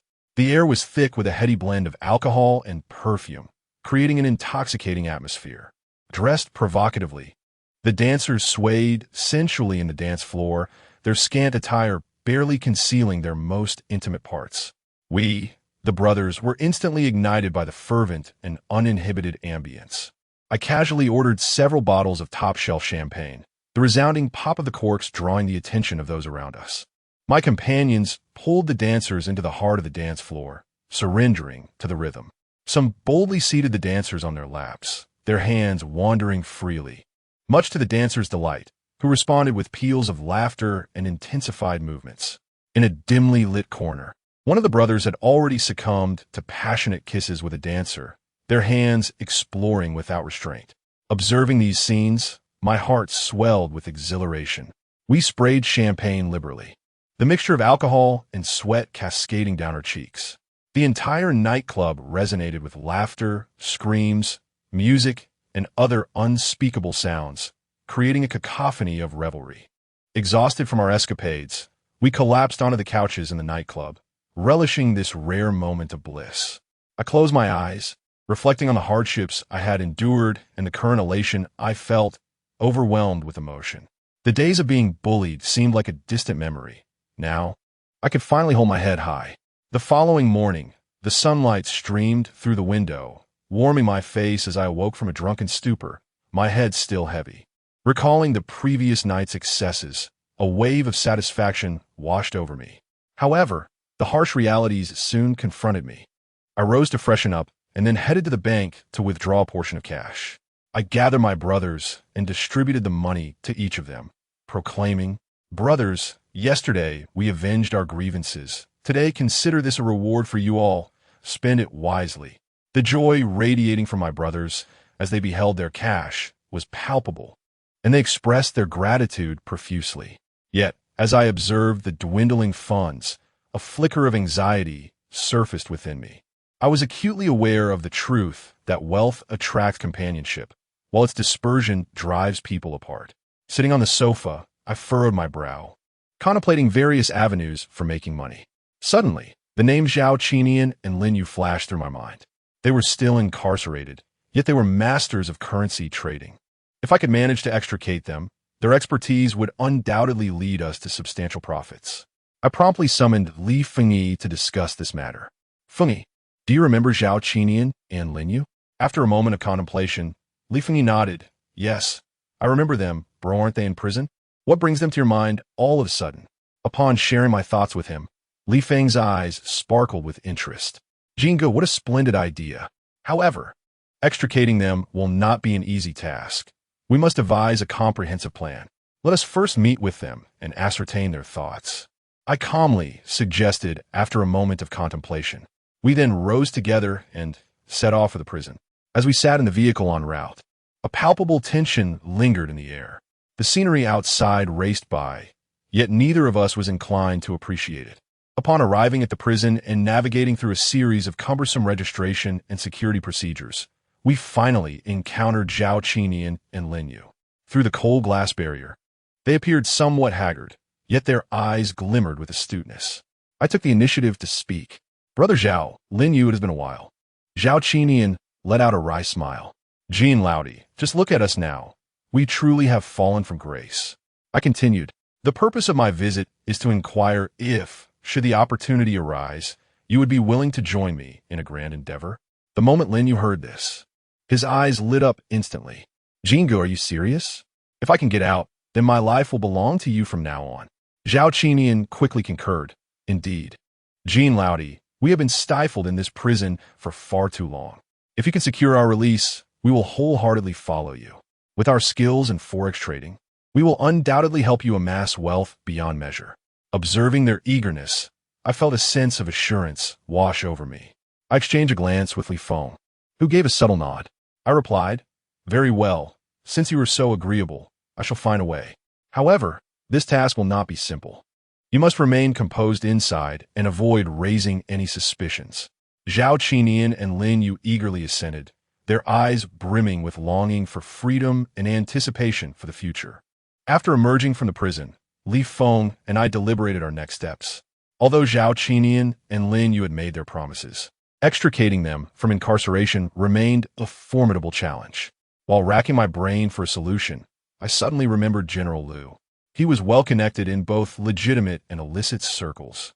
With an abundance of resources at his disposal, clinging to a glimmer of hope, I retrieved my phone and dialed Liu's number. The call connected swiftly, and Liu's cheerful voice resonated on the other end. Haha, kid, what brings you to call me? I hastily recounted the predicament involving Zhao Qinian and Lin Yu, my tone laced with urgency. General Liu, do you have any means to assist in this matter? After a moment of contemplation, Liu responded slowly. Rescuing them is not overly difficult. It will simply require some monetary arrangements. How about this? Come to my other villa tomorrow afternoon. I will send you the address, and we can discuss the details in person. With that, he ended the call. The following afternoon, I arrived punctually at Liu's other villa. Nestled on a hillside, the residence was enveloped by verdant trees and offered a picturesque view, the opulent architecture reflecting the owner's wealth and stature. Guided by the butler, I entered the living room, where Liu was leisurely sipping tea on the sofa. Welcome, take a seat, Liu said with a smile, gesturing towards a sofa across from him. Once I settled down, he began, rescuing them is feasible. However, the cost will be considerable. However, I currently find myself in possession of a certain matter. Should you assist me in its resolution, not only will I ensure the individual in question is extricated, but I shall also provide you with a generous reward. Recalling the project entrusted to me by Mr. Liu last time, the remuneration I received upon its successful completion far exceeded my expectations. Thus, this time, I hardly hesitated and readily agreed. Rest assured, Mr. Liu, as long as it is within my capability, I shall see to it. Mr. Liu nodded in satisfaction, picked up a cigar from the coffee table, lit it, took a deep drag, and slowly remarked, the task is not particularly arduous. In a few days, there will be a yacht party attended by various celebrities and affluent individuals. Your responsibility will be to source a group of young and attractive girls for their enjoyment. Chapter 75. Recruiting girls. Upon hearing those words, a jolt of apprehension surged within me. an ominous premonition taking hold. Yet, having uttered my response, and with Zhao Qinian and Lin Yu still awaiting my assistance in prison, I gritted my teeth and replied, "Manager Liu, I will do my utmost." Manager Liu patted me on the shoulder, stating, "I have faith in you. If you accomplish this task well, the rewards will be substantial." After departing from the villa, a heavy weight settled upon my heart. Although I was acutely aware of the dubious nature of this undertaking, my resolve to rescue Zhao Qinian and Lin Yu seemed to leave me with no path of retreat. In the days that followed, I scoured the city, utilizing various unconventional channels to connect with a handful of girls willing to partake in the so-called party. However, despite their diverse appearances and demeanors, they fell markedly short of the sophistication I required. I knew in my heart that these individuals would not suffice to meet Manager Liu's subtle yet exacting expectations. After much contemplation, I resolved to target girls with respectable professions. I devised a plan to approach candidates from 4 distinct occupations. First, models, who boasted striking beauty and were accustomed to the limelight, exuding confidence and charm that could undoubtedly elevate the party atmosphere. Second, nurses, who donned immaculate uniforms daily, radiating gentleness and compassion. Their innocence might prove to be quite appealing. Third, flight attendants, who traversed the skies with ease, seasoned in diverse experiences and adept at customer service, ensuring a vibrant ambience at the gathering. Lastly, teachers, who, despite their strict adherence to decorum in the classroom, possessed a depth of knowledge and grace that might ignite unexpected sparks in the chaotic setting of a party. With a steely determination, I set my plan into motion, initially focusing on the modeling industry. I reached out to a modeling agent through a connection with a car show, directly stating, "I am hosting a yacht party and require several models to warm up the event with generous compensation." The agent's eyes widened in disbelief, ready to decline immediately. I quickly added, "Consider this. The earnings for the girls will surpass what they would make from several months of runway shows. Furthermore, I can facilitate future opportunities for them as well. This is a mutually beneficial arrangement." After a moment of hesitation, the agent bit his lip, weighing the proposition carefully before eventually nodding in agreement to gauge the interest of his models. A few days later, he introduced me to 3 girls at a high-end CAF, and I immediately recognized their exceptional qualities: flawless makeup, slender figures, and a poise that commanded attention. One girl with a short haircut spoke first. "I hope you honor your word. If you dare deceive us, there will be no place for you in this industry." I nodded vigorously, though a flicker of uncertainty lingered in my heart. Soon after, I began to shift my focus towards nurses, wandering near several private hospitals during the lunch break. I approached a few nurses just off duty and candidly expressed my proposition. "Ladies, I am hosting a yacht party and would like to invite you to warm up the event with a considerably generous compensation." No sooner had I spoken than a strikingly beautiful nurse's face flushed crimson with anger, her eyes brimming with tears as she pointed at me, vehemently rebuking. "How can you be so shameless? We toil daily to save lives, and yet you wish to push us into a den of iniquity. This is truly sinful." The other nurses soon gathered around, casting me disdainful glares. Undeterred, I persisted in my persuasion. "Consider this: with such earnings, you could elevate your standard of living and accomplish numerous aspirations." After my relentless entreaties and the allure of substantial remuneration, the gaze of 2 nurses began to waver. They exchanged glances and whispered softly to one another. Though their faces bore reluctance, they ultimately nodded slightly in agreement. On the flight attendant front, I enlisted Chun Rui's assistance to connect with a ground staff member at an airline who facilitated our meeting, convening at a restaurant near the airport. When I broached my request to several flight attendants, the smile of a tall attendant instantly vanished, replaced by a stern expression. She rose and firmly countered, "Sir, what do you take us for? To accompany you for such indecent purposes? This not only breaches professional ethics, but is also a blatant violation of the law. We are here to serve passengers, not to engage in such sordid affairs." The other attendants rose in solidarity, casting scornful looks in my direction before departing together. I attempted to retain their attention, but could only watch helplessly as they walked away. In a state of desperation, I hastened after them, calling out, "Ladies, Please do not rush off just yet. Allow me to finish my explanation. The compensation truly is extraordinary. After flying an exhausting international route for so little pay, this opportunity would yield returns beyond your wildest dreams. Additionally, I can introduce you to influential connections that would greatly benefit your career progression. Upon hearing this, one flight attendant hesitated, turning back to regard me with uncertainty, prompting the others to pause and engage in hushed conversation. Under the dual temptations of financial gain and networking opportunities, their resolve began to soften, and ultimately, two attendants whispered to me, "Well, you must ensure that your words hold weight." As for the educators, the challenge was undoubtedly the greatest. I spent several days lingering around a few private schools, summoning my courage to speak with a few young teachers as they exited. With a steely resolve, I declared, "Teachers, I have a yacht party and would like to invite you to warm up the event with remuneration that exceeds all expectations."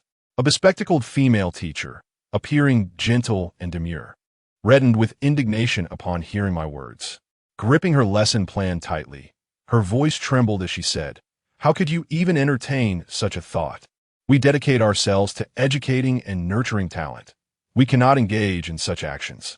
The surrounding teachers directed disapproving glances towards me, and I felt an overwhelming urge to sink into the ground.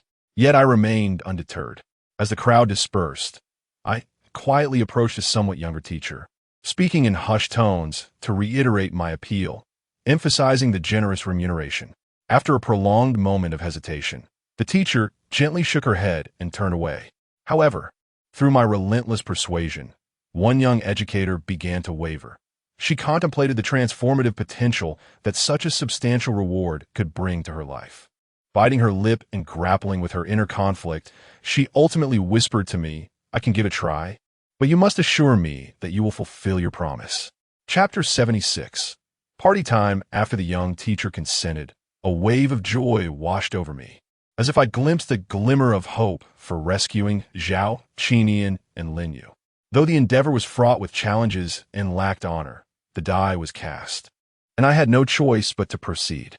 I quickly rallied my spirits and devoted myself wholeheartedly to the preparations. In the days that followed, I was as busy as a spinning top. I rented a small workshop on the outskirts of the city, and, after a few modifications, it became our temporary training base. Gathering the girls, I observed them standing in a line, their expressions ranging from bewildered to anxious and resigned. Taking a deep breath, I began to assign tasks. Starting with posture training, I instructed them to stand with their feet together, knees straight, backs erect like pine trees, and hands gracefully clasped in front of them. I moved among them, keenly spotting every slight deviation, correcting loudly. "Lift your heads, keep your eyes level, do not droop, be more spirited." The girls obeyed, repeating the movements over and over, and soon their clothes were drenched in sweat. The sitting posture training was equally rigorous. I personally demonstrated how to sit gracefully, legs together at an angle, showcasing elegant curves, with only a third of their bottoms occupying the seat, all while maintaining an upright posture. To reinforce this memory, I had them hold the position for a full half hour without a single movement. Several girls turned pale from fatigue, yet they bit their lips and persevered in silence. Practicing smiles was a technical endeavor, with precise requirements for the upward curve of their lips, the number of teeth displayed, and the warmth that should radiate from their eyes. I shouted instructions from the side. "Be more natural. Your eyes should sparkle. Let people feel your genuine joy. Don't look like a wilted eggplant." The girls promptly adjusted, their facial muscles nearly stiffening, yet they still strived for perfection. Simultaneously, I busied myself scouring various shopping malls and wholesale markets, meticulously selecting outfits for the girls. These gowns needed to be both dazzling and aligned with the opulent theme of the party. Considering fabric quality, cut precision, and color coordination, I contemplated each detail carefully. As I made the payments, each substantial expenditure tugged at my heart, but the thought of achieving our goal soothed my concerns. Engaging professional makeup artists proved to be a challenge, but after much effort from friends, I managed to enlist several skilled individuals. At the training venue, the makeup station was brimming with cosmetics, and the artists deftly applied and sculpted the girls' faces. With shades of eyeshadow blending, blush applied delicately, and lipstick meticulously painted. The girls' youthful visages transformed into alluring beauties. Witnessing their metamorphosis bolstered my confidence immensely. As the training approached its conclusion, the girls exuded an added charm in their every gesture. My heart brimmed with anticipation as I busily prepared, eagerly awaiting the moment the yacht party would commence. Envisioning the scene of our success. Finally, the day of the yacht party arrived. The sea breeze gently caressed us, yet could not dissipate the air thick with suggestiveness and luxury. Under my guidance, the girls, adorned in splendid gowns and exquisite makeup, gracefully boarded the yacht one by one. The sound of their high heels striking the deck resonated, heralding the beginning of this extravagant and intoxicating feast. I walked ahead, occasionally glancing back to monitor the girls' demeanor, ensuring they exuded grace and poise without a hint of error. Out of the corner of my eye, I spotted Mr. Liu standing a short distance away, clad in a tailored suit, a glass of red wine swaying in his hand. His face adorned with a confident smile that suggested he commanded the situation entirely. As I led the girls closer to him, Mr. Liu slightly lifted his chin, his gaze sweeping over the girls before finally settling on me, offering an approving look that instantly straightened my posture, banishing the fatigue accumulated over days of preparation, replaced instead by the thrill of imminent success. I inclined my body slightly, signaling to Mr. Liu before guiding the girls to immerse themselves in the party. The yacht gently departed the harbor, sailing towards the azure and profound sea. On the deck, vibrant lights flickered and intertwined, the music resonated loudly, and men and women held their glasses high, engaging in lively conversation, their eyes glimmering with desire and avarice. The girls, newly introduced to such an environment, inevitably appeared somewhat reserved. I softly urged them to take the initiative in greeting the guests, showcasing the social skills they had acquired during training. As night deepened and the drinks flowed, the guests' spirits soared, their behavior becoming increasingly unrestrained. At that moment, a few girls seemed to have wholly let go, their gazes brimming with allure and temptation. One girl, adorned in a fitted black sequin gown, sauntered towards a group of animated gentlemen.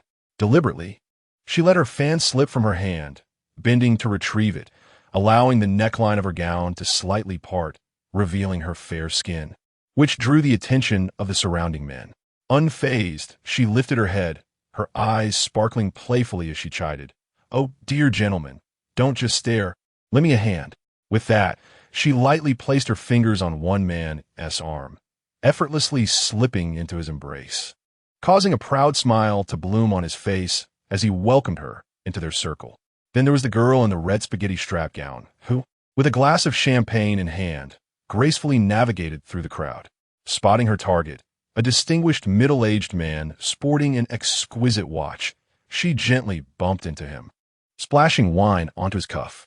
Pretending to be flustered, she hastily reached for her handkerchief to wipe it away, her fingers intentionally brushing against his wrist as she sweetly murmured, "I'm so sorry, sir.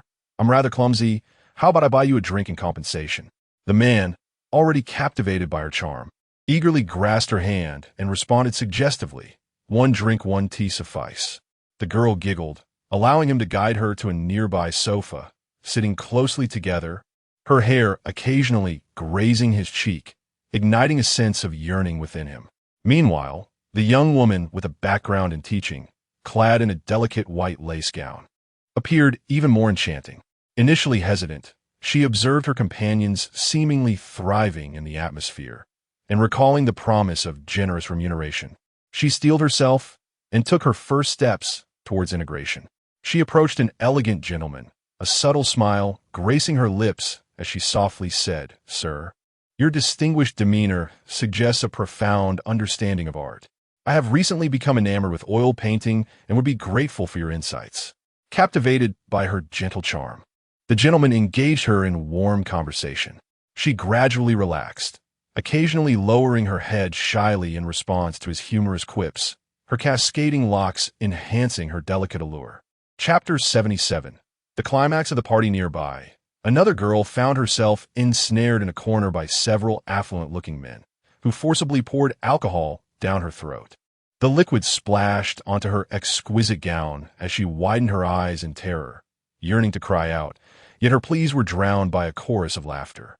I stood by, a silent observer, my heart devoid of any tumult, focused solely on ensuring the party proceeded smoothly to fulfill my own ambitions.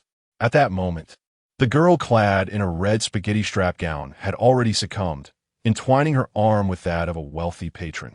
Her figure swaying gracefully as they made their way toward the opulent suite of the yacht. A hint of dazed allure danced in her eyes, her lips curving into what appeared to be a blissful smile. The sound of her high heels striking the deck resonated like a prelude to this hedonistic revelry. As she passed by me, she offered a glance imbued with allure, devoid of the initial fear, seemingly immersed in the unexpected luxury and indulgence, eagerly anticipating what was to transpire. On the opposite side of the deck, several girls were thoroughly enchanted by the chaotic atmosphere, engaging in exuberant dances with the men. Their gown hems billowed freely, hair tousled across bare shoulders, glistening with perspiration, their eyes sparkling with exhilaration, laughter mingling with the playful banter of their male counterparts. Weaving an intoxicating tapestry amidst the sea breeze, which had now taken on a suggestive undertone. The onlookers, crude in their cheers, roamed and groped without restraint, reveling in this bacchanalian frenzy. The young teacher, despite her white lace gown being somewhat disheveled, remained irresistibly enchanting. She gently swirled a glass of champagne, drawing closer to a man clad in a tailored suit, her cheeks flushed, whether from the alcohol or an inner heat was uncertain. With her lips slightly parted, she laughed charmingly, whispering secrets to the gentleman, her body leaning ever closer, occasionally playfully striking his chest in response to his teasing, fully integrated into this lavish scene, relishing the focus of all eyes upon her. As I gazed upon this chaotic tableau, my heart was a tumult of conflicting emotions. Suddenly, rain poured down without warning, the large droplets pattering against the deck, yet failing to extinguish the fervent flames of desire. Rather, it seemed to add a wild seasoning to the revelry. The yacht rocked violently in the tempest, mirroring our own disorientation amidst the tides of lust. As night deepened, the party spiraled further into madness. The girls flitted between various men, their gazes increasingly glazed with intoxication, seemingly forgetting all modesty and shame, wholly immersed in the vanity and pleasure afforded by this lavish debauchery, basking in the affection enveloped by wealth and power. The deafening electronic music surged like a torrential undercurrent, stirring the entire party space in a greater disarray. Men and women aboard the yacht moved in frenzied collisions, their bodies twisting wildly, rhythm lost in the chaos, merely swaying mechanically to the beat, sweat soaking their garments. Strands of hair clinging to the flushed faces of the girls, yet no one cared whether their makeup had smudged. On the periphery of the soiree, a cerulean silk dress languidly sprawls upon the ground, its hem adorned with exquisite embroidery now sullied by dust and the stains of spilled libations. The dress's owner, a lithe young woman, clings tightly to the arm of a middle-aged man, her gaze fervently uplifted as if he were the key to unlocking every door of bliss. In his grasp, he clutches a robust cigar, the ash cascading down and dusting her bare shoulder, yet she merely giggles, allowing the searing ash to scorch her skin, as though this slight discomfort is merely a component of their hedonistic revelry.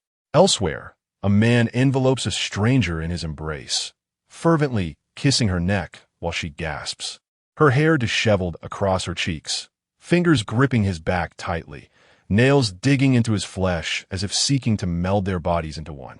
In the corridor leading to the lavatory, a high heel lies askew, its heel broken and leaning against the wall, beside it a crumpled shirt with several buttons torn asunder, indicative of a fierce struggle. Inside the restroom, shrouded in mist, a young man leans against the sink, his zipper half undone, while a girl with a somewhat smudged visage stands before him, applying lipstick in the mirror, her gaze intermittently drifting to the thick stack of cash in his hand.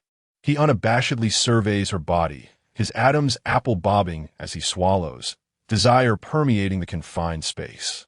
The dressing area is strewn with scattered jewels, a pearl necklace severed, its lustrous beads rolling chaotically amidst cigarette butts, empty bottles, and used condoms, painting a grotesque tableau of debauchery.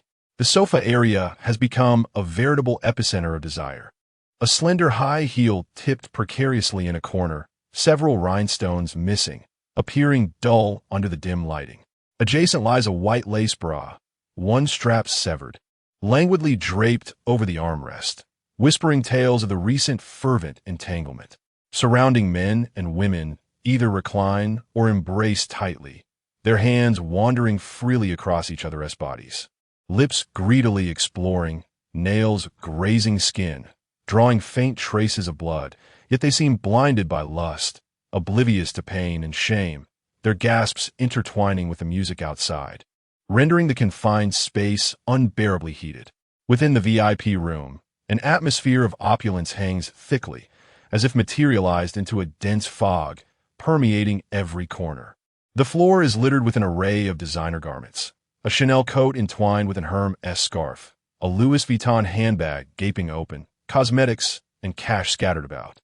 A silk nightgown lies torn in two, one half draped over the bed's edge, the other fallen to the floor. As the men and women on the bed either entwine or caress one another, their gazes hollow yet fervent, lost in the tender embrace of carnality.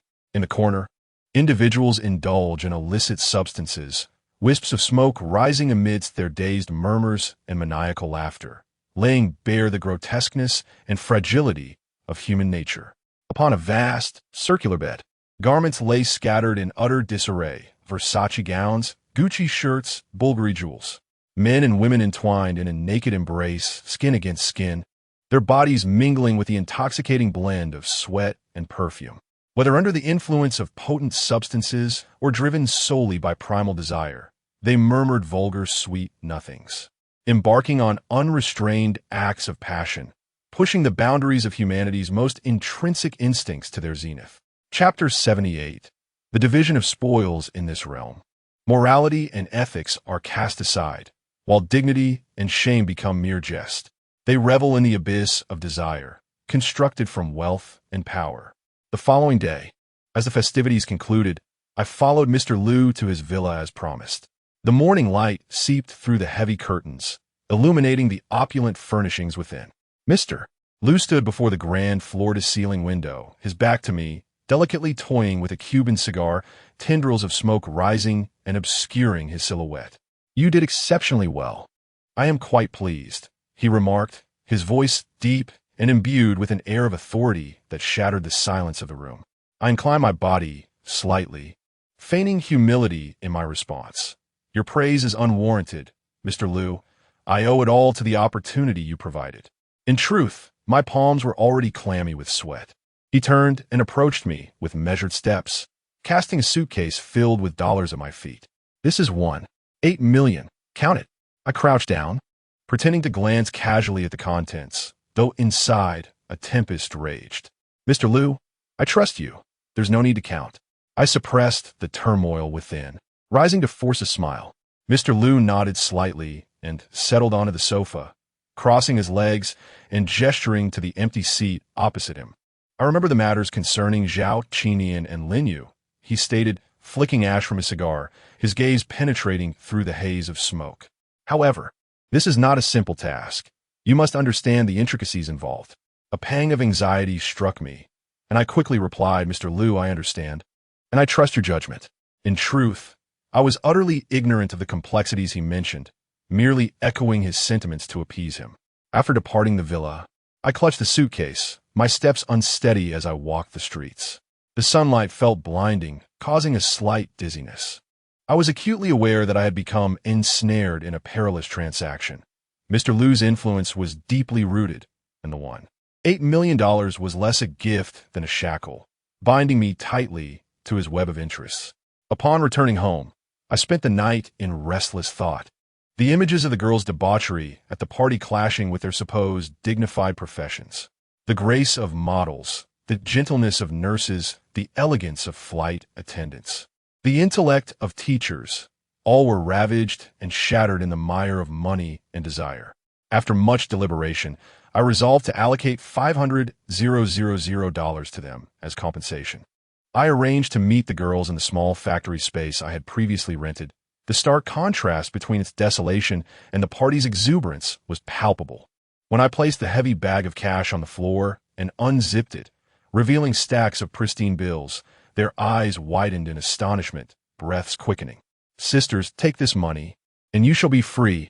I endeavored to sound sincere and resolute. However, my heartfelt plea was met with a chilling response.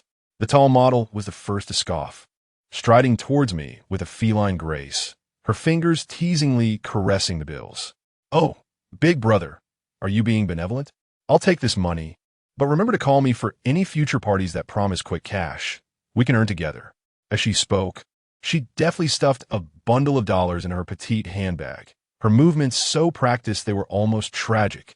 The nurse beside her, once imbued with the tenderness of caring for patients, now possessed only a fervent desire for wealth, laboring tirelessly in the hospital for a meager salary. This paltry sum seemed trivial. Should such opportunities arise again, she would be readily available. Without hesitation, she seized several stacks of money, clutching them tightly. The flight attendant slightly raised her chin, tidying her somewhat disheveled hair, maintaining an air of superficial elegance, yet her words were laced with commercialism. The exhaustion of a long-haul flight felt less appealing than the prospect of leisure here, with the promise of more money. "Next time, don't forget to include me," she remarked casually as she pocketed her share of dollars. Witnessing their demeanor, I could not help but reflect on how money truly governs all. In the presence of wealth, the luster of profession and the constraints of morality appeared as flimsy as paper, easily pierced. I dragged my weary body back to my apartment, carelessly tossing a box brimming with dollars onto the carpeted floor of the living room. The box hit the ground with a dull thud, and I collapsed onto the leather sofa, gazing at the shimmering crystal chandelier above, suddenly bursting into laughter. I opened the box, revealing stacks of pristine bills exuding the scent of fresh ink. I grasped a handful of cash, letting it cascade through my fingers. The bills danced through the air like golden rain. I tilted my head back, allowing the notes to fall upon my face, the sensation filling me with an unprecedented sense of fulfillment. My phone suddenly rang. It was Su Yao. The name that once haunted my dreams now tightened my chest. "Hello," I answered, striving to keep my voice steady. "It's been a while since I heard from you. How have you been?" Su Yao's voice remained as gentle as ever, tinged with concern. "I'm doing well," I replied briefly, my gaze instinctively drifting to the box of cash. "Where are you living now?"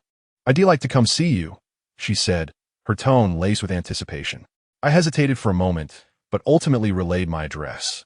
After ending the call, I surveyed my surroundings, suddenly realizing that this decision might be a mistake. Yet, deep within, I yearned for her to see the person I had become, to witness that I was no longer the impoverished boy without prospects. As night descended, the doorbell rang. I took a deep breath, adjusted my collar, and opened the door.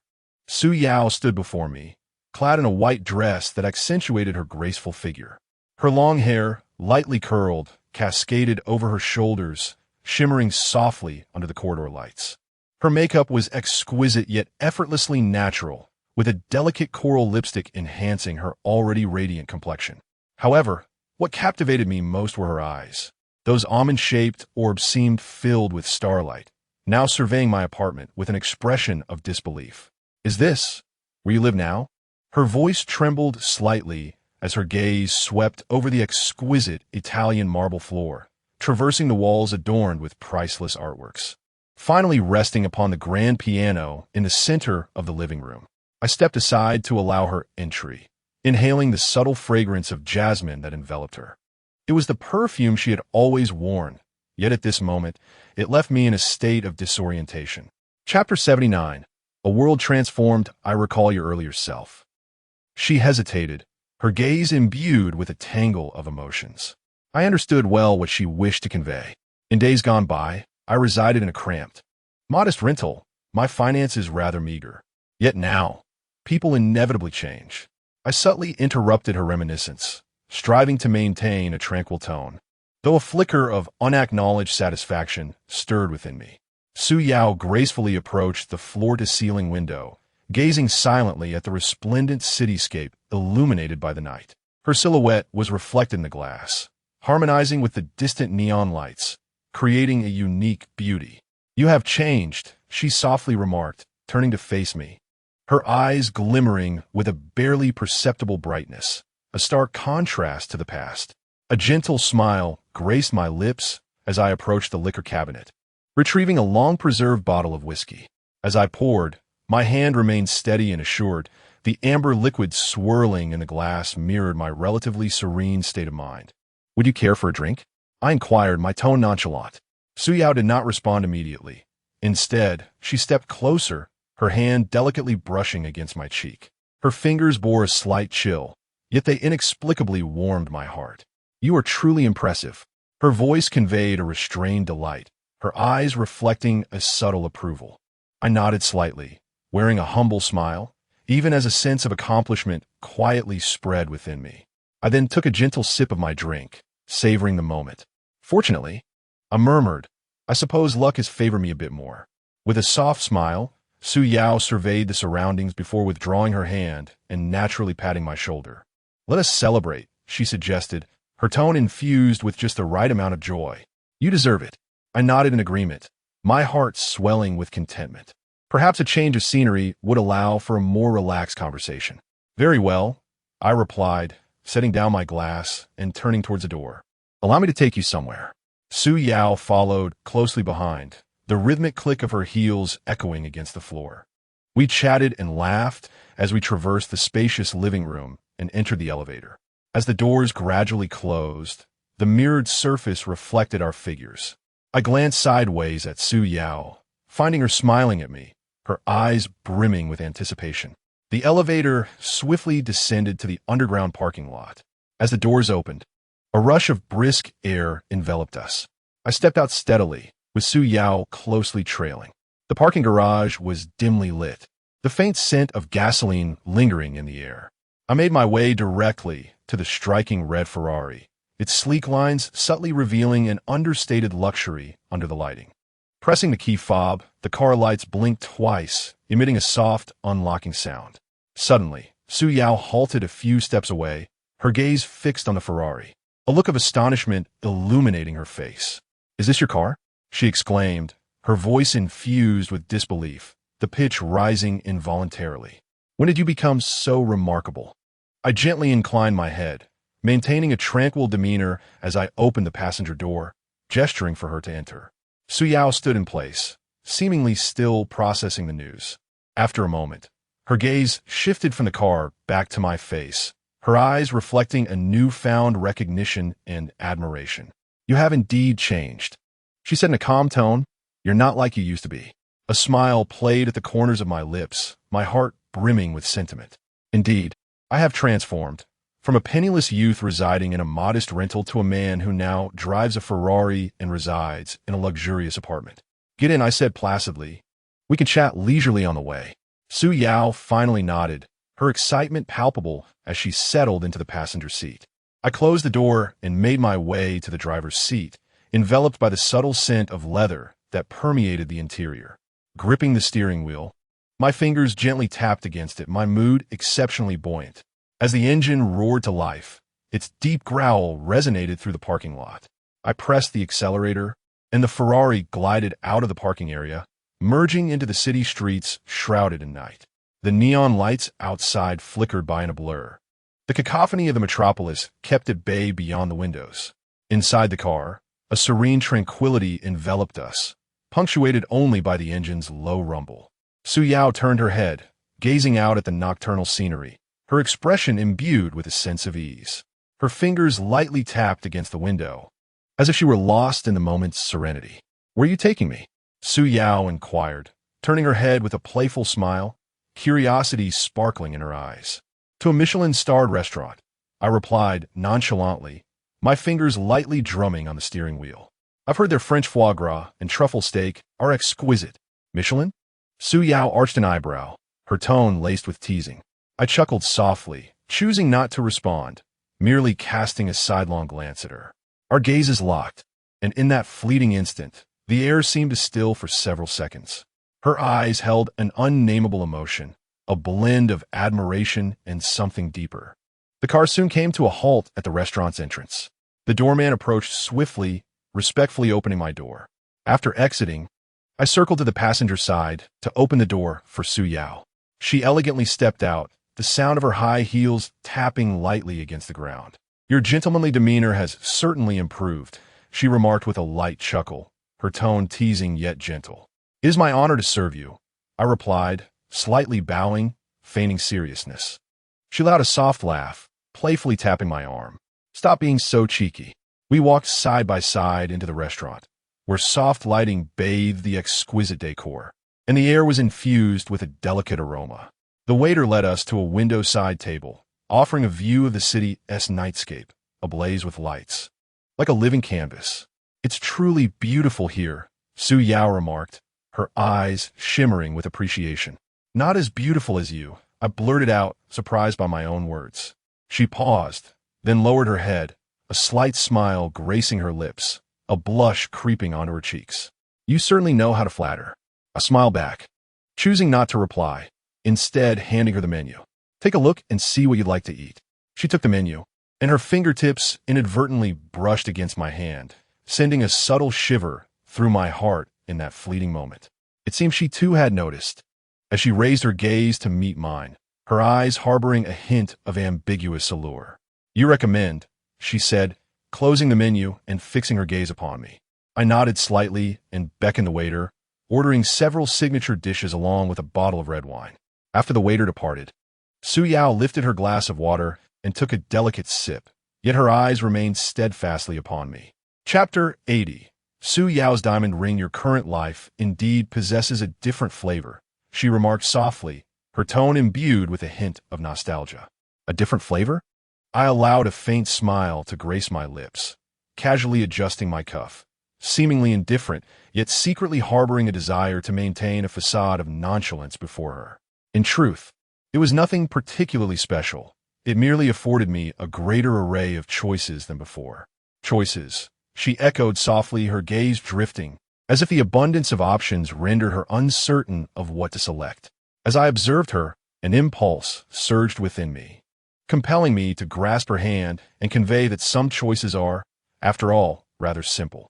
Yet I restrained myself, merely saying, "Some choices are best navigated by following one's heart." She lifted her gaze, our eyes meeting, a flicker of complex emotions passing through hers. After a moment, she sighed gently, yet a smile danced at the corners of her mouth. "You remain unchanged, always able to articulate words that bring comfort." I chuckled lightly, choosing not to respond. At that moment, the server presented the appetizer, its exquisite presentation almost too beautiful to disturb. Su Yao picked up her fork, delicately slicing a small piece of foie gras and savoring it with great care. "How does it taste?" I inquired. "Delicious," she nodded, satisfaction gleaming in her eyes. "However, compared to the food, I find myself more enamored with the ambience we share." "Ambience?" I raised an eyebrow. "Yes." She set down her fork, locking her gaze onto mine. "Dining with you feels extraordinarily special." My heart quickened, my fingers instinctively tightening around the wine glass. There was an undeniable emotion in her eyes, a blend of anticipation and subtle testing. "Su Yao." I called her name softly, my voice tinged with hesitation. "Hmm?" she replied, her gaze unwavering. I inhaled deeply, summoning my courage to say, "I have always felt that there are certain matters between us. Perhaps they ought to be clarified." Her eyes flickered momentarily, her fingers gently tracing the rim of her glass, seemingly awaiting my continuation. Just then, the server interrupted our delicate atmosphere by presenting the main course. Su Yao lowered her head, chuckling softly. "Let us eat. The food will lose its appeal if it grows cold." I nodded, though a sense of disappointment lingered within me. Perhaps some conversations require more time to unfold. We resumed our meal, the discussion shifting to lighter topics, laughter echoing around the table. After dining, the server brought forth dessert and 2 glasses of red wine. Su Yao lifted her glass, gently swirling it, the crimson liquid rippling within, reflecting her slightly tipsy visage. "To you," she toasted, her eyes glimmering with a touch of haze, to the present you. I raised my glass, gently clinking it against hers, to us. Her fingers grazed the rim of her glass, an ambiguous smile dancing in her eyes. You know, I have always felt that there are certain aspects between us that have never truly changed. My heart raced suddenly, fingers tightening slightly. Her tone carried an implication that sent my pulse racing. Suyao, I called her softly, my voice tinged with a hint of hoarseness. She set down her wine glass, leaning slightly closer to me. The scent of red wine enveloped me as her breath brushed against my face. In truth, I had long yearned to understand what you truly felt for me. I gazed into her face, so near yet so distant, my heart pounding like a drum. Her eyes held an irresistible allure, as if silently beckoning me to draw nearer. I parted my lips, only to find myself momentarily speechless. She chuckled softly, her hand gently gliding over the back of mine, the warmth of her fingertips sending a shiver through my heart. There's no rush to respond. I merely wished to know the answer. I clasped her hand in return, applying a gentle pressure with my fingertips. Suyao, I have always. Just as I was about to finish, her phone suddenly rang, shattering the intimate atmosphere between us.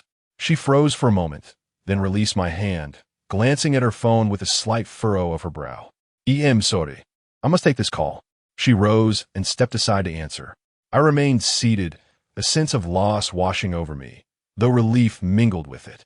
She returned quickly, a hint of apology gracing her features. I'm sorry. Something urgent has come up. I must leave now. I nodded, feeling a twinge of regret, yet I stood up, offering to escort her. She shook her head, a gentle smile gracing her lips. No need. I could take a taxi myself. Thank you for today. I truly enjoyed it. I watched her, a complex mix of emotions swirling within me. So, shall we make plans for next time? She nodded, a knowing smile illuminating her eyes. Yes, let us plan for next time. Suyao turned to leave, the sound of her heels echoing distinctly in the quiet restaurant. I stood there, watching her retreating figure, as if something invisible tugged gently at my heart. Just as she pushed open the restaurant door, the overhead light caught her left hand. A piercing beam of light striking my eyes. She wore an engagement ring on her fourth finger. The ring, simply designed, exuded an undeniable gravitas. A perfectly cut diamond was set in a platinum band, its brilliance cold and blinding, akin to a silent proclamation. My heart plummeted, as if something had tightly gripped it. She had never mentioned this, and the earlier flirtatious atmosphere now felt painfully ironic. I remained rooted to the spot, watching her silhouette vanish into the night, my mind replaying her every expression, every word, desperately seeking some clue. Upon returning home, I powered on my computer and began to search for Suyao on social media. Soon, I stumbled upon a recent engagement announcement. Suyao's engagement ceremony with a rising business tycoon was held at a 5-star hotel. In the photos, she wore a white gown, her smile poised yet lacking the vivacity I once knew. The following day, I resolved to confront Suyao and seek clarity. When I dialed her number, her voice sounded weary. Why are you suddenly looking for me? There are some things I wish to inquire about. I strove to maintain a calm tone, particularly concerning your engagement. On the other end of the line, there was a moment of silence, followed by a soft sigh. Did you see it? Yes. I tightened my grip on the phone, my fingertips turning slightly pale. Why didn't you tell me? What difference would it make to tell you? Her voice carried a hint of bitterness. Some things are beyond our control. At the very least, let me know the truth. I insisted. After a brief pause, she finally spoke. Come to my house. Chapter 81. The rescue of Suyao. I once again found myself at the opulent villa belonging to Suyao. Although this was my second visit, the grandeur of the surroundings continued to astound me. The spacious foyer was adorned with gleaming marble floors, and a crystal chandelier above cast a gentle glow that danced upon the classical oil paintings flanking the walls, each detail silently proclaiming the owner's prestige and status. My gaze was irresistibly drawn to a photograph displayed in the foyer. In it, Suyao stood by the seaside with an unfamiliar man, his arm wrapped around her shoulder, both of them beaming with happiness. On her left hand, the engagement ring sparkled brilliantly under the sunlight, casting a dazzling light. Rooted in place, a tumult of emotions surged within me. as my attention was wholly consumed by that photograph. Su Yao's smile appeared so genuine, yet I could not shake the feeling that a hint of undetectable weariness lingered within her eyes. "You've arrived." Su Yao's voice broke through my reverie, emanating from behind me. I turned to see her leaning against the doorframe, her expression tranquil but tinged with an unmistakable fatigue. "Yes," I nodded, striving to keep my tone composed. "This place remains as astonishing as ever." She chuckled softly, her gaze sweeping the surroundings, laced with a hint of subtle sarcasm. "Indeed, it's as splendid as a gilded cage. Wouldn't you agree?" I chose not to respond, merely observing her in silence. Her fingers unconsciously caressed the ring, as if attempting to mask a deeper unease. "He is my fiancé." Su Yao's voice was soft, yet struck my heart with the weight of a sledgehammer. Her gaze was unsettlingly calm, as if recounting the most mundane of matters. After a brief pause, her eyes fell upon the photograph once more, her tone laced with a hint of exhaustion. "We became engaged recently, arranged by our families. A transaction, if you will." I opened my mouth, but words eluded me.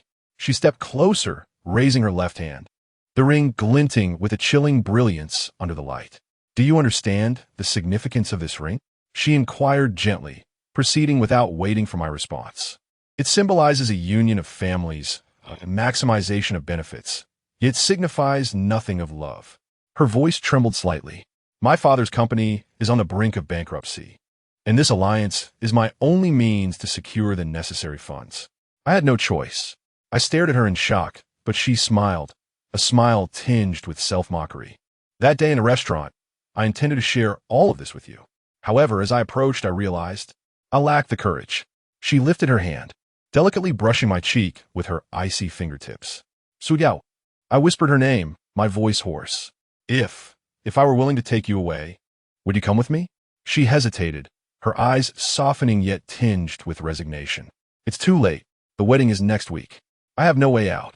She removed the ring and gently placed it in the palm of my hand. "Now it belongs to you." I lowered my gaze upon the ring, its diamond shimmering under the light, casting a blinding brilliance that seemed to mock my helplessness and silence. On the day of Su Yao's wedding, the sun shone with an intensity that stung my eyes, rendering my vision blurred, unable to discern whether it was the harsh light or the bitterness within my heart that elicited my tears. Clad in a simple yet impeccably tailored suit, I stood at the street corner opposite the church, watching luxurious cars glide in one after another, adorned with vibrant flowers that contrasted starkly with my somber mood. Guests dressed in splendid attire, their faces alight with smiles, streamed into that sacred yet despair-inducing church. I clenched my fists, the ring Su Yao had given me digging painfully into my palm, my feet rooted to the ground, immovable. As seconds ticked by, a faint melody wafted from within the church, solemn and sorrowful, each note striking my heart like a hammer. I knew the ceremony was about to commence. That Su Yao would soon step into the realm of matrimony, marrying a man she did not love, solely for the sake of her family's legacy. Just as despair threatened to engulf me, and I was on the verge of turning away, a sudden rush of footsteps echoed behind me. Instinctively, I turned to find Su Yao, resplendent in a pure white wedding gown, breathtakingly beautiful yet utterly disheveled, her hair in disarray, traces of tears still glistening on her cheeks. "I can't do it," she choked, her voice fractured, rushing into my arms. I instinctively caught her, my arms enveloping her tightly, as if to embed her into my very being with all my strength. Her body trembled, tears soaking my attire, and I could feel the fear and resolve emanating from her heart. "Come with me," I whispered in her ear, my tone resolute and unyielding. She nodded heavily in my embrace, her voice a soft, tearful affirmation. Before anyone could react, I grasped her hand and sprinted toward the car by the street. Shouts erupted behind us, voices intertwining as if to drag us back into the mire of reality. But at that moment, only one thought consumed me: to whisk her away from it all. Just as we reached the car, a furious voice called out, "Stop." I turned to see Su Yao's brother, Su Yun, dressed in a designer's suit, his hair slicked back, his face contorted with rage. He strode towards us, pointing a finger at me, berating, "You pathetic wretch, how dare you disrupt my sister's wedding? Who do you think you are, trying to climb the social ladder?" I regarded him coldly, a sardonic smile curling my lips. Su-yun, your arrogance is as ever. Do not forget your place. Su-yun erupted in laughter. As though hearing a joke, wretch, without my sister's pity, you are nothing. I released Su Yao's hand and took deliberate steps toward Su-yun, each stride imbued with purpose. My presence silencing his laughter. As I stood before him, before he could comprehend my intent, I swung a fist with all my might, striking his face. He staggered back, a swollen bruise blooming instantly on his cheek, his eyes wide with shock and disbelief. This blow was for the indignities you have heaped upon me in the past. My voice resonated deeply, yet each word was articulated with clarity. Su-yun, consumed by embarrassment and rage, lunged at me with a furious shout. I effortlessly sidestepped his advance, then delivered a swift kick to his knee, causing him to collapse onto the ground with a thud. This kick was a consequence of his intent to push Su Yao into the flames of despair. I gazed down at him from my elevated position, my eyes brimming with disdain. The onlookers were left in stunned silence, utterly unprepared for such an unexpected turn of events. Su Yao rushed over, grasping my arm, her eyes filled with concern. Please stop. Let us leave. Chapter 82. The Ballad of the Sea Breeze. I gently patted her hand, signaling her to be at ease, then turned to face the crowd and declared loudly, Today, I shall take Su Yao away, and none shall impede us. With that, I grasped Su Yao's hand and led her into the car, stirring up dust as we departed. The vehicle sped down the road, with Su Yao seated beside me, her tears flowing unabated. She clutched the ring that once adorned her ring finger, as if holding onto the last vestige of her courage.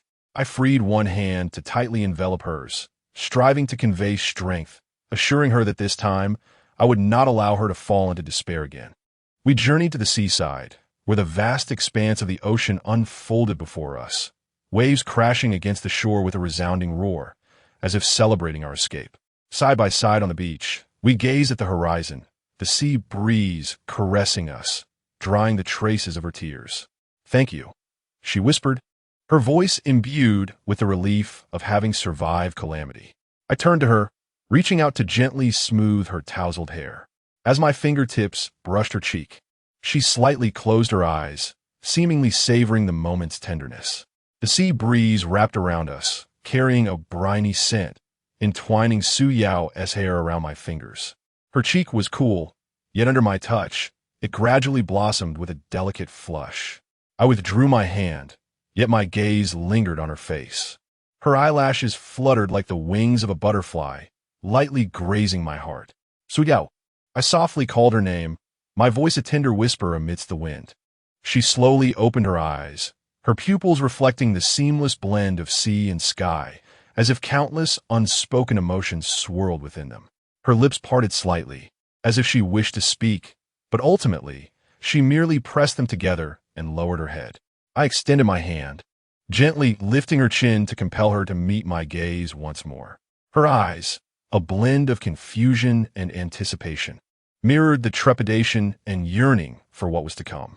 Gradually, I leaned closer, our breaths intertwining, and at that moment, even the sea breeze seemed to soften, reluctant to disrupt the tranquility. Her breathing quickened, her chest rising and falling gently, fingers unconsciously clutching the fine sand beneath us. I sensed her tension, yet also felt her body lean slightly towards me, as if silently responding to my approach. My palm brushed against her cheek, my thumb caressing the corner of her lips. Her skin was delicate and soft, akin to the touch of the most precious treasure. Su Yao, I murmured once more, my voice nearly swallowed by the sound of the waves. Her eyes fluttered closed, eyelashes trembling lightly, as if granting unspoken consent. Unable to contain the impulse within me any longer, I lowered my head and pressed my lips to hers. In that moment, time seemed to stand still. Her lips were soft and warm, tinged with the salty taste of the sea breeze. Her body tensed for an instant, then relaxed, her fingers gently finding purchase on my shoulder, as if securing her only anchor. My hand glided from her cheek to the nape of her neck, cradling her head as I deepened the kiss. Our breaths mingled, the rhythm of our heartbeats resonating in the air, as if the entire world had narrowed down to just the two of us. The waves continue to rhythmically crash against the distant shore, producing a sound that seems to accompany this moment. The sea breeze gently caresses, lifting her hair and entwining it around my arm, as if creating a silent bond. Our bodies are closely pressed together, the warmth of our skin transmitting through the thin fabric of our clothing, both comforting and palpable. After a while, I slowly release her, our foreheads touching, my breath still a little hurried. Her cheeks are flushed, her gaze dreamy, and her lips slightly swollen, glistening with an alluring sheen. She breathes softly, her fingers still clutching the hem of my shirt, as if fearing my sudden disappearance. "I shall never leave you alone again," I whisper, my voice imbued with unwavering conviction. Her eyes glisten with unshed tears, yet she does not cry. She merely nods gently, leaning against my shoulder. We sit in quietude upon the beach, listening to the sound of the waves and feeling each other's warmth. The sea breeze continues to blow, infused with a briny essence, yet it no longer feels cold. Instead, it carries a touch of tenderness. Her hand rests lightly on the back of mine, her fingertips trembling slightly, yet firmly clasping my fingers, as though holding onto her last refuge. In this moment, it seems the world consists solely of us. Waves, sea breeze, and sand become mere backdrop. Our heartbeats intertwine, echoing a silent vow. As dusk descends, the indigo sky rolls in like a tide, swallowing the last remnants of daylight. The sea breeze grows more tempestuous, carrying the ocean's saltiness and chill, howling as it sweeps across the beach. The waves surge relentlessly towards the shore, crashing violently against the rocks, sending up towering sprays of water that create a deafening roar, as if heralding the impending fervor of our passion. Su Yao slightly lifts her head, her eyes reflecting the faint glimmer on the horizon, the shimmering light washing away her initial shyness, replaced by an indescribable allure. She gently bites her lower lip, the slightly swollen petals appearing ever more luscious, akin to a ripe cherry, exuding an irresistible sheen that beckons a kiss. She slowly extends her hand, her fingers gliding across my cheek like a playful serpent, the coolness and delicate touch igniting the latent flame within me. "Tonight, it is just us," she murmurs softly, her voice as enchanting as the breeze caressing the strings of a harp, woven with seduction and playful teasing, her words lingering in the air, burrowing deep into my heart. Then, she stands gracefully, her figure enchanting, the pristine white of her wedding dress billowing in the wind, strands of hair playfully adhering to her flushed cheeks, adding an ethereal yet captivating charm. The layers of her gown sway gently with her movements, each step feeling as though it dances upon my heart, leaving delicate footprints in the sand, guiding me to follow. This wedding gown transcends the conventional image of a bride gracefully approaching the altar. Its neckline is slightly ajar, revealing Su Yao's fair collarbone, which glimmers softly in the dimming twilight, seemingly whispering tales of allure. The gossamer long sleeves subtly envelop her arms, billowing with the sea breeze like ethereal wings. I find myself rising instinctively, following in her footsteps. As we near the shoreline, a wave crashes forth, drenching the hem of her wedding dress, the delicate fabric clinging to her legs, accentuating their elongated and enticing curves. Chapter 83. Seaside passion. She seemed oblivious, merely casting a gentle glance back, her eyes sparkling with a hint of provocation and a touch of anticipation, as if silently challenging me. "Dare you approach?" With a surge of determination, I strode forward and enveloped her in my embrace. Su Yao let out a soft murmur, her hands instinctively encircling my neck, her fingers caressing the nape of my neck, sending shivers cascading throughout my body. She tilted her head slightly, offering a kiss that was fervent and unrestrained.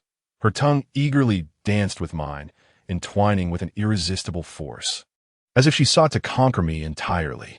Her breath was rapid and scorching, mingling with the briny kiss of the sea breeze, intoxicating me. Her body pressed closely against mine, the gentle rise and fall of her soft bosom in sync with her breath, while I felt the faint sting of her nails grazing my back, a manifestation of her fervor and a mark of her allure. At that moment, The wind from the sea grew more robust, and the crashing waves roared louder, as if urging us onward. Hand in hand with Su Yao, I ventured toward a cluster of colossal rocks jutting out from the sea. These stones, worn smooth by the ceaseless tide, were cloaked in slick moss. Yet within this intimate ambience, they transformed into our secret sanctuary. Climbing the rocks proved challenging. The waves relentlessly lapped at our legs, attempting to pull us into the ocean's embrace. Yet this only quickened our heartbeats and intensified our ardor. Su Yao, ahead of me, gracefully ascended, her drenched wedding gown clinging to her form, subtly revealing the curvature of her alluring figure, igniting my desire.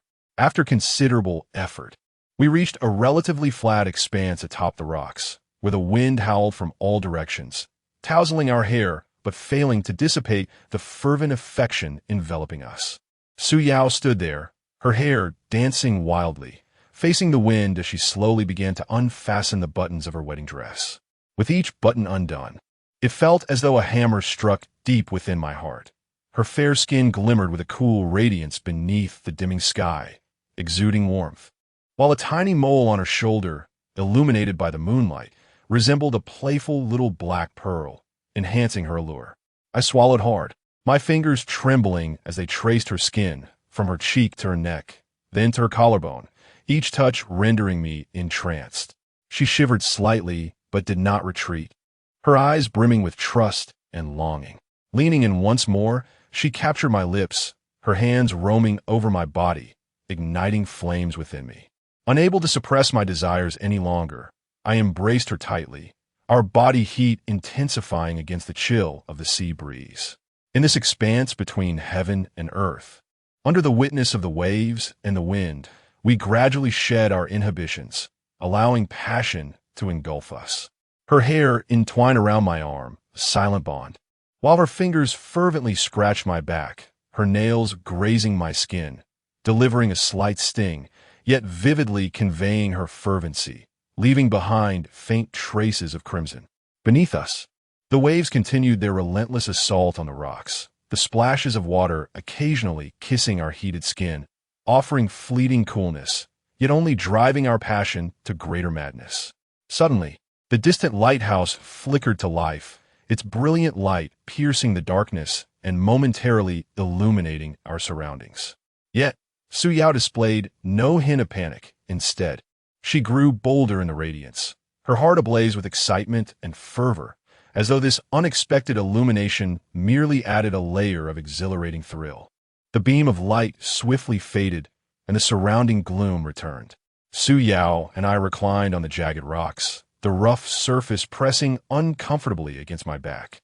Yet such discomfort was soon forgotten. Her eyes sparkled, filled with a complex interplay of affection and desire. Gently, I tucked a strand of hair behind her ear and began to explore further. She gasped softly, her body taut as a drawn bowstring. The sea breeze howled in our ears, akin to a passionate symphony of our ardent emotions. I turned to lie above her, my hands supporting my weight on either side. Our gazes locked, the depth of my affection seemingly capable of illuminating the night. Her cheeks flushed crimson, her chest rising and falling rapidly, reminiscent of a delicate rose trembling in the wind. I leaned down slightly, my lips brushing against her earlobe as I whispered tenderly, "Do not fear, for I am here." My voice was swept away by the wind, yet it penetrated deep into her heart. Su Yao let out a soft hum, a sound that seemed both a response and a playful rebuke, her hands wrapping gently around my neck, her fingers caressing the roots of my hair. Our bodies rolled upon the rocks. When Su Yao was atop me, I could distinctly feel her weight and the gentle rise and fall of her bosom as it pressed softly against me, our forms closely entwined. Yet before long, I found myself on top of her once more, my hands placed carefully on either side, cautious not to crush her. Her legs were restless, sometimes wrapping around me, other times stretching out. They curved slightly, instinctively drawing closer to my side. I gently grasped her ankle, the warmth of her skin eliciting a slight shiver from her. Yet she offered no resistance. My hand glided slowly up her calf, each touch crackling with electricity, causing her skin to prickle and igniting a deeper fire within my heart. Su Yao breathed softly, her legs alternating between tension and relaxation in response to my caresses, each subtle reaction seeming like a unique language shared between us. I inched closer, our lower bodies brushing lightly against one another. She bit her lower lip, her eyes shimmering with a blend of shyness and yearning. I quickly steadied myself, intent on ensuring her comfort, employing the gentlest of movements to provide her with reassurance and care. The waves crashed against the rocks in a relentless rhythm, splashing droplets that danced around us, dampening our hair and garments with their coolness, intertwining sensations of chill and warmth. We reveled in this intimate atmosphere, her legs occasionally tightening around me, seeking more warmth and support. At other times, they would extend slightly, as if testing the waters, seeking to align with my movements. Each gesture, each touch, was imbued with the most fervent affection from the depths of our hearts. At that moment, a fine rain began to fall from the sky, the droplets cooling our heated bodies. Yet, rather than dousing our passion, it felt like a divine baptism. Su Yao held me tightly, whispering sweet nothings into my ear, their clarity lost to the gentle sound of rain. Gradually, as the fervor subsided, we embraced, lying together, listening to the rhythmic sound of the waves and the synchrony of our heartbeats. Su Yao's hand lingered on my chest, her lips curving into a satisfied smile. In this moment, it felt as though the entire world had dwindled down to just the two of us, the sea breeze transforming into a gentle caress, tenderly brushing against our weary yet blissful forms. Chapter 84. A warm welcome upon returning to the car. Su Yao leaned against the window, her eyes still reflecting the passion and tenderness of the moment just past, a subtle smile gracing her lips, hinting at a deep sense of satisfaction. I started the engine and turned on the radio, gentle melodies flowing forth, infusing the serene atmosphere with warmth. The car gradually departed from the beach, tires leaving faint imprints in the sand, reminiscent of the fervent and unforgettable times we had just shared, brief yet indelibly etched in our hearts. As we drove, our eyes occasionally met, and without uttering a word, we understood the profound affection mirrored in each other's gaze. Outside, the night deepened, streetlights flickering, the city's silhouette emerging and fading in the darkness, as if welcoming our return. Upon arriving home, I opened the door, and the familiar scent enveloped me. Su Yao gently entered the bedroom, sitting at the edge of the bed, while I followed closely behind, taking my place beside her and enveloping her once more in my embrace. "Thank you for today," Su Yao whispered, her voice laced with a hint of languor and affection. "No, it is I who should be grateful to you for allowing me the opportunity to protect you," I replied, my fingers softly caressing her hair. We lay entwined, under the soft glow of the lamp, gradually drifting into slumber. In my dreams, the vast and boundless sea remained, accompanied by the waves, the sea breeze, the beach, and our tightly embraced figures. The following morning, sunlight streamed through the gaps in the curtains, gently waking me. As I opened my eyes, I felt Su Yao still peacefully nestled in my arms, her breathing calm and soft. I cautiously shifted my position, fearful of disturbing her, but her eyelashes fluttered slightly, and she soon opened her eyes. "Good morning," she murmured, her voice imbued with a touch of drowsiness. "Good morning," I responded with a smile, leaning down to place a tender kiss on her forehead. We exchanged smiles, as if the warmth of the previous night still lingered in the air. Just as I was about to rise, my phone rang unexpectedly. I picked it up, and the screen displayed the name Manager Liu. "Hello, Manager Liu," I answered, a hint of curiosity in my tone. "Shaolin, I have some news for you." Manager Liu's voice sounded somewhat grave, yet it carried an undercurrent of excitement. "Zhao Qinian and Lin will be released this afternoon." I sat up abruptly, my heart racing. "Really? They're coming out today?" "Absolutely. I've made the arrangements. You and the others should go pick them up this afternoon," Manager Liu stated with an undeniable firmness. "All right, I will arrange it immediately." I hung up the phone, an overwhelming surge of exhilaration coursing through me. The names Zhao Qinian and Lin Yu held significant weight in my heart. They were benefactors in my career. It was they who introduced me to the foreign exchange market, and through their precise judgments and decisive actions, we amassed considerable wealth. laying a solid foundation for our future endeavors. However, fate took an unfortunate turn. They were ensnared in a scandal due to a regulatory infraction and ultimately sentenced to prison. I had long awaited the day of their liberation. Their return bore immense significance for our team. The unparalleled talent and experience that Zhao Qinian and Lin Yu possessed in the foreign exchange market were irreplaceable. Whether it was market analysis, strategy formulation, or risk management, they navigated these challenges with remarkable ease. It can be said that they are the key individuals I aspire to empower and elevate. What is wrong? Su Yao, sensing the shift in my emotions, inquired softly. Zhao Qinian and Lin Yu are being released this afternoon. I turned to her, excitement shimmering in my eyes. Su Yao paused momentarily, then a smile of understanding graced her lips. So you will be picking them up this afternoon? Yes. I must contact Li Fengyi and Chen Rui immediately. As I spoke, I swiftly dialed Li Fengyi's number. On the other end, Li Fengyi's voice sounded somewhat groggy. But upon hearing the news of Zhao Qinian and Lin Yu's release, he instantly became alert. Really? That's wonderful. I'll prepare right away. His voice was brimming with enthusiasm. After hanging up, I called Chen Rui. His response was equally exuberant, even suggesting we pick them up together and arrange a welcome banquet. All right, it's settled, I replied with a smile, my heart already anticipating the reunion in the afternoon. Setting my phone down, I turned to Su Yao, who regarded me with a gentle smile. In the afternoon, I met with Li Fengyi and Chen Rui, with Su Yao by my side. Her demeanor affectionate as she leaned against my shoulder, softly conversing with me. Li Fengyi, witnessing this scene, couldn't resist teasing, "Oh, Jingge, you're certainly basking in the spring breeze.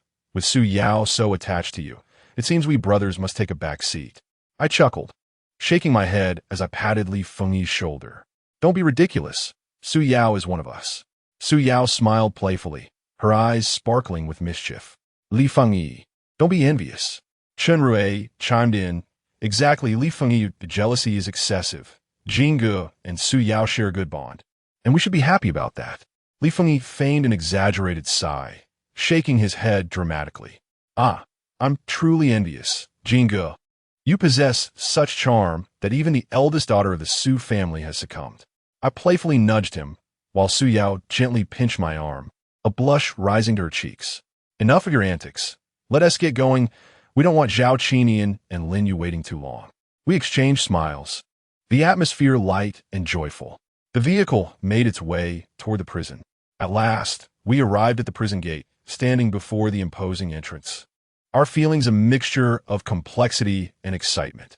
Li Fengyi fidgeted with his hands, appearing somewhat anxious, while Chen Rui leaned against the car, his eyes reflecting anticipation. As time ticked away, the heavy gate gradually creaked open.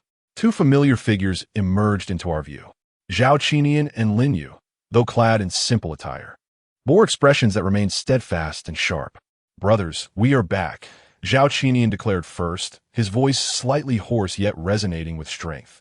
"Welcome back," I stepped forward, clasping his hand tightly, a torrent of indescribable emotions surging within me. Lin Yu approached Chen Rui and Li Fengyi, patting their shoulders with a grin. "Long time no see." "Brothers." We exchanged smiles, as if time had never separated us. In that moment, all the anticipation and torment transformed into the joy of reunion. "Gulme, we have prepared a welcome feast for you," I said with a smile, opening the car door. Zhao Qinian and Lin Yu nodded and took their seats inside the vehicle. The car gradually departed from the prison, heading towards the city. The sunlight outside bathed us in its warmth, as if adding a touch of comfort to this long-awaited celebration of togetherness. Chapter 85. Growing stronger during this period, I appreciate your hard work. Zhao Qinian suddenly spoke, his tone laced with a hint of apology. "Let us not dwell on that. Your return is our greatest comfort," I replied, shaking my head with determination. Lin Yu looked at me, his eyes sparkling with excitement. "Brother Jean, without your assistance, we would still be languishing in prison, forever deprived of freedom." I clasped Lin Yu and Zhao Qinian's shoulders firmly, feeling their taut muscles relax beneath my touch, and I smiled broadly. "Between brothers, such formalities are unnecessary. Tonight, we must celebrate in style. I've reserved a hotel that will surely satisfy you." Throughout our journey, Spirits were high as we reminisced about the harrowing yet unforgettable experiences we had endured in prison, laughter erupting intermittently, as if the shadows of the past had been completely dispelled. Before long, the vehicle came to a gentle halt in front of a resplendent luxury hotel. The doorman hastened to greet us, respectfully opening the car door, restoring a sense of dignity we hadn't felt in a long time. Upon entering the hotel lobby, the dazzling crystal chandelier cast brilliant light, and the polished marble floor gleamed like a mirror. Lin Yu and Zhao Qinian could not help but gasp in awe, their eyes wide with wonder. Observing their reactions, a wave of satisfaction washed over me as I led the way to our pre-reserved private room. Inside the room, a grand round dining table was adorned with a pristine white tablecloth and exquisite tableware. In the center, a crystal vase overflowed with vibrant flowers, their subtle fragrance wafting through the air. As soon as we settled in, well-trained waitstaff began to pour in, presenting an array of delectable dishes.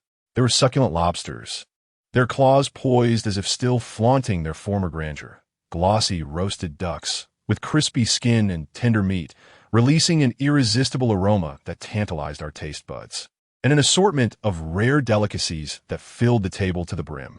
I poured Maotai liquor into their glasses, the rich aroma wafting up as the liquid swirled. To brotherhood. Let's raise a toast to our reunion after adversity, I proclaimed, raising my glass high before downing the fiery spirit in one go, the warmth igniting a surge of passion within me. Lin Yu and Zhao Qinian followed suit, lifting their glasses and drinking heartily.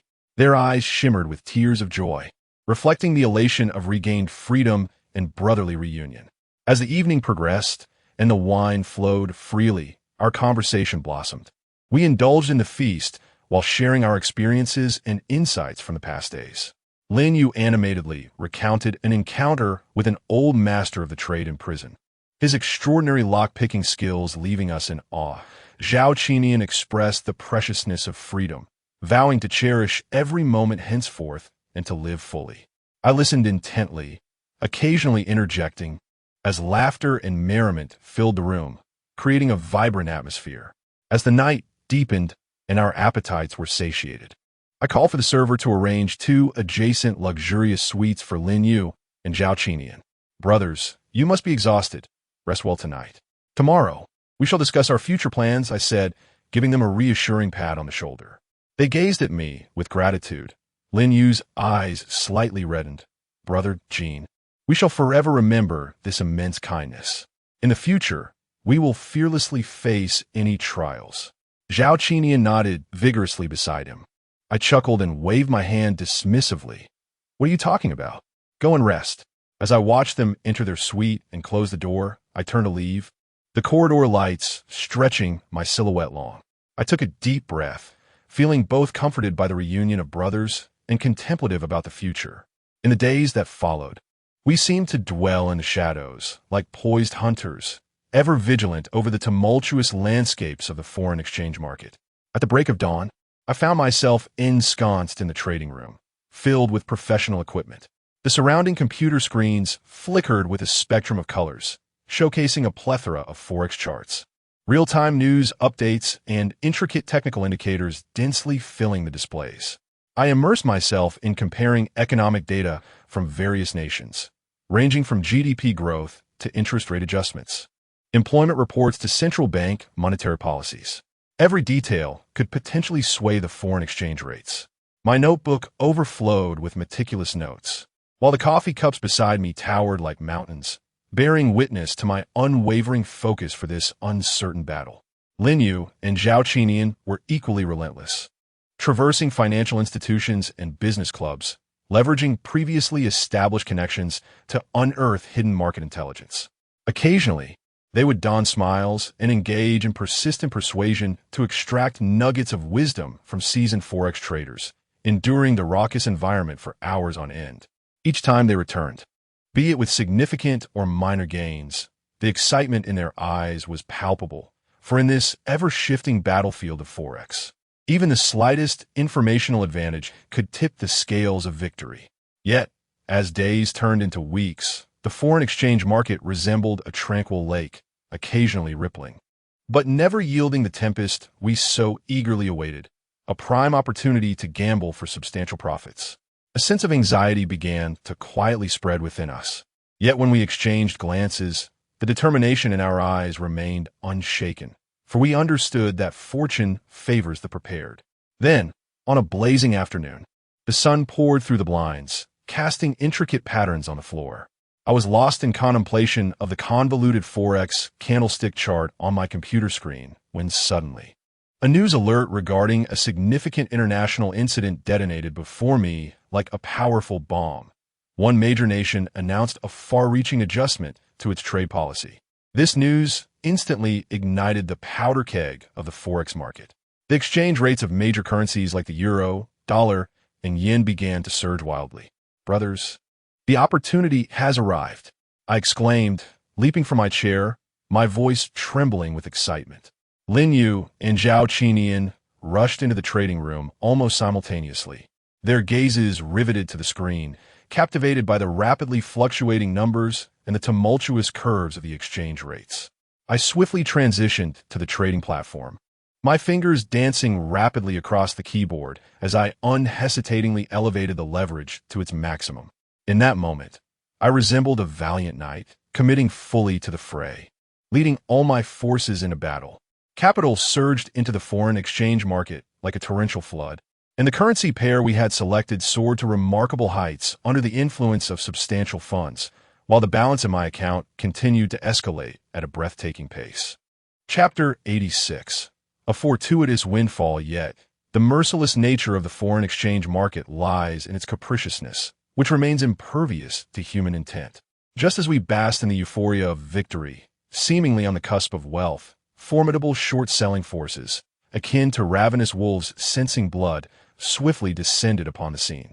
The trajectory of exchange rates plummeted abruptly, the downward arrows thickening and elongating as if to consume all previous gains. The atmosphere in the trading room became palpable, a tension so thick it felt suffocating. Cold sweat cascaded down my forehead and back, dripping onto the keyboard. Yet retreat was no longer an option. With clenched jaws and piercing gaze, my mind raced to formulate a response strategy. I instructed Lin Yu to leverage every connection to swiftly probe the underlying strategies, capital scale, and potential attack rhythms of the short sellers. Simultaneously, I urged Zhao Qinian to establish contact with our overseas financial partners in the shortest time possible, ensuring a continuous influx of funds to provide robust ammunition for this life and death struggle. In this critical moment, every second seemed to stretch infinitely, my heart pounding violently in my chest, as if it would burst forth. Lin Yu feverishly communicated with various informants over the phone, his hoarse voice urgently relaying every critical piece of intelligence gathered. Meanwhile, Zhao Qinian sat at the computer, his fingers trembling as he input a series of commands, racing against time to coordinate fund allocation with our overseas partners. I remained fixated on the screen, observing each subtle fluctuation in the exchange rate. With my keen market intuition, I awaited the opportune moment to act, continuously adjusting our trading strategy, whether to increase positions, close them, or initiate short sells, engaging in a heart-stopping close-quarters battle with the short-selling forces. Finally, after a series of nerve-wracking precision maneuvers and arduous information negotiations, the exchange rate began to stabilize, and we successfully regained the initiative. Seizing the moment, we capitalized on a fleeting panic in the market, further amplifying our gains. As the night wore on, when the trading platform finally closed, the profit in our accounts reached an astonishing figure, $10 million. In the trading room, brightly illuminated, we slumped into our chairs, utterly exhausted. Yet our faces radiated the joy of having survived a harrowing ordeal. The faint light of dawn seeped through the curtain seams, casting a hazy glow over the space that had just weathered a financial tempest. With heavy, swollen eyes, I retrieved the prepared transfer documents from the safe and handed them to my comrades in turn. Zhao Qinian, Lin Yu, each of you shall receive 1 million. Without your relentless efforts in the charge and intelligence gathering, we would have surely met our demise, I said, patting them on the shoulder, my voice laced with lingering fatigue and profound gratitude. Zhao Qinian accepted the document, his fingers trembling slightly, a remnant of sleepless nights. He adjusted his glasses, bloodshot eyes glimmering with determination as he replied, "Lin, with you leading, we can navigate through any perilous situation." Lin Yu grasped the document tightly in his hand, grinning broadly as he declared, "Indeed, this money brings a sense of security. We still have tough battles ahead. Let's continue to stand shoulder to shoulder." I then turned my attention to Li Fengyi and Chen Rui, handing them the transfer agreements of 500,000 each. "Do not underestimate your contributions. Your support during critical moments has been invaluable." Li Fengyi scratched his head, a hint of embarrassment playing on his face as he chuckled. "Brother Jin, I can hardly believe it. This windfall needs to be carefully planned." Chen Rui nodded emphatically, a goofy smile illuminating his face as he remarked, "As long as we follow our leader, our future will surely shine brighter." As we reveled in the joy of our accomplishments and the promise of what lay ahead, Lin Yu suddenly slapped his thigh and exclaimed, "Boss, now that our taut strings have finally relaxed, I've heard Las Vegas is the world's most extravagant playground. We should indulge ourselves there and release all this pent-up pressure." The spark of enthusiasm ignited among us as our gazes met, and we swiftly finalized our travel plans. Hours later, our flight landed smoothly at Las Vegas International Airport. Stepping out of the aircraft, a torrid wave enveloped us, mingling with the cacophony of the vibrant city, the air thick with the intoxicating scent of opulence, making even the act of breathing feel extravagant. A glance outside revealed rows of luxury cars, their gleaming surfaces reflecting blinding light as they flowed into the depths of this sleepless city, silently proclaiming its excess. We checked into the Caesars Palace Hotel, where the lobby resembled a lavish palace, the marble floors polished to a mirror sheen, and the ceiling adorned with exquisite frescoes, transporting one to the grandeur of ancient Rome. After a brief respite, we eagerly made our way to the casino. Inside, the ambience was a seductive haze, filled with laughter, the clinking of chips, and the spirited calls of the dealers, composing a symphony brimming with passion and desire. Su Yao, captivated by the lively atmosphere, excitedly darted between the various gaming tables. She paused at a baccarat table, her curious gaze fixed on the unfolding game. At that moment, a middle-aged tycoon clad in a tailored suit, exuding an air of wealth, was drawn to Su Yao's youthful vibrance. He smiled at her and said, "Little girl, you are so delightful. Would you mind blowing on my cards? Perhaps it will bring me luck." Though a bit shy, Su Yao smiled and gently blew on the cards, whether by coincidence or sheer fortune. The tycoon struck an extraordinary victory with that hand. Overjoyed, he promptly produced a check for $1 million from his pocket and handed it to Su Yao, saying, "Little girl, this is your tip. Thank you for your good fortune." Su Yao's eyes widened in disbelief at the unfolding events. Stammering, she replied, This is far too much. I cannot accept it." However, the tycoon insisted, pressing the check into her hand, saying, "Take it. In Las Vegas, good fortune is worth its weight in gold." Surrounded by envious glances, Lin Yu teased, "Su Yao, it seems your luck could carry you through Las Vegas with ease." Holding the check, Su Yao's cheeks flushed with excitement. Su Yao clutched the $1 million check, her fingers trembling slightly, still reeling from the unexpected delight.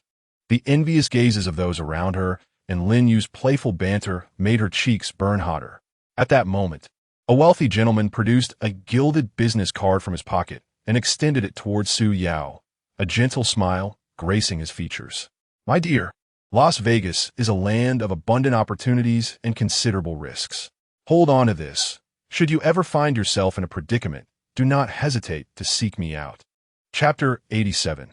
The banquet in Las Vegas. Su Yao instinctively glanced in my direction, her eyes filled with a plea for assistance.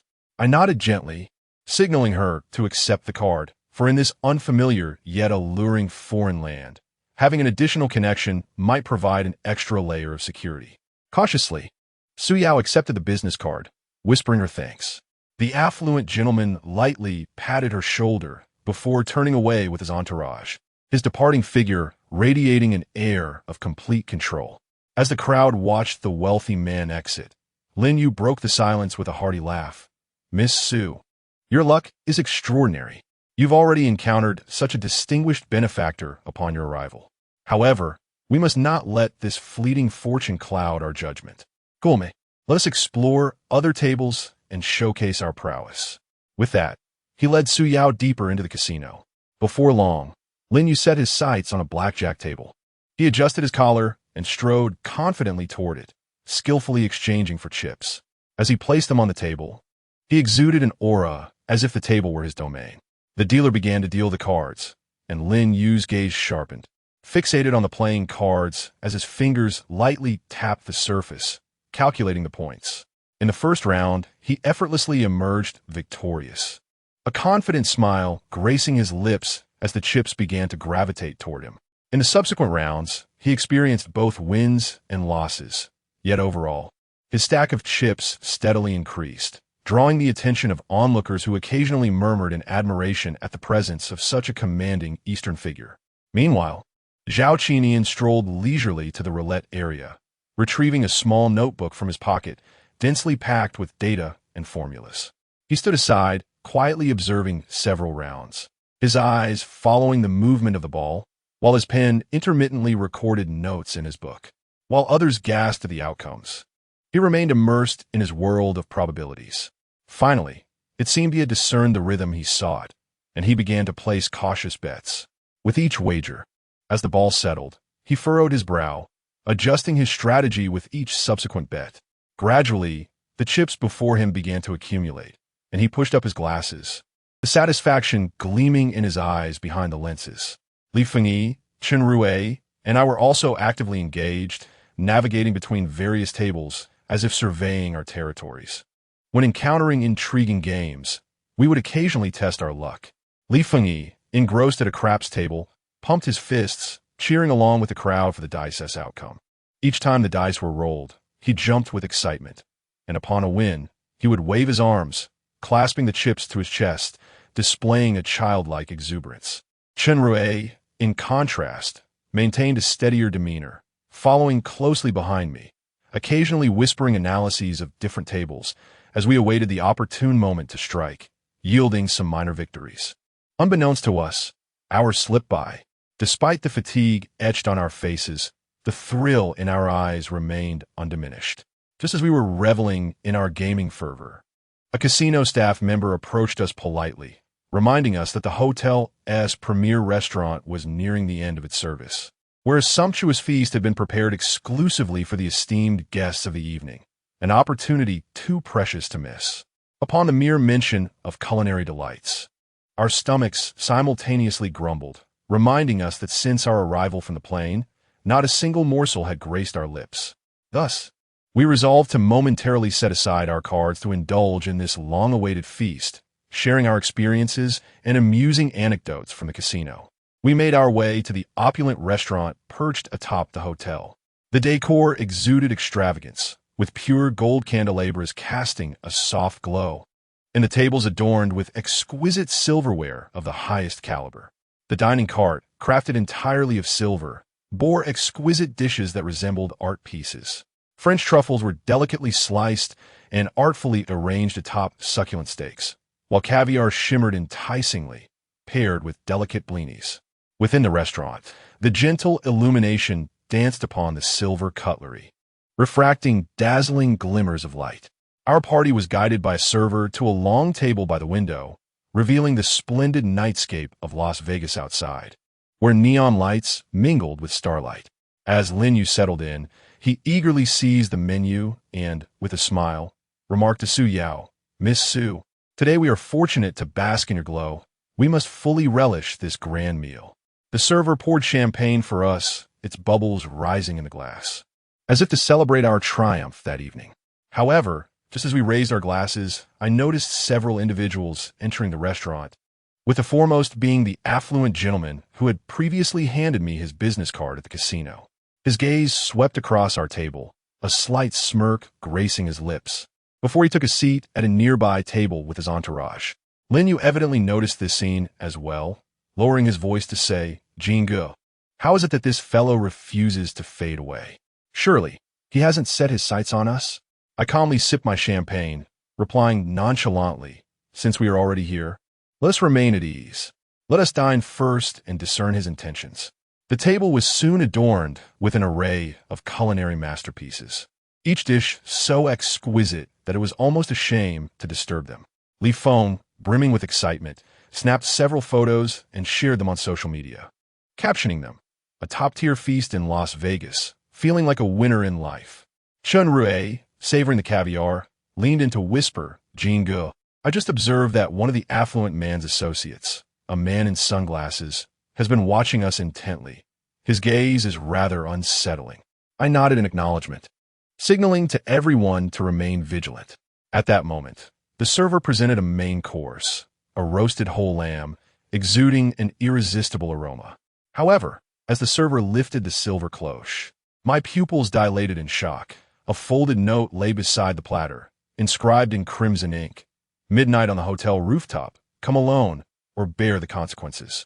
Lin Yu, quick on the draw, snatched the note and muttered, "These people truly are relentless." Zhao Qinian adjusted his glasses, coolly analyzing the situation. "It appears we have been targeted. They clearly possess knowledge of our backgrounds. This invitation tonight is likely a trap." I pondered for a moment before quietly stating, "Since they have sought us out, evasion is futile. I shall go alone tonight. You will remain in the shadows to provide support. Lin Yu, you will monitor the hotel's security system to ensure our escape route is clear." Upon hearing this, Su Yao could not help but grasp my sleeve. Her eyes filled with concern. "It's too dangerous. Should we call the police?" I gently patted her hand, reassuring her, "Do not worry. I know how to handle it." In Las Vegas, certain matters may elude the grasp of the authorities. After dinner, we each returned to our rooms to prepare. Standing by the window, I gazed at the distant neon lights, my mind racing with thoughts. I understood that tonight's rendezvous on the rooftop was not merely a simple confrontation. It could very well be the key to unraveling a far greater conspiracy. Chapter 88. The Temptation of Human Nature. Upon returning to my room, I meticulously examined the small objects I carried with me, seeking any semblance of reassurance against the impending unknown dangers, even if it were merely a figment of psychological comfort. Time flowed like the fine sand in an hourglass, slow yet unceasing, and before I knew it, midnight approached. I ascended the staircase to the rooftop with measured steps, each one steady and resolute, as if imbued with immense strength. The night wind on the rooftop howled past me, causing my garments to rustle and my hair to dance wildly, heightening the tense and foreboding atmosphere. The affluent man had long been standing there, flanked by his attendants, who stood like statues, exuding an oppressive aura. "You have arrived," he proclaimed, breaking the silence, his voice slightly wavering in the breeze, yet tinged with a hint of triumph. "I was genuinely concerned that you might be too timid to keep our appointment." I regarded him coldly, my gaze piercing. "Speak plainly. Do not squander my time."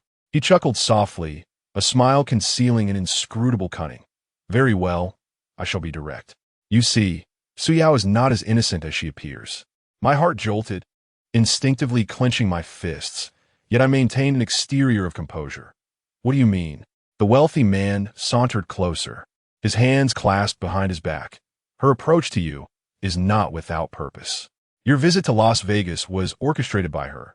She intends to exploit you, to extract a substantial sum of money from this venture before departing without a trace." I scoffed. "Why should I trust you?" He produced a small recording device from his pocket and pressed play, revealing a muffled yet discernible conversation, seemingly between Su Yao and a mysterious figure discussing a scheme to profit from us at the casino and how to sever ties once their goals were achieved. My heart plummeted. Despite my reluctance to accept it, the evidence lay stark before me, momentarily disorienting me. "Well then, do you still believe she is worth your unwavering protection?"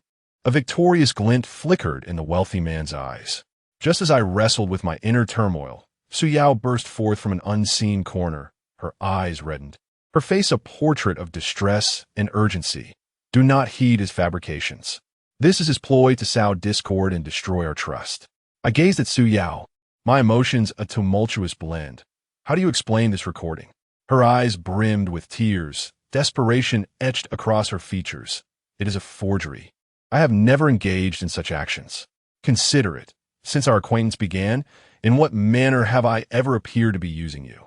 The affluent man observed our exchange, erupting into laughter. How touching. But do not struggle any longer. He paused, his gaze fixated on Su Yao, his eyes brimming with a loathsome greed and calculation. Su Yao, allow me to be frank. If you spend one night with me, I can offer you a sum of money that would save your family's company from the brink of bankruptcy. Have you not always fretted over your family's business? This is your opportunity to resolve all your problems once and for all. Su Yao's eyes widened, her expression a mix of shock and hesitation. Her lips quivering as if she wished to speak yet found the words too difficult to articulate. The wealthy man, sensing his advantage, continued to press forward while feigning gentlemanly decorum. Of course, the choice lies solely with you. If you disagree, you may leave at this very moment. I shall not compel you. Yet his self-assured demeanor unmistakably indicated his belief that Su Yao would acquiesce. A fierce anger surged within me as I stepped forward, placing myself protectively in front of Su Yao. Do not harbor such delusions. She will not consent. However, Su Yao gently grasped my arm, her touch cold and trembling. Turning to face her, I noticed the glimmer of tears in her eyes, brimming with anguish and inner turmoil. I cannot bear to witness the collapse of our family business. It embodies my father's lifetime of hard work and the livelihoods of countless employees. Su Yao's voice broke, nearly reduced to a whisper. My heart sank like a stone, plunging into an icy abyss. I had never anticipated her wavering. Su Yao, do not be foolish. This is undoubtedly his trap. We must find another way. Desperately, she shook her head. It is too late. The bank's demand for payment has arrived, and we have exhausted all possible avenues. This may be our sole opportunity. The wealthy man sneered at our internal strife, as if savoring a captivating farce. Gritting my teeth, my resolve remained unshaken. Su Yao, even if the heavens were to fall, I would not allow you to make such a sacrifice. Yet, as soon as those words escaped my lips, a bitter pang surged within me. That recording played in my mind like a thorn, causing a subtle ache and fracturing my trust in her. Tears cascaded down Su Yao's cheeks as she clung to me tightly. I am sorry. I truly have no other choice. The wealthy man, witnessing his impending triumph, wore a triumphant smile. Those who recognize the times are the wise. Su Yao, you have made a prudent decision. I glared at him in fury. You despicable wretch, exploiting the misfortunes of others to satisfy your own greed. Retribution shall find you. He shrugged dismissively, showing no concern. In this world, the law of the jungle prevails. At that moment, Su Yao slowly released her grasp on me, as if all her strength had been depleted. She stepped forward, each movement seemingly laden with 1,000 burdens. I longed to reach out and pull her back, yet my arms felt as heavy as lead, immovable, leaving me to watch helplessly as her silhouette receded into the distance. The wealthy man turned to leave with Su Yao, his entourage following closely behind, leaving me alone on the rooftop, standing solitary against the howling night wind, engulfed in regret and self-reproach. Upon returning to the room, a crowd gathered around me. The sight of my despondent state spoke volumes, and they could infer the outcome without a word. The atmosphere was thick with despair and silence. Everyone understood that this nightmarish ordeal had utterly shattered our plans.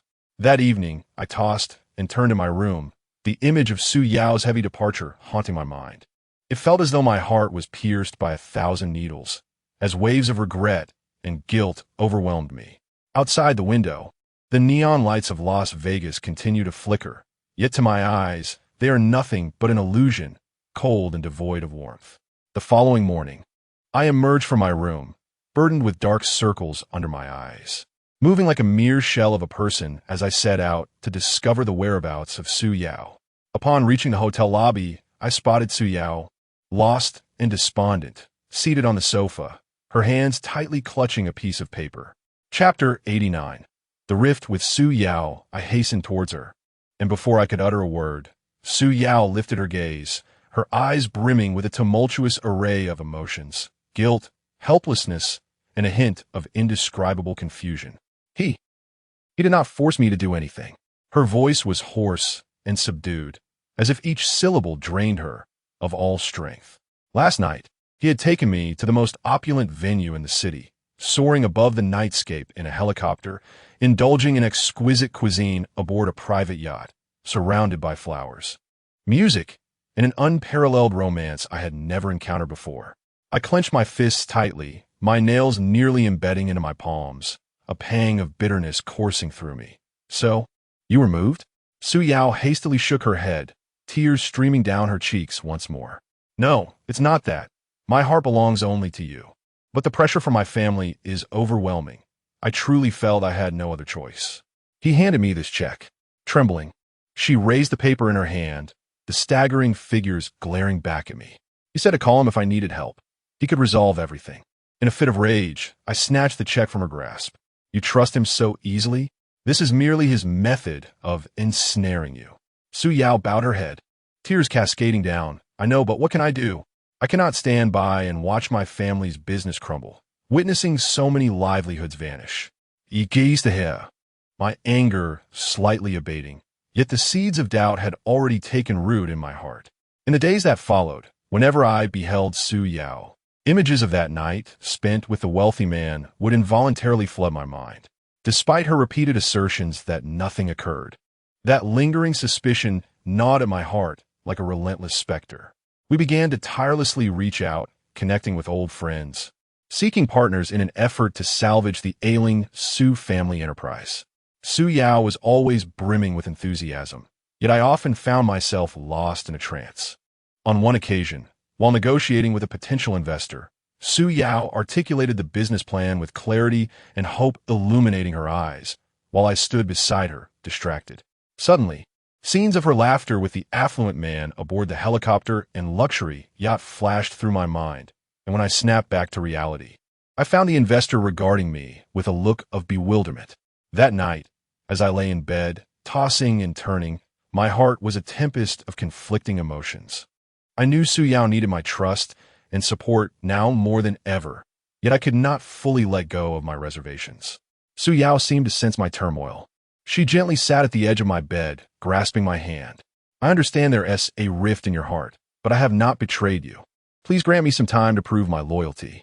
I looked at her, my heart a maelstrom of feelings, and merely nodded in response. As the days passed, while striving alongside Su Yao for our family's legacy, I witnessed her unwavering dedication, and the concern she held for me never waned. The seeds of doubt began to loosen their grip. One afternoon, we had just concluded a grueling negotiation with a supplier and returned to our makeshift office, utterly exhausted. Su Yao went to the restroom to freshen up, leaving her phone carelessly on the table. Suddenly, the screen lit up, a single unread message flashing enticingly. I had no intention of prying, yet fate led my gaze to the familiar number on the screen. It belonged to that wealthy man. When Su Yao returned, I suppressed my fury and inquired as calmly as I could, "Why is this affluent individual contacting you again?" A flicker of panic crossed Su Yao's eyes as she instinctively reached for her phone, stammering, He merely inquired about the company's situation. I didn't respond. Didn't he respond? How then could I explain this unread message? My voice rose, and my emotions spiraled out of control. Su Yao, what else are you concealing from me? Have you truly not forgotten that night? Are you still considering relying on him? Her eyes welled with tears. It's not like that. Why don't you believe me? I have nothing to do with him. The company is facing such hardship. I merely sought additional avenues, just in case. Just in case what? Selling yourself? I glared at her, my words tumbling out in a fury as the pain and frustration within me erupted. I see you are simply enamored with the vanity he provides. This family business of yours may well be a pretext. My words struck Su Yao deeply, leaving her frozen in place as tears streamed down her face. How can you say such things? I have sacrificed everything for my family, and in your eyes, I am so utterly unworthy? The argument escalated, each of us exposing old wounds, the sweetness and trust of our past dissipating, leaving only raw anger and hurt. Ultimately, Su Yao cast a desperate glance my way before turning on her heel and storming out, leaving me alone in the desolate room, engulfed by regret and guilt. In the days that followed, we severed all communication. I wandered the streets of New York like a mere shell of a person, surrounded by the bustle of life, yet feeling utterly vacant inside. Occasionally, I would pass by places I had once visited with Su Yao, and memories would surge like a tidal wave, forcing me to shut my eyes in anguish, attempting to separate those beautiful moments from the current desolation. I drifted through my days in a haze, numbing myself with alcohol in an attempt to forget the painful memories, but whenever the night grew quiet, Su Yao's visage would inexplicably invade my thoughts, refusing to dissipate. Meanwhile, Su Yao's circumstances were also quietly transforming. Under the dual pressures of her family's business troubles and my merciless accusations, her inner defenses began to crumble. In moments of isolation, the wealthy man appeared at just the right time, offering her what he termed support and care. Initially, Su Yao may have sought his assistance out of desperation to save her family, but gradually, through their frequent encounters, her heart began to waver. He introduced her to various high-end events, weaving a seemingly beautiful dream for her with his wealth and influence. Su Yao became enraptured, temporarily forgetting her troubles. They attended lavish galas together, where she donned exquisite evening gowns and linked arms with the affluent man, basking in the envious gazes of onlookers. During vacations on private islands, she reveled in sunshine and sand, surrounded by a throng of flattering attendants. During that period, her life brimmed with vanity, and photographs of her and the wealthy man frequently graced social media reports, as if announcing her new choice to the world. After enduring countless days and nights of anguish, I have finally come to the realization that I can no longer remain in this state of despair. Gazing at the haggard reflection in the mirror, my eyes devoid of life, I resolved to rejuvenate myself and embark on a new chapter. I severed the chaotic strands of my hair and donned neat attire. In my quest to restore my life to its rightful course, I began frequenting the gym, allowing the sweat to wash away the shadows lingering in my heart. Each pang of muscle soreness felt like a farewell to the pain of my past. Chapter 90, A Call from the Summit. Meanwhile, the gentle chime of my phone notifications intermittently shattered the tranquility. Unlocking the screen, I found, as expected, another message from the model Xiaoyan. Her words were bold and fervent, akin to little flames that playfully stirred the solitude of my heart. "Hey, handsome, how's your day been? I just wrapped up an extravagant car show, and my mind's been filled with thoughts of you. If only you were here, you would surely feast your eyes." Accompanying her message was a stunning selfie of her beside a sports car, her form accentuated by a tight, short skirt, and her gaze radiated unabashed allure, as if she could draw one in the very next moment. I hesitated briefly before replying with a simple, albeit somewhat awkward, "Not bad. Your job seems rather exciting." Little did I know, she would become increasingly audacious, her messages growing more explicit. "You know, every time I see those luxury cars, I imagine you sitting in the passenger seat beside me, feeling the exhilarating rush of the wind. Who knows, we might even indulge in something more intriguing." The message concluded with a flirtatious wink emoji, causing a faint blush to rise in my cheeks. My finger hovered over the screen for a moment, and ultimately, I responded with a slightly bashful, smiley face. In the past, I would have scoffed at such remarks, but now, loneliness and despondency made me yearn for this sudden spark of enthusiasm. One day, her message popped up. "Don't confine yourself to the city. Take me up to the mountains for a breeze. The scenery up there is breathtaking, and the air is so fresh. Just the two of us. Sounds delightful, doesn't it?" She even attached a location and a photo of a sleek sports car. Strangely compelled, I found myself agreeing to her proposition. On the day of our rendezvous, I stood by the roadside, watching as a dazzling metallic glinted sports car roared toward me. Xiaoyan, adorned with sunglasses and her voluminous waves dancing in the wind, wore a form-fitting red dress that resembled a flickering flame. Spotting me, she flashed a captivating smile and waved, "Get in. Today, I'll show you a different side of New York." I opened the car door and slid into the passenger seat, the interior infused with her intoxicating fragrance. The vehicle shot forward like an arrow released from a bow, weaving through the city's streets toward the distant mountains. The wind howled as it rushed into the car, tousling my hair and momentarily dispersing the gloom that lingered within. Xiaoyan expertly navigated the steering wheel while recounting amusing anecdotes from the car show, occasionally casting me a smoldering glance. I responded with half-hearted engagement, my thoughts drifting elsewhere. As we ascended to higher altitudes, the winding mountain roads were flanked by lush greenery that swiftly retreated behind us, the refreshing air enveloping us. At last, we reached a scenic overlook at the summit. Xiaoyan gracefully leapt from the car and sauntered to the railing, glancing back at me with a teasing smile. I said, "The view magnificent? Just like what I see in you right now." Her voice, laced with an enchanting undertone, echoed gently through the mountains. I approached her side, gazing at the undulating mountain ranges, the scattered cities, and the ribbon-like rivers in the distance, a tumult of emotions swirling within me.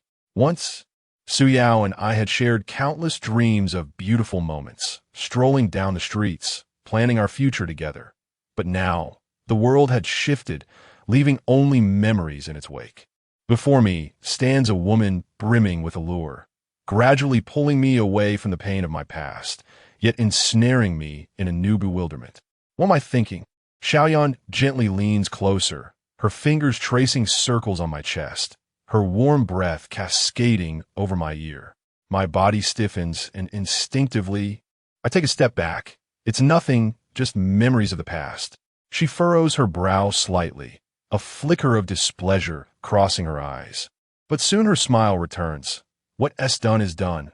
I will be by your side from now on, and we can live this carefree life together every day." Just then, my phone suddenly rings, a familiar number flashing on the screen. It is Suyao. In a fluster, I hurriedly hit decline, my heart racing uncontrollably. Xiaoyan, perceptive as ever, notices my unease. "Who is it? You seem tense." I feign composure, just a telemarketer. Yet unbidden, the image of Suyao's despairing departure and the memories of our time together flood my mind. I realize, despite my efforts to escape, the shadows of the past linger persistently, and amid this entanglement of old and new affections, I find myself increasingly lost. The wind atop the mountain grows colder, causing me to shiver involuntarily. Looking at Xiaoyan, my thoughts drift back to the call I just declined, my heart heavy with turmoil and helplessness.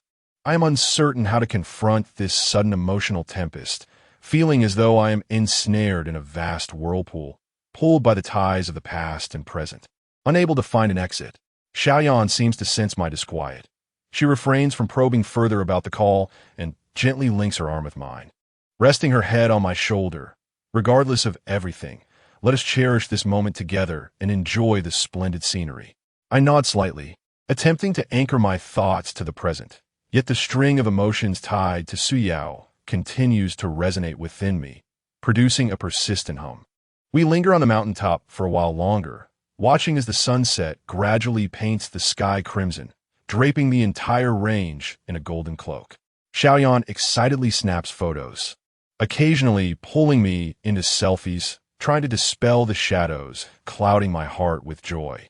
However, as night descends and we settle into the car for our descent, I realize this fleeting happiness cannot genuinely fill the void within me, and the narrative intertwining Suyao, Xiaoyan, and myself is far from its conclusion. The drive down is slow, with Xiaoyan playing soft music, attempting to cultivate a romantic ambience. Yet, my thoughts wander far and wide. I ponder why Suyao called. Has she encountered difficulties? Or does she merely wish to converse, as we once did? The more I contemplate, the more agitated I become, my hand instinctively tightening around my phone, as if grasping it could tether me to a past that is slipping away. Upon returning to the city, Xiaoyan accompanies me to the entrance of my residence, leaning in to plant a gentle kiss on my cheek, saying, "I had a wonderful time today. I hope for many more such opportunities in the future." I muster a strained smile, bid her farewell, and ascend the stairs with heavy steps. Upon opening the door, I was greeted by an enveloping darkness within the room. I refrained from turning on the lights and made my way directly to the window, gazing out at the vibrant nocturnal panorama of the city. A torrent of thoughts surged through me. I understood that I must confront my innermost self, to discern what I truly desired, to continue indulging in the ephemeral thrill brought forth by this new affection, or to muster the courage to untangle the emotional knots with Suyao. Yet, regardless of the path I choose, this night is destined to be another sleepless one. Chapter 91. The sweet assault in the following days. Xiaoyan seemed determined to extricate me from the shadows of my past, launching an intensive campaign of dates. On the morning of the next day, before the sun had fully dispelled the lingering chill of the night, my phone buzzed with a message from Xiaoyan, accompanied by a photo of her in a flower shop, cradling a vivid bouquet of crimson roses. The radiant blossoms accentuated her enchanting smile. The early bloom is the most fragrant. I'm here to take you for breakfast. The moment I read her message, a smile unfurled on my lips. Before long, the familiar sports car came to a halt beneath my building. Xiaoyan appeared, clad in a fitted white dress, the hem swaying gently with her graceful steps. Like a nimble fawn, she bounded towards me, unabashedly thrusting the flowers into my embrace while intertwining her arm with mine. Cool me. I'm taking you to a fantastic breakfast place. Seated across from me in the CEF, she daintily nibbled on a pancake, her eyes sparkling as they met mine. She playfully licked the cream from the corner of her mouth with her tongue. You must try this. It's absolutely delicious. As she lifted a piece of pancake with her fork and offered it to me, her gaze brimmed with anticipation, igniting a warm and slightly bashful flutter within me. As dusk approached, Xiaoyan invited me to the seaside to witness the sunset. We strolled along the sandy shore, the waves lapping at our feet. Suddenly, she halted, turning to face me, her hair dancing wildly in the sea breeze. Her gaze bore into mine, ignited by a fervent glow. Look at how beautiful the sunset is. As she spoke, she leaned closer, wrapping her arms gently around my waist and resting her head on my shoulder. If only I could see such beauty with you every day. Her voice was soft, laced with a hint of playful affection, and her warm breath brushed against my neck, sending delightful shivers down my spine. That night, she led me to an open-air bar. The ambience was intimate, the music soothing. Nestled in a corner, she ordered 2 vibrant cocktails, her long fingers playfully caressing the glasses. Are you having fun today? She inquired, tilting her head slightly, her gaze mischievous. Before I could respond, she rose and perched herself on my lap, her arms encircling my neck. I am utterly delighted, she declared. Her eyes were glazed. Her lips slightly parted as she leaned closer. Just as our lips were about to meet, she abruptly halted, playfully biting her lower lip. Guess what I want to do next? Her demeanor was teasing, deliberately ensnaring me in her charm. And for a moment, I was completely captivated by her presence. Momentarily forgetting the entanglements with Suyao. After leaving the bar, Xiaoyan led me on a leisurely stroll down the quiet streets. The dim glow of the streetlights cast our shadows long and slender, occasionally interrupted by the rush of passing cars, shattering the stillness. Xiaoyan's hand clung tightly to my arm, her body brushing against mine, silently conveying her affection. As we walked, she suddenly stopped, pulling me towards a secluded corner by the street. She leaned against the wall, her hands gracefully ascending to my shoulders, her gaze imbued with a hint of playfulness and allure, as if this were a clandestine sanctuary. As she spoke, her fingers began to gently caress the collar of my shirt, the tender touch causing my heart to race suddenly. She slightly rose on her toes, her warm breath lingering by my ear. You know, from the very first moment I laid eyes on you, I was utterly captivated. Her voice danced like a soft feather, strumming the chords of my heart. Her lips brushed lightly against my cheek, a ticklish sensation that rendered me both uneasy and delightfully entranced. And what about you? Do you feel even a flicker of affection for me? She tilted her head back, her eyes fixed on mine, brimming with anticipation, seemingly awaiting my response. Before I could reply, her hands glided down my shoulders, grasping my hand and placing it on her waist, holding it tightly as if fearing I might flee. I want you to belong only to me, she murmured, and after uttering those words, she drew closer once more. This time, her lips did not merely brush against mine. They came with a sense of urgency and longing, capturing my lips in a fervent kiss. Her kiss was passionate and lingering, as though she wished to pour all her emotions into that singular moment, immersing me completely in the intoxicating atmosphere she had conjured, rendering me helplessly entranced. As we lost ourselves in that fervent embrace, a night breeze swept by, carrying a hint of coolness, yet did nothing to diminish the heat of our hearts. Xiaoyan's hands slowly ascended from my waist, gently encircling my neck, her fingers playfully weaving through my hair, occasionally tugging, sending shivers throughout my body. She slightly released me, her eyes glazed with enchantment and intoxication, a charming blush gracing her cheeks as she breathed. Every moment spent with you feels immeasurably precious. I do not wish for this beauty to end so swiftly. With that, she leaned in closer to my ear, her warm breath cascading over my skin. Why don't we go somewhere quieter, just the two of us? Her voice was soft and laced with an irresistible allure. Without waiting for my reply, she took my hand, guiding me through the shadows of the street towards the sports car she had parked a short distance away. Along the way, her grip on my hand was firm, our fingers intertwined, as if declaring our intimacy to the world. Upon reaching the car, she did not immediately open the door, but instead turned and pressed me against the vehicle, bestowing upon me another fervent kiss. Her lips fervently danced upon mine, her tongue gently probing, entwining with me, leaving me completely lost in her tender assault. Opening the car door, she slid into the driver's seat, patting the passenger spot with eyes filled with anticipation.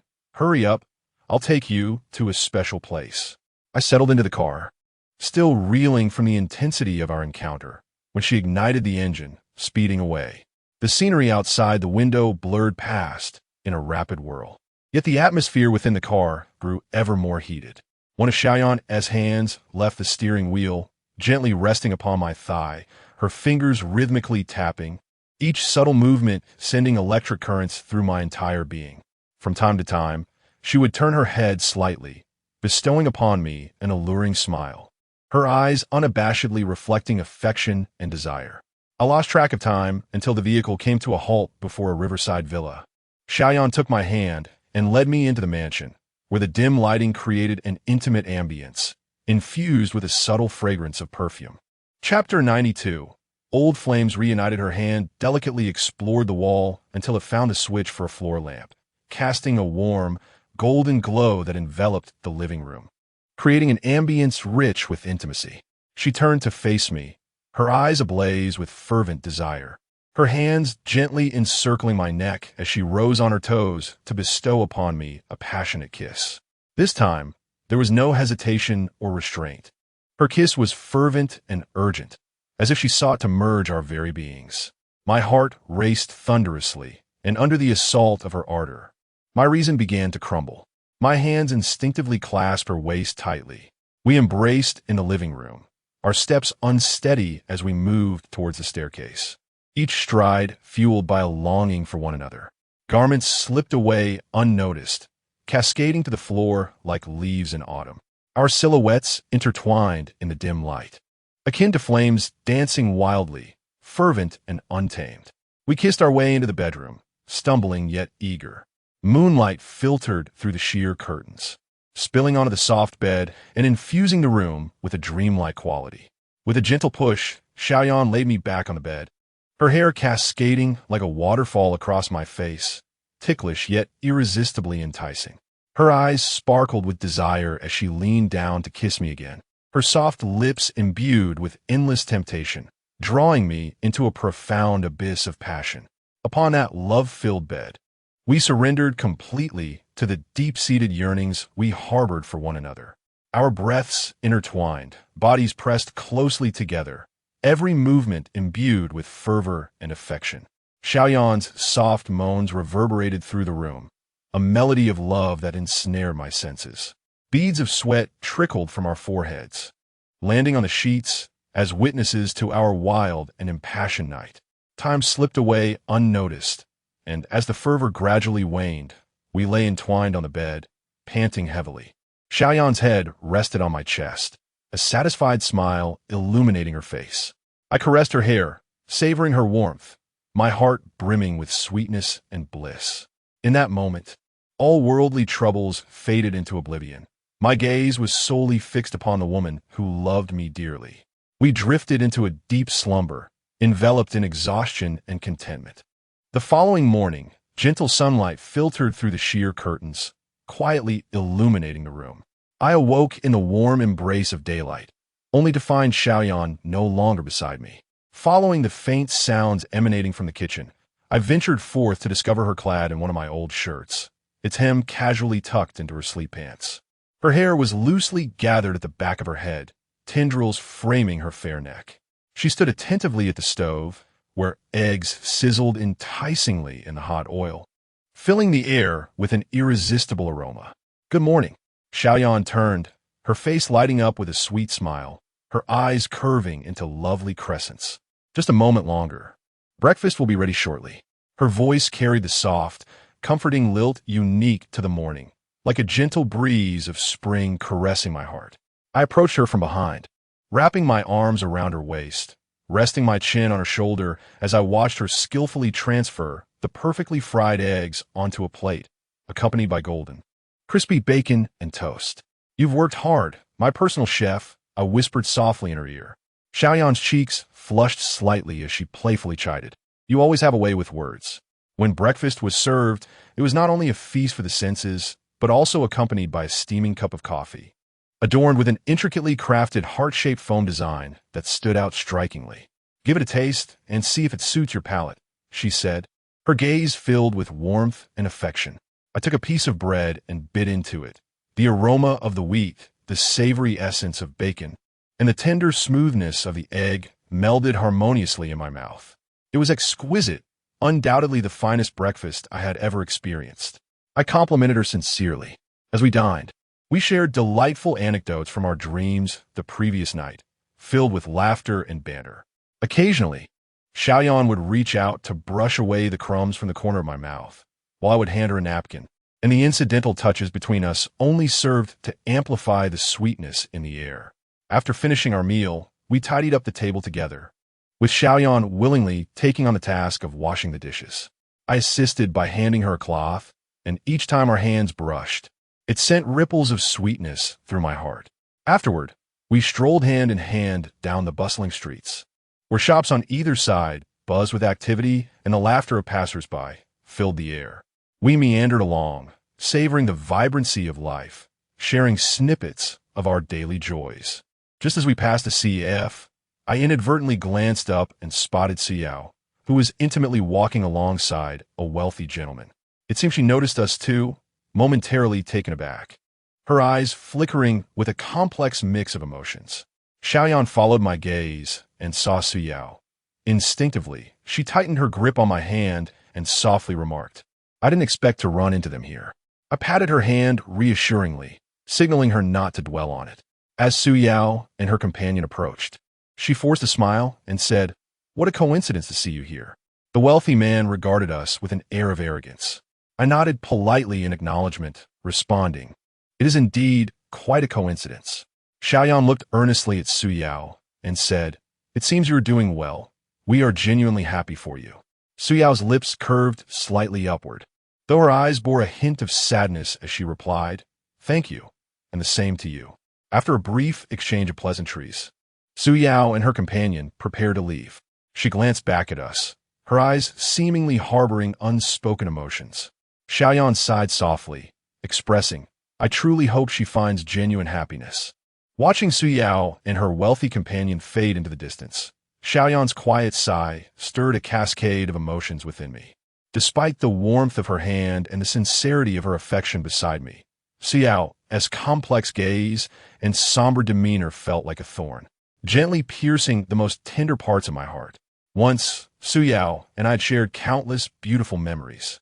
Those moments replayed in my mind like scenes from a film, where her eyes sparkled with pure light, and her laughter bloomed like flowers in the spring. Instinctively, I tightened my grip on Xiaoyan's hand, as if seeking to dispel those untimely memories.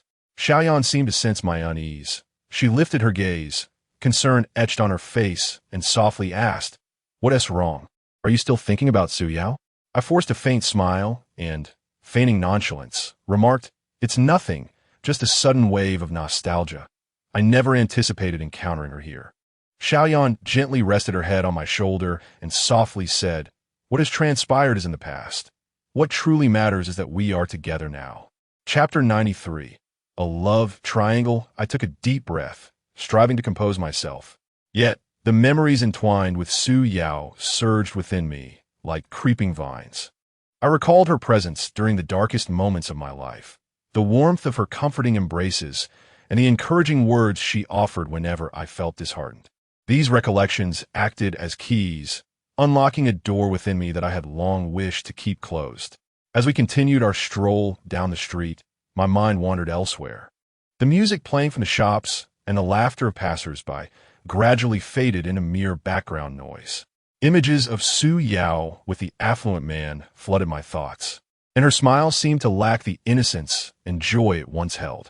I couldn't help but wonder whether she was genuinely happy with him or if she was merely fulfilling some materialistic desire. Xiaoyan noticed my silence and halted, cupping my face in her hands. With sincerity, she declared, "Regardless of your past with Su Yao, I do not care.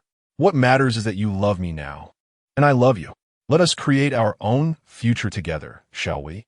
Her gaze was filled with conviction and trust, stirring a pang of guilt within me. I embraced Xiaoyan tightly, planting a kiss upon her forehead, and replied, "I am sorry for worrying you." "You are right." Xiaoyan leaned into my embrace and smiled gently. "That's good. Let's not dwell on unhappy matters any longer." Just as we endeavored to cast away the shadows Su Yao had cast upon us, fate seemed reluctant to release its grip. A few days later, I unexpectedly encountered Su Yao outside the company building. She appeared somewhat haggard, her eyes lacking their usual sparkle. Upon seeing me, she paused momentarily, then offered a bittersweet smile. "Long time no see," she said softly, her voice tinged with an unmistakable weariness. I responded awkwardly, feeling a ripple of unease within. Before I could speak, Su Yao stepped closer, a complex emotion flickering in her eyes as she gently tugged at my sleeve, hesitating to voice whatever was on her mind.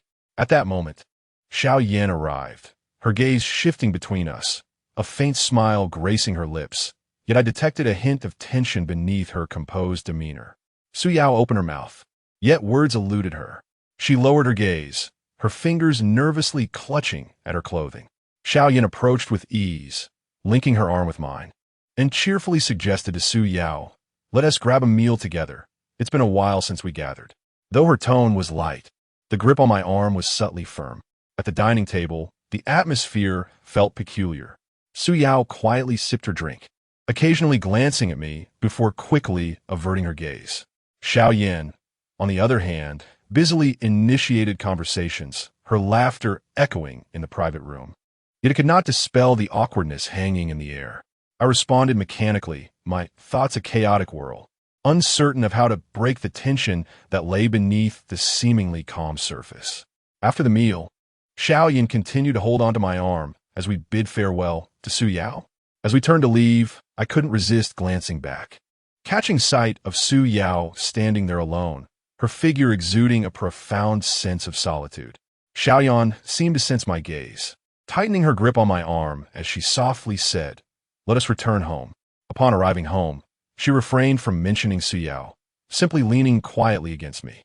As I caressed her hair, a medley of emotions swirled within me. In the days that followed, Su Yao ceased her frequent appearances.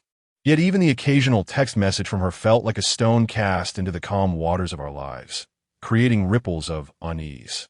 Whenever my phone lit up, Xiaoyan's gaze would momentarily falter, but she would remain silent. Thus, the three of us maintained a delicate equilibrium, never shattering that thin veneer of unspoken understanding, allowing life to continue in silence. As the days passed, I returned home from work one evening, only to be startled by a sudden vibration from my phone, an unexpected message from Su Jiao. Upon seeing her name, my heart sank heavily. I was preparing to return home. A mere string of words sent my thoughts adrift. Instinctively, I glanced at Xiaoyan, who was busy in the kitchen, my heart a tumult of conflicting feelings. After much hesitation, I resolved to invite Su Jiao for a meal, also including Li Fengyi, hoping that the company of more people might lighten the sorrow of impending separation. However, when I shared this decision with Xiaoyan, her eyes sparkled instantly, insisting on joining us. Though I intended to refuse, I could not bear to deny her hopeful yet resolute gaze, ultimately yielding. At last, the day of our gathering arrived. Xiaoyan and I reached the restaurant ahead of time. During our wait, she appeared to casually peruse the menu, yet I sensed her underlying tension. She frequently glanced toward the entrance, her fingers unconsciously tapping lightly on the table. Su Jiao and Li Fengyi arrived punctually, and today, Su Jiao's appearance was particularly striking. She wore a fitted, mid-length dress that perfectly accentuated her figure, complemented by a pair of black stilettos that she navigated with grace and confidence. Her hair was elegantly styled, with a few strands softly cascading down her neck, adding a touch of gentleness to her demeanor. The minimalist yet exquisite pearl earrings and her refined watch showcased her elegance to perfection. The moment Su Jiao's gaze met mine, it brightened with surprise, only to dim slightly as her eyes shifted to Xiaoyan beside me, replaced by a fleeting, almost imperceptible look of disappointment. Li Fengyi, as ever, was exuberantly cheerful, laughing heartily and attempting to dispel the sudden awkwardness that enveloped us. Once seated, the atmosphere grew increasingly tense. Su Jiao kept her head down, quietly fiddling with her cutlery, stealing glances at me only to swiftly avert her gaze. Xiaoyan clung tightly to my arm, wearing a polite smile, yet her eyes betrayed a hint of wariness. Li Fengyi sought to initiate conversation, but his efforts were met with only sparse responses, the laughter feeling particularly strained. During a brief interlude between courses, Su Jiao accidentally knocked over a glass, spilling water across the table. In her flustered apology, she scrambled to clean up, and I instinctively reached to assist, only to be firmly restrained by Xiaoyan. I was left awkwardly seated, watching Su Jiao in her moment of embarrassment, my heart heavy with guilt. After what felt like an eternity, we finally finished our meal, each of us exhaling a sigh of relief. As we parted ways, Su Jiao cast a lingering glance at me, her eyes brimming with reluctance, a hint of grievance, and an unprecedented resolve. Xiaoyan linked her arm with mine, bidding farewell to Su Jiao with a light-hearted tone, yet I could sense the weight of her relief. Chapter 94. The Unbreakable Bond on the Way Back. The atmosphere inside the car was stifling, suffocating us with its weight. Xiaoyan gazed silently out of the window, lost in her own thoughts, while my mind was a tangled mess of emotions. I understood that the dinner not only laid bare Su Jiao's feelings, but also heightened the unease within Xiaoyan to an unbearable degree.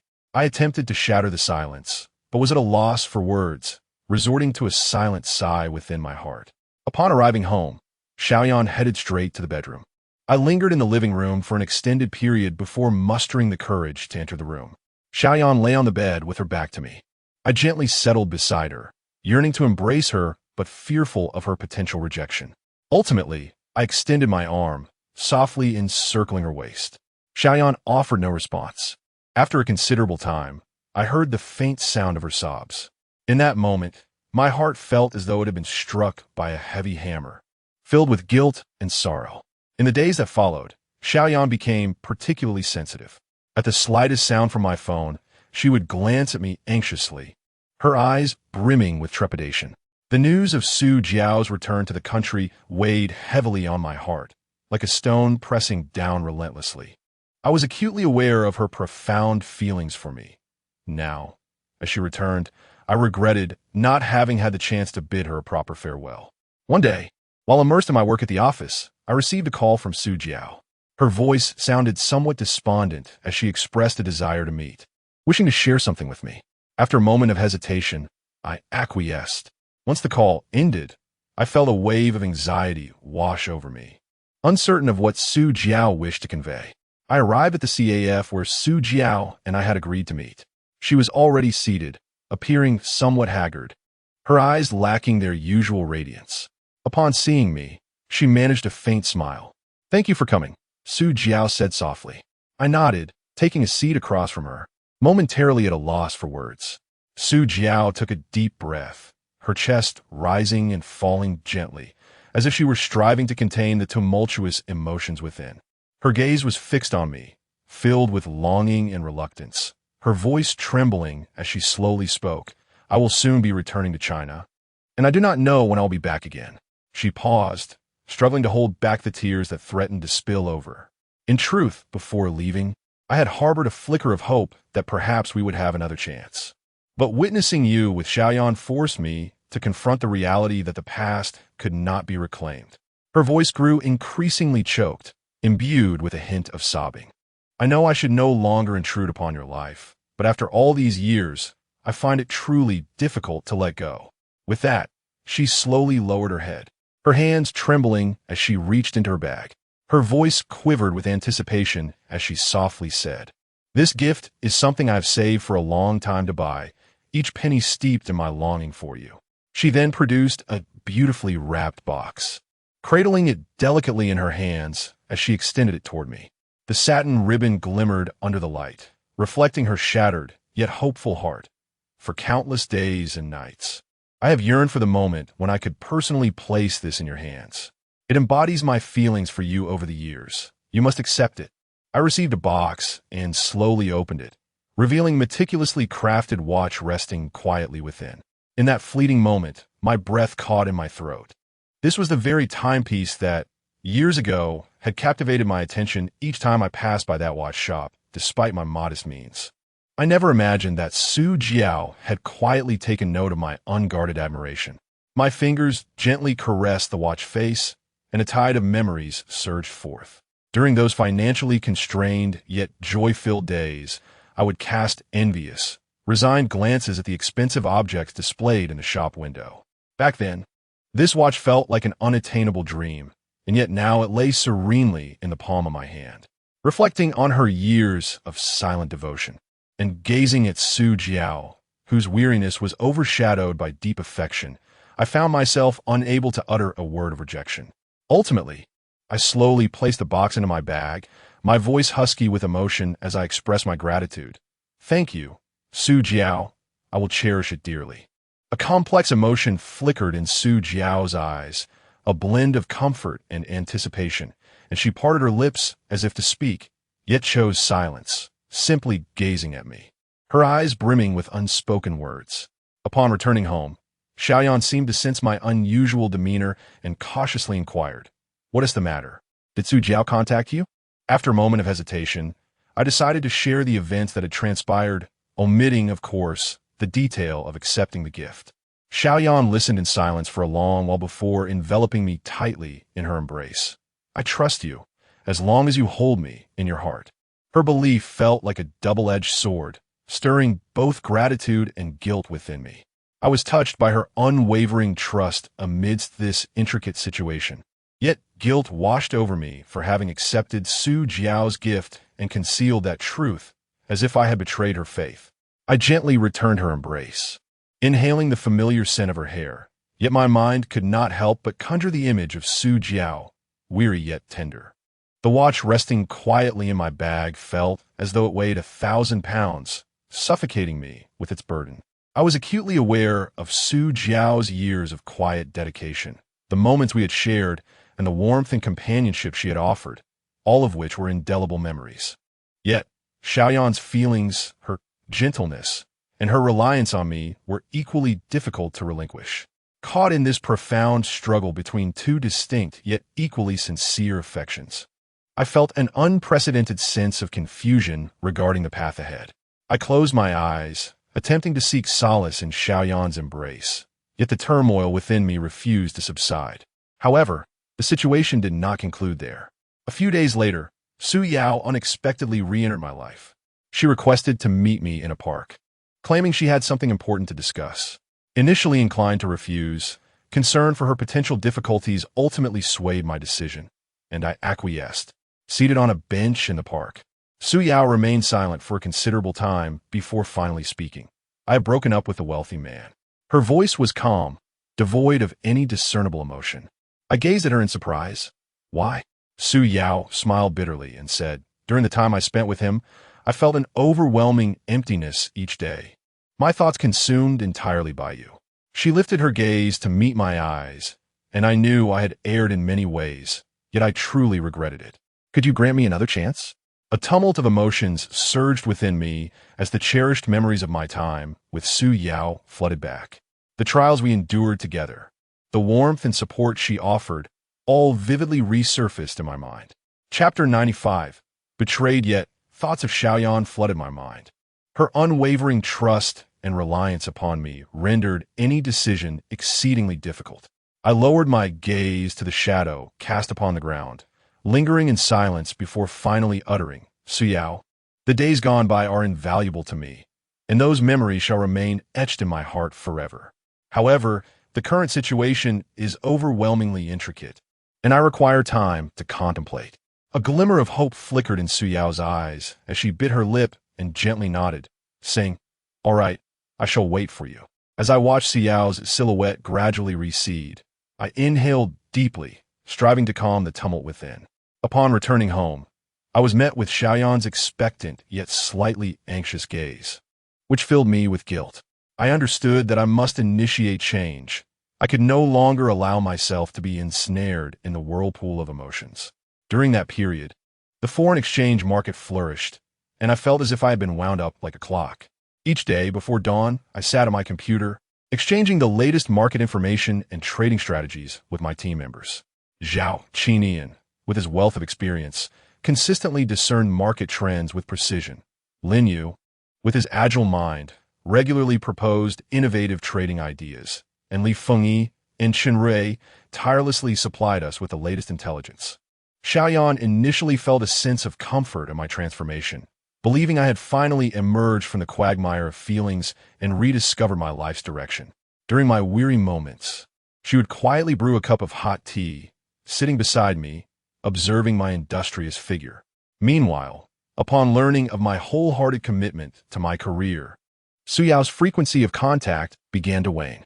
Yet occasionally, she would send messages filled with concern, her words still betraying a sense of reluctance and anticipation for me. Su Jiao would also reach out from time to time, but our conversations revolved more around the trivialities of daily life.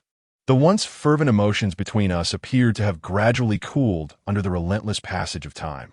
As time marched on, our account balance steadily increased, eventually reaching astronomical figures, bestowing upon me an unprecedented sense of accomplishment.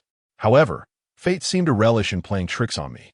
Just as I believed I had finally liberated myself from emotional turmoil and was sailing smoothly in my career, a crisis quietly loomed. It was an ostensibly ordinary trading day when the market unexpectedly exhibited erratic fluctuations. Following our established strategies, we executed trades only to find that it was as though someone had foreseen our every move. When we bought, the market plummeted. When we sold, it surged.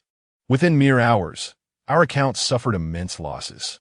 Initially, I assumed this was merely a random market fluctuation, but as the losses continued to escalate, I began to sense something was amiss. I urgently convened a meeting with my team. With their keen instinct for intelligence, Li Fengyi and Chen Rui swiftly launched an investigation. Soon, we uncovered the crux of the issue. Our trading information had been compromised.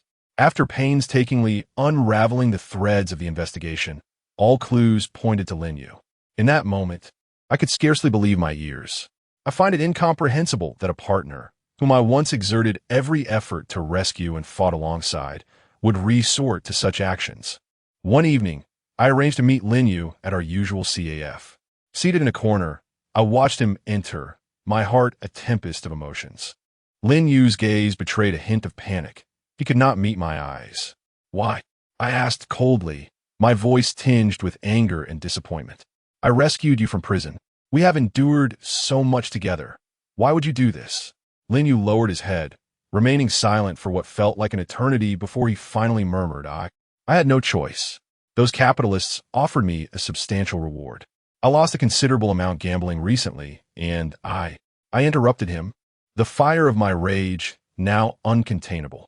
"So for money, you betrayed us? You betrayed the trust and effort we built over time?" Lin Yu had no words. His head bowed even lower. This act of treachery inflicted an unprecedented blow to our team. Not only did our account balance dwindle significantly, but the trust among team members also began to fracture.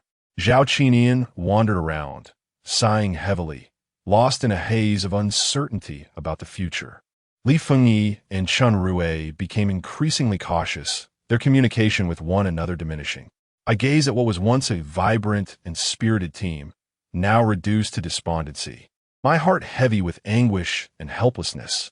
Upon returning home, I locked myself in my room, reluctant to emerge. Xiaoyan knocked anxiously at my door, inquiring about my well-being. But I lacked the strength to respond. As I stared out at the night sky, my mind swirled with countless thoughts. Once, I believed my career could serve as a refuge from emotional turmoil. Now, the collapse of that very career plunged me back into an abyss of suffering. How could I face my team members? How could I regain my confidence in life? In the following days, I confined myself to my room, staring blankly at the computer screen. Xiaoyan watched my declining state with concern, her heart aching for me. She continuously offered words of comfort, urging me to rise again. Yet I remained ensnared by this setback. Upon learning of my plight, Su Yao visited my home. Seeing my desolation, her eyes filled with compassion, she said, "Do not despair. You still have us, and everything will improve." Su Jiao, back in the country, also sent messages, hoping for my resilience through this tribulation. Gradually, under their care and encouragement, I recognized that I could not succumb to despair. I resolved to reclaim my strength and seek solutions to our predicament. I contacted Zhao Qinian, engaging him in an all-night discussion to analyze our trading strategies. Alongside Li Fengyi and Shen Rui, I meticulously reassessed our intelligence-gathering channels. Simultaneously, I endeavored to mend the fractured relationships among team members, helping everyone regain their confidence. However, the situation proved far from simple. The capitalists who had leaked our trading information seemed intent on not letting us off easily. They incessantly created obstacles in the market, attempting to obliterate us completely. Yet, my team and I did not falter. We faced them with tenacity and unwavering conviction, engaging in a fierce battle against their relentless onslaught. In a struggle against malicious capital, each day unfolds as a thrilling battle. We are acutely aware that this contest transcends mere gains and losses of wealth. It is fundamentally tied to the dignity and future of our team. My colleagues and I remain steadfast at the trading desk, meticulously formulating a comprehensive trading strategy. Chapter 96. Spending money like water. Zhao Qinian, drawing upon his extensive experience accumulated over the years, conducted a meticulous analysis of market trends.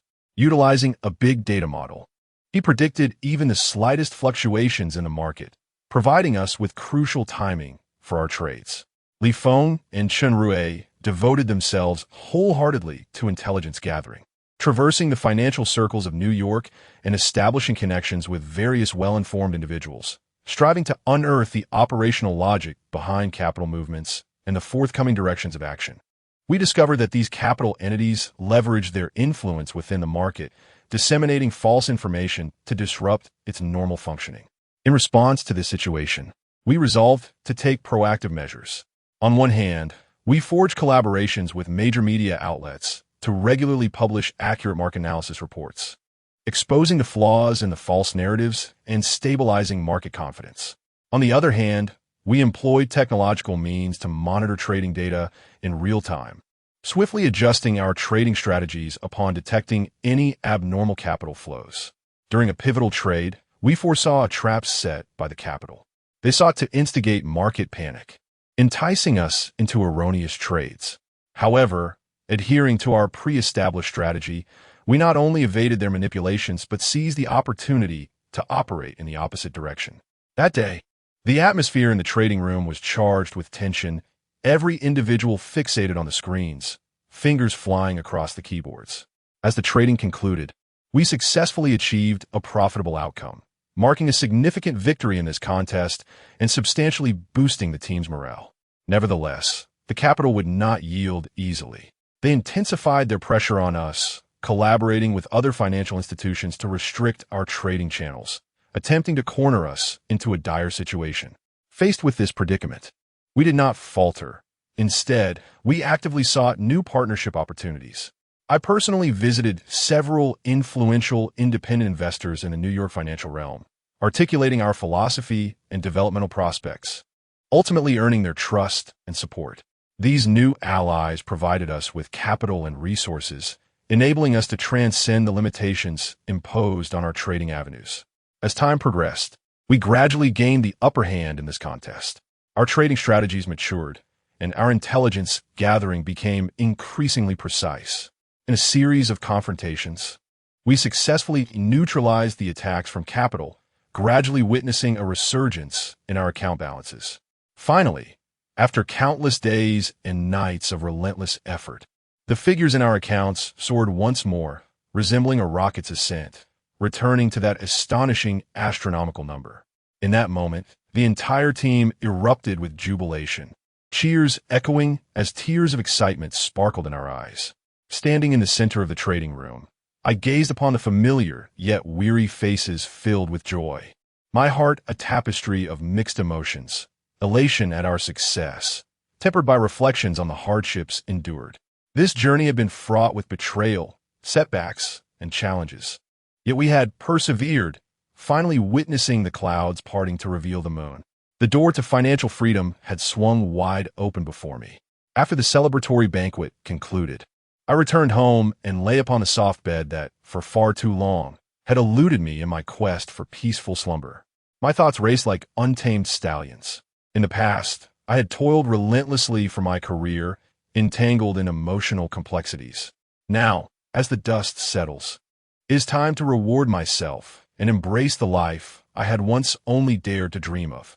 The following morning, sunlight streamed through the gaps in the curtains, gently gracing my face. As I slowly opened my eyes, a clear plan had already formed in my mind. I dialed the number of a premier global real estate agent and simply stated I desire a super luxurious seaside villa as swiftly as possible. Merely hours later, I found myself seated in the agent's office, surrounded by an array of materials and images showcasing exquisite seaside villas from around the world. These breathtaking structures radiated an irresistible allure against the backdrop of azure skies and cerulean waters. Ultimately, my gaze settled upon a villa nestled beside a private beach in California. Stretching for miles, it boasted an unparalleled location and every lavish amenity I could envision. A week later, I stepped onto this new territory that belonged to me. As the car glided through the villa's grand entrance, a meticulously manicured lawn came into view, flanked by an array of rare tropical plants, with the air infused with a delicate floral fragrance. The villa itself was a harmonious blend of modern and classical architecture, with expansive floor-to-ceiling windows that seamlessly merged the indoor and outdoor vistas. Upon entering, I was greeted by a spacious living room soaring to 8 meters, adorned with a chandelier crafted from Swarovski crystals, dazzling in its brilliance. The flooring was laid with exquisite Italian marble, exuding warmth and texture. I strolled toward the private pool, which featured an irregular shape that melded seamlessly with the ocean, as if extending into the boundless sea. The bottom of the pool was embellished with intricate mosaic tiles, reflecting a kaleidoscope of colors in the sunlight. Beside the pool were several comfortable loungers, crafted from the finest Italian leather and adorned with soft cushions, inviting one to recline lazily and bask in the soothing rays. Beyond the pool area lay the exclusive private beach. The fine white sand caressed my feet as I removed my shoes, relishing the warmth beneath me. In the distance, the rhythmic crashing of waves against the shore produced a melodious sound. I closed my eyes and inhaled deeply, my heart brimming with affection for this enchanting realm. The interior decor of the villa was nothing short of opulent. The cinema was equipped with the world's most advanced sound and projection systems, featuring custom electric massage chairs that epitomized ultimate comfort. The gym was furnished with state-of-the-art equipment from renowned international brands, offering everything from cardio machines to strength training apparatus, complete with a professional personal trainer ready to assist me at any moment. On the top floor of the villa was a spacious study, its shelves lined with my cherished books, ranging from specialized texts on financial investment to timeless classics of literature and art. In a corner of the study stands an imposing solid wood desk, atop which rests a high-end computer, enabling me to monitor the fluctuations of the financial market at any moment. Although I am no longer compelled to toil for wealth, the habits cultivated over many years render it impossible for me to sever my attention from the market entirely. Following the acquisition of my villa, my aspirations have turned towards a private aircraft. I personally visited a renowned aircraft manufacturer in France, were within their exhibition center. Luxurious private planes are displayed like exquisite works of art. Chapter 98. The grudge of the green hath the following day. I endeavored to restore normalcy to my life. Yet that incident loomed over me like a colossal shadow, perpetually enveloping my existence. I began to shun social gatherings, declining invitations to various soirees, and sequestering myself within the confines of my villa. Xiaoyan, perceptive to my distress, approached me with gentle concern, inquiring about my troubles. Gazing into her compassionate eyes, I felt the urge to divulge the truth on several occasions, yet ultimately opted for silence. However, the matter did not conclude there. A few days later, the producer reached out to me once more, his voice buoyant over the phone as he remarked that the previous night's escapade was merely an appetizer, with more exhilarating events awaiting me. Enraged, I terminated the call, my heart brimming with disdain for him and regret for myself. I recognized that if I did not enact change and extricate myself from this sordid circle, I would only sink deeper, ultimately losing my very essence. I resolved to reevaluate my life, striving to reclaim my former self. I began to reach out to those who were truly worthy of my companionship, distancing myself from the frivolous elite who indulged in excess and debauchery. Days turned into weeks, and my life gradually resumed its rightful course, with my inner turmoil slowly ebbing away. Yet behind this seemingly idyllic existence, I found myself beset by an ineffable ennui. Though my daily life was steeped in luxury, it could not fill the void that resided deep within my soul. One tranquil night, I stood upon the terrace of my villa, gazing up at the vast expanse of stars when suddenly, the phrase returning in splendid attire without returning home is akin to walking in fine clothes at night echoed in my mind. My thoughts involuntarily drifted back to my homeland, to those days when I possessed nothing. Memories surged like a tidal wave, and I recalled my ex-girlfriend, Lin Jin, the woman who had once captured my heart, but ultimately adorned me with the green hat of betrayal. She had strayed with my superior, Mr. Li, trampling my dignity beneath her feet. The anguish, anger, and resentment stemming from that betrayal flooded back to me in that moment. In the past, I had silently swallowed my pride, traversing oceans and enduring hardships due to my lack of possessions. Now, possessing both wealth and status, it was time to exact my revenge. I confided in no one and independently booked a flight back to my homeland. Seated in the first-class cabin, I watched the cityscape shrink from view, my heart a tumult of emotions. As the plane navigated through the clouds, my thoughts wandered back to those painful days of yore. I recalled Lin Jin's tender smile, a remnant of our once pure affection, which later morphed into the greatest irony of my life. And Mr. Li, with his haughty demeanor and contemptuous attitude, loomed large in my memory. Upon landing at the international airport in my homeland, I was greeted by a familiar yet foreign atmosphere. Grasping a modest suitcase, I exited the terminal and hailed a taxi. Rather than opting for a luxurious hotel, I sought out an unassuming guest house near the neighborhood where Lin Jin and I had once resided. Everything here retained the essence of the past. The street food stalls, the quaint grocery stores. Each corner resonated with memories that were now tainted by pain. Once settled, I began to inquire about Lin Jin through various acquaintances. Thanks to the network I had cultivated over the years, it didn't take long for me to uncover her daily whereabouts. It turned out that Lin Jin had been living a life of luxury alongside Mr. Li, frequently attending high-end social gatherings and indulging in extravagant shopping sprees. I learned that she visited a prestigious beauty salon in the city center every week, prompting me to meticulously orchestrate a chance encounter. On that fateful day, I donned a bespoke Italian suit, each stitch a testament to exquisite craftsmanship, while my Patek Philippe watch glimmered coldly in the sunlight, a limited edition, of which only a handful exist worldwide. My polished leather shoes gleamed, their soles whispering tales of opulence. I also spritzed on a niche, luxurious fragrance, its unique aroma enveloping the air, subtly exuding sophistication. I positioned myself in a nearby CF, keenly observing the entrance of the salon through the glass window. At last, Lin Jin appeared, unchanged, her luscious waves cascading casually over her shoulders. Clad in the latest Chanel ensemble and carrying a limited edition Hermès Birkin bag. Her feet adorned with Jimmy Choo stilettos that clicked rhythmically with each step, she radiated an air of affluence. Yet, to me, it was merely the superficiality wrought by wealth. Taking a deep breath, I rose from my seat and ambled towards her, feigning nonchalance. As we were about to brush past each other, I deliberately slowed my pace and slightly turned, allowing her to take in my attire. "Lu Yan?" I called out, feigning surprise.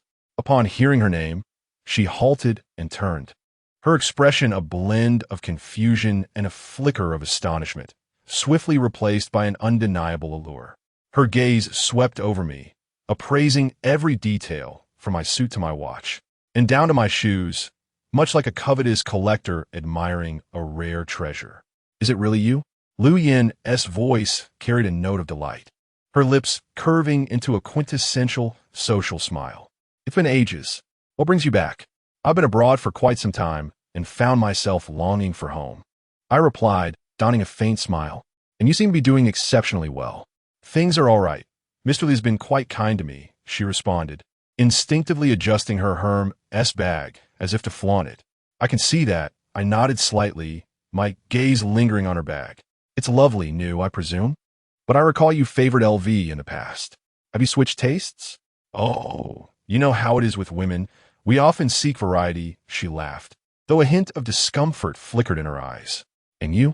What have you been up to overseas? I see you're doing rather well yourself." "Just dabbling in small business, earning a bit of money," I replied. I casually remarked, deliberately emphasizing the words small money, suggesting that one can afford to indulge in their desires, unlike certain individuals who rely on others to lead a prosperous life. Lu Yan's expression shifted slightly, but she quickly regained her smile. "What you say is rather harsh. Isn't the essence of marriage mutual support? Moreover, Mr. Lee is quite capable, and being with him brings me peace of mind." Chapter 99. The Vengeful Gold Digger, is that so? I let out a cold laugh. "I have heard that Mr. Lee's business has been facing some difficulties lately. I wonder if you were aware of this?" S smile instantly froze on her face, a flicker of panic flashing in her eyes. "Who told you that?" "It's not true. Mr. Lee's company is thriving." "That's reassuring." I shrugged nonchalantly, feigning indifference as I remarked that I had merely heard it from a friend and had thought it was true. "However, with your capabilities, even if Mr.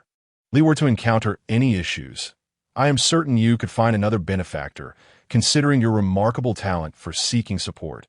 S complexion darkened, and she bit her lip as if she wished to say something but ultimately refrained. "Why are you speaking so sarcastically today? We were once familiar acquaintances. There is no need for such hostility, is there?"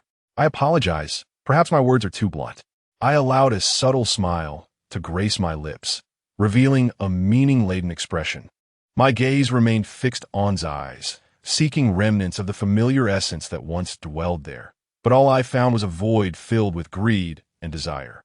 Uncomfortable under my scrutiny, averted her gaze and cleared her throat, attempting to shatter the slightly awkward atmosphere. After a moment, she turned back to me, donning a smile once more, one laced with a hint of servility, starkly contrasting her former vibrant confidence. "In truth, over the years, I have always held you in my heart," said softly, lowering her head, her long lashes fluttering delicately, adopting a pitiful demeanor. "In the past, I was foolish, momentarily blinded by vanity. However, I later realized that material possessions pale in comparison to the beauty of the moments we once shared." I scoffed internally, though my exterior remained composed as I observed her performance with keen interest. "Oh, is it not a tad too late to express such sentiments now?" I deliberately toyed with the golden buttons of my tailored suit, their brilliance glinting in the sunlight, seemingly mocking declarations, yet appeared oblivious to the sarcasm in my words. She stepped closer, the fragrance of her expensive perfume enveloping me, mingling with the softness she sought to project. "It is not too late, not at all," she said eagerly, her eyes brimming with anticipation. "I know you must harbor grievances against me, but I have genuinely turned over a new leaf. I wish to mend the wounds I inflicted upon you in the past, to grant us a chance at a fresh beginning." As she spoke, she reached out, delicately placing her hand on my arm, her fingers applying gentle pressure as if fearing my immediate rejection. Instinctively, I wanted to shake off her touch, but I deemed such a reaction too uncouth, so I suppressed my distaste, remaining still. A fresh start? Do you believe we can return what we once were? I regarded her with a scrutinizing gaze. After all these years of basking in luxury alongside Mr. Lee, now that he faces troubles, you wish to turn back to me. What do you think I am? A flicker of anxiety crossed face, yet she quickly regained her composure, a barely perceptible glint of calculation in her eyes. No, my feelings for you are genuine. Her voice trembled slightly, as if she were desperately suppressing her inner emotions. I am aware that you may not believe anything I say at this moment, but I implore you to grant me a chance to prove myself. Let us begin as friends and gradually come to understand each other, shall we? As she spoke, she retrieved a business card from her bag and extended it towards me. This is my contact information. Should you come to a realization, feel free to reach out at any time. I gazed at the card in her hand, but refrained from taking it immediately. Lu Yan's hand lingered awkwardly in the air, her face betraying a hint of embarrassment. Yet she maintained a strained smile, awaiting my response. After what felt like an eternity, I finally reached out to accept the card, carelessly tucking it into my pocket. I will consider it, I stated flatly, my tone devoid of emotion. Lu Yan appeared to receive tremendous encouragement from my words, her face lighting up with a joyful smile. That's wonderful. I will await your call, she replied, her voice tinged with excitement. After her declaration, she cast a lingering glance in my direction before turning to leave. As I watched Lu Yan's retreating figure, a whirlwind of emotions surged within me. Once, I had loved her deeply, willing to sacrifice everything for her. Yet she had easily betrayed my trust. Now, having achieved both fame and fortune, she sought to return to my life. How ironic. In the following days, Lu Yan reached out to me frequently. She would message me in the mornings, reminding me to have breakfast. In the evenings, she would send photos, sharing glimpses of her day, her words imbued with nostalgia for the past and hope for the future. She would invite me to dine out or watch movies. Yet I declined each invitation. I was determined to see how long she could persist. As time passed, the performance of Mr. Lee's company deteriorated, suffering losses year after year. Teetering on the brink of collapse, Lu Yan's attempts to entice me grew increasingly fervent. It seemed she had resolved that I was her last hope for escape. Witnessing her mounting desperation only fueled the flames of revenge within me. I decided to set my plan in motion, ensuring she would pay for her past betrayal. I began by posting updates on social media that portrayed me as a business failure, downtrodden and desolate. I deliberately paired these posts with dimly lit photographs, the accompanying text steeped in confusion and despair about the future. I knew that, given Lu Yan's nature, she would closely monitor my every move. Sure enough, it wasn't long before Lu Yan reached out to me. Dear, what has happened? I noticed your posts. Are you all right? Her tone bore a hint of concern, but I recognized it as mere pretense. I glanced at my phone screen, a cold smile creeping onto my lips before I replied. My business has failed, leaving me in crippling debt, and now I am at a loss for what to do. I intentionally exaggerated my plight, eager to observe Lu Yan's reaction. Oh, how could this happen? Lu Yan responded swiftly. Don't worry, I will always be here for you. Why don't you come stay with me for a while until you can gather yourself again? Her words seemed to brim with care, yet I was certain she had ulterior motives. No, I don't want to burden you, I replied, feigning strength. I will find a way to resolve this on my own. Do not be so distant. Lu Yan sent another message. We are friends. It is only natural that we assist one another in times of need. If you do not mind, come to my place. I happen to have a vacant room. Her enthusiasm repulsed me, yet I suppressed the disdain within and continued to engage with her. Chapter 100. Unmasking very well. Thank you, I replied with feigned gratitude. I will tidy up and come over in a couple of days. All right, I shall await your arrival, came Lu Yan's response, adorned with a charming emoji that made me feel quite nauseated. 2 days later, I arrived at Lu Yan's residence, carrying only a modest amount of luggage. Upon seeing me, her face instantly lit up with a smile. You have finally arrived. I was beginning to worry that you wouldn't come. She took my belongings and ushered me inside. The interior was opulently decorated, replete with an array of designer furnishings and exquisite ornaments. As I surveyed the surroundings, my anger reignited. Once, I had labored tirelessly to provide her with a better life. Yet she had betrayed me right before my eyes for the allure of material wealth. Make yourself comfortable here. If you need anything, just let me know, Lu Yin said gently as she led me to my room.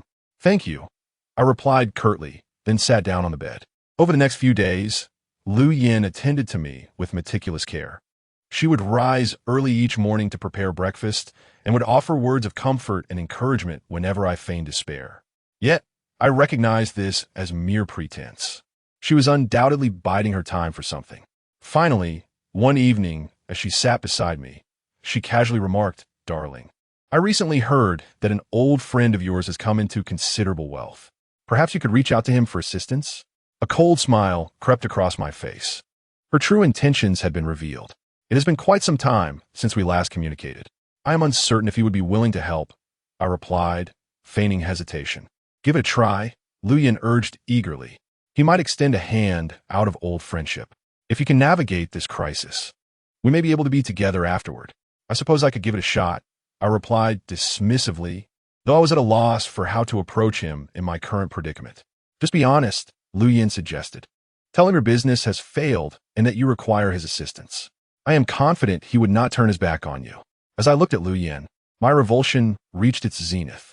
She was utterly willing to do anything for the sake of money. Very well, I will call him tomorrow, I stated.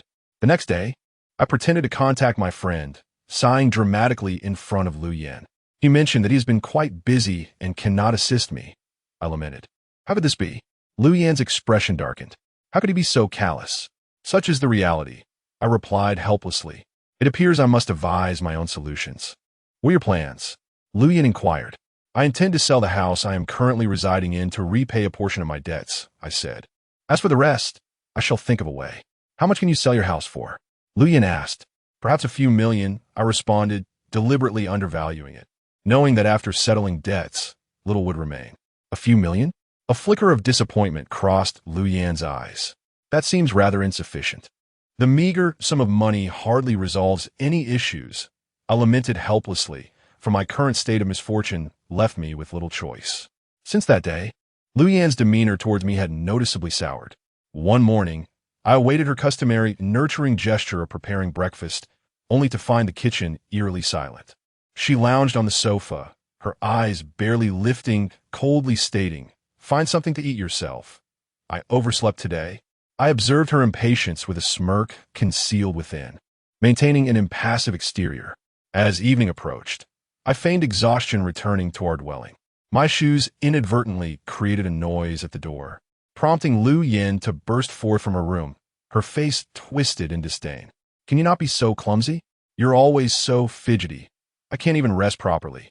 I mumbled an apology, quietly tidying my shoes, while she continued to rant about the inconveniences of cohabiting with me. On the weekend, I suggested a stroll to clear our minds, but Lu Yin rolled her eyes. Do you still have the leisure to go out? Shouldn't you be thinking of ways to earn more money to repay your debts instead of wasting time here? I resigned myself to silence. Yet she relentlessly belittled my current plight, lamenting that she must have been blind to have allowed me to move in. Once, while doing laundry, I accidentally mixed one of her designer shirts with my clothes, resulting in a dye mishap. Upon discovering this, she hurled the garment at me, shouting, "Look what you've done. Do you have any idea how expensive this shirt is?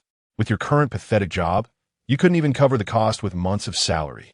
Find a way to clean it, or you can forget about living here." Her fury over a mere piece of clothing only deepened my disdain for her.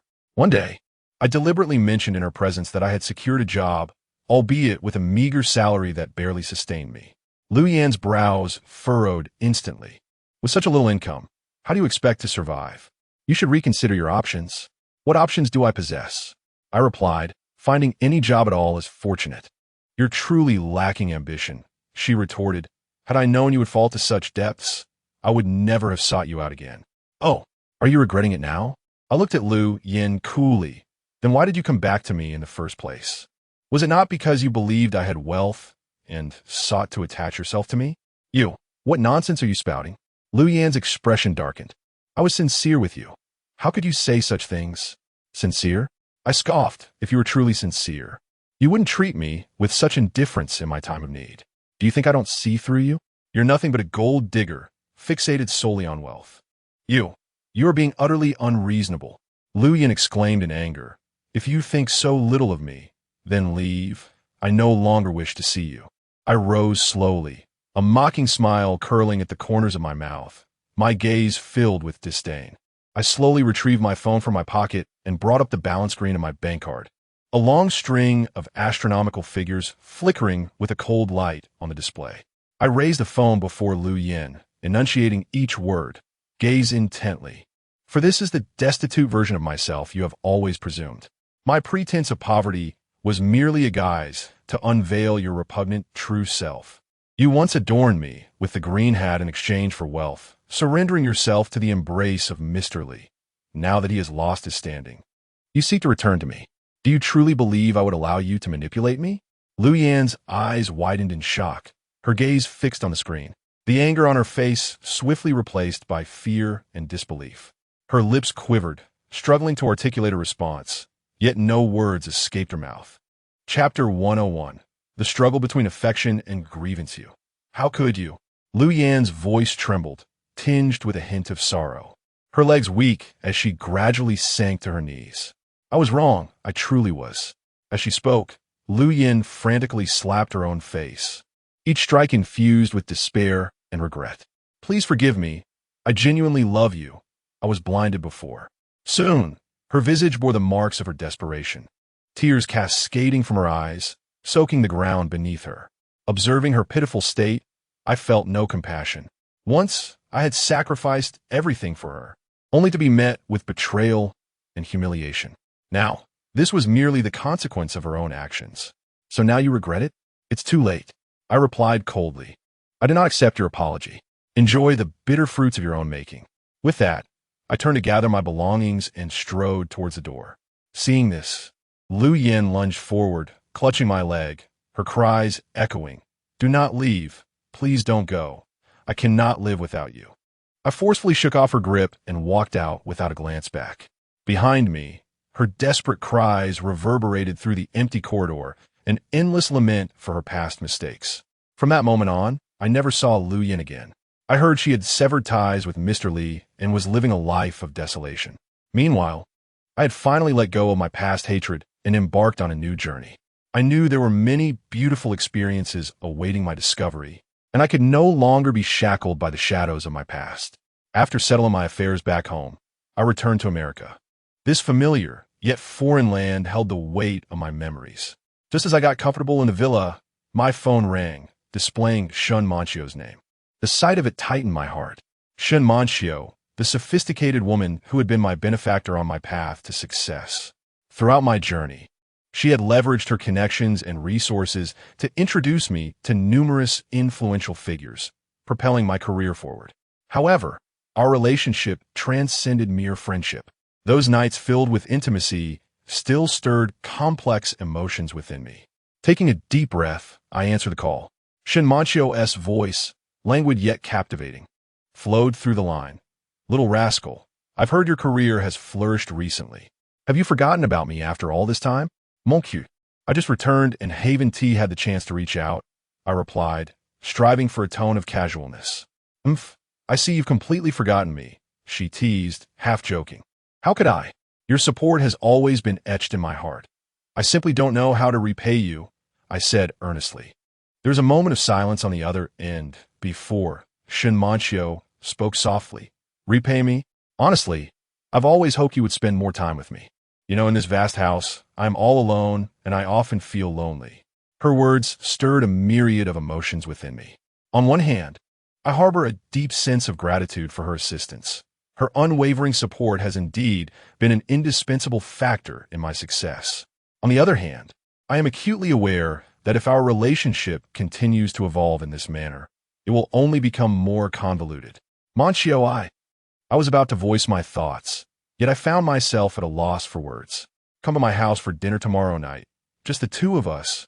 I will cook, she stated assertively, seemingly sensing my hesitation and interrupting my silence. After hanging up, I found myself ensnared in contemplation. I fully recognized that attending this dinner could potentially entangle our relationship further, yet her kindness made it exceedingly difficult to decline.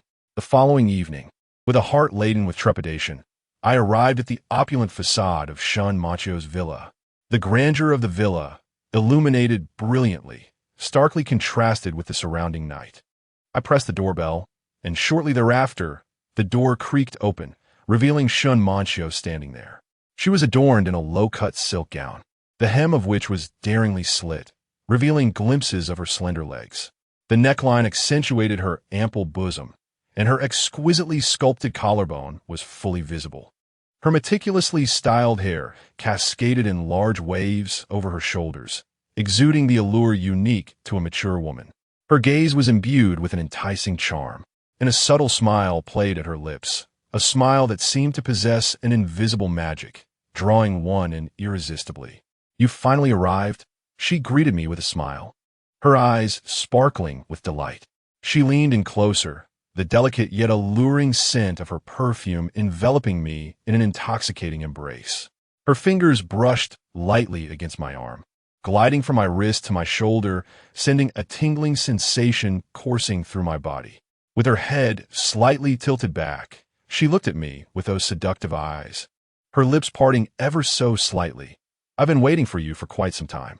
Upon entering the villa, I was greeted by an array of exquisite dishes adorning the dining table, the air saturated with the tantalizing aroma of culinary delights and a hint of her perfume.